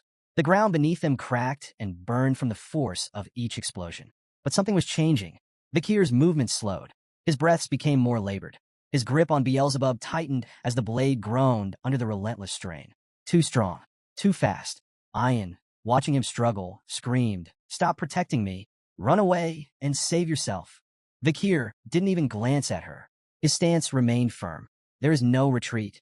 A human's laughter rang through the chaos, dripping with venomous glee. "Fools," he sneered. "Your resistance is meaningless." Adonai finished them. The death knight obeyed. With calculated precision, Adonai drew another arrow. This time, the aura around it darkened, twisting into something even deadlier. A single shot, brimming with the power to end everything in its path. Vakir clenched his jaw, his battered body screaming in protest as he prepared for one final deflection. But before the arrow could strike, something changed. A shadow moved. Then snap. In an instant, the deadly projectile stopped. It didn't explode. It didn't shatter. It had been caught by a single hand. A hush fell over the battlefield. Vakir, Ian, a human, even Adonai, stared in stunned silence. Then from the shadows she emerged, the matriarch Aquila. She stood between them and certain death, her grip firm around Adonai's arrow. Then without a word she crushed it. The aura-infused shaft splintered like fragile glass, crumbling into nothing. Her piercing gaze lifted, locking onto Adonai. With calm authority, her voice carried across the battlefield. "This ends now." The deadly energy around them seemed to recoil, as if even the dark forces at play recognized who she was. A human, watching from his skeletal carriage, felt an unnatural chill crawl up his spine. Then, the matriarch's gaze shifted to him. Her expression remained unreadable, but when she spoke again, her voice was laced with an icy finality that sent pure dread coursing through a human's veins. "Let's have a talk." Ian, caught between shock and overwhelming relief, called out to his mother. "Matriarch." His voice trembled as he struggled to process her sudden arrival. Aquila, standing tall amidst the battlefield's chaos, responded with calm certainty. "I sense the disturbance," she said, her tone unwavering. This level of aura couldn't be ignored. Her gaze swept across the destruction, the shattered earth, the smoldering craters left by Adonai's arrows, the warriors still locked in battle against the undead. Yes, she had made the right call. A human, still reeling from her presence, took an unsteady step back. His lips parted in disbelief, his once mighty confidence crumbling beneath the weight of her gaze. "Aquila?" He barely managed to choke out her name, his voice raw with fear. Before Aquila could respond, Ian spoke urgently. "Mother, your hand." That arrow was poisoned. Aquila glanced down at her palm. The flesh around the wound had darkened, the poison visibly spreading. Then, without hesitation, she clenched her fist tightly. A sudden ripple of energy surged through her body, an invisible explosion that made the very air tremble. A split second later, she unfurled her fingers, and the poison dripped away like water, purged completely. Vakir, watching closely, felt a rare flicker of astonishment. She detonated her own aura from within. The technique was incredibly rare. It required such mastery over one's internal energy that even the slightest miscalculation could have left her permanently injured, or worse. Yet, she had done it effortlessly. Vakir remained silent, committing the feat to memory. Aquila turned back to a human, her voice now devoid of warmth. "Answer me." A human, still trembling, desperately clung to his arrogance. You forced me into this," he spat. "You left me no choice." She ignored his pathetic justifications. Instead, her gaze shifted toward the undead figure, standing silently behind him. "Is this truly the divine archer, Sir Adonai?" Her voice was steady, unreadable. A human hesitated. Then, regaining a sliver of his composure, smirked. "Of course." He spread his arms grandly. "He is the legendary Adonai. Even you," he sneered, "wouldn't dare to fight him." Aquila's lips curved into a faint, knowing smile. She turned to Vakir and Ian, her expression softening slightly. "You've done well," she praised. "Now stand back." Then, she faced Adonai fully, her sharp eyes locking onto his undead form. Despite the dark mana twisting through his body, despite the corruption that had claimed him, she spoke with genuine respect. It is an honor to meet you. Even like this. A pause. Then, she drew her bow, her aura surging. Let us settle this with a duel. To see who is the superior warrior. The forest fell eerily silent. The undead warriors, the surviving tribesmen, even the very wind seemed to halt, as if bearing witness to the moment. On one side, Aquila, the night fox, standing with unwavering confidence, her presence alone exuding authority and strength. On the other, Adonai, the divine archer, his very existence now corrupted by undeath, yet still possessing the terrifying skill that had once made him a legend. Then, without hesitation, Aquila moved first. She fired 5 aura-infused arrows in rapid succession, each one streaking toward Adonai at a speed that would be impossible for an ordinary warrior to track. But Adonai dodged every single one. His movements were inhuman, effortless. His footwork barely disturbed the ground as he slipped through the barrage like a phantom. Then, without a second's delay, he retaliated. Adonai knocked a single arrow, dark mana coiling around it like writhing serpents. With a flick of his wrist, he let it loose. Aquila twisted her body midair, avoiding the projectile by mere inches. The arrow streaked past her, embedding itself into the ground. Boom! A deafening explosion erupted, leaving a deep crater where she had stood just moments before. The duel had truly begun. From a safe distance, Vakir lifted Ayan onto his back, preparing to carry him to safety. His instinct screamed that staying here was a death sentence. 2 master-grade aura users battling at full power. This was a spectacle rarely seen even in the legendary times of the fall. Yet, even as he carried Ayan away, Vakir's unease grew. The air itself felt wrong. Something was still lurking in the shadows. Something far worse than even the corrupted Adonai. And Vakir couldn't shake the feeling that this battle was only the beginning. From his concealed vantage point, a human watched the battle unfold, his twisted delight evident in his expression. His eyes tracked Aquila's movements with begrudging admiration. She truly is the night fox, he muttered, his voice laced with reluctant respect. But then his grin widened, the malice returning. Still, he sneered, she will fall. Because he is already dead. His laughter grew louder, unrestrained, reveling in the cruel truth of the battle. Adonai is no longer bound by mortal limits, he continued. As an undead, he can infinitely channel Hell's dimensional aura. His tone dripped with glee. It doesn't matter how skilled she is, his arrows will never run out. His strength will never wane. And in the end, she will be the one who collapses first. On the battlefield, the duel raged on. Despite her mastery, Aquila was beginning to sustain injuries. Small gashes marred her arms and legs, her breathing growing heavier with each exchange. This isn't sustainable. Her mind worked rapidly, analyzing every movement, every attack. Adonai's precision was absolute. His arrows never missed their mark, his reaction time was flawless, and his mobility was almost inhuman. Every attempt to counterattack was met with a relentless onslaught, forcing her to constantly reposition. She knew it now. In a ranged fight, she would lose. If she wanted to end this, she needed to get close. Their arrows clashed in midair, triggering a massive explosion that sent a dense cloud of dust billowing across the battlefield. This is it. Aquila vanished into the obscurity of the dust. Then, in an instant, she struck. She emerged from the haze, launching a devastating kick aimed directly at Adonai's neck. But even without sight, Adonai's reflexes were near perfect. With inhuman precision, he twisted his body, narrowly evading the strike. Then, without hesitation, he summoned a weapon. A dark, ominous sword materialized in his grip, its blade radiating an unnatural aura. With a single, effortless swing, he cleaved through the surrounding trees. The sheer force of the attack sent massive trunks crashing to the ground, uprooted like mere twigs. Aquila barely dodged in time, her agility saving her from being bisected. But she saw an opening. Without breaking stride, she hurled her dagger, the blade whistling through the air before embedding itself in Adonai's hand. The Death Knight's grip faltered. The dark sword tumbled from his grasp, clattering to the ground. Now, capitalizing on his momentary imbalance, Aquila delivered a brutal kick to his knee. The joint buckled under the impact, his stance shifting. Then, without hesitation, she fired an aura-infused arrow at point-blank range. The projectile streaked through the air. Boom! The explosion ripped through the battlefield, a shockwave flattening trees and sending debris flying. When the dust settled, the gruesome aftermath was revealed. Adonai's upper right half had been completely obliterated. His bow arm was gone. A massive portion of his chest had been torn away, leaving a hollowed-out cavity where flesh and bone had once been. Aquila, steady despite her exhaustion, addressed him with respect. Great ancestor. Her voice was solemn. Is it your undead state that makes you hesitate? Or is it your will, buried somewhere deep inside you, that refuses to strike down your descendant? She exhaled. Regardless, I will free you from this corruption. Then, she knocked another arrow. One final shot, aimed directly at his face. She released it. The arrow sped toward its target, cutting through the air with lethal precision. But just before it could strike, a dark aura-infused arm materialized out of nowhere, catching the arrow in mid-flight. A low, guttural scream erupted from Adonai as the corrupted energy surged through his body. The dark energy began to reconstruct his missing half. His lost limbs regrew, the torn flesh stitched back together by necromantic power. His form, already fearsome, now looked even more monstrous.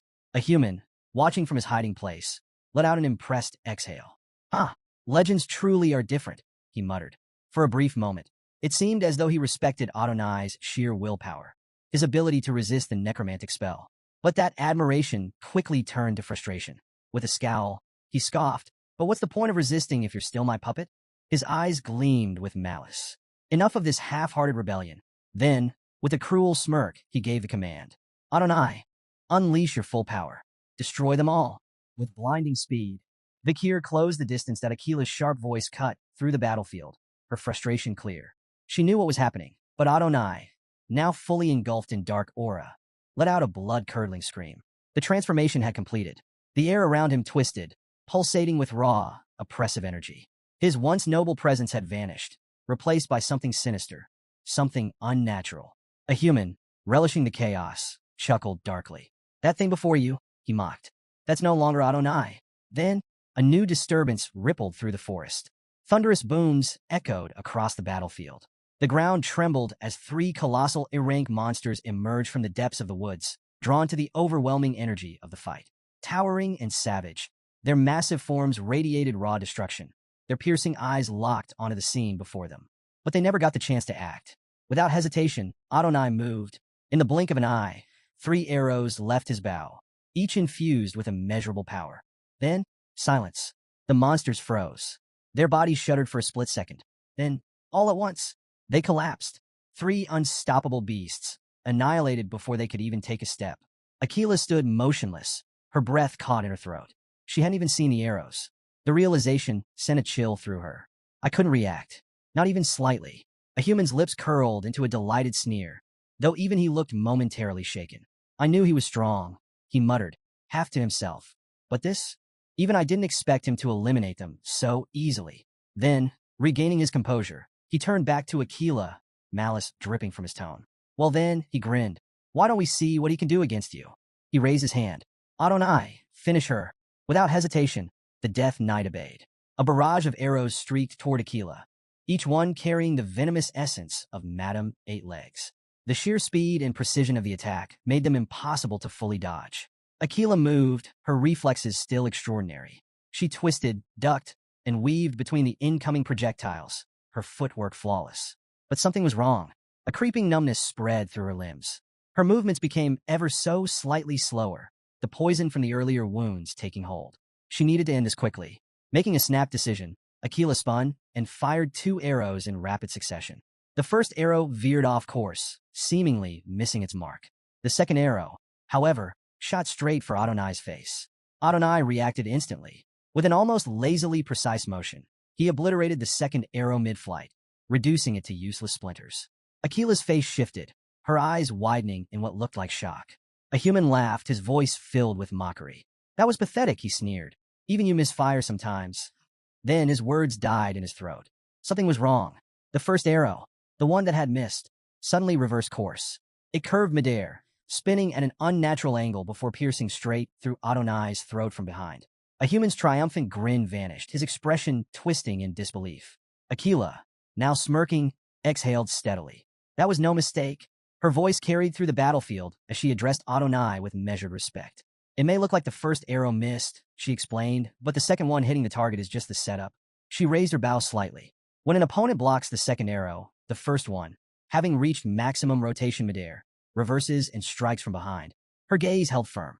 It's a technique I developed after studying your legendary duel against the Imperial Knight. Silence hung in the air. A human, still recovering from the shock, scoffed, but there was a flicker of unease in his eyes. Then, Adonai moved. With an eerie calm, the Death Knight reached up and pulled the arrow from his throat. His hand lowered. The wound was already gone. Akila's confidence flickered. The attack had done nothing. A human, now regaining his composure, erupted into laughter. "You fool," he howled. His eyes gleamed with malice as he looked down at her. "It doesn't matter how strong-willed you are, Akila." His voice was filled with cruel amusement. "You've never fought a corpse before." His grin widened. "Sir Adonai is already dead. Nothing as trivial as an arrow to the throat can defeat him." Some distance away, Ayan watched with growing anxiety as explosions echoed through the forest. Each tremor that shook the ominous landscape only deepened her concern for her mother. She wanted to rush to Akila's aid, every instinct screaming at her to act, but she held herself back.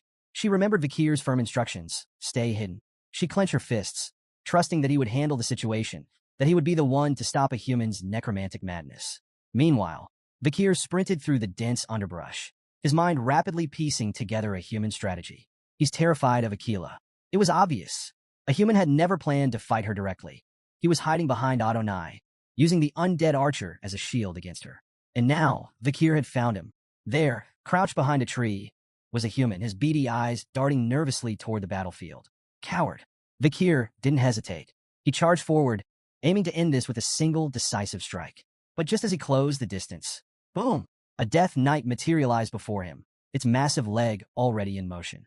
The devastating kick shattered the ground, sending debris flying like shrapnel. Vikir twisted his body, narrowly evading the blow, and retreated a few steps to assess the new threat. The commotion drew a human's attention. The shaman's face twisted in recognition before splitting into a triumphant sneer. "Vikir," he bellowed, his voice filled with venom. Cursing under his breath, a human glared at the young warrior before regaining his smirk. "I knew you'd interfere." He gestured dramatically toward the Death Knights surrounding him. "That's why I prepared these." A human sneer widened as he gestured toward his undead guards. These warriors were so powerful in life that they were buried in the warrior's grave. "You'll find them more than a match." On cue, the Death Knights surged forward, their movements terrifyingly swift and coordinated. Meanwhile, on the battlefield, Adonai's next arrow found its mark. The projectile struck Akila's waist with unerring precision. She collapsed to her knees, a cry of pain escaping her lips. Her aura flickered, dimming as the venom of Madame Eight Legs spread through her body like wildfire. A human, watching from afar, rejoiced. He threw back his head in laughter, basking in the moment he had long dreamed of. "Look at you now, Akila," he shouted, his voice dripping with mockery. His eyes gleamed with unhinged satisfaction. "This is my reward," he proclaimed, "for all the years of suffering, for all the scorn, for every arrogant fool who ever looked down on me." His grin turned vicious. "I'll kill every clan member who ever mocked me." But just as he reveled in his imagined triumph, the air shifted. A killing intent unlike anything before materialized behind him. A human's breath caught in his throat. Then, slash! In an instant, Vikir unleashed the Baskerville clan's sixth technique. His blade moved with deadly precision, a blur of speed and finality. The Death Knights, warriors once powerful enough to be honored in sacred burial, were erased in moments. Their undead bodies dissipated into nothingness, utterly annihilated. A human turned, his sneer vanishing as he saw the carnage. Vikir stood amidst the fading remains of the fallen Death Knights, his expression unreadable. Then he spoke. "Your plan has one flaw, a human." His voice was calm. "Certain. The people of the forest aren't just obstacles." His cold, piercing gaze locked onto a human's trembling form. "They're my support system." A human's mouth fell open. His mind reeled, struggling to process what he had just witnessed. The Death Knights, warriors beyond the strength of high-ranking graduates, had been erased in mere seconds. His lips parted, his voice barely above a whisper. "Is this child stronger than a high-ranked graduate?" For the first time, a human felt fear. Not annoyance, not frustration. Genuine, suffocating fear. Then, Vikir's voice cut through the silence. "Have you truly perceived every desire?" The words sent a chill down a human's spine. They weren't a question. They were a judgment. The sheer weight of them made a human's knees buckle. He can't be human. Desperation surged through him. He needed to escape. Wild-eyed, he turned toward Adonai and screamed, "Kill him, now!" The undead archer obeyed. Adonai drew his bow. A murderous aura enveloped the arrow, its power radiating pure destruction. But before the shot could be loosed, boom! Akila struck. Appearing behind Adonai, she delivered a devastating kick to the Death Knight's back. The force disrupted his aim, sending the arrow streaking just inches past Vikir's head. The shot missed. A human's heart plummeted. Panic consumed him. His mind screamed for a way out, a way to survive. He turned back to Adonai, shrieking once more. Obey me. Finish them. But this time, his words never finished. Slash. The sound was silent, almost too fast to register. A human staggered. His eyes flickered downward, confusion dawning on his face. His hands, they were gone, severed at the wrists. Then, slash. A second strike. His head left his shoulders. His expression, frozen in death, was one of pure disbelief. He hadn't even processed what had happened. A lifetime of scheming, of malice, of ambition. All of it had ended in a single, merciless instant. The Balak tribe faced an uphill battle against the relentless Death Knights, their resolve waning under the overwhelming power of the undead. Amid the chaos, a young girl's bow was shattered by a Death Knight, which then prepared to use it against her.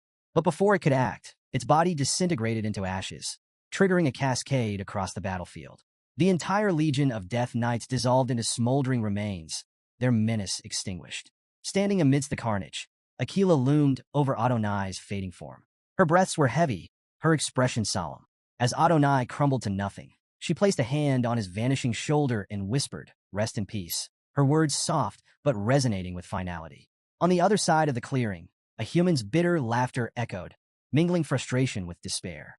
He cursed his failure to claim the forest, his venomous gaze fixed on Vakir. "You child of the Empire, you've ruined everything," he snarled, his rage unrestrained. Vakir met his tirade with calm indifference, though his thoughts briefly wandered. For all of a human's dark ambition, his mastery over necromancy was unparalleled. Commanding Death Knights and subjugating Adonai had required immense power. Vakir pondered what a human might have achieved had he chosen the path of a true shaman instead of succumbing to corruption. The moment passed as a human, defiant to the end, bellowed a final threat. "This isn't the end. You'll regret driving me out."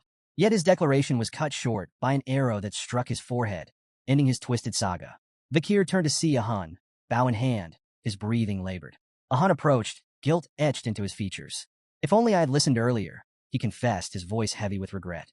Vakir placed a firm hand on Ahun's shoulder, his tone steady. "It wasn't your fault. You did well." With a human defeated, relief rippled through the group. Zir suggested they return to the village, and the survivors set off, eager to leave the horrors behind. But their relief turned to dismay when they arrived to find the village reduced to ruins. Where life once thrived, only wreckage remained, strewn like forgotten remnants of a shattered past. A stunned silence enveloped the group until Ayan's trembling voice broke it. "What happened here?" she asked, disbelief and dread lacing her words. The matriarch, her face ashen, explained that those who hadn't joined the Iliad had stayed in the village. Ahul stepped forward, her voice quivering as she revealed the culprit, Madame Eight Legs. Ayan froze. "Madam? She came here?" The revelation hit like a thunderclap. Desperately, she rushed to check on her sister, hoping against hope for her safety. Meanwhile, Vakir, standing apart, puzzled over the monster's sudden aggression. Madame Eight Legs had remained dormant until now. Why had she unleashed such destruction during their battle with a human? Ahul pointed toward the ceremonial tent of their grandfather, recounting how smoke had risen from it moments before the rampage. Vakir followed her gaze, investigating the site. Among the charred remains, he identified a burned plant used to attract insects, an intentional act by a human to summon Madame Eight Legs. Even in death, a human's malice had left its mark. Back in the devastated village, the matriarch slammed her fist against a boulder, the impact echoing her fury. Her voice shook with rage as she cursed a human's treachery, her frustration boiling over. A subordinate rushed to her side, concerned as her injury worsened, but she waved them off, refusing to show weakness. Gritting her teeth, she steadied herself and declared, "We can rebuild. We can hunt again." Her focus then shifted to the survivors, ordering the uninjured warriors to tend to the fallen and search for those still clinging to life. Not far away, Ayan knelt beside her wounded wolf, Bakira. The loyal beast trembled, its leg rendered useless by Madame's venom. Tears streamed down Ayan's face as she held Bakira close, whispering apologies for leaving him to face such danger alone. Madame Eight Legs was no ordinary monster. To the tribes, she wasn't just a beast, but a force of nature, an unstoppable calamity that inspired pure terror. Revenge wasn't an option. Survival was the only goal. Yet, while despair settled over the village, Vakir's sharp mind was already working through a plan. Later that night, beneath the cover of darkness, Vakir entered matriarch Aquila's tent. She turned to face him, her expression wary yet composed. "What brings you here, Vakir?" she asked. Unfazed, Vakir met her gaze. I need to know more about Madam Eight Legs. Akila's eyes narrowed. And why this sudden interest? Without a word, Vakir produced a worn document and laid it before her. I found this in the Loco tribe's village, he explained. It's a record detailing Madam Eight Legs. Her venom, witness reports from battles against other monsters, even the location of her lair. Akila's brow furrowed as she scanned the document. Vakir continued, his tone unwavering. But even after reading it, I still don't understand. Why do the forest tribes fear her so deeply? Why hasn't anyone united to take her down?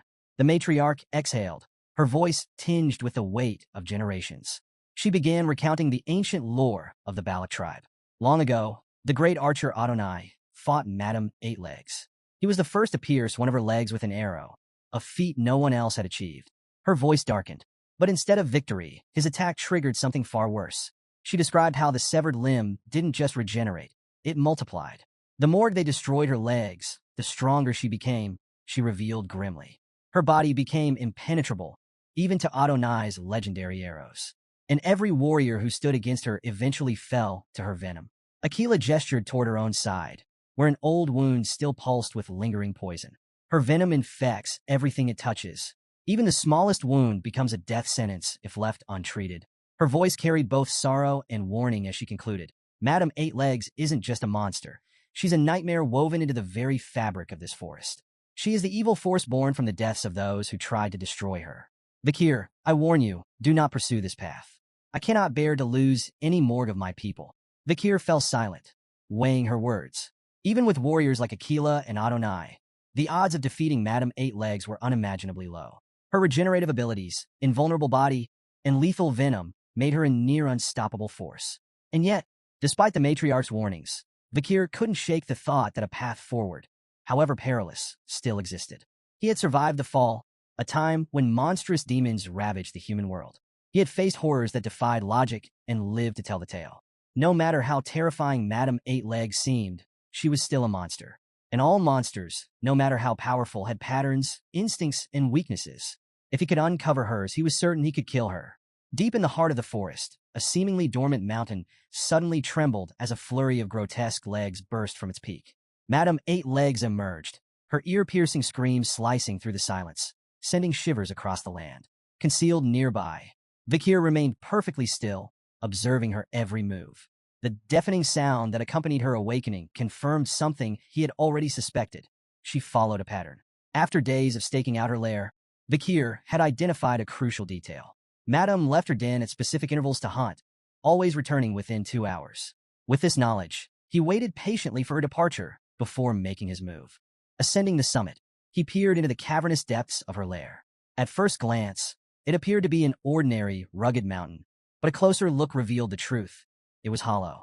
The interior was an intricate labyrinth of webbing, its strands gleaming faintly in the dim light like threads of spun steel. Using Beelzebub, he sliced through a rock entangled in the webbing and examined the cross-section.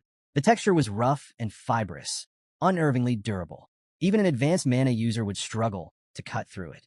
Recognizing its potential, he pocketed a sample, planning to use it for his descent. Moving deeper into the lair, Vakir took careful note of the structure. The entrance was just large enough for Madame to squeeze through, but the space widened the further he went, perfectly suited to accommodate her immense size. Then he stumbled upon a chilling sight. Figures trapped within the webbing. The grotesque collection included both humans and monsters, their lifeless bodies suspended like grotesque trophies. Some remained eerily intact, their expressions frozen in terror, while others had decayed beyond recognition. Whether they were meant as warnings, food storage, or simply a grim display of power, Vakir couldn't say. He pushed aside his unease and focused on the mission. As he ventured further, his eyes locked onto something even more disturbing, a clutch of eggs embedded in the walls. He carefully plucked one and examined its translucent shell.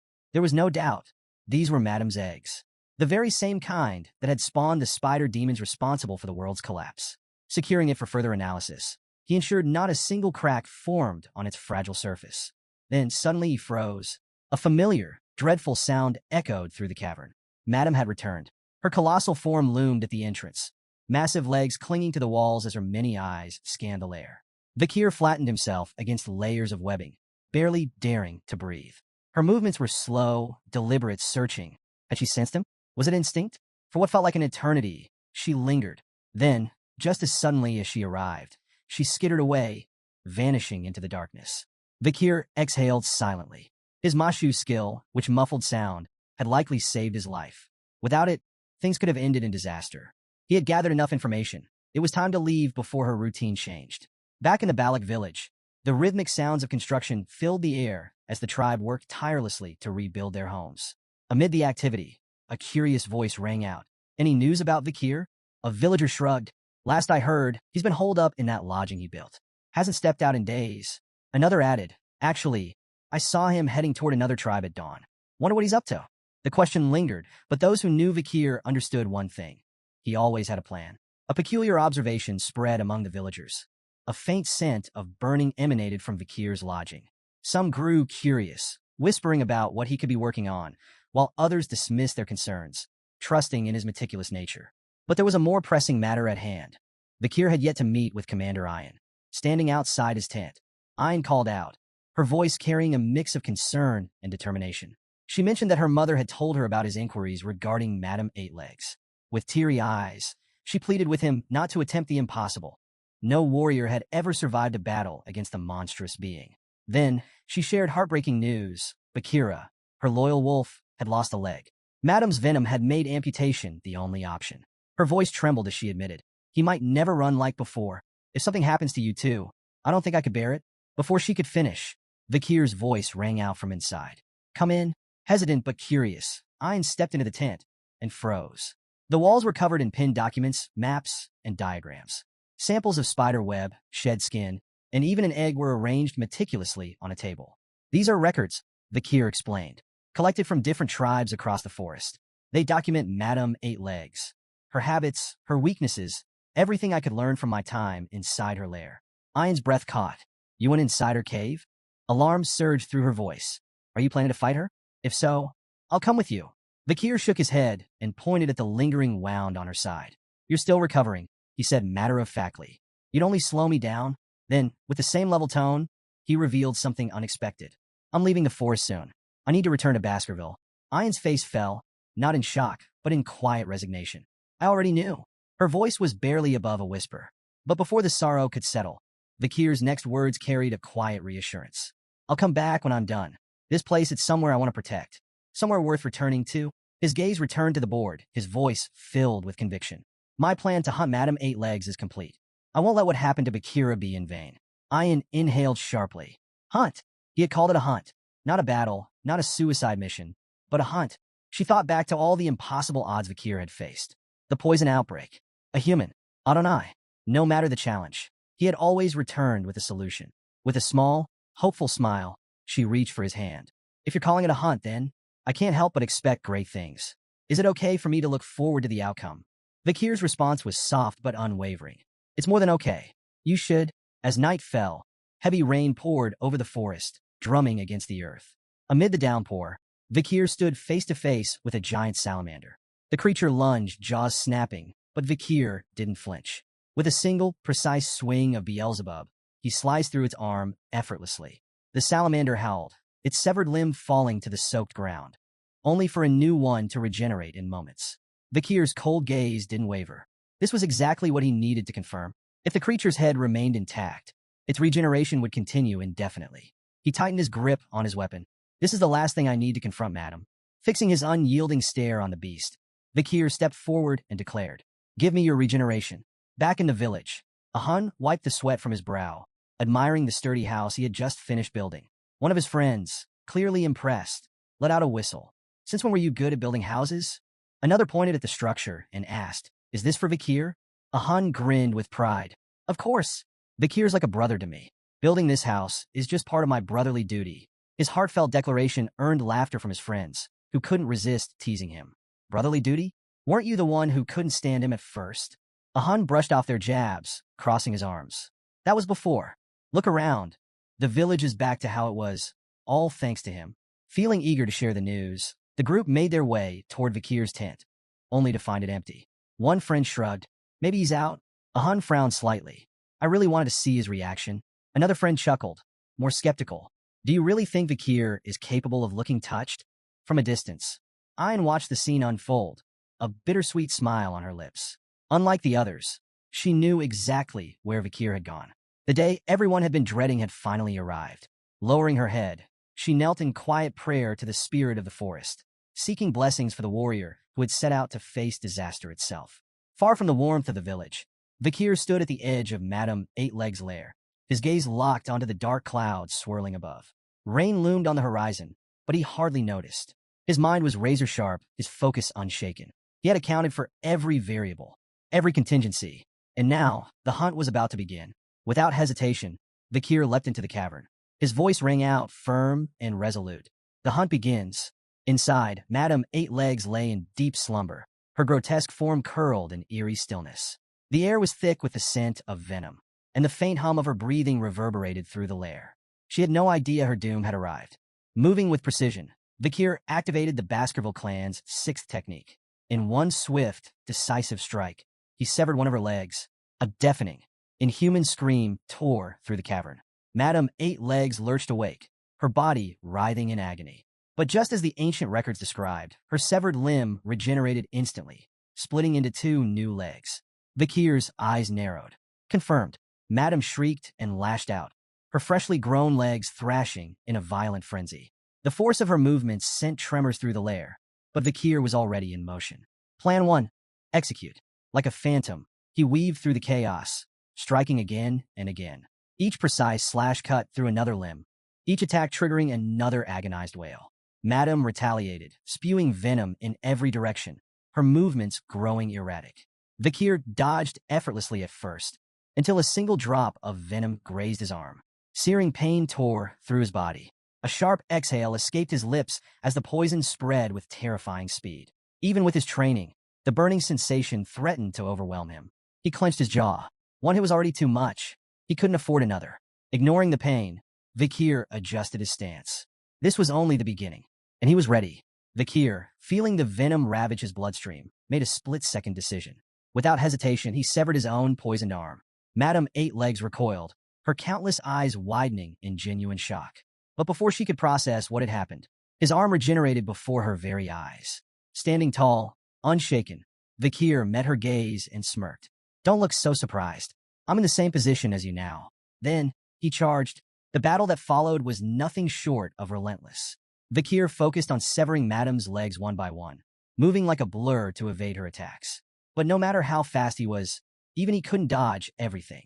One of Madame's massive limbs smashed into him with devastating force, completely obliterating his arm and leg. But even as he fell, he adapted. Rolling onto one of her massive limbs, he used the momentum to slow his descent, just enough time for his body to regenerate. Then, without missing a beat, he attacked again. The cycle continued, a brutal, endless loop of destruction and regeneration. Madame doubled her legs each time they were severed, while Vakir's limbs reformed over and over. But while she was growing stronger, he was draining himself. Vakir had long since lost count of how many times his body had repaired itself. Each cycle took a greater toll on him. Fatigue crept into his muscles. His breathing grew heavier. But then, something changed. As the battle raged on, Madame's severed legs piled up around them. Too many legs. Too much mass. Vakir, panting, suddenly grinned. With newfound determination, he lunged for the webbing above, using it to pull himself toward the top of the lair. Madame, sensing something was wrong, tried to follow. But she couldn't. Her own legs, her greatest strength, had become her downfall. She had too many limbs, too much bulk. Instead of climbing smoothly, she became tangled in her own grotesque mass. Vakir looked down at her struggling form, his smirk widening. You see, he said, voice calm despite the chaos. This was my plan all along. I never intended to match your power. I wanted you to keep multiplying your legs. Madame hissed in fury, but the truth was undeniable. Vakir continued, his voice cutting through the cavern. Your ability to regenerate seems godlike, doesn't it? But it's a curse if you keep duplicating the same limb. Now, you can't even move properly. Enraged, Madame Eight-Legs unleashed a web attack, massive strands flying toward him. But Vakir had already anticipated it. Dodging effortlessly, he summoned Beelzebub, revealing what he had known all along. Your webs resist normal fire, he said, but they burn like dry wood when exposed to purple hellfire from the underworld. He gestured around the cavern, his eyes gleaming. In this place, he pointed to the gas-filled air, thick with the decay of corpses. It's the perfect fuel for a firestorm. Standing atop the massive corpse of a rotting bear, Vakir drove Beelzebub deep into its skull. With a final chilling grin, he whispered, "You've been drunk on power for too long. You've stacked up too much karma. Now it's time to pay for it." Then he ignited the hellfire. The moment the purple flames erupted, the cavern exploded into a raging inferno.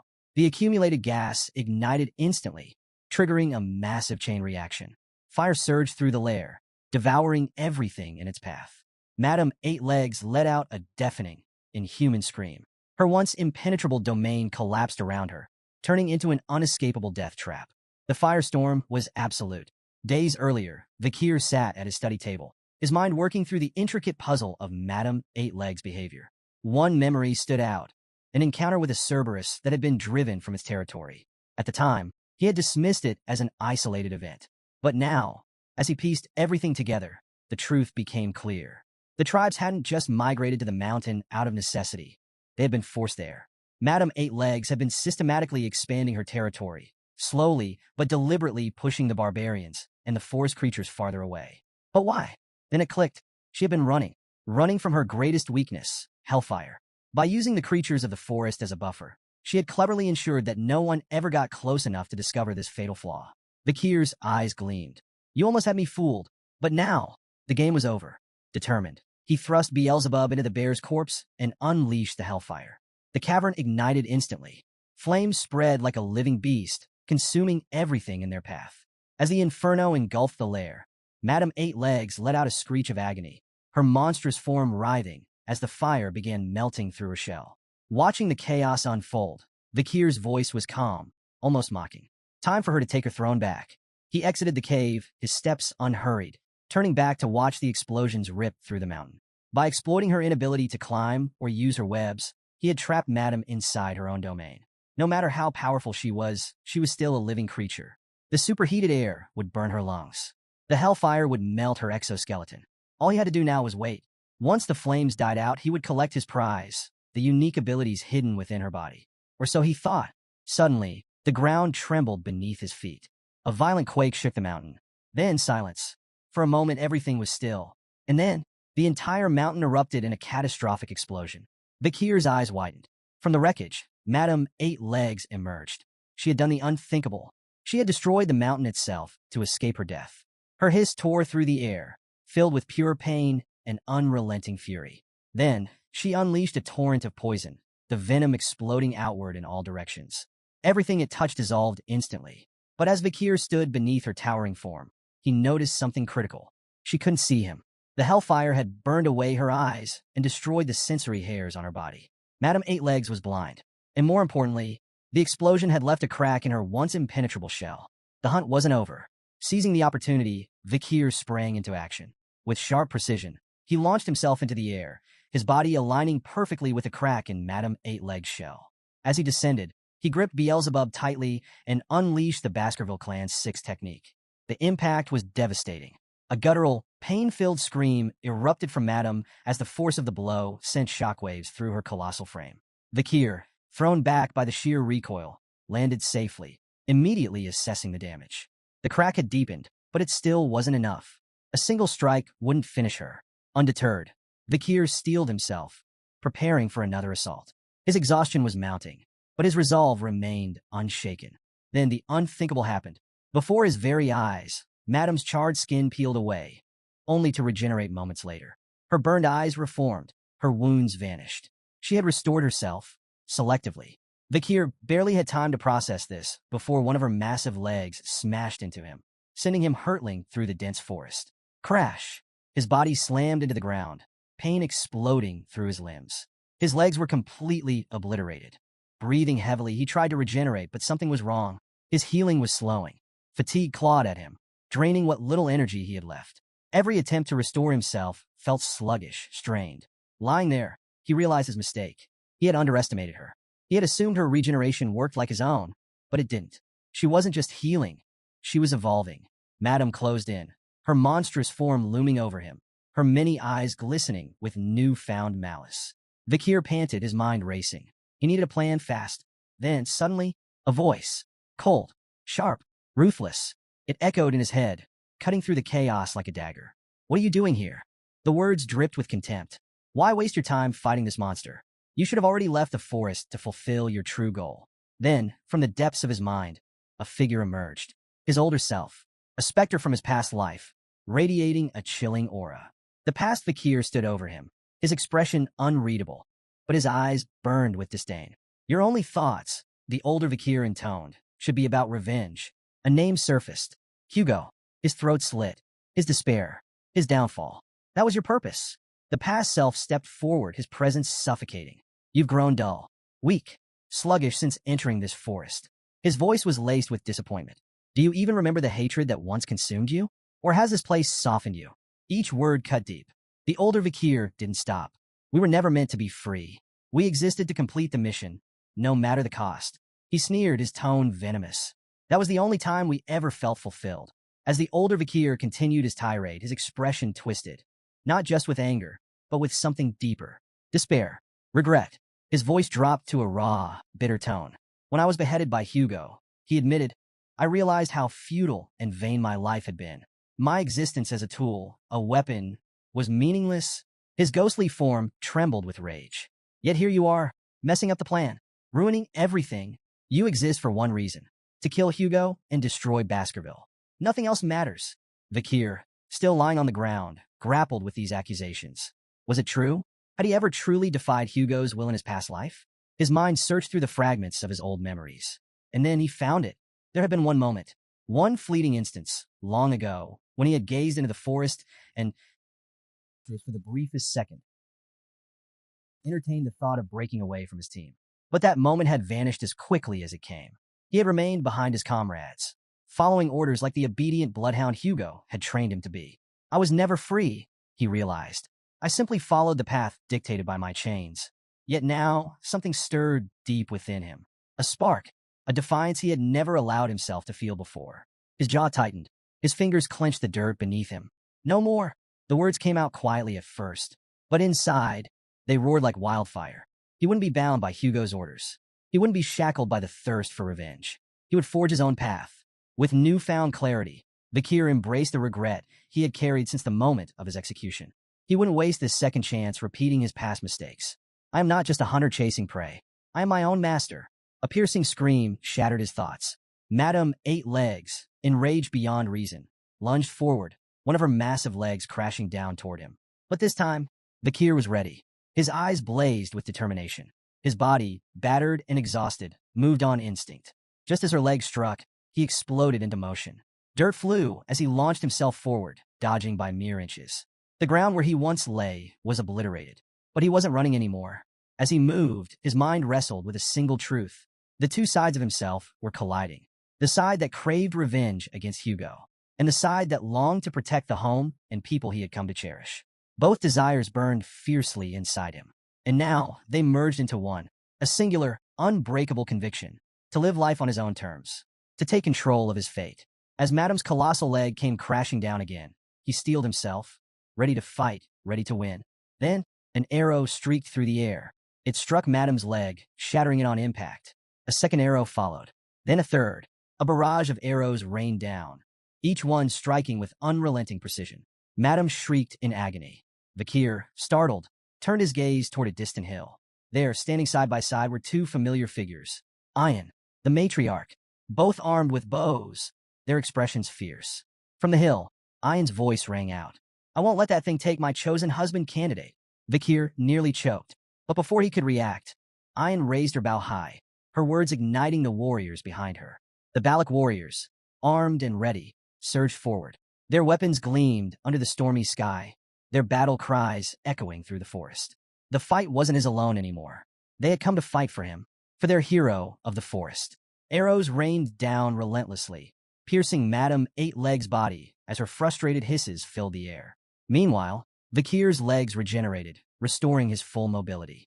Reinvigorated, he moved with unwavering determination. He climbed onto Madame's massive back, his focus locked onto the crack in her shell, the key to her downfall. Though Ian's reckless interference irritated him, he couldn't deny the truth. She had saved him. Under his breath, he muttered, "You saved me." Then he pressed forward. Reaching the weakened spot, he gripped Beelzebub tightly and drove it in with all his strength. A thunderous explosion erupted on impact, sending tremors through the battlefield. But when the dust settled, Vikir's eyes narrowed. Her armor was far stronger than expected. One strike wouldn't be enough. Still, he refused to despair. With his resolve burning brighter than ever, he prepared for another assault. But then, Madame went berserk. A frenzied rampage overtook her as she stamped the ground with destructive force. Boom, boom, boom. Each step triggered massive explosions, sending shockwaves that tore through the land. The Balak warriors retreated, shouting warnings. But Ayan's voice rang out over the chaos. She's cornered, she realized. This is it. Keep fighting. Her cry rekindled the warriors' determination. From atop the hill, the matriarch watched, her breath labored. To her, Madame Eight Legs had always been an unstoppable disaster. A force of nature, something to fear, something that could never be beaten. Yet, before her eyes, Vikir was proving otherwise. Fear could be overcome. Disaster could be defied. The realization ignited something deep within her. Ignoring the pain of her injuries, she tapped into her inner strength. Her aura flared. Her muscular frame shone with raw power as she pulled back her bowstring. Then, with a razor-sharp focus, she unleashed an arrow infused with her full strength. Whoosh! The projectile ripped through the air at unimaginable speed and struck Madame Eight Legs with a devastating impact. Boom! A shrieking scream tore from Madame's throat as she staggered, momentarily stunned. Vikir's eyes locked onto the opening. This was his chance. With blinding speed, Vikir closed the distance. Reaching the fractured shell, he gathered all his power and unleashed the Baskerville First technique. Deeply piercing Fong. Kaboom! The crack erupted into a gaping hole. Ungasped, Vikir had done the unthinkable. He had entered Madame's body. But this was only the beginning of his onslaught. Inside, Vikir wasted no time. His movements were precise, ruthless, relentless.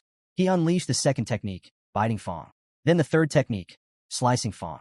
Then the fourth technique, tearing Fong. Then the fifth technique, shredding Fong.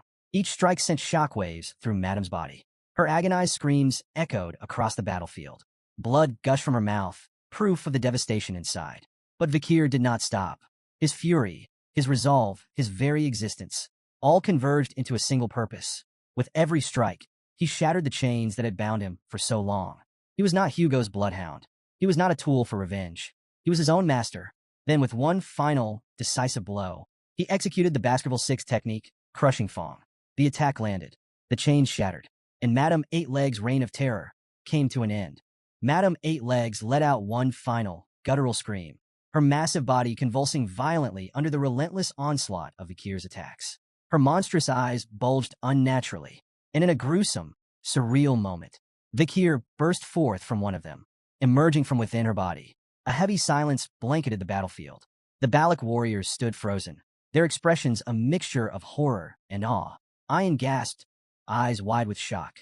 She couldn't comprehend what she was seeing. Vikir, drenched in blood, emerging from Madame's eye like a demon clawing its way out of hell. Then, Madame's massive form collapsed.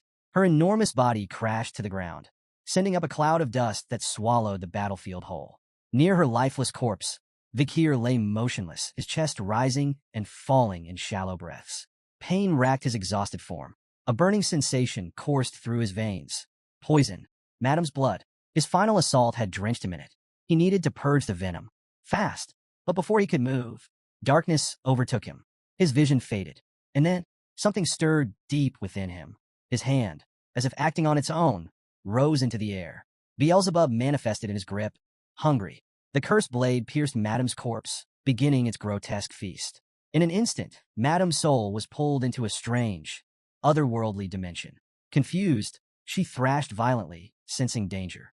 Then, three monstrous entities appeared before her, Beelzebub's previous victims. Among them, Cerberus, its three heads snapping hungrily. With feral brutality, the beast lunged, its fangs tearing into Madame's legs. Under Beelzebub's control, the entities descended upon her, ripping her apart. Her screams echoed in the void, until she was completely devoured. Back on the battlefield, Ayan's voice cut through the silence. Vikir! She rushed toward him, but others held her back. Stay away, they warned. The poison. But Ayan didn't care. Tears streamed down her face as she broke free, falling to her knees beside him. She gripped his shoulders, shaking him gently. Hold on, Vikir. Don't you dare die on me. For a moment, there was no response. Then, a small, weak whisper. Can you keep it down? Ayan froze. Then, in stunned disbelief, she watched as his eyes slowly fluttered open. His first reaction? Mild annoyance. You're too loud. I'm trying to rest. Ian let out a shaky laugh. Half sob, half relief. Then she hit him. Idiot, she muttered, her voice cracking. Do you have any idea how much you worried me? As the battle came to an end, Beelzebub let out a sinister, satisfied slurp. The blade had grown even deadlier. Now, it carried 3 formidable abilities. The deadly venom of Madam Eight Legs, the silent healing of Masasu, the regeneration of the swamp salamander, each ability woven into its cursed steel, making it an even more terrifying weapon. Days later, the Balak warriors lay scattered across the village, drunk from endless celebrations. For days, they had feasted, drank, and laughed, reveling in their hard-earned victory. At the center of it all, the matriarch and a visiting tribal chief sat atop Madam's massive, severed head, raising their cups in a celebratory toast. Vikir, watching from a distance, couldn't help but marvel. These people really knew how to party. How many days had passed since the festival began? He wasn't sure anymore. As the festivities continued, Vikir made his way toward Bakira. Despite his missing leg, the wolf greeted him with bright eyes and a wagging tail. Vikir knelt beside him, stroking his fur. You've done well, Bakira. The wolf tilted his head, listening, overpowering another wolf. Finding your partner despite losing a leg. That's no small feat. Pausing, Vikir met the wolf's gaze. I've avenged you. Rest easy now. Justice has been served. Bakira let out a low, contented growl, nuzzling into Vikir's hand. A quiet moment, a warrior honoring his fallen comrade. As the celebrations raged on, Vikir found himself lost in thought. The battle had changed him. Somehow, during the fight, he had managed to wield the Baskerville 7 technique, even though he had never properly trained in it. Was it the achievement effect of killing Madam? Or had it been something else? Something deeper? A realization born from the brink of death? He wasn't sure, but what he did know was this. He was no longer the same man who had entered that battlefield. Despite his growth, Vikir remained grounded. Even after wielding the 7 technique, he knew he was still far from Hugo's level. It's imperfect, he admitted to himself. But as he stood there, amidst the echoes of celebration and quiet triumph, one thing was certain. Vikir was no longer a bloodhound shackled by vengeance and obedience. He was forging his own path, step by step. Facing Hugo, a master swordsman, head-on was no simple feat. But Vikir had changed. He had grown, and with newfound determination, he reached for the garland around his neck. Snap! The chain broke, signaling his readiness to move forward. His time in the village had come to an end. Now it was time to return to Baskerville. A few days later, fully prepared, Vikir stood at the village gates, ready to depart. He turned to the matriarch, expressing his deepest gratitude for her support. She simply smiled and reassured him. No matter where he went, he would always be part of their family. To her, he was and always would be a Balak hunting commander. Vikir nodded at her words, accepting their bond. He glanced at the crowd gathered to see him off. But one face was missing. Ian. She hadn't come. Perhaps she had chosen not to face his departure. And though it stung, he understood. He accepted it without resentment. The villagers surrounded him, offering words of encouragement. They pledged their support, urging him to aim high and never forget them. Ahun, eyes brimming with emotion, promised he would always be welcome. Ahul, ever practical, simply asked, keep in touch, will you? Their voices followed him as he stepped away from the village, their heartfelt goodbyes carrying him forward. But then he stopped. Someone was waiting for him. Ahead, standing alone in the forest. Ian, she held something in her hands. As he approached, she looked up. So, you're really leaving? Vikir said nothing. Instead, he waited. With a small breath, Ian stepped forward and placed something in his hands. Vikir looked down, examining the item. It was a bow. Ian hesitated before explaining. This is Anubis. It once belonged to Adonai. She had painstakingly adjusted it for him, and that was why she had been absent these past few days. Vikir's fingers brushed over the weapon, recognizing the effort she had put into it. Before he could speak, she surprised him again. She reached up and placed something around his neck. Vikir touched the choker, puzzled. The chain was broken. Ian met his gaze, her voice softer now. I made this for you. She explained how, during a past collapse, he had muttered deliriously about bloodhounds. It had stuck with her. But this was not a bloodhound's collar. It was a symbol, a rejection of his past shackles. You're not a hound, she said firmly. You're a wolf. Strong, independent, free. The words struck deeper than he expected. For a long moment, Vikir simply stared at her. Then a warm smile broke across his face. He opened his mouth to thank her. But before he could finish, she pulled the choker's chain, and their lips met. The kiss was soft, heavy with unspoken emotion. A goodbye, a promise. When she finally pulled away, Tears shimmered in her eyes. Without looking back, she turned toward the village. Her voice trembled slightly as she spoke. You've changed so much, Vakir. You were weaker than me once. Now, you're stronger than anyone I know. She hesitated. Then, quietly, take care of yourself. And with that, she walked away. Vakir, still smiling softly, exhaled. Then, with a smirk, he called after her, is this really how people in the Empire say goodbye? Ayan paused. Slowly, she turned back. She wiped her tears, her lips curling into a gentle smile. See you next time? After leaving the forest behind, Vakir arrived at a bustling city. From a high vantage point, he gazed out over the familiar silhouette of Red All Castle. Time hadn't touched its imposing appearance. Its towering walls stood as formidable as ever, and the Morg clan's flag fluttered proudly above the city. They were still here, likely overseeing the ruby mining operations, maintaining their long-standing alliance with the Baskerville family. As Vakir took in the view, a name surfaced in his mind. Camus Morg. Was she still here? Would she still be as sharp-tongued as ever if they crossed paths? With a resigned sigh, he brushed the thought aside. He had more pressing matters to deal with. Leaping down from the city wall, he landed gracefully, his movements effortless. With the late hours setting in, he decided to search for an inn. But then, something caught his eye. A towering golden statue. Intrigued, Vakir approached the massive structure. A monument of this scale, it must have required immense resources. Not just that, approval from both the Morg and Baskerville families. Would Hugo have signed off on something like this? Or was this the work of the Morg clan alone? As he pondered, a sharp voice cut through the night. Don't get too close. A nearby guard stepped forward, his stance firm. No touching. Admire it from a distance. Vakir raised an eyebrow. Who's the statue of?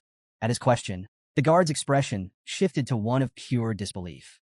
Are you a foreigner? He asked, eyes wide. You don't know?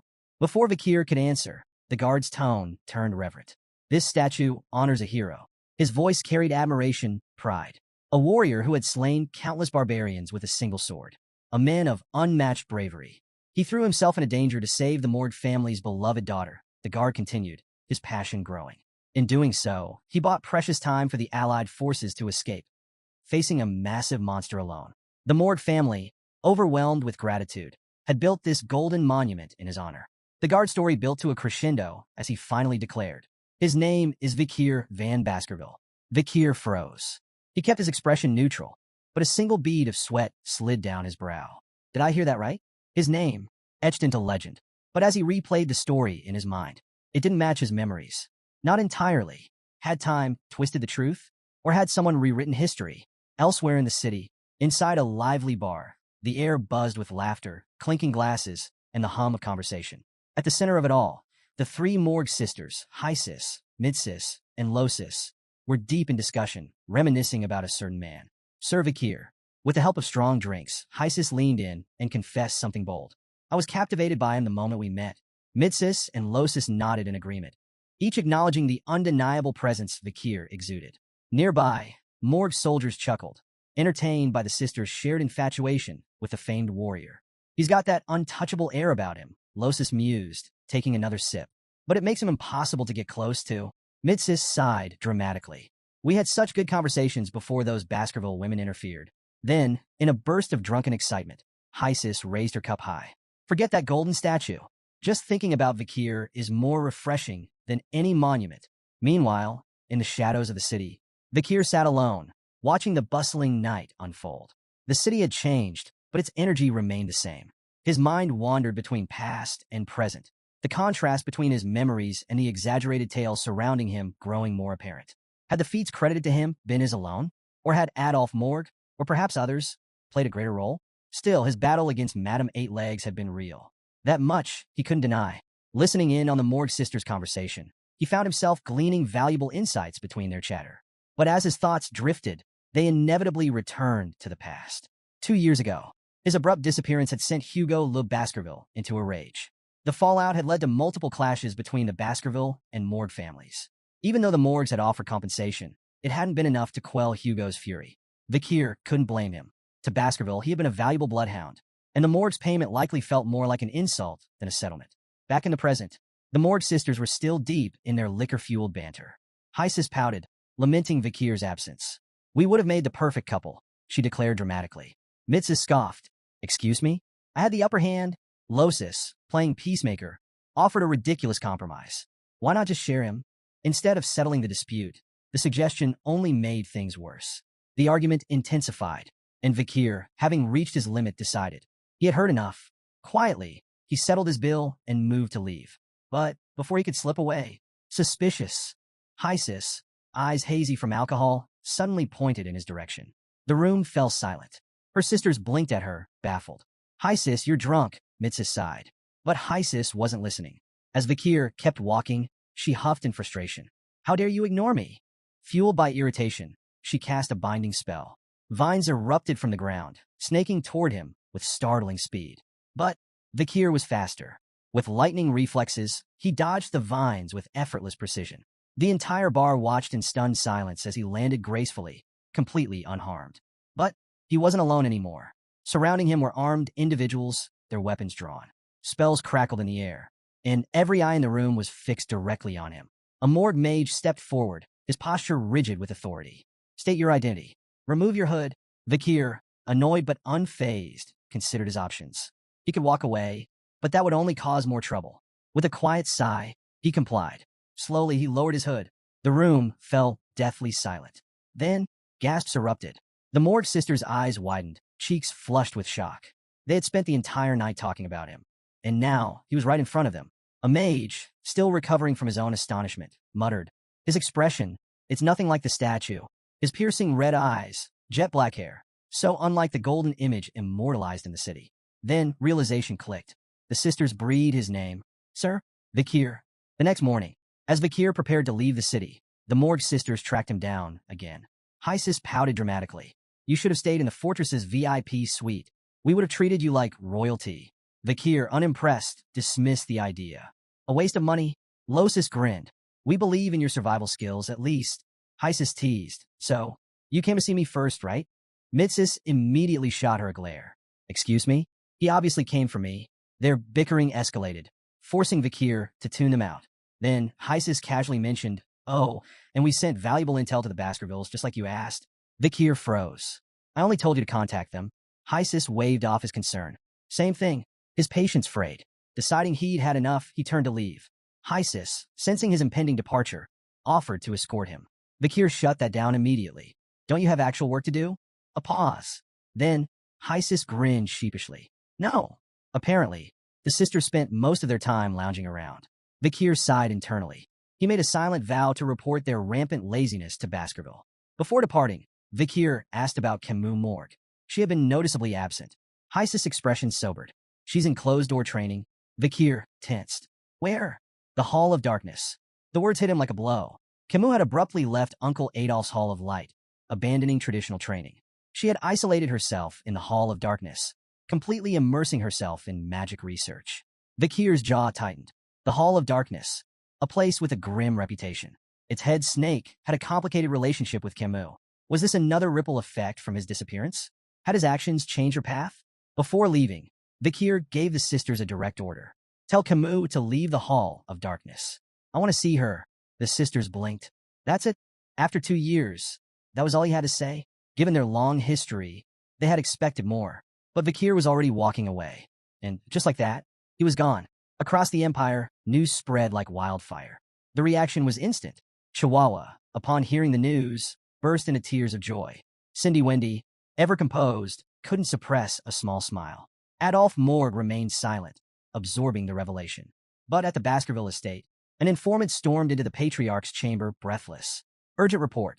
Vakir Van Baskerville has returned. A fiery gaze snapped up. Hugo. The air crackled with tension. His voice, low and seething, cut through the silence. Prove it. The informant gulped. The Empire was already talking.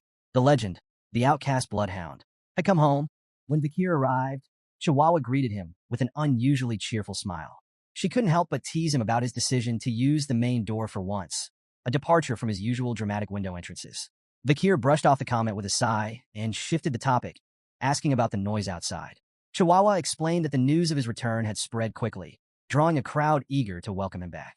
The mere thought of facing the excited masses left Vakir visibly drained. Their conversation was interrupted when Pomerian burst into the room, her voice ringing out as she enthusiastically called him daddy. Vakir gently corrected her, reminding her that he was her uncle. Unfazed by the correction, Pomerian proudly displayed a dead mouse, her face beaming with pride over her catch. Amused by her antics, Vikir praised her effort, but took a moment to caution her about the dangers of the black death, even if the mouse seemed harmless. Turning back to Chihuahua, Vikir shifted his focus to the state of affairs in Underdog City. Chihuahua commended Cindy Wendy's exceptional management, noting that her leadership had resolved many lingering problems. However, there was one particularly disturbing issue that even Cindy couldn't crack: a troubling string of child disappearances from the slums.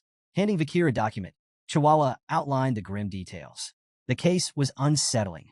Children had vanished without a single clue, no ransom notes, no evidence of black market trafficking, and no signs of monster activity. Chihuahua suspected a single mastermind was responsible, but admitted to having no solid proof. As Vikir read the report, his expression darkened. It reminded him of a similar case he'd once been wrongfully implicated in. The resemblance was unnerving, though the incident he recalled wouldn't occur until years after this timeline. Was there a connection? He mulled over the implications until Pomerian's gleeful voice jolted him back to reality. Pointing at the dead mouse she had proudly presented earlier, Pomerian shouted with excitement.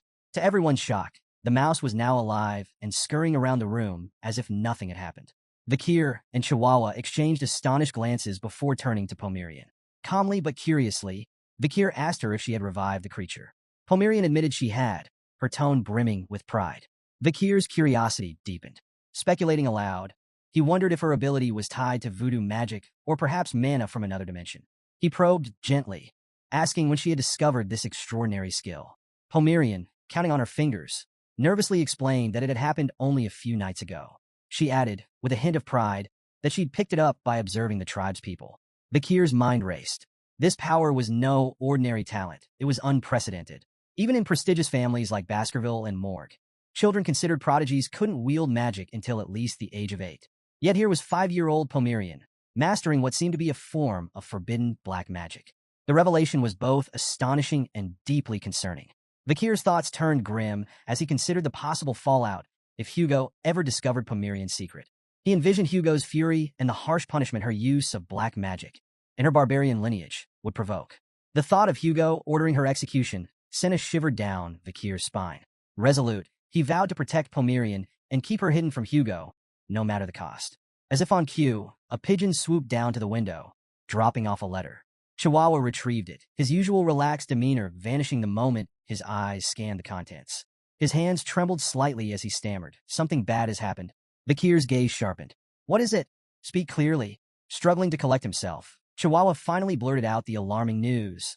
The Baskerville Patriarch was on his way. A heavy silence loomed over the deputy consul's office in Underdog City. Chihuahua and head butler Rodwell stood on opposite sides of the room, while Vikir faced Hugo directly. The tension was suffocating, an unspoken battle of wills hanging in the air. It was Hugo who finally broke the silence, acknowledging Vikir's return. Vikir met his gaze steadily, confirming his presence with an unwavering voice. At the side, Chihuahua exhaled in quiet relief.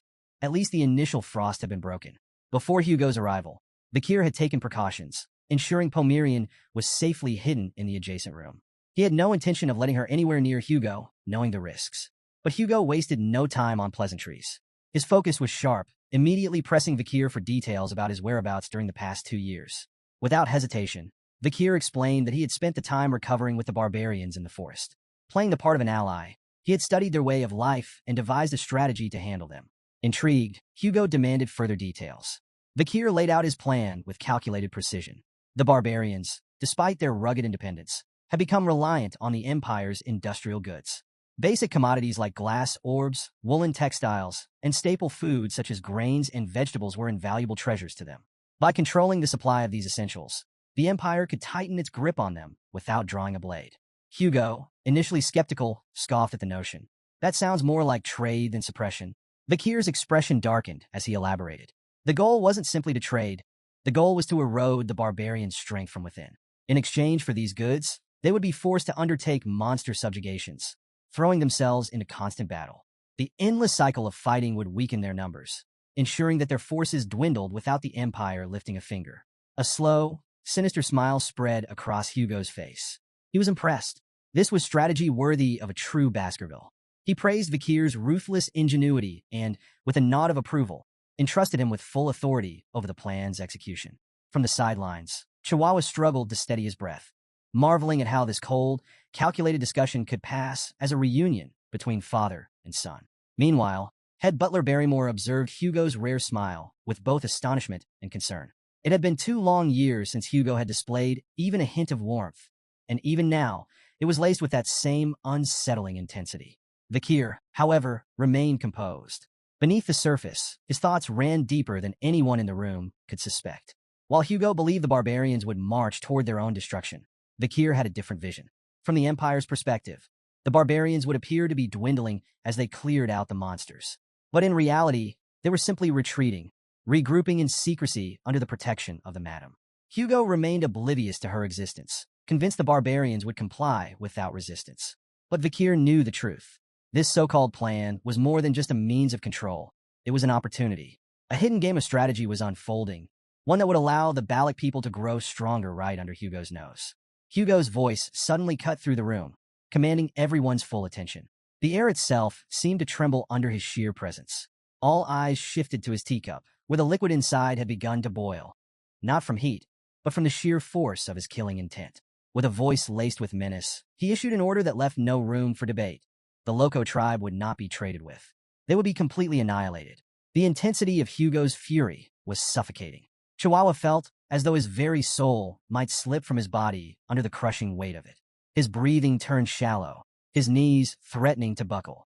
Vakir, however, remained unaffected, merely offering a calm nod in acknowledgement. Internally, though, he reflected on Hugo's deep-seated grudge against the Loco tribe, another glaring reason why Pomerian had to stay as far away from him as possible. After a moment, Hugo exhaled, his rage cooling just enough for reason to return. He sighed, a rare moment of reflection slipping through his usually unshakable exterior. Meeting his son after years apart, yet all he had done was speak of destruction and war. His gaze softened ever so slightly as he urged Vakir not to overextend himself on the battlefield again. He then acknowledged the unexpected diplomatic benefits Vakir's supposed death had brought. The story of his heroic sacrifice, saving Mord's daughter and then vanishing, had reached the ears of the imperial family. It had bolstered the reputation of the Baskerville Knights, solidifying their standing in the Empire. But for all his calculated strategy and ruthless efficiency, Hugo's next words carried a rare vulnerability. No amount of diplomatic victories or material success, he admitted, could ever make up for the loss of a child. His tone, for once, bordered on fatherly as he advised Vakir to be cautious. Yet Vakir wasn't swayed. To him, Hugo's concern felt hollow, a well-rehearsed performance rather than genuine sentiment. His mind drifted to the night before his regression, the night everything had come crashing down. He could still feel the sting of betrayal, the sharp agony of a blade slicing through his back, the cold, pitiless gazes of the bloodhounds he had once called comrades. That night had burned an undeniable truth into his soul. He had been abandoned. Outside, lightning slashed across the stormy sky, casting fleeting shadows over the tense scene. But Vakir's face remained unreadable. He offered a polite response, thanking Hugo for his supposed concern, his words formal but devoid of warmth. Then, before anyone could react, the door burst open with a loud bang. A small voice rang out, trembling yet unmistakable. "Uncle!" The room froze. Vakir and Chihuahua's heads snapped toward the door, their expressions shifting from composed to shocked. Pomerian stood there, wide-eyed and frightened. The rumble of thunder and the torrential rain had sent her running from her hiding spot, straight into the room. Without hesitation, she flung herself at Vakir, clinging tightly to him as she sobbed uncontrollably. For the first time in a long while, Vakir felt his heart lurch, not from fear, but from the realization of what had just happened. He had taken every precaution to keep Pomerian hidden, yet here she was completely exposed. But what truly sent a chill through him wasn't the mistake itself. It was Hugo's reaction. The ever-stoic patriarch, whose face rarely betrayed emotion, was staring at Pomerian with an expression Vakir had never seen before. His eyes locked onto the girl, and for a fleeting moment, there was something unmistakable in his gaze. Recognition, a flicker of realization, as if pieces of a long-buried puzzle were suddenly snapping into place. And then came the unspoken questions, swirling in his mind, rising like a storm on the horizon. Hugo Le Baskerville, the Empire's strongest sword saint, the unshakable master of the iron-blooded Baskerville family, and the man who had driven the barbarians beyond the Empire's borders, was shaken. This was a legend who had slain countless monsters without hesitation, a ruler whose every decision was final and absolute. And yet, here he was, his composure faltering as he gazed at a frightened child. Pomerian clung even tighter to Vikir, her sobs growing louder as she peeked at Hugo and, through her tears, blurted out a complaint about his frightening mustache. For a fleeting moment, Hugo looked completely lost, as if something buried deep in his past had been abruptly unearthed. Then, in a voice that carried both disbelief and hesitation, he murmured, "Is she Penelope?" The weight of the name sent a ripple through the room. Vikir acted swiftly, stepping in before the moment could spiral further. Keeping his tone steady, he urged Hugo to calm down. He explained that, at first, he had also mistaken Pomerian for one of their own due to her red eyes. However, after investigating further, he discovered that she was merely a child from one of the border tribes, not a member of the Baskerville lineage. Hugo listened carefully, his breathing evening out. A flicker of reason returned to his expression as he processed Vikir's words. Slowly, he exhaled, acknowledging his mistake. If Penelope were alive, she wouldn't be this young. His voice, usually sharp as steel, carried an unusual weariness as he admitted this to himself. Without another word, Hugo turned to leave. Vikir watched him go, still processing the surreal exchange. This was a man who possessed the soul of a sword master, one of the strongest warriors in existence. He didn't break easily, and yet, something about this moment had clearly rattled him. The pieces weren't adding up, and the more Vikir thought about it, the more certain he became that something much larger was at play. Before stepping out entirely, Hugo paused one last time. His posture straightened, his authority returning in full force. In a commanding tone, he ordered Vikir to attend the upcoming grand banquet.